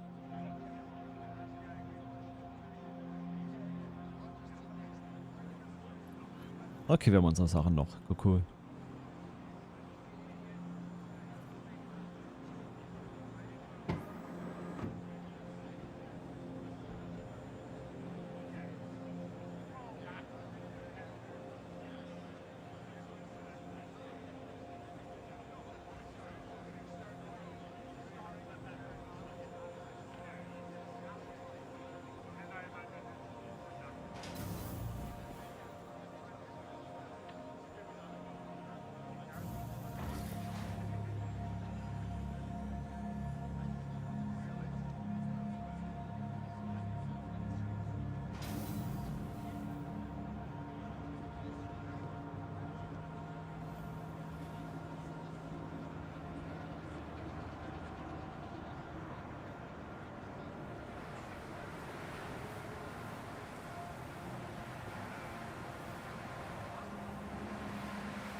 Kriegen wir dich noch? Kriegen wir dich noch? Kriegen wir dich noch? Kriegen wir dich noch? Yay. Gerade so.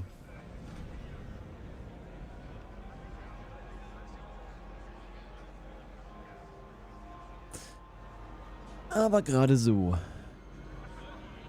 Was gibt's denn bei euch heute zu essen, Chat?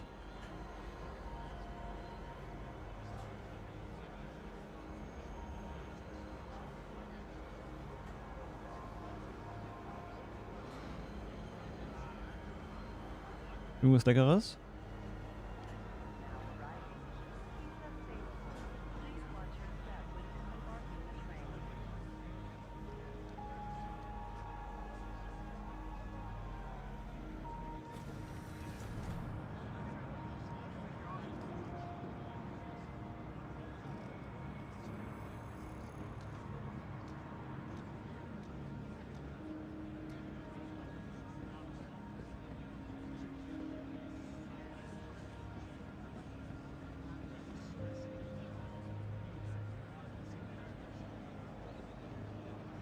Noch 8 Minuten.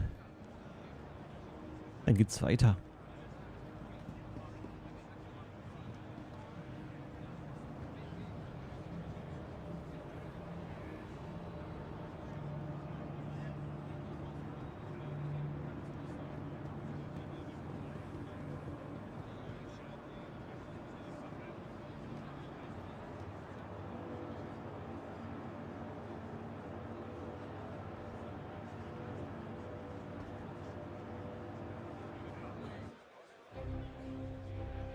Oh.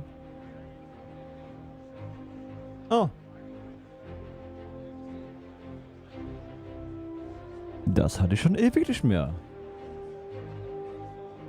N30K.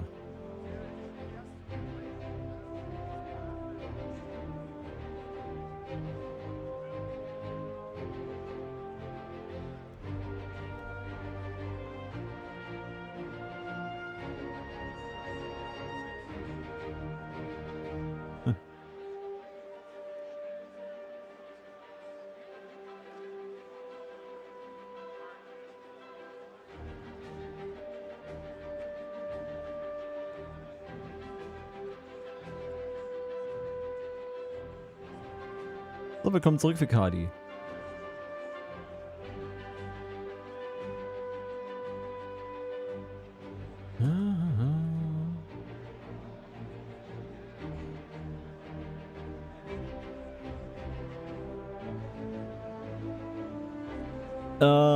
Nee, Kadi, nee. Nee, nicht wirklich.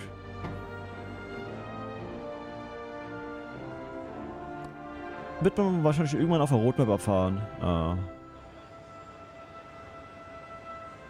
Aber Genesis wird halt schon echt ziemlich verändern sein, was die Planeten angeht.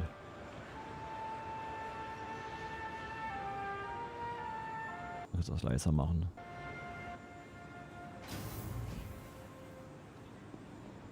Ja, Genesis ist schon ziemlich nice. Das neue Planeten-Toolkit. Ja, was gibt's denn zu essen?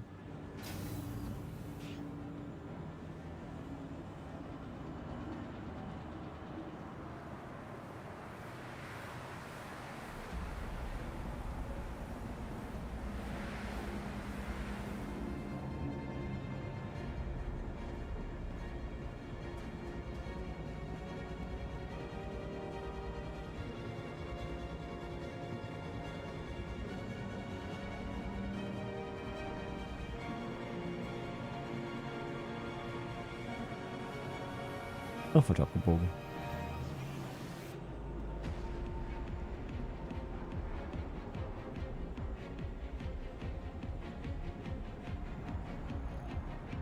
Krieg ich noch? Nein. Natürlich nicht. War ja klar.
Minuten.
So, dann kleben wir doch mal unser Schiff, ja.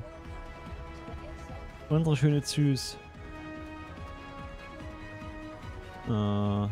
Da.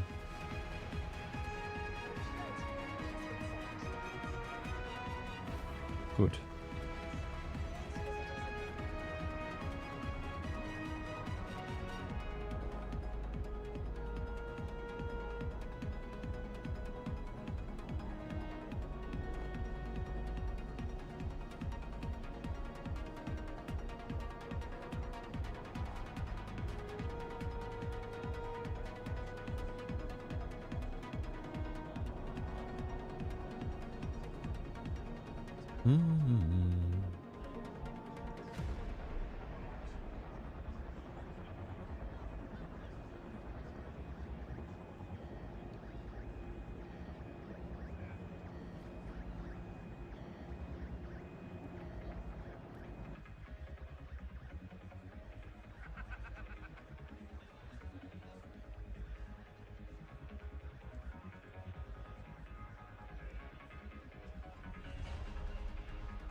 So. Wir bei 0 Sekunden, oder ja? Gut. So, gleich geht's weiter. Bin gespannt. Ihr auch?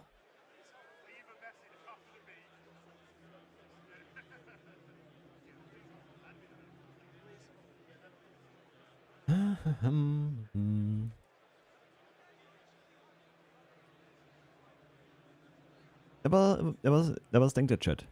Was kommt nun? Genau. Irgendwas mit Squad drin, aber was? Im Release-Date?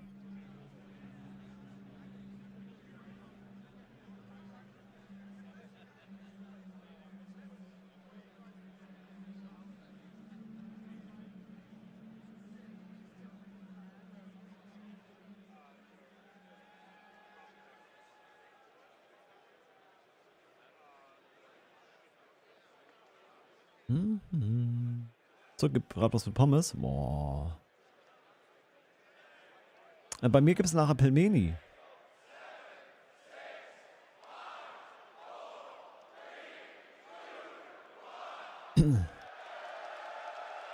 Dachte schon, es kommt ein neuer Timer. Mit Rindfleisch und Schweinefleisch. Oh.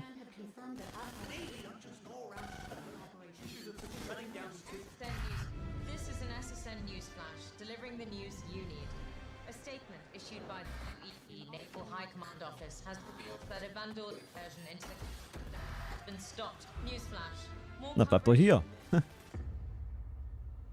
Bleiben Sie hier, Vikadi.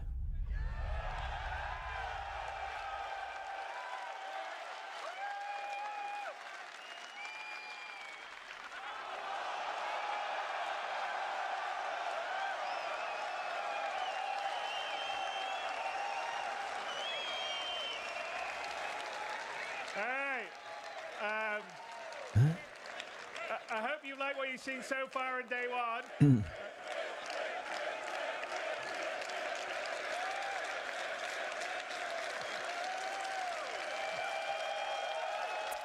Ändern wir wieder die Quelle. So. Thank you very much. Anyway, so I hope you have liked what you've seen so far on day one of CitizenCon 1954. Mögen wir. I think the future of Star Citizen is incredibly bright. We have a few more things to show and tell you about tomorrow. But let's talk about the Hornet in the room. Last year we announced that Squadron 42 is feature complete. So what has the team been doing since?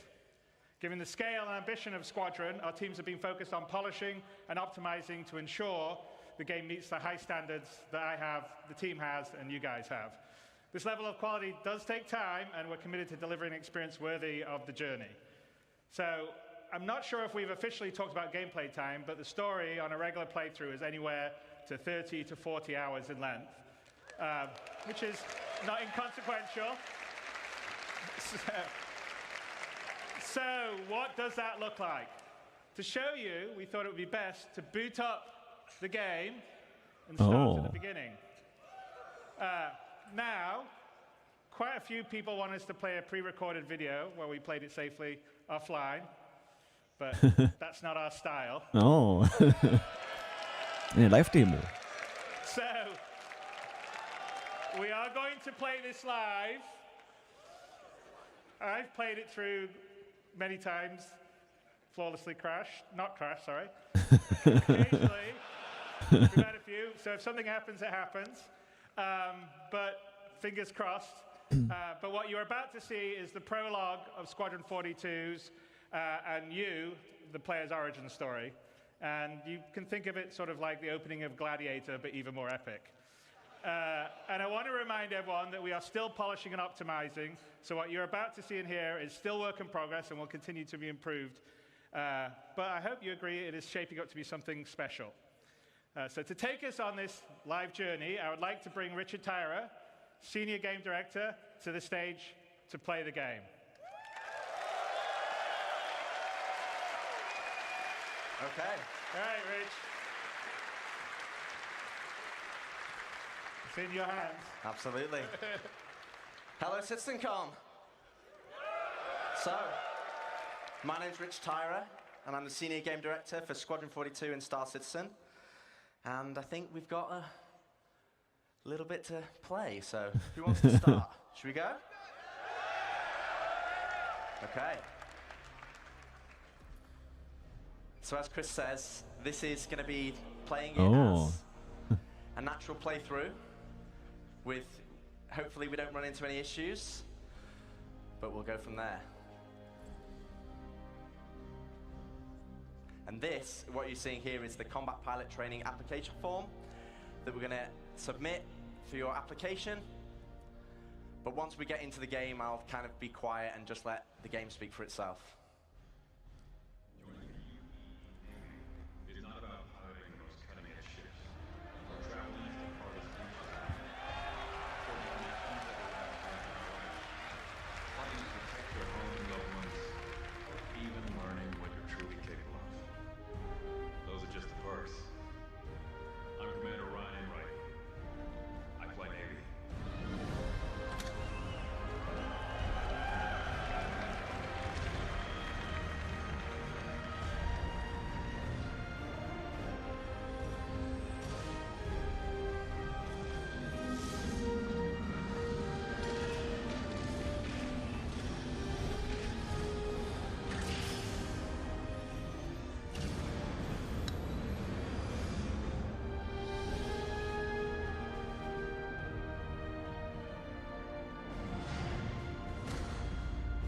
Navy.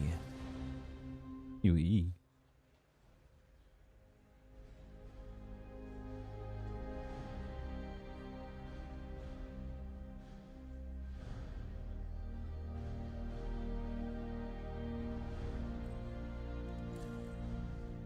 So should we go rookie?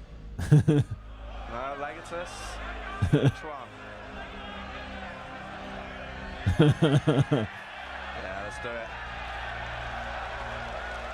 Oh, Heimatwelt.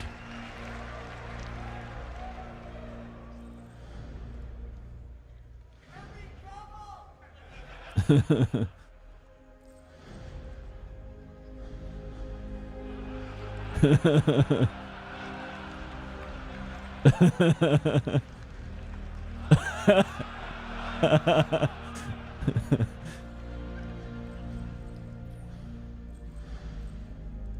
you will be able to fully customize your character further into the game. But in the prologue, this is how you select it. I assumed you talked to all rookies that way. I assumed you talked to all the rookies that way.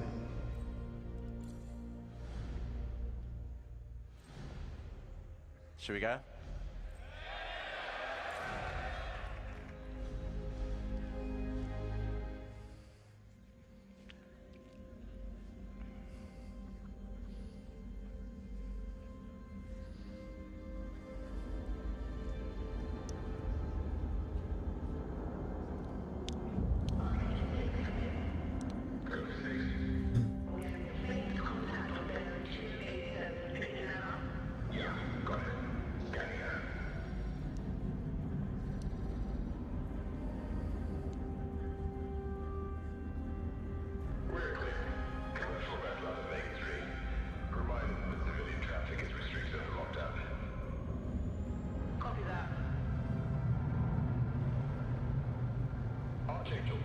Archangel, this is Gregary.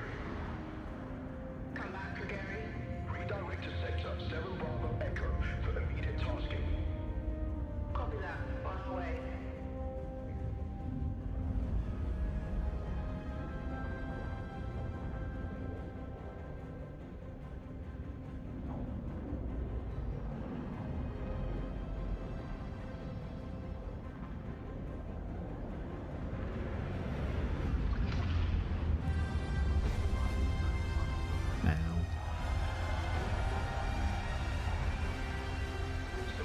Bengals.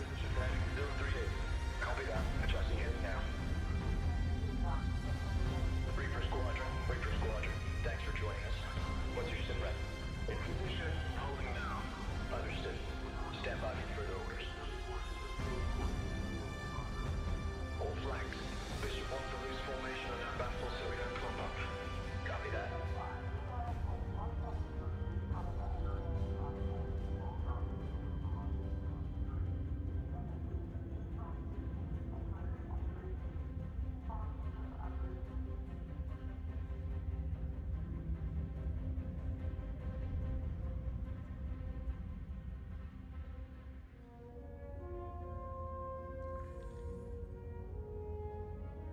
I know I just wrote you, but a couple of hours ago, proximity sensors on the other side of the jump got twigged and went dark. The word is it might be that clan that we've been battling with. Guess that last fight didn't scare them off quite like we all hoped it would. Honestly, we've been out here so long, I don't know what to pull for anymore.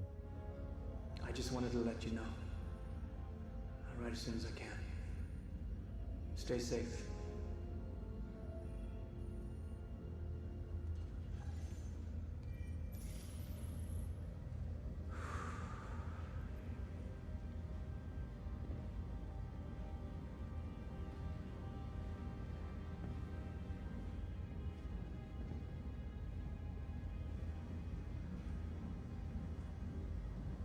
Scully.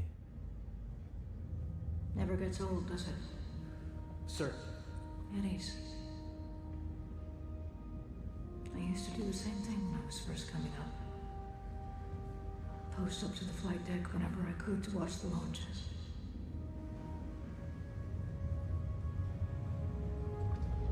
Have you seen the F-8s up close?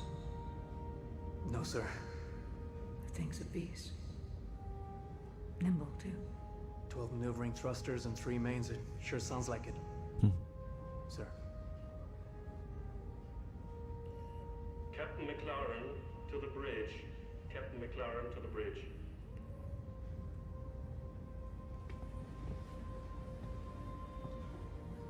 I saw you apply to the Flight Academy again. Yes, sir. Keep your head up. Took me a couple times before I got in. Thank you, sir.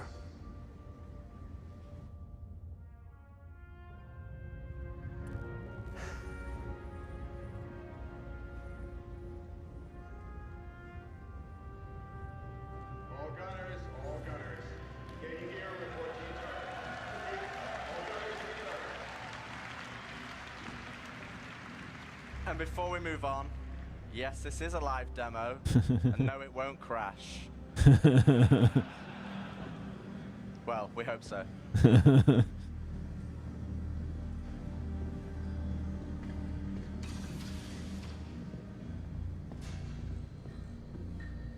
Cool.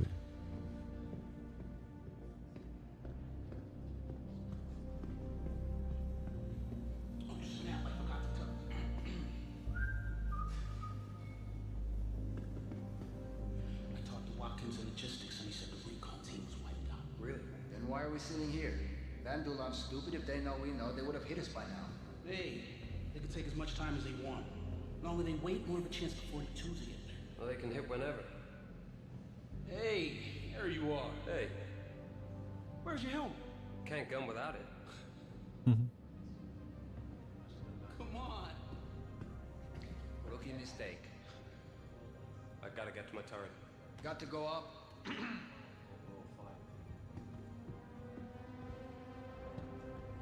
Jacobs told me the Vandals had 4 chips, and I haven't been able to sleep since. I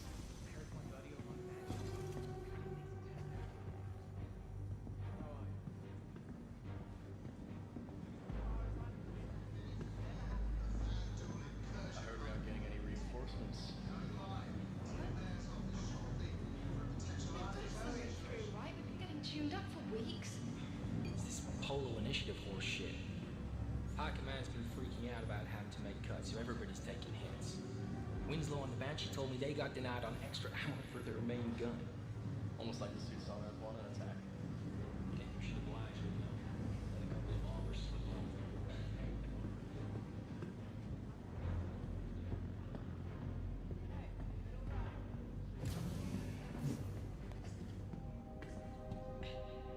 You heard about this show, Lost Squad?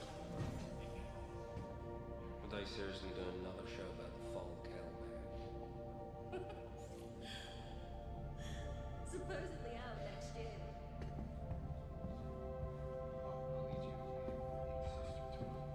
Okay? Take him to Lake Perrin. He's old enough. And teach him what I taught you. And do me a favor. Hug your mom.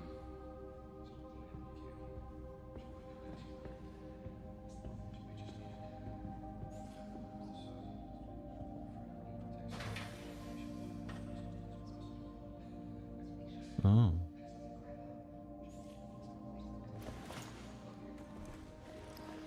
Cool.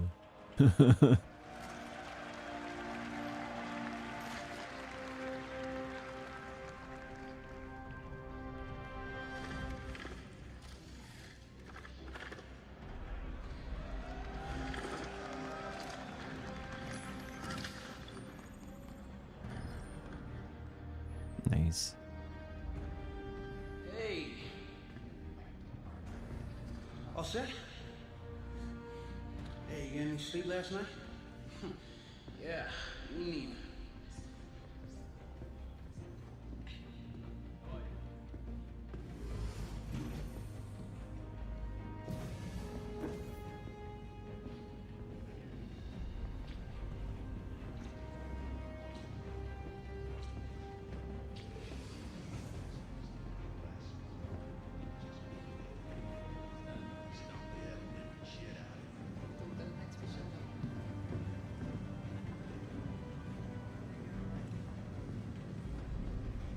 Oh, bad news. I heard Goofy was assigned to your rig for his last shift, so brace yourself. Your controls are gonna be screwed. Oh.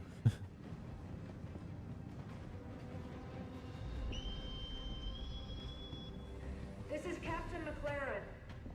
Sitcon upgraded to orange. All reserve personnel get to your stations. Looks like this could be it.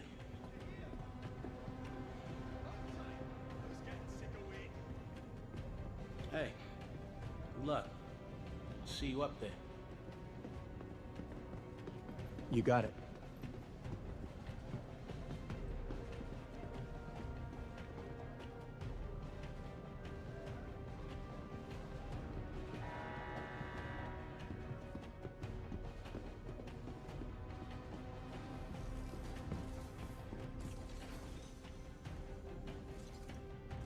damn it, Goofy, get the hell out of there.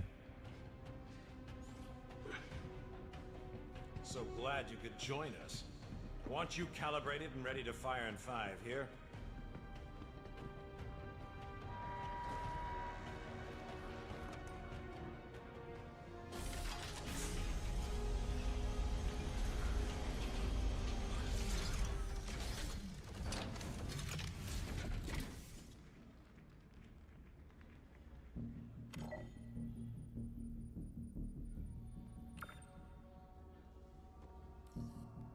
I don't know how the hell Goofy uses this thing with those settings.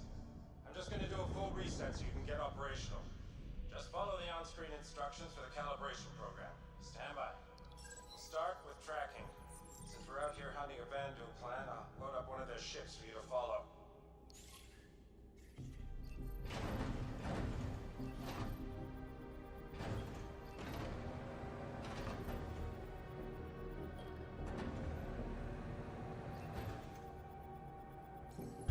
Alright. Should be all set for controlling your turret. Next up, we'll test your firing mechanics. The system projects simulated rounds, so don't worry about friendly fire.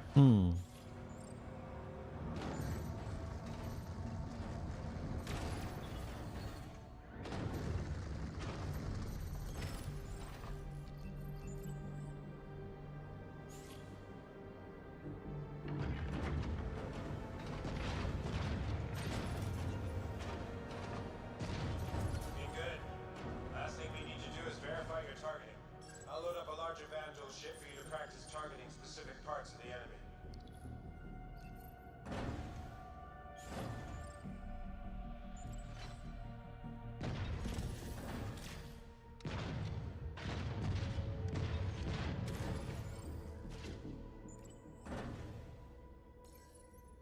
Okay, your targeting is tracking solid, so that should do it.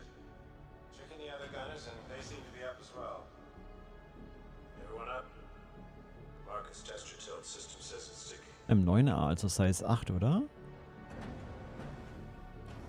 now, sir. Seems fine to me. Good. Oder 7? War es -1 oder -2? Mouth shut. Any idea what's happening, sir? Keep covering your sector and staying off comms. At least that's what should be happening.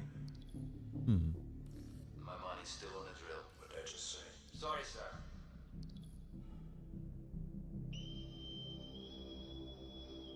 About time. Shut.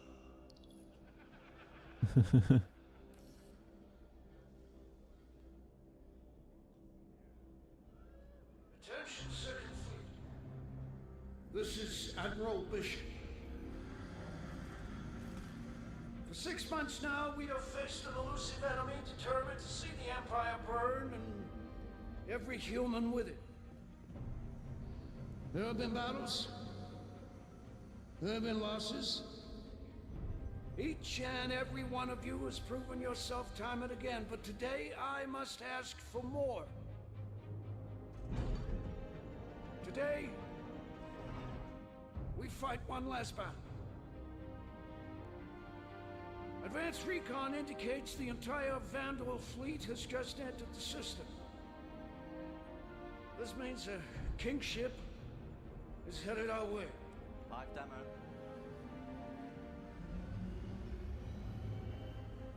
Now, some of you will not survive today, but there will be no time for sorrow. We will have to grieve for them later. Because 2 billion souls in this system hang in the balance. There should be no illusions about what we were up against. In the history of the UEE, a kingship has entered human space a handful of times. Battle of Orion, Siege of Tiber, the fall of Caliban. But we are the Second Fleet. History will remember us differently. We will not have to worry about it being kind, because today we will define ourselves through our actions. We will not lose the system. We will not fall back. We will win. Because we have to. We fight today. So in 40 years from now, when you're surrounded by everything and everyone you hold dear, and they ask, what did you do in the Battle of Vega? You can look them in the eye and say, I held the line. Men and women of the Second Fleet, I am proud to stand with you today. Good luck. Bishop out. Nice speech. Any word from the recon team? Not yet. Let's get into position.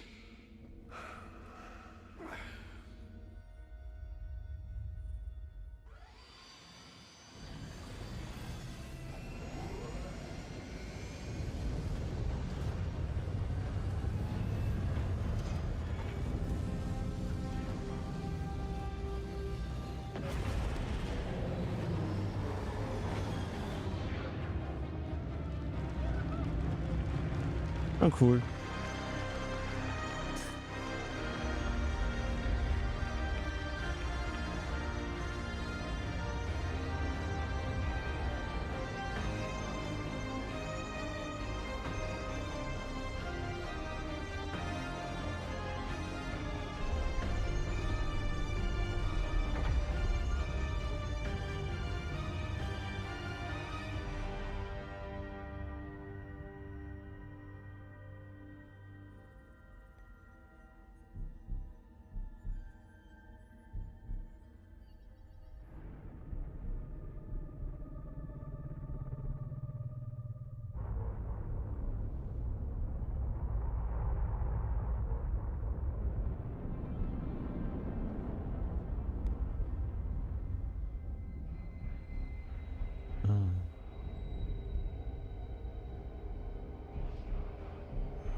Fleet, hold fire until my mark.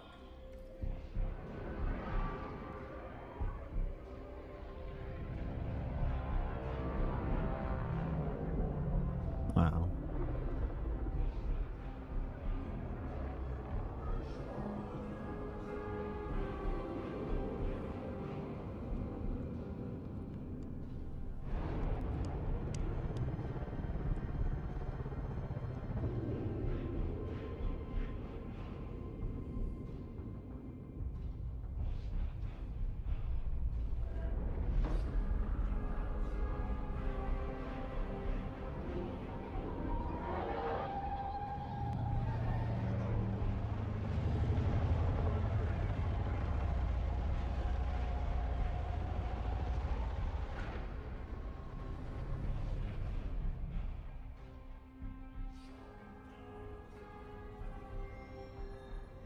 Strip safeties from the Goliath. We'll have to hit him close. I want him live on launch.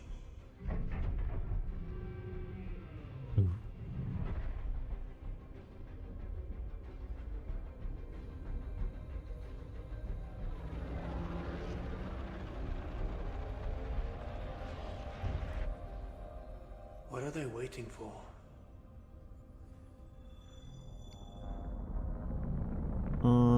Darauf. Eventuell.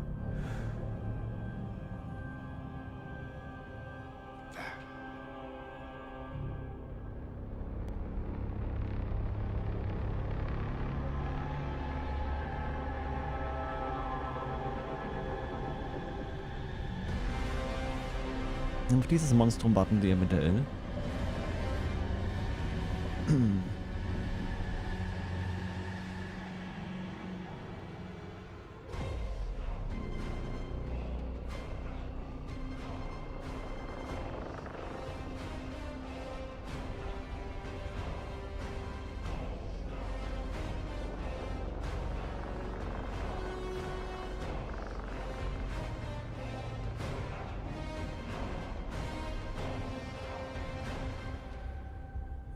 I thought he would be bigger.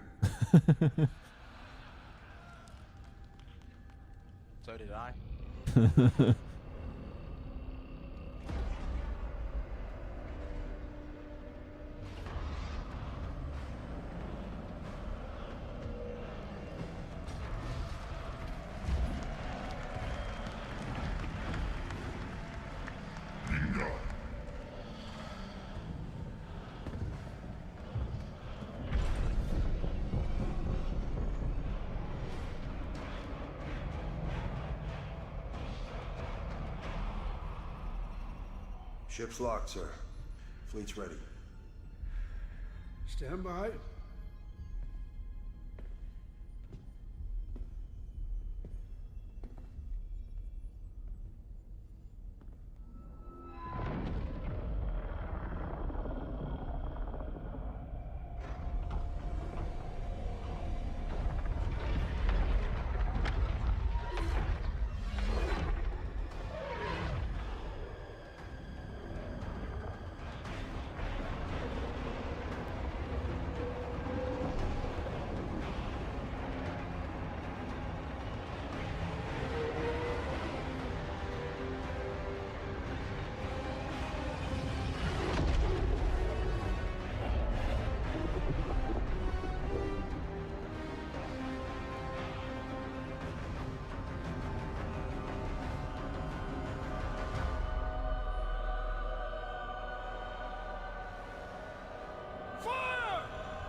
Got one! I got one! Good kill. Come on, people, keep up the pressure. Other way. Yeah, I see it.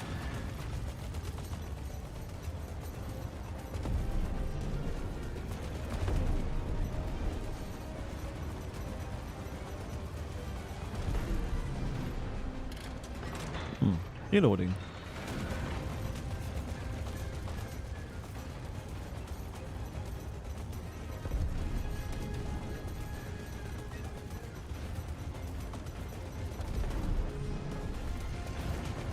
Now that's how you do it. Bogey's incoming. Yep, yep.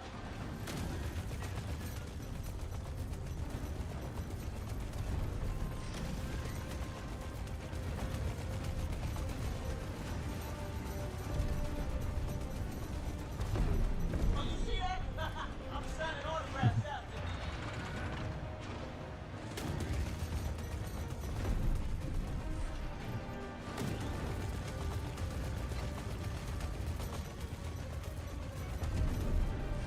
Good job, all. Stay focused. Tracking enemy sides. Light him up. On! Woo! Target down.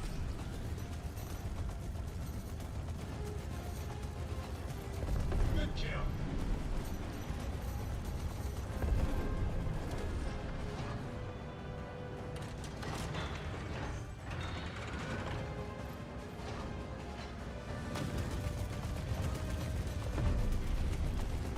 Good job, people.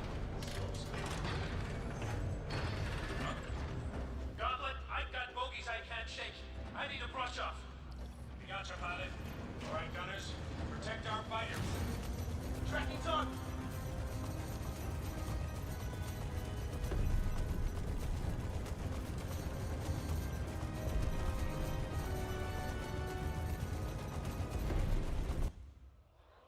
Oh.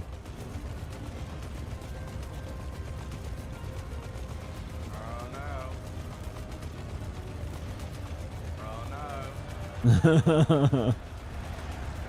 There we go. Checking his panic. It's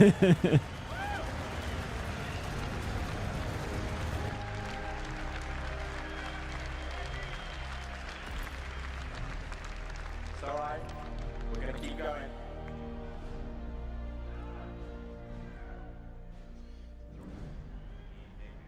It's not about piloting the most cutting-edge ships, or traveling to the farthest reaches of the universe, forging connections that will last your entire life, fighting to protect your home and loved ones, or even learning what you're truly capable of. Those are just the perks. Hey. I'm Commander. Ah, so let's go to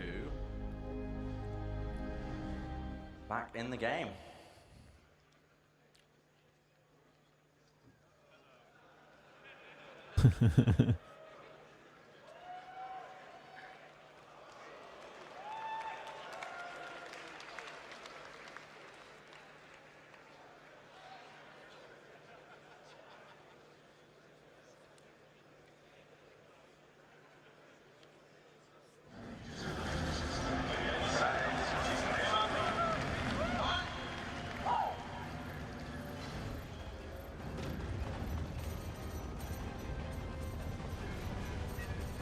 Target down.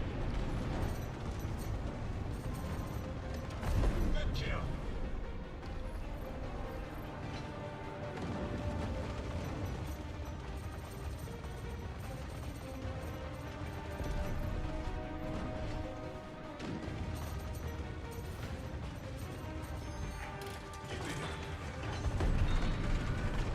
Good job. Seriously. Gauntlet, I've got bogeys I can't shake. I need a brush off. You got your pilot. All right, gunners. Protect our fighters. Tracking's on.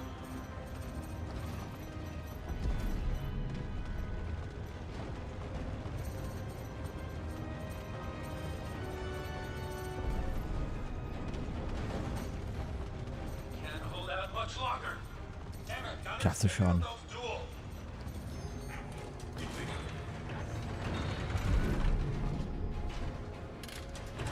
Thanks for the help, Doctor. You got it. Get back in there. Will do.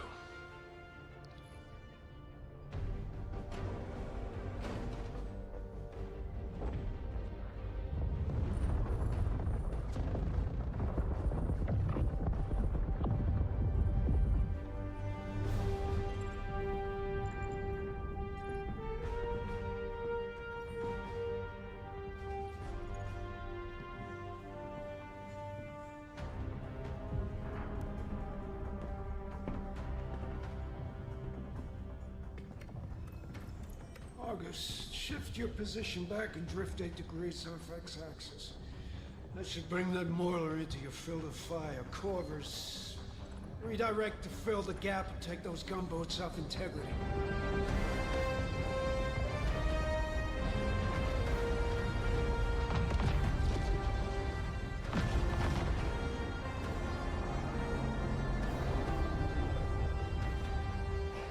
Scimitar, your turn to play bait.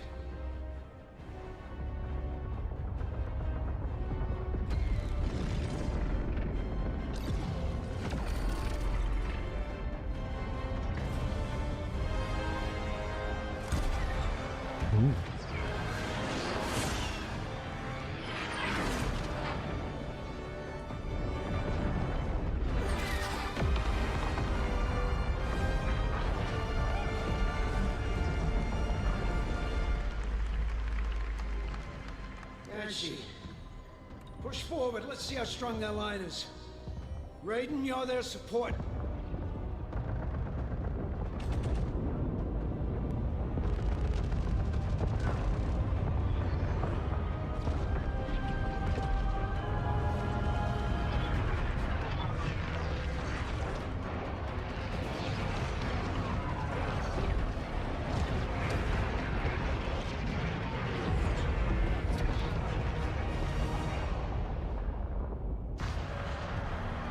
Multiple impacts, sir. Could have been capital ship fire. No, it's too focused. It's more like heavy fighters. Do we have a line on them? Turrets have been taken out, sir. Gauntlet, come in. We need you to sweep up some fighters on us.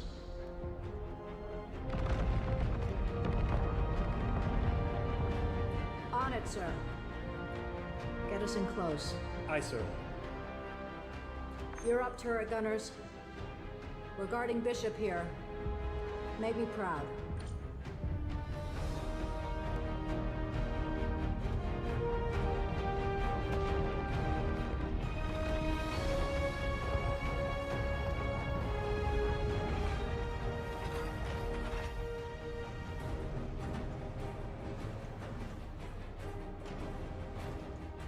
You heard the captain? Want those dual ships fried and crispy. Copy? Aye, Captain. Copy that. On it, sir. Let 'em have it, gunners. It's us or them.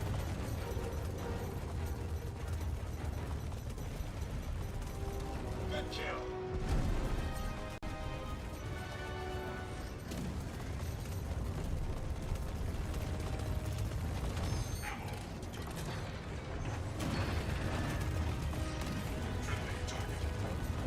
Hmm.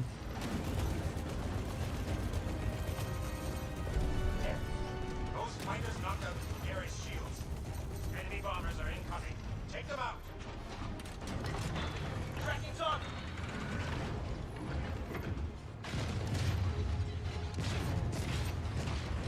Oh, cool.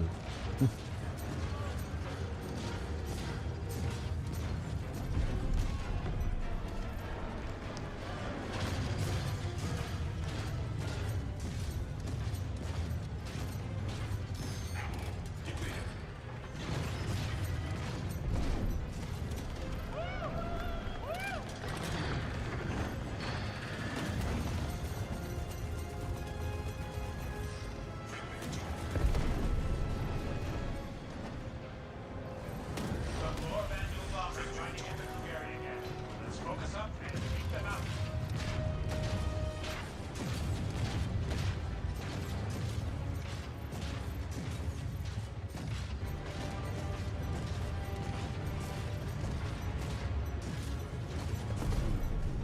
There! Got one!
Marcus! Is that Marcus? Can anybody see? Shut up and fire! Take out that main turret! One of my guns is down!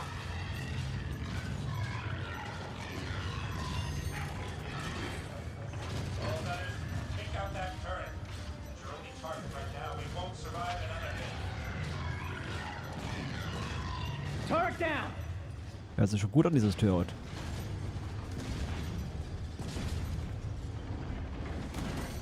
Tracking multiple inbound boarding spikes. Target and eliminate. We should get the hell out of here!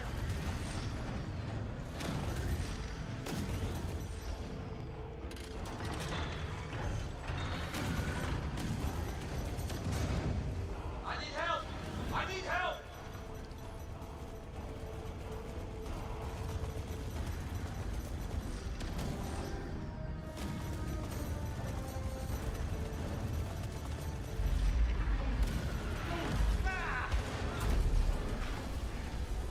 Oh.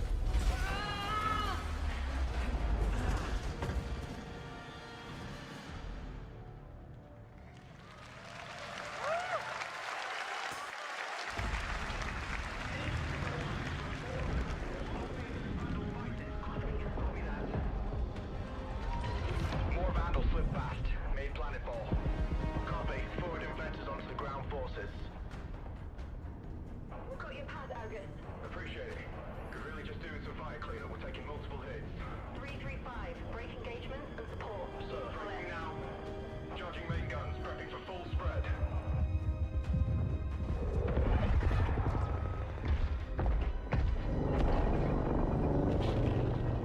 Oh. Any effect on target? Countdown. Hostile captured, bearing down fast. Copy that. Radius inbound.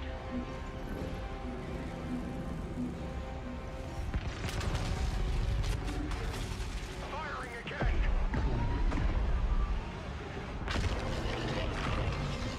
Getting a weird power spike from the King ship. Oh.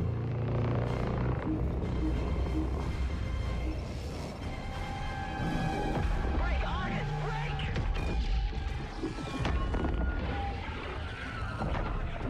Argus is down. Repeat, Argus is down. Flight ops.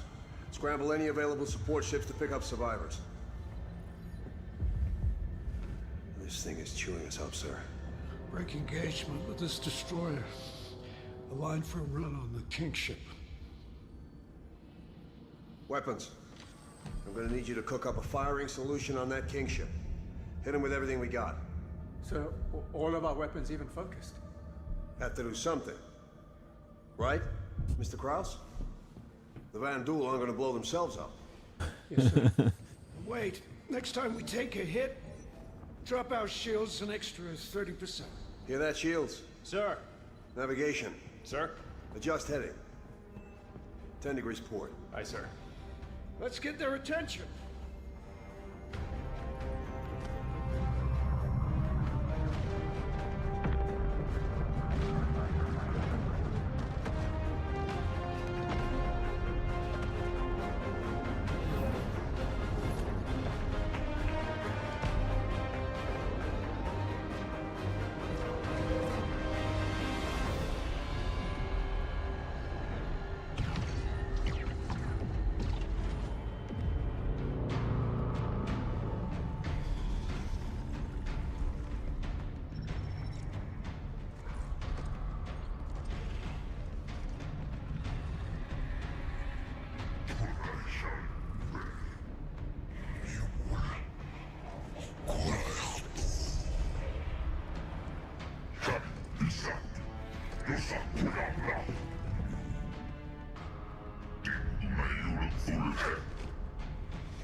Shield generator is down, sir. Starboard 4 exposed.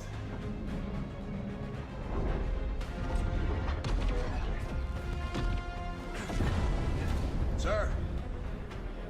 Hit them again. Waiting on you, Mr. Krause. They're gonna kill us.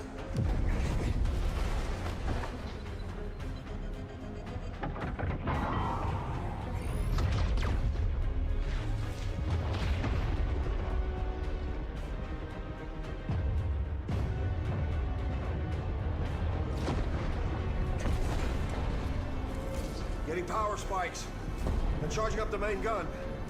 I guess you got their attention.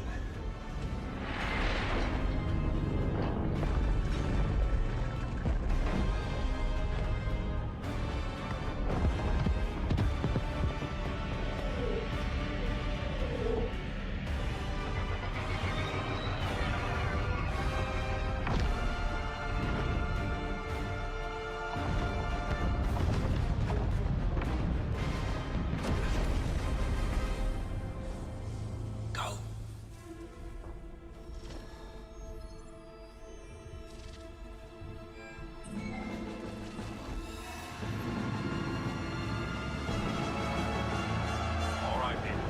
5 seconds out to the fray. Form up, Cal. Keep on point. Copy that. Tally's on me.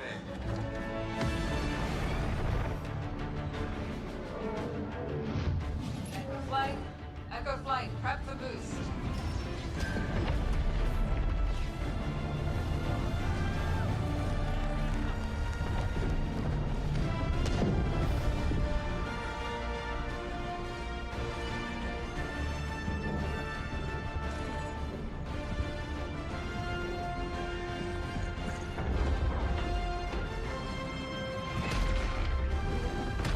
Let's say hi.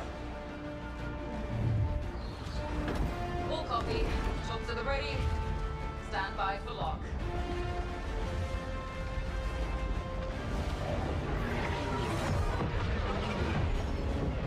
Ready up, people. Enemy vectors inbound. Copy, Doug. You can cover. I can make a run at that shield, Jenny. Copy. Penny, Roger, take Charlie and Delta and screen up those fighters. Beetle, Mug, you're in main. Then we run a double switchback. Copy that. Tally's maintain vector. I'll clear you a shot. Got it. All echoes. Stay on the ball. Light 'em up.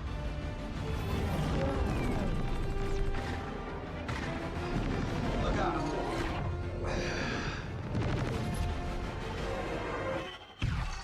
Oh.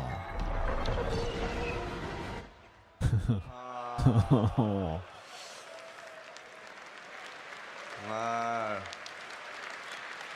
You don't want that. Nur mal spannend wird. Hm? Also.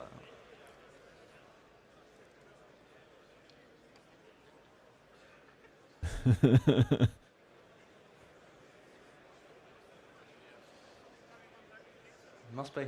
Hi, Joan. I don't know, I skipped past it. Alles fit? Do you want me to go to the error? No, but what was the crash? I just skipped past it because I just went I straight in. just want to know, there's something wrong with this computer.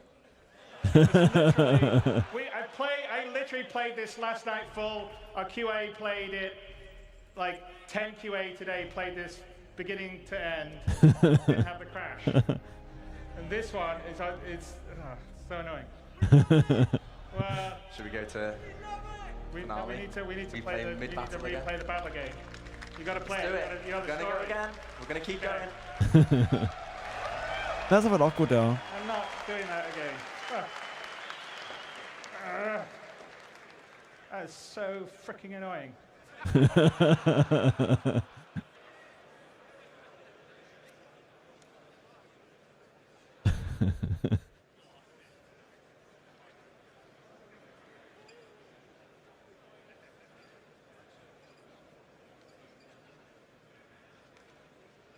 Aber es sieht schon mega gut aus.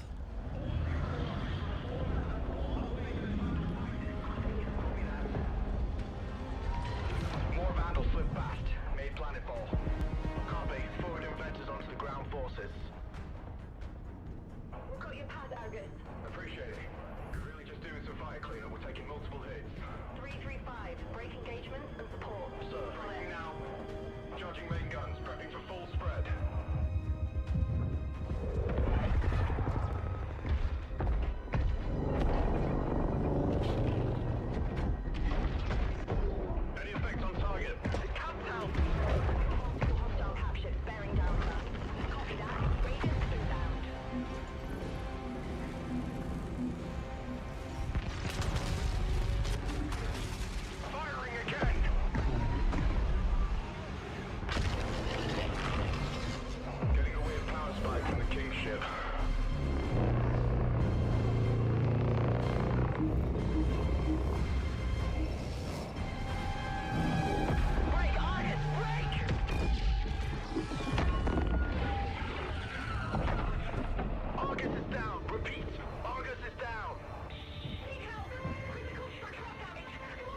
Flight ops. Scramble any available support ships to pick up survivors. This thing is chewing us up, sir. Break engagement with this destroyer. Align for a run on the King ship. Weapons. I'm gonna need you to cook up a firing solution on that King ship. Hit him with everything we got. So, all of our weapons even focused? Have to do something. Right, Mr. Krause? The Van Duel aren't gonna blow themselves up. Yes, sir.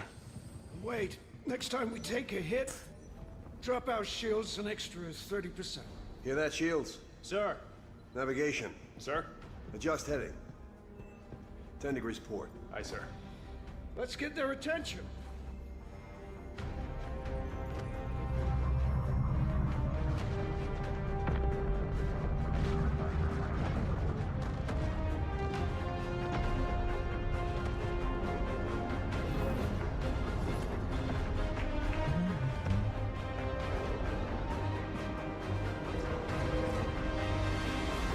Ich freue mich schon, wenn wir es endlich mal selbst spielen können.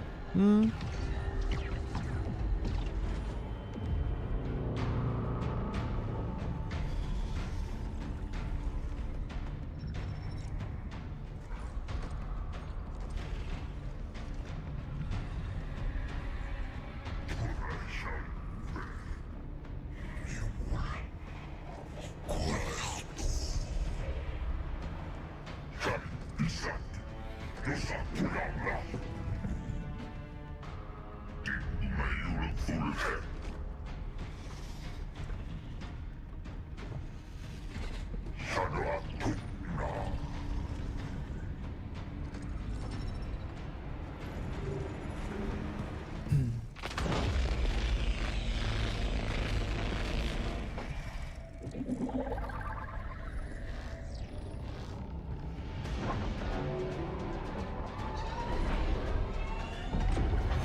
Shield generators down, sir.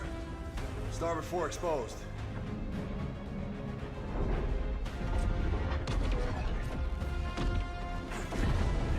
Sir. Hit them again. Waiting on you, Mr. Krause. They're gonna kill us.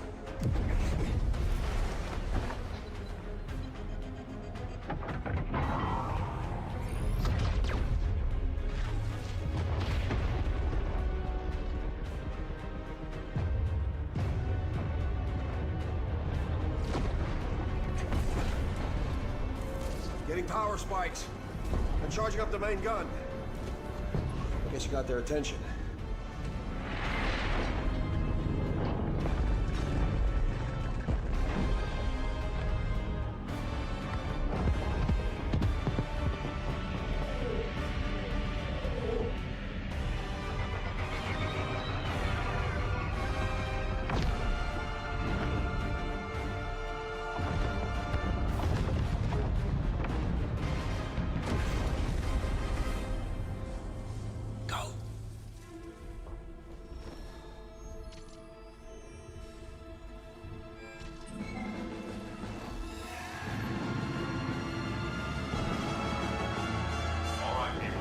Seconds out till the fray. Warm up, Cal. You got point. Copy that. Tally's on me.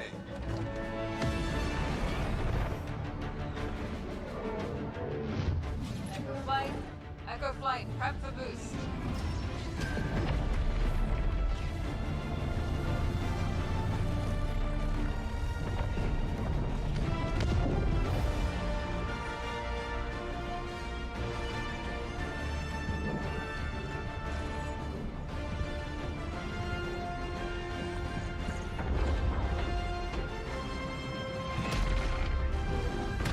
Let's say hi. All copy. Shots at the ready. Stand by for lock.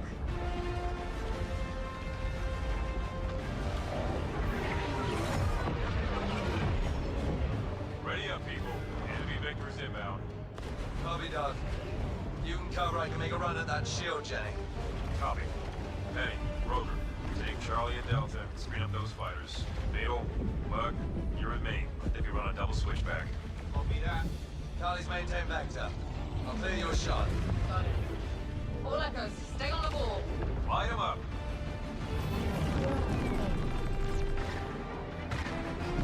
Look out.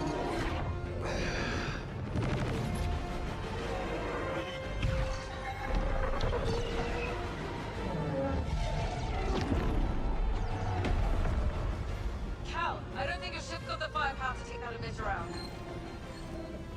You might be right.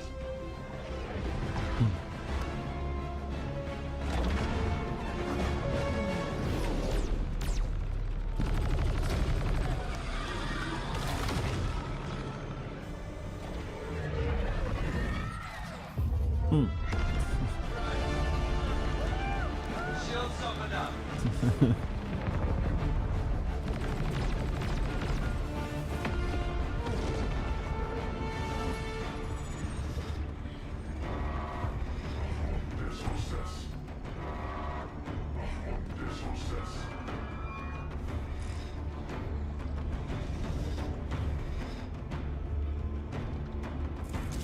Shields up!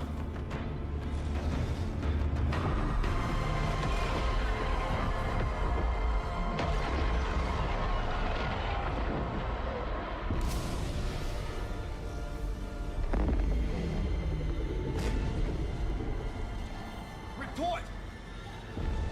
Shields are holding. Barely. That shot took out our main thrusters. No, not us, them. The Kingship shields are down. Yes! We don't celebrate until they're dead. Hit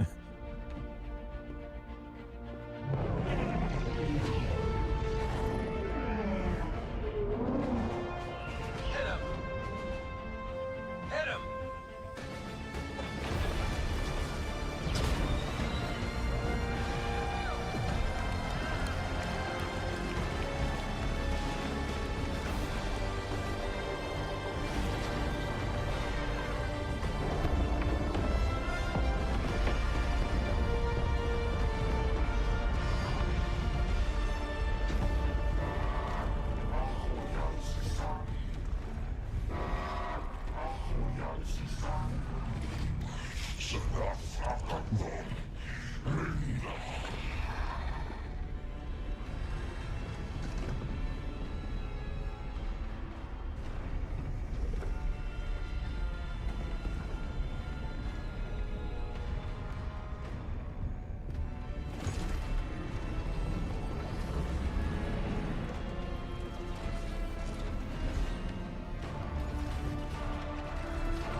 Sir, King ship's headed right for us.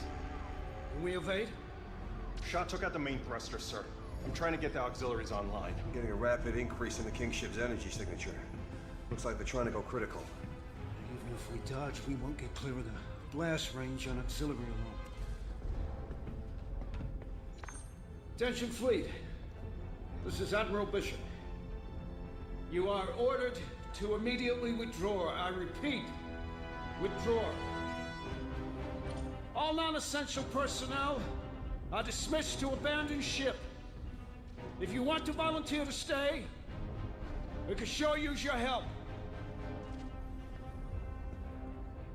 All right.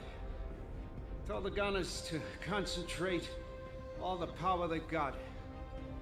Maybe we can take out this King ship before it hits us. Yes, sir. Logistics. I want every ounce of juice pumped into those guns.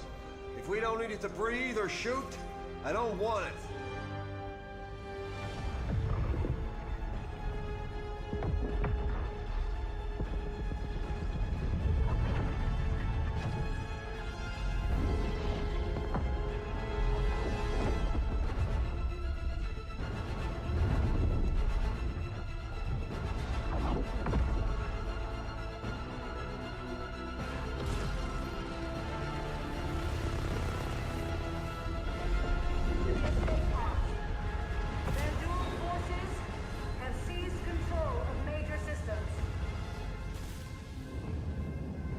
Na, auch wieder wach.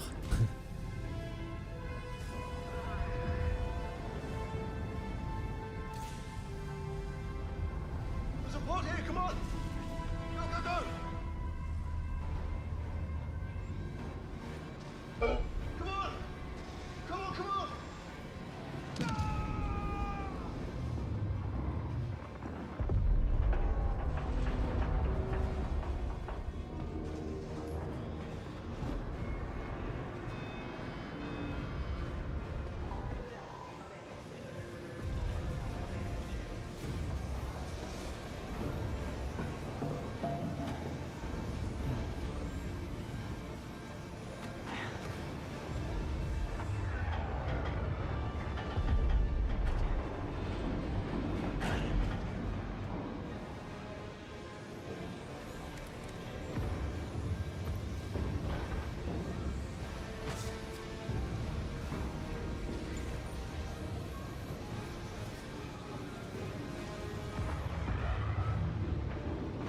I think I can crouch under that.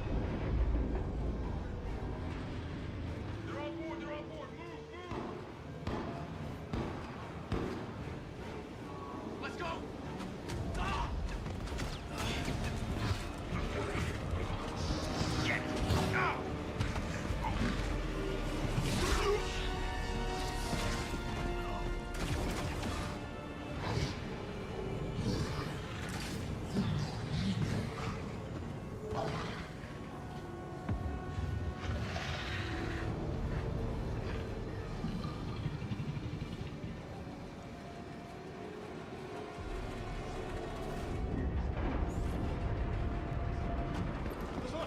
Hey, hey, hold the door!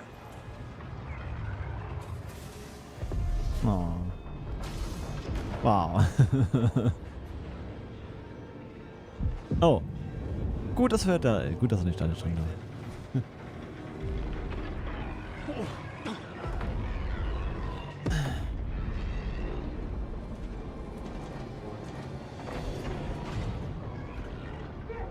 Oh.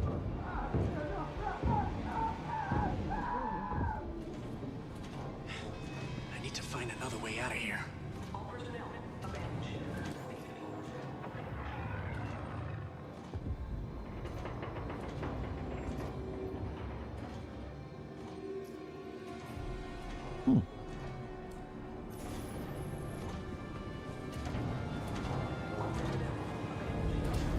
personnel evacuate ship.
Passwort.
Ooh.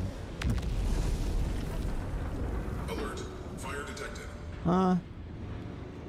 Room locking down. Repeat. Room locking down.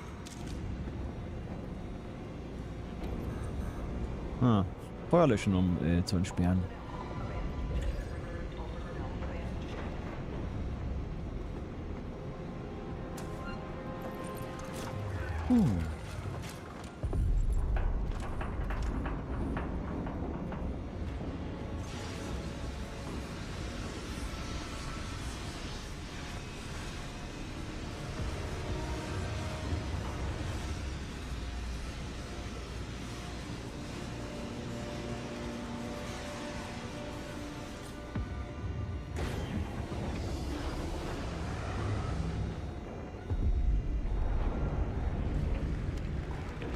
Systems back online.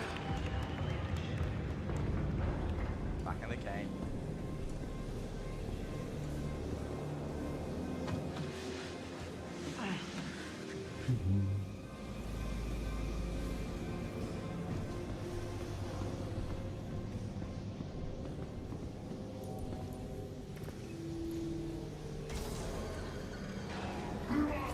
Oh.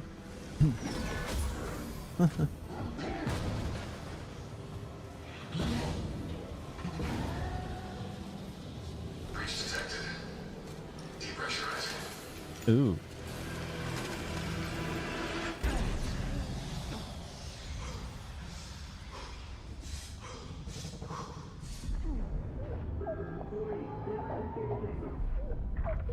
Sealing suit.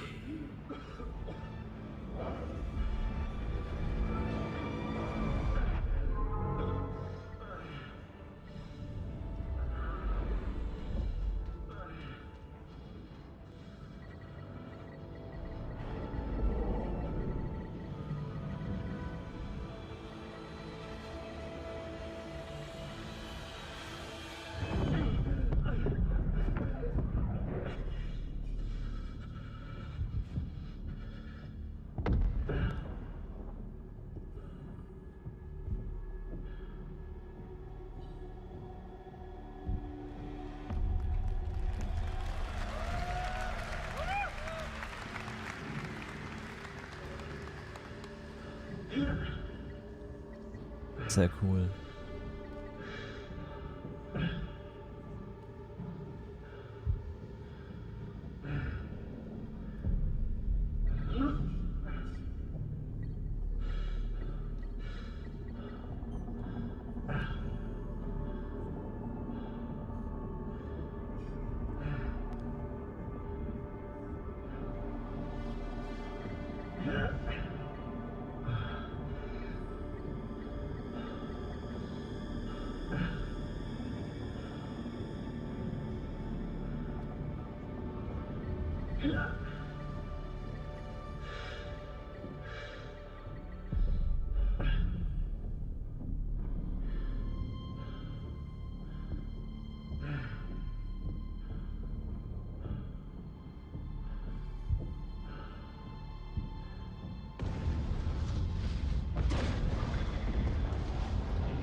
And if you didn't already realize, I don't have an EVA pack.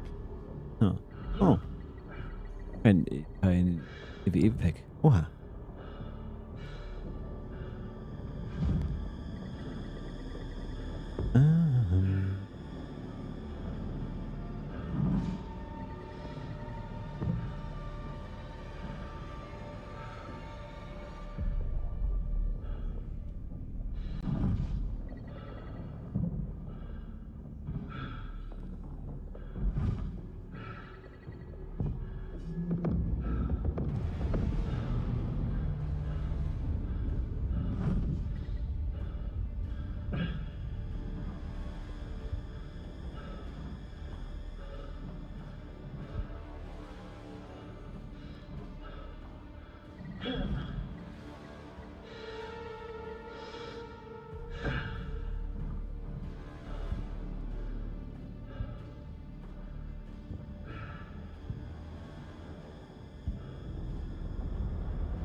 Nur noch 31% Sauerstoff.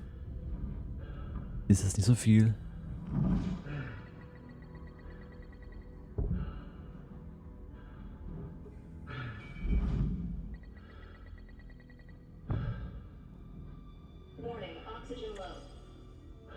Na gut, jetzt hat er wieder mehr.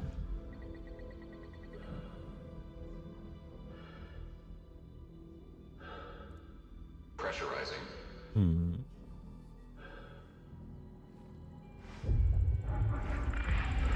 Pressurized.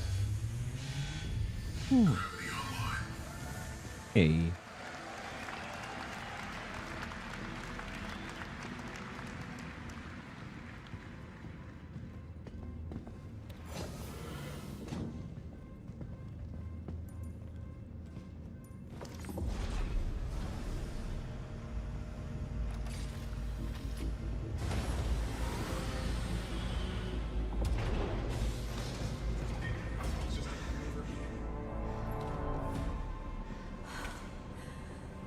the only one left.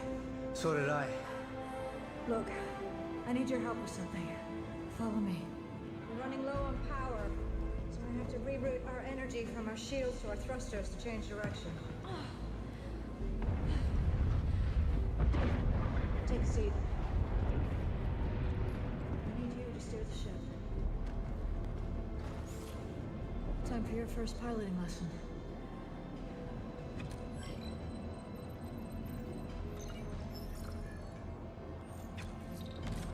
We're setting a new course.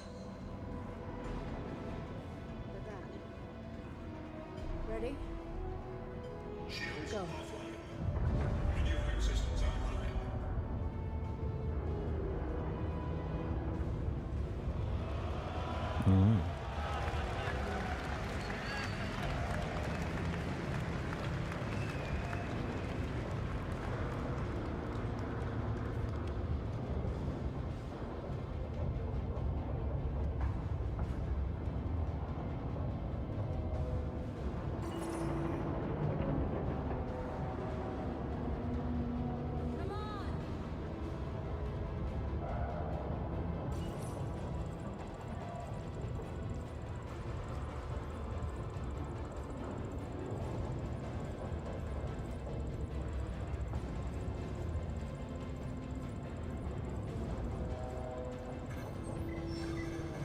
Good.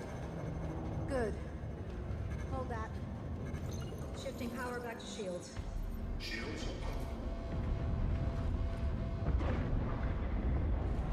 Engaging autopilot. Cordless! I ordered you to fall back! Can't do that. You're dead in the water and we can help. The situation's under control. You are to reverse! You can't kill it.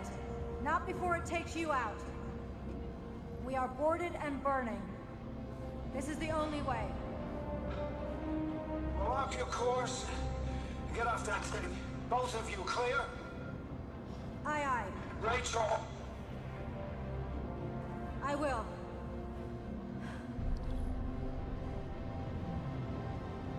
Damn it.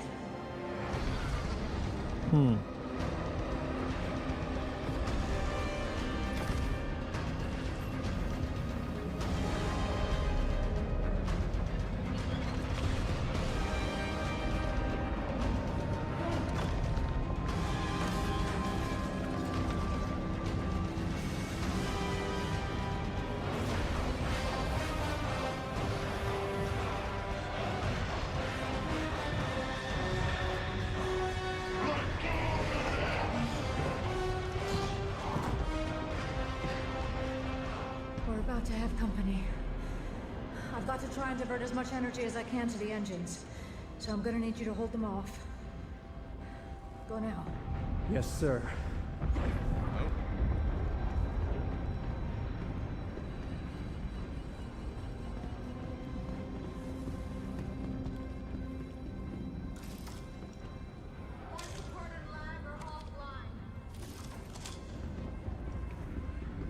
Disabling safeties on the reactor to boost some extra juice. Here they come!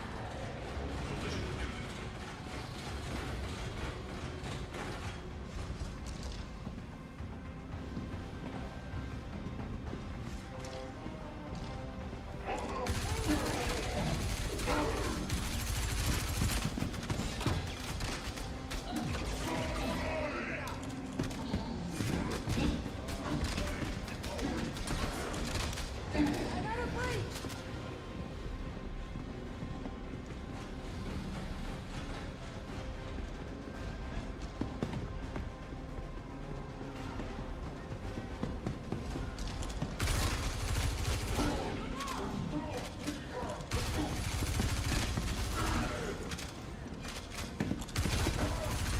Halt dich mal. We're doing good.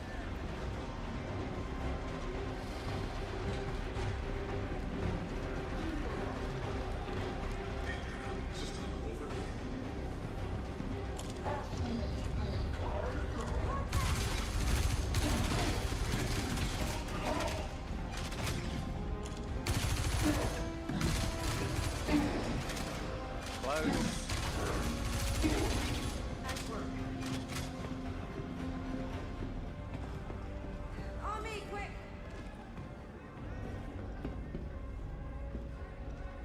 Don't worry, don't worry.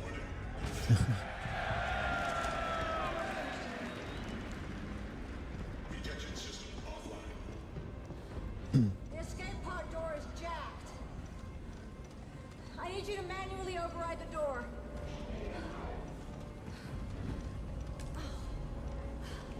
Give me your rifle. I'll cover you. Oh no. What's the status on the door?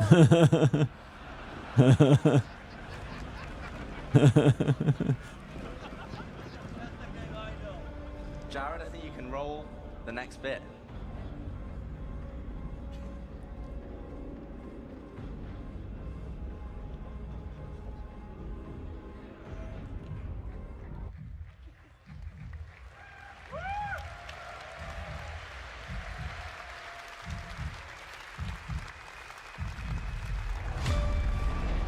I do solemnly pledge, mind and body, I will defend the Empire with my life.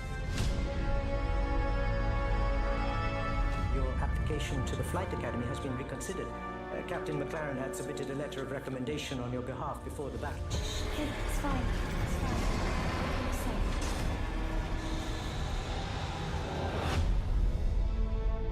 We may be a small crew, but the work we do matters. Welcome to the Stanton. I'm Eugene Morrow. I'm Petty Officer Webster, Chief Mechanic. This will be your new home. We got you flying with Lieutenant Commander Colton. He's one of our best. Sir? Who the hell are you? I'm your new wingman, sir. The name's... You want me to learn your name? You live long enough for me to care. Baron Actual, you're clear to launch. Launching in 3, 2, 1.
All right.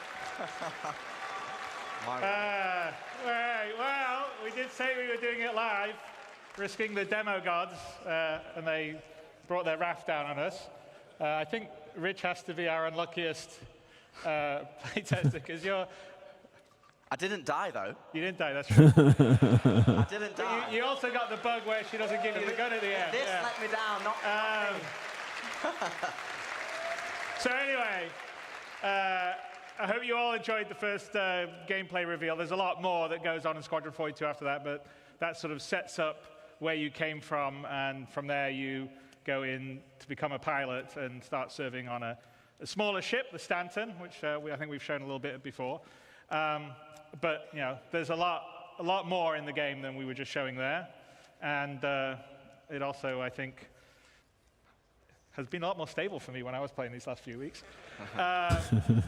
But, you know, as I said at the start, we have 30 to 40 hours of gameplay, and, you know, we're confident we can bring the quality of the game up to the level we've just shown, and more, without crashes.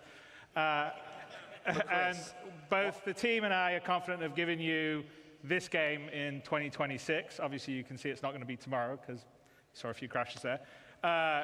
And speaking of the team, a lot of them are here tonight, and I'd like to extend a huge thanks to all of them for their hard work, love and passion and talent in crafting Squadron 42. So a lot of what you saw is all their love and passion. So thank you guys very much. You're amazing. And, you know, thank you for supporting us and allowing us to build such an ambitious game. I mean, crashes aside, there's probably not another game that has a prologue that has that much action. I mean, mostly there aren't movies that have that much action in there. I mean, Gladiator has 3 minutes of battle and 8 minutes of prologue. This was like an hour of crazy stuff. So, but thank you for allowing us to build something so amazing. And I can't wait for you all to be able to play it in the moderate future. And with that, I'll bid you good night, and we'll see you tomorrow to talk about the future of the verse. And I think there's some amazing stuff that Rich and the team are going to show that are going to blow you away, and we're going to talk about how we're bringing Star Citizen home, as well as Squadron 42. But the one thing that is good about the crash is now we don't have to convince anybody that it definitely was live. But I am listening to Tyler and Jared next time, and we'll have a gameplay video. All right, thank you all, and good night.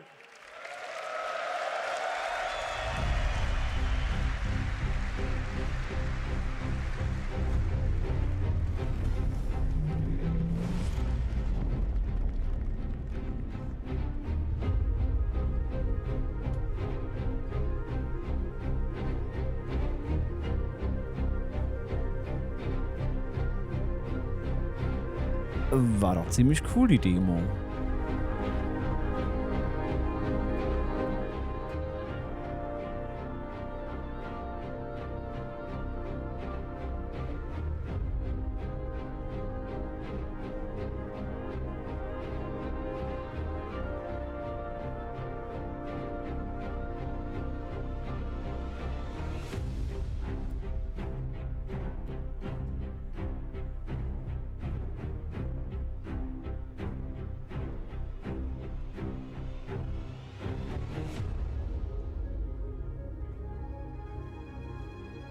Hm. 2026 kommt es also raus.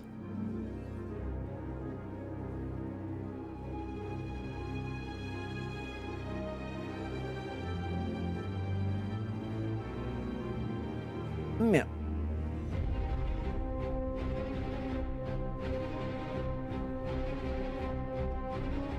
Ah.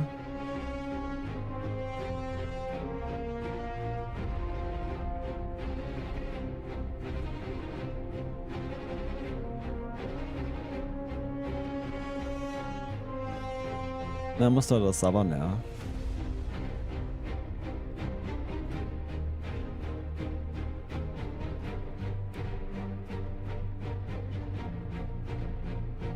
Ja, war halt schon ziemlich cool.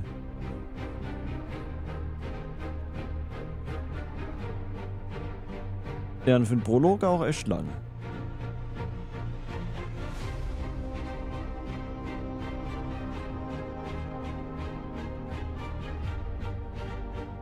Schon ziemlich cool. Definitiv. Ziemlich nice.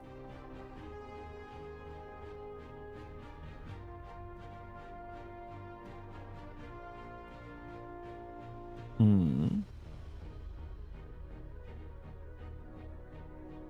Ja. Dann mal sehen, was uns morgen alles erwartet.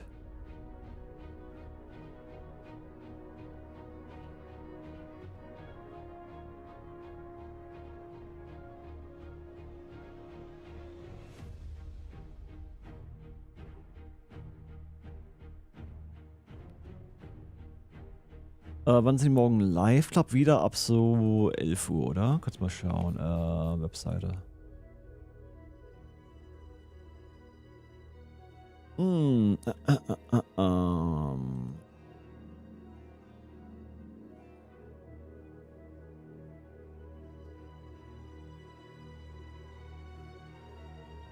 Ah nee, morgen sogar eine Stunde früher. Also 10 Uhr.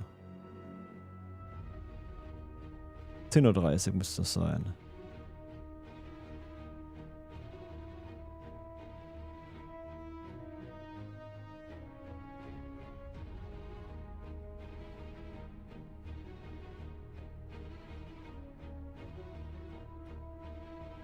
Ah, nee. Ja, genau.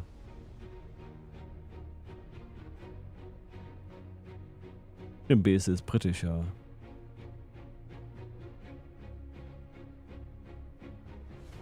10:30 Uhr. Na.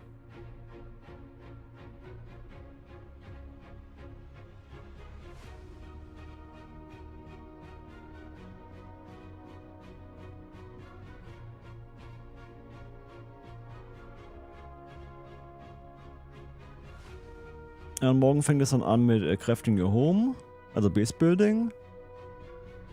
Dann geht's um Schiffe. Ja. Und dann auf den, zum Weg zu 1.0.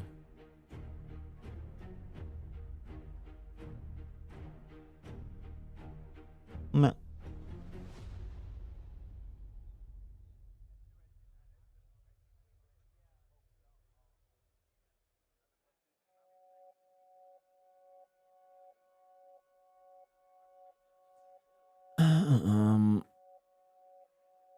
Ja, wie Chris sagte, so 30 bis 40 Stunden Spielzeit.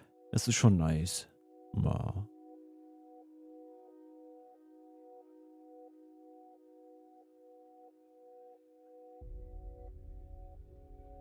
Ja, für einen Prolog schon nice.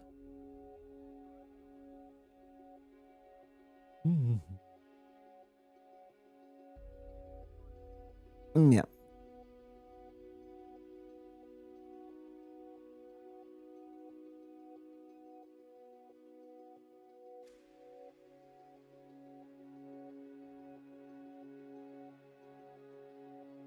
Ja, auf Base Building morgen bin ich auch gespannt und auf Captains of the Industry.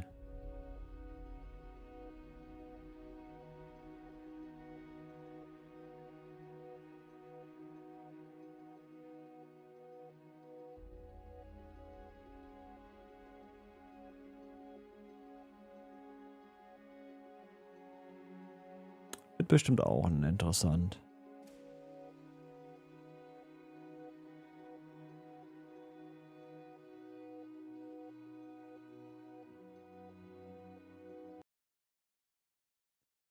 Gut, damit ist das Stream wohl vorbei. Ja. Der Livestream. Von der Con.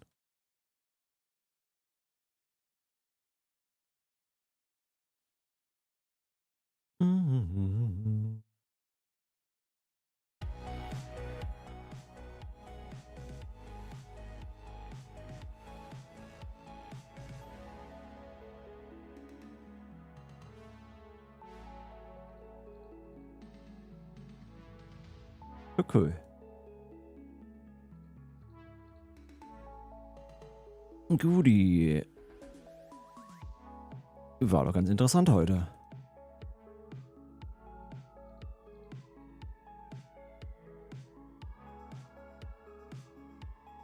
Ich würde sagen, wir sehen uns dann morgen früh wieder und machen für heute erstmal Schluss.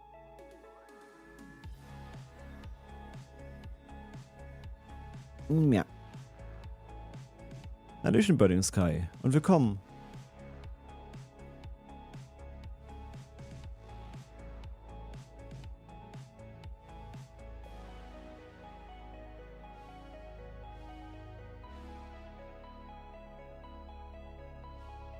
Na, wie lange spielst du schon Star Citizen?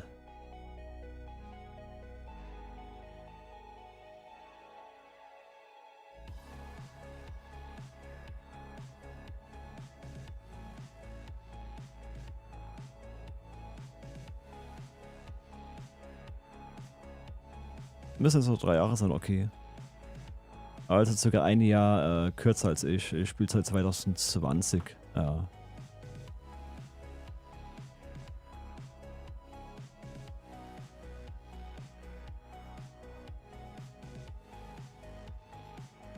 Und was war so dein Highlight heute von der Con? Und der Rest von euch? Was war euer Highlight bisher?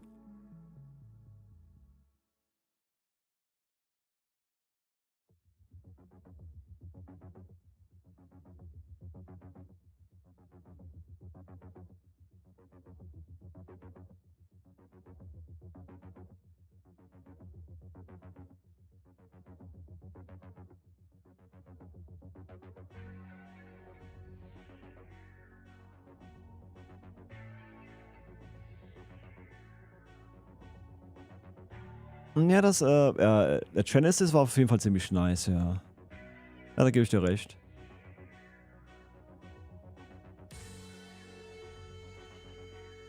Und damit zusammen natürlich auch das Wetter. Ah.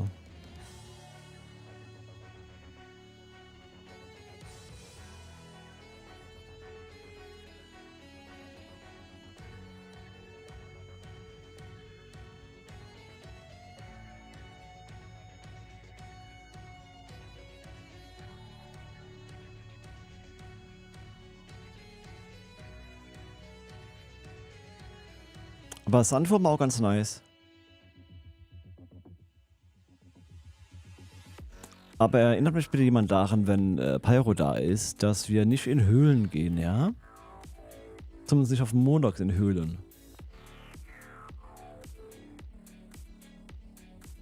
Ich mag keine kleinen Würmer.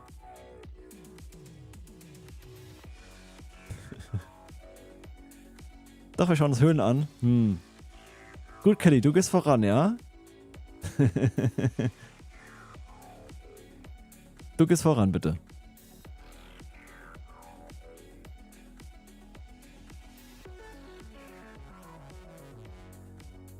Eigentlich nicht laut sein muss. Naja, wenn, dann lockst du die Würmer raus, ja? Na, Höhlen anschauen, ja, aber, weiß nicht, Würmer, hm.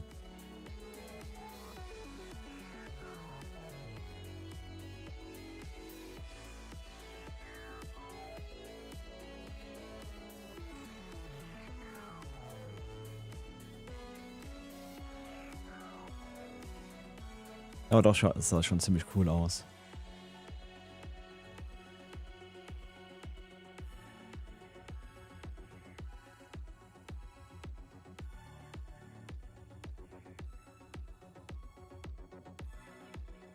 Ja, ich würde sagen, wir streamen dann morgen ab 9 Uhr. Ja, so circa.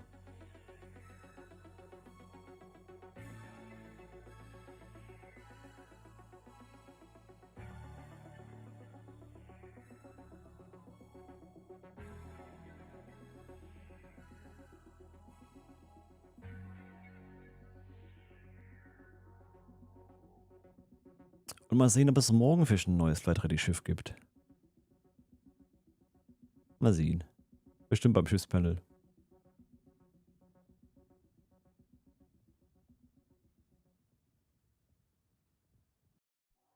Aber damit sage ich dann erstmal für heute vielen Dank fürs Zuschauen und bis morgen früh in aller Frische. Und euch noch einen schönen Abend.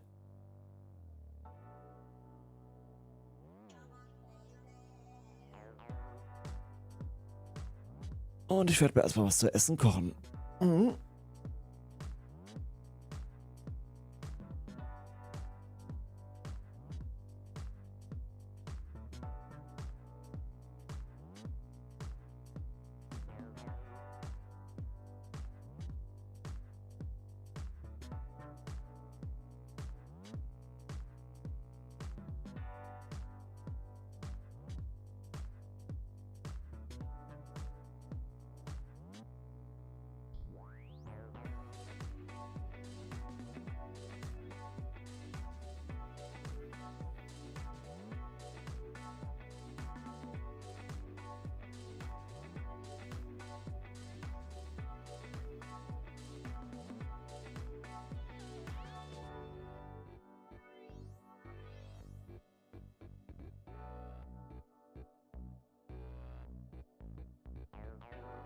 Wir schicken euch noch zum Wurzel.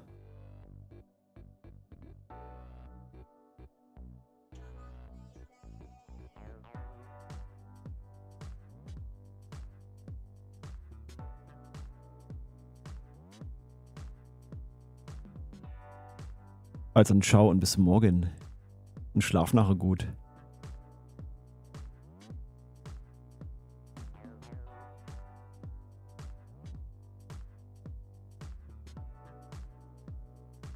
Artist setzt sich dahin und hey, Merista, danke für den Raid. Ich nehme an, ihr seid auch komplett durchgeröstet. Na? Was ist dein Highlight? Wir gehen gerade so einzeln so ein bisschen von Anfang an so ein bisschen die Panel durch und hauen da so ein bisschen raus, ne? Aber was hat dich denn vom Hocker gefegt? Dschungel und Sümpf, Wetter, das war schon sehr nett. Ja, genau, an Es gibt einen dem. Matsch-Shader. Ja, endlich noch mal ein bisschen mehr diverse Biome. Genau, also der Punkt ist tatsächlich, wir wissen ja, dass sie diese Daten haben. Wir haben ja schon gesehen, wie ein Artist per Hand da Dinge eingezeichnet hat. Was ich halt richtig cool finde, dass sie jetzt mehr von dem, was die Planet Tech macht, weil sie haben ja Erosion Maps, wie Bergketten abgetragen werden und so, dass sie die halt jetzt weiter in die nächste Stufe reinfüttern und sagen, hey, unser Pflanzenverteilsystem ist jetzt nicht mehr, ja, der Artist meinte halt so ungefähr hier die Dichte, sondern hey, wir haben die Temperatur, wir haben die Feuchtigkeit, wir haben, wo sind Klippe und wo nicht. Ne? Und füttern einfach das jetzt in die ganzen Schnodder mit rein, in dieses Scattering. Mehr Systeme. Es skaliert besser, wie wenn ein Artist das macht, ne? Also da war das schon sehr cool. Und wie gesagt, das Wetter war halt dann das alles zusammenbringt. Ne? Also, genau, mit dem Wind und so. Ja, vor allem einfach, auch was ich jetzt einfach auch schon wieder aus dem Bild heraus haben, ist einfach realistischerer Oh, das Wald. habe ich wohl verpasst gehabt. Das Ganze. Ja, und auch also hier. Du kaufst den Wald mittlerweile mal ab, dass er ein Wald ist. Ja, ja. Er Ich hätte nicht nur gern, dass da sie ist noch ein bisschen Baum, mehr da auf Schiffe und so reagieren, ne? Aber man sieht auch hier zum Beispiel, dass die KI trainiert wird, mit dem neuen System klarzukommen, ne? Dass sie zum Beispiel dann mehrere Felsen zu einer Deckung zusammenfasst. Aber zum anderen, dass das gleich mit dem Maelstrom, mit dem Zerstörungssystem funktioniert. Es sind halt endlich Systeme. Es hat nicht mehr da ist ein Dev mit Panzertape durch die Gegend gegangen und hat halt grob irgendwas hingetaped, dass es halt nutzbar ist, sondern man merkt halt, hey, die haben Systeme gebaut und die Systeme fangen an, ineinander zu greifen. Ja. Und das ist halt, was aus diesem Genesis-Panel halt so, wir haben alles separat davon schon mal so gesehen oder halt eben Platzhalter im Spiel oder sonst irgendwie, ne? Und dann setzen sie halt noch einen drauf, ne? Die Sophie hat es gerade gebracht mit, wo war es jetzt Clustern, hier? Points of Interest Clustern. Genau. Dass sie halt eben die einzelnen Outposts generieren und dann die zu Clustern zusammenfassen und die Cluster dann zu Sektoren zusammenfassen. Finde ich cool. Ne, da hast du hier so Mining-Cluster und sonst irgendwas. Das müssen sie halt auch weiter skalieren. Na? Das hätte ich gern, dass sie so weit skalieren, dass irgendwann, wenn sie das sagen, hey, wir hätten gern 100% Stadt, am Ende Aqua bei rauskommt. Weil dann ist es ja sinnvoll verteilt. So nach dem Motto. Ja. Na, da musst du halt dann nicht, Aqua wird, glaube ich, nicht mehr viel Mining betrieben. Aber dann machst du halt, keine Ahnung, irgendwelche CEOs wollen halt mehr Blick oder so. Dann dann landen die auf dem Gebirge oben drauf. Was Aquap ja aktuell nicht hat, sondern Aquap ist eine rundgelutschte Kugel. Ja? Oder dann eben Zugang zu Wasser für Refinery-Zwecke oder so. Aquap soll ja einen Ozean haben. Das kannst du so weiterspinnen, dass du am Ende einen Planeten hast, der vollkommen übersät ist mit Stadt. Genau. Sophie sagt es auch gerade, ich komme aus dem Reden gar nicht mehr raus. Den einen Punkt sage ich noch, dann könnt ihr zu dem Thema mal ganz kurz Ding. Straßen. Das ist so perfekt, diese Cluster. Einfach von Outpost zu Outpost, weil die haben ja angefangen mit dem Distribution Center. Gehen wir hier mal noch mal rein in hier. Die haben ja angefangen, hey, es wird ein Distribution Center platziert oder hier in der Gegend oder andersrum. Es gibt Mining-Dinge. Die haben dann Forward Operating Bases und um die rum sind Mining Outposts, die Ressourcen anknabbeln. Ne? Oder sie fangen andersrum an. Hey, hier gibt es Ressourcen, also packt mal Mining Outposts hin und in die Mitte dann Distribution Center. Aber da haben sie ja ihre Routen. Im Endeffekt musst du ja nur von den Mining Outposts zur zugehörigen Forward Operating Base und von der Forward Operating Base zum Distribution Center. Ja. Das wären die ersten Straßenrouten. Da haben sie Start, Ziel und Ding, ne? Ja, nur einen kleinen Schritt weiter. Gerade wenn du von den Forward Operating Bases ausgehst zu den einzelnen Mining Posts mit Straßen und von der Forward Operating Base zum Distribution Center ein Zug. Eine Zugstrecke. Ja. Oder was auch immer. Ja, oder größere Straßen oder so. Oder LKW-Straßen. Genau. Also gerade wenn du dann wieder sowas auf Lovell denkst, so einen kleinen Zugüberfall. Hust. Nee, da würde ich gar nicht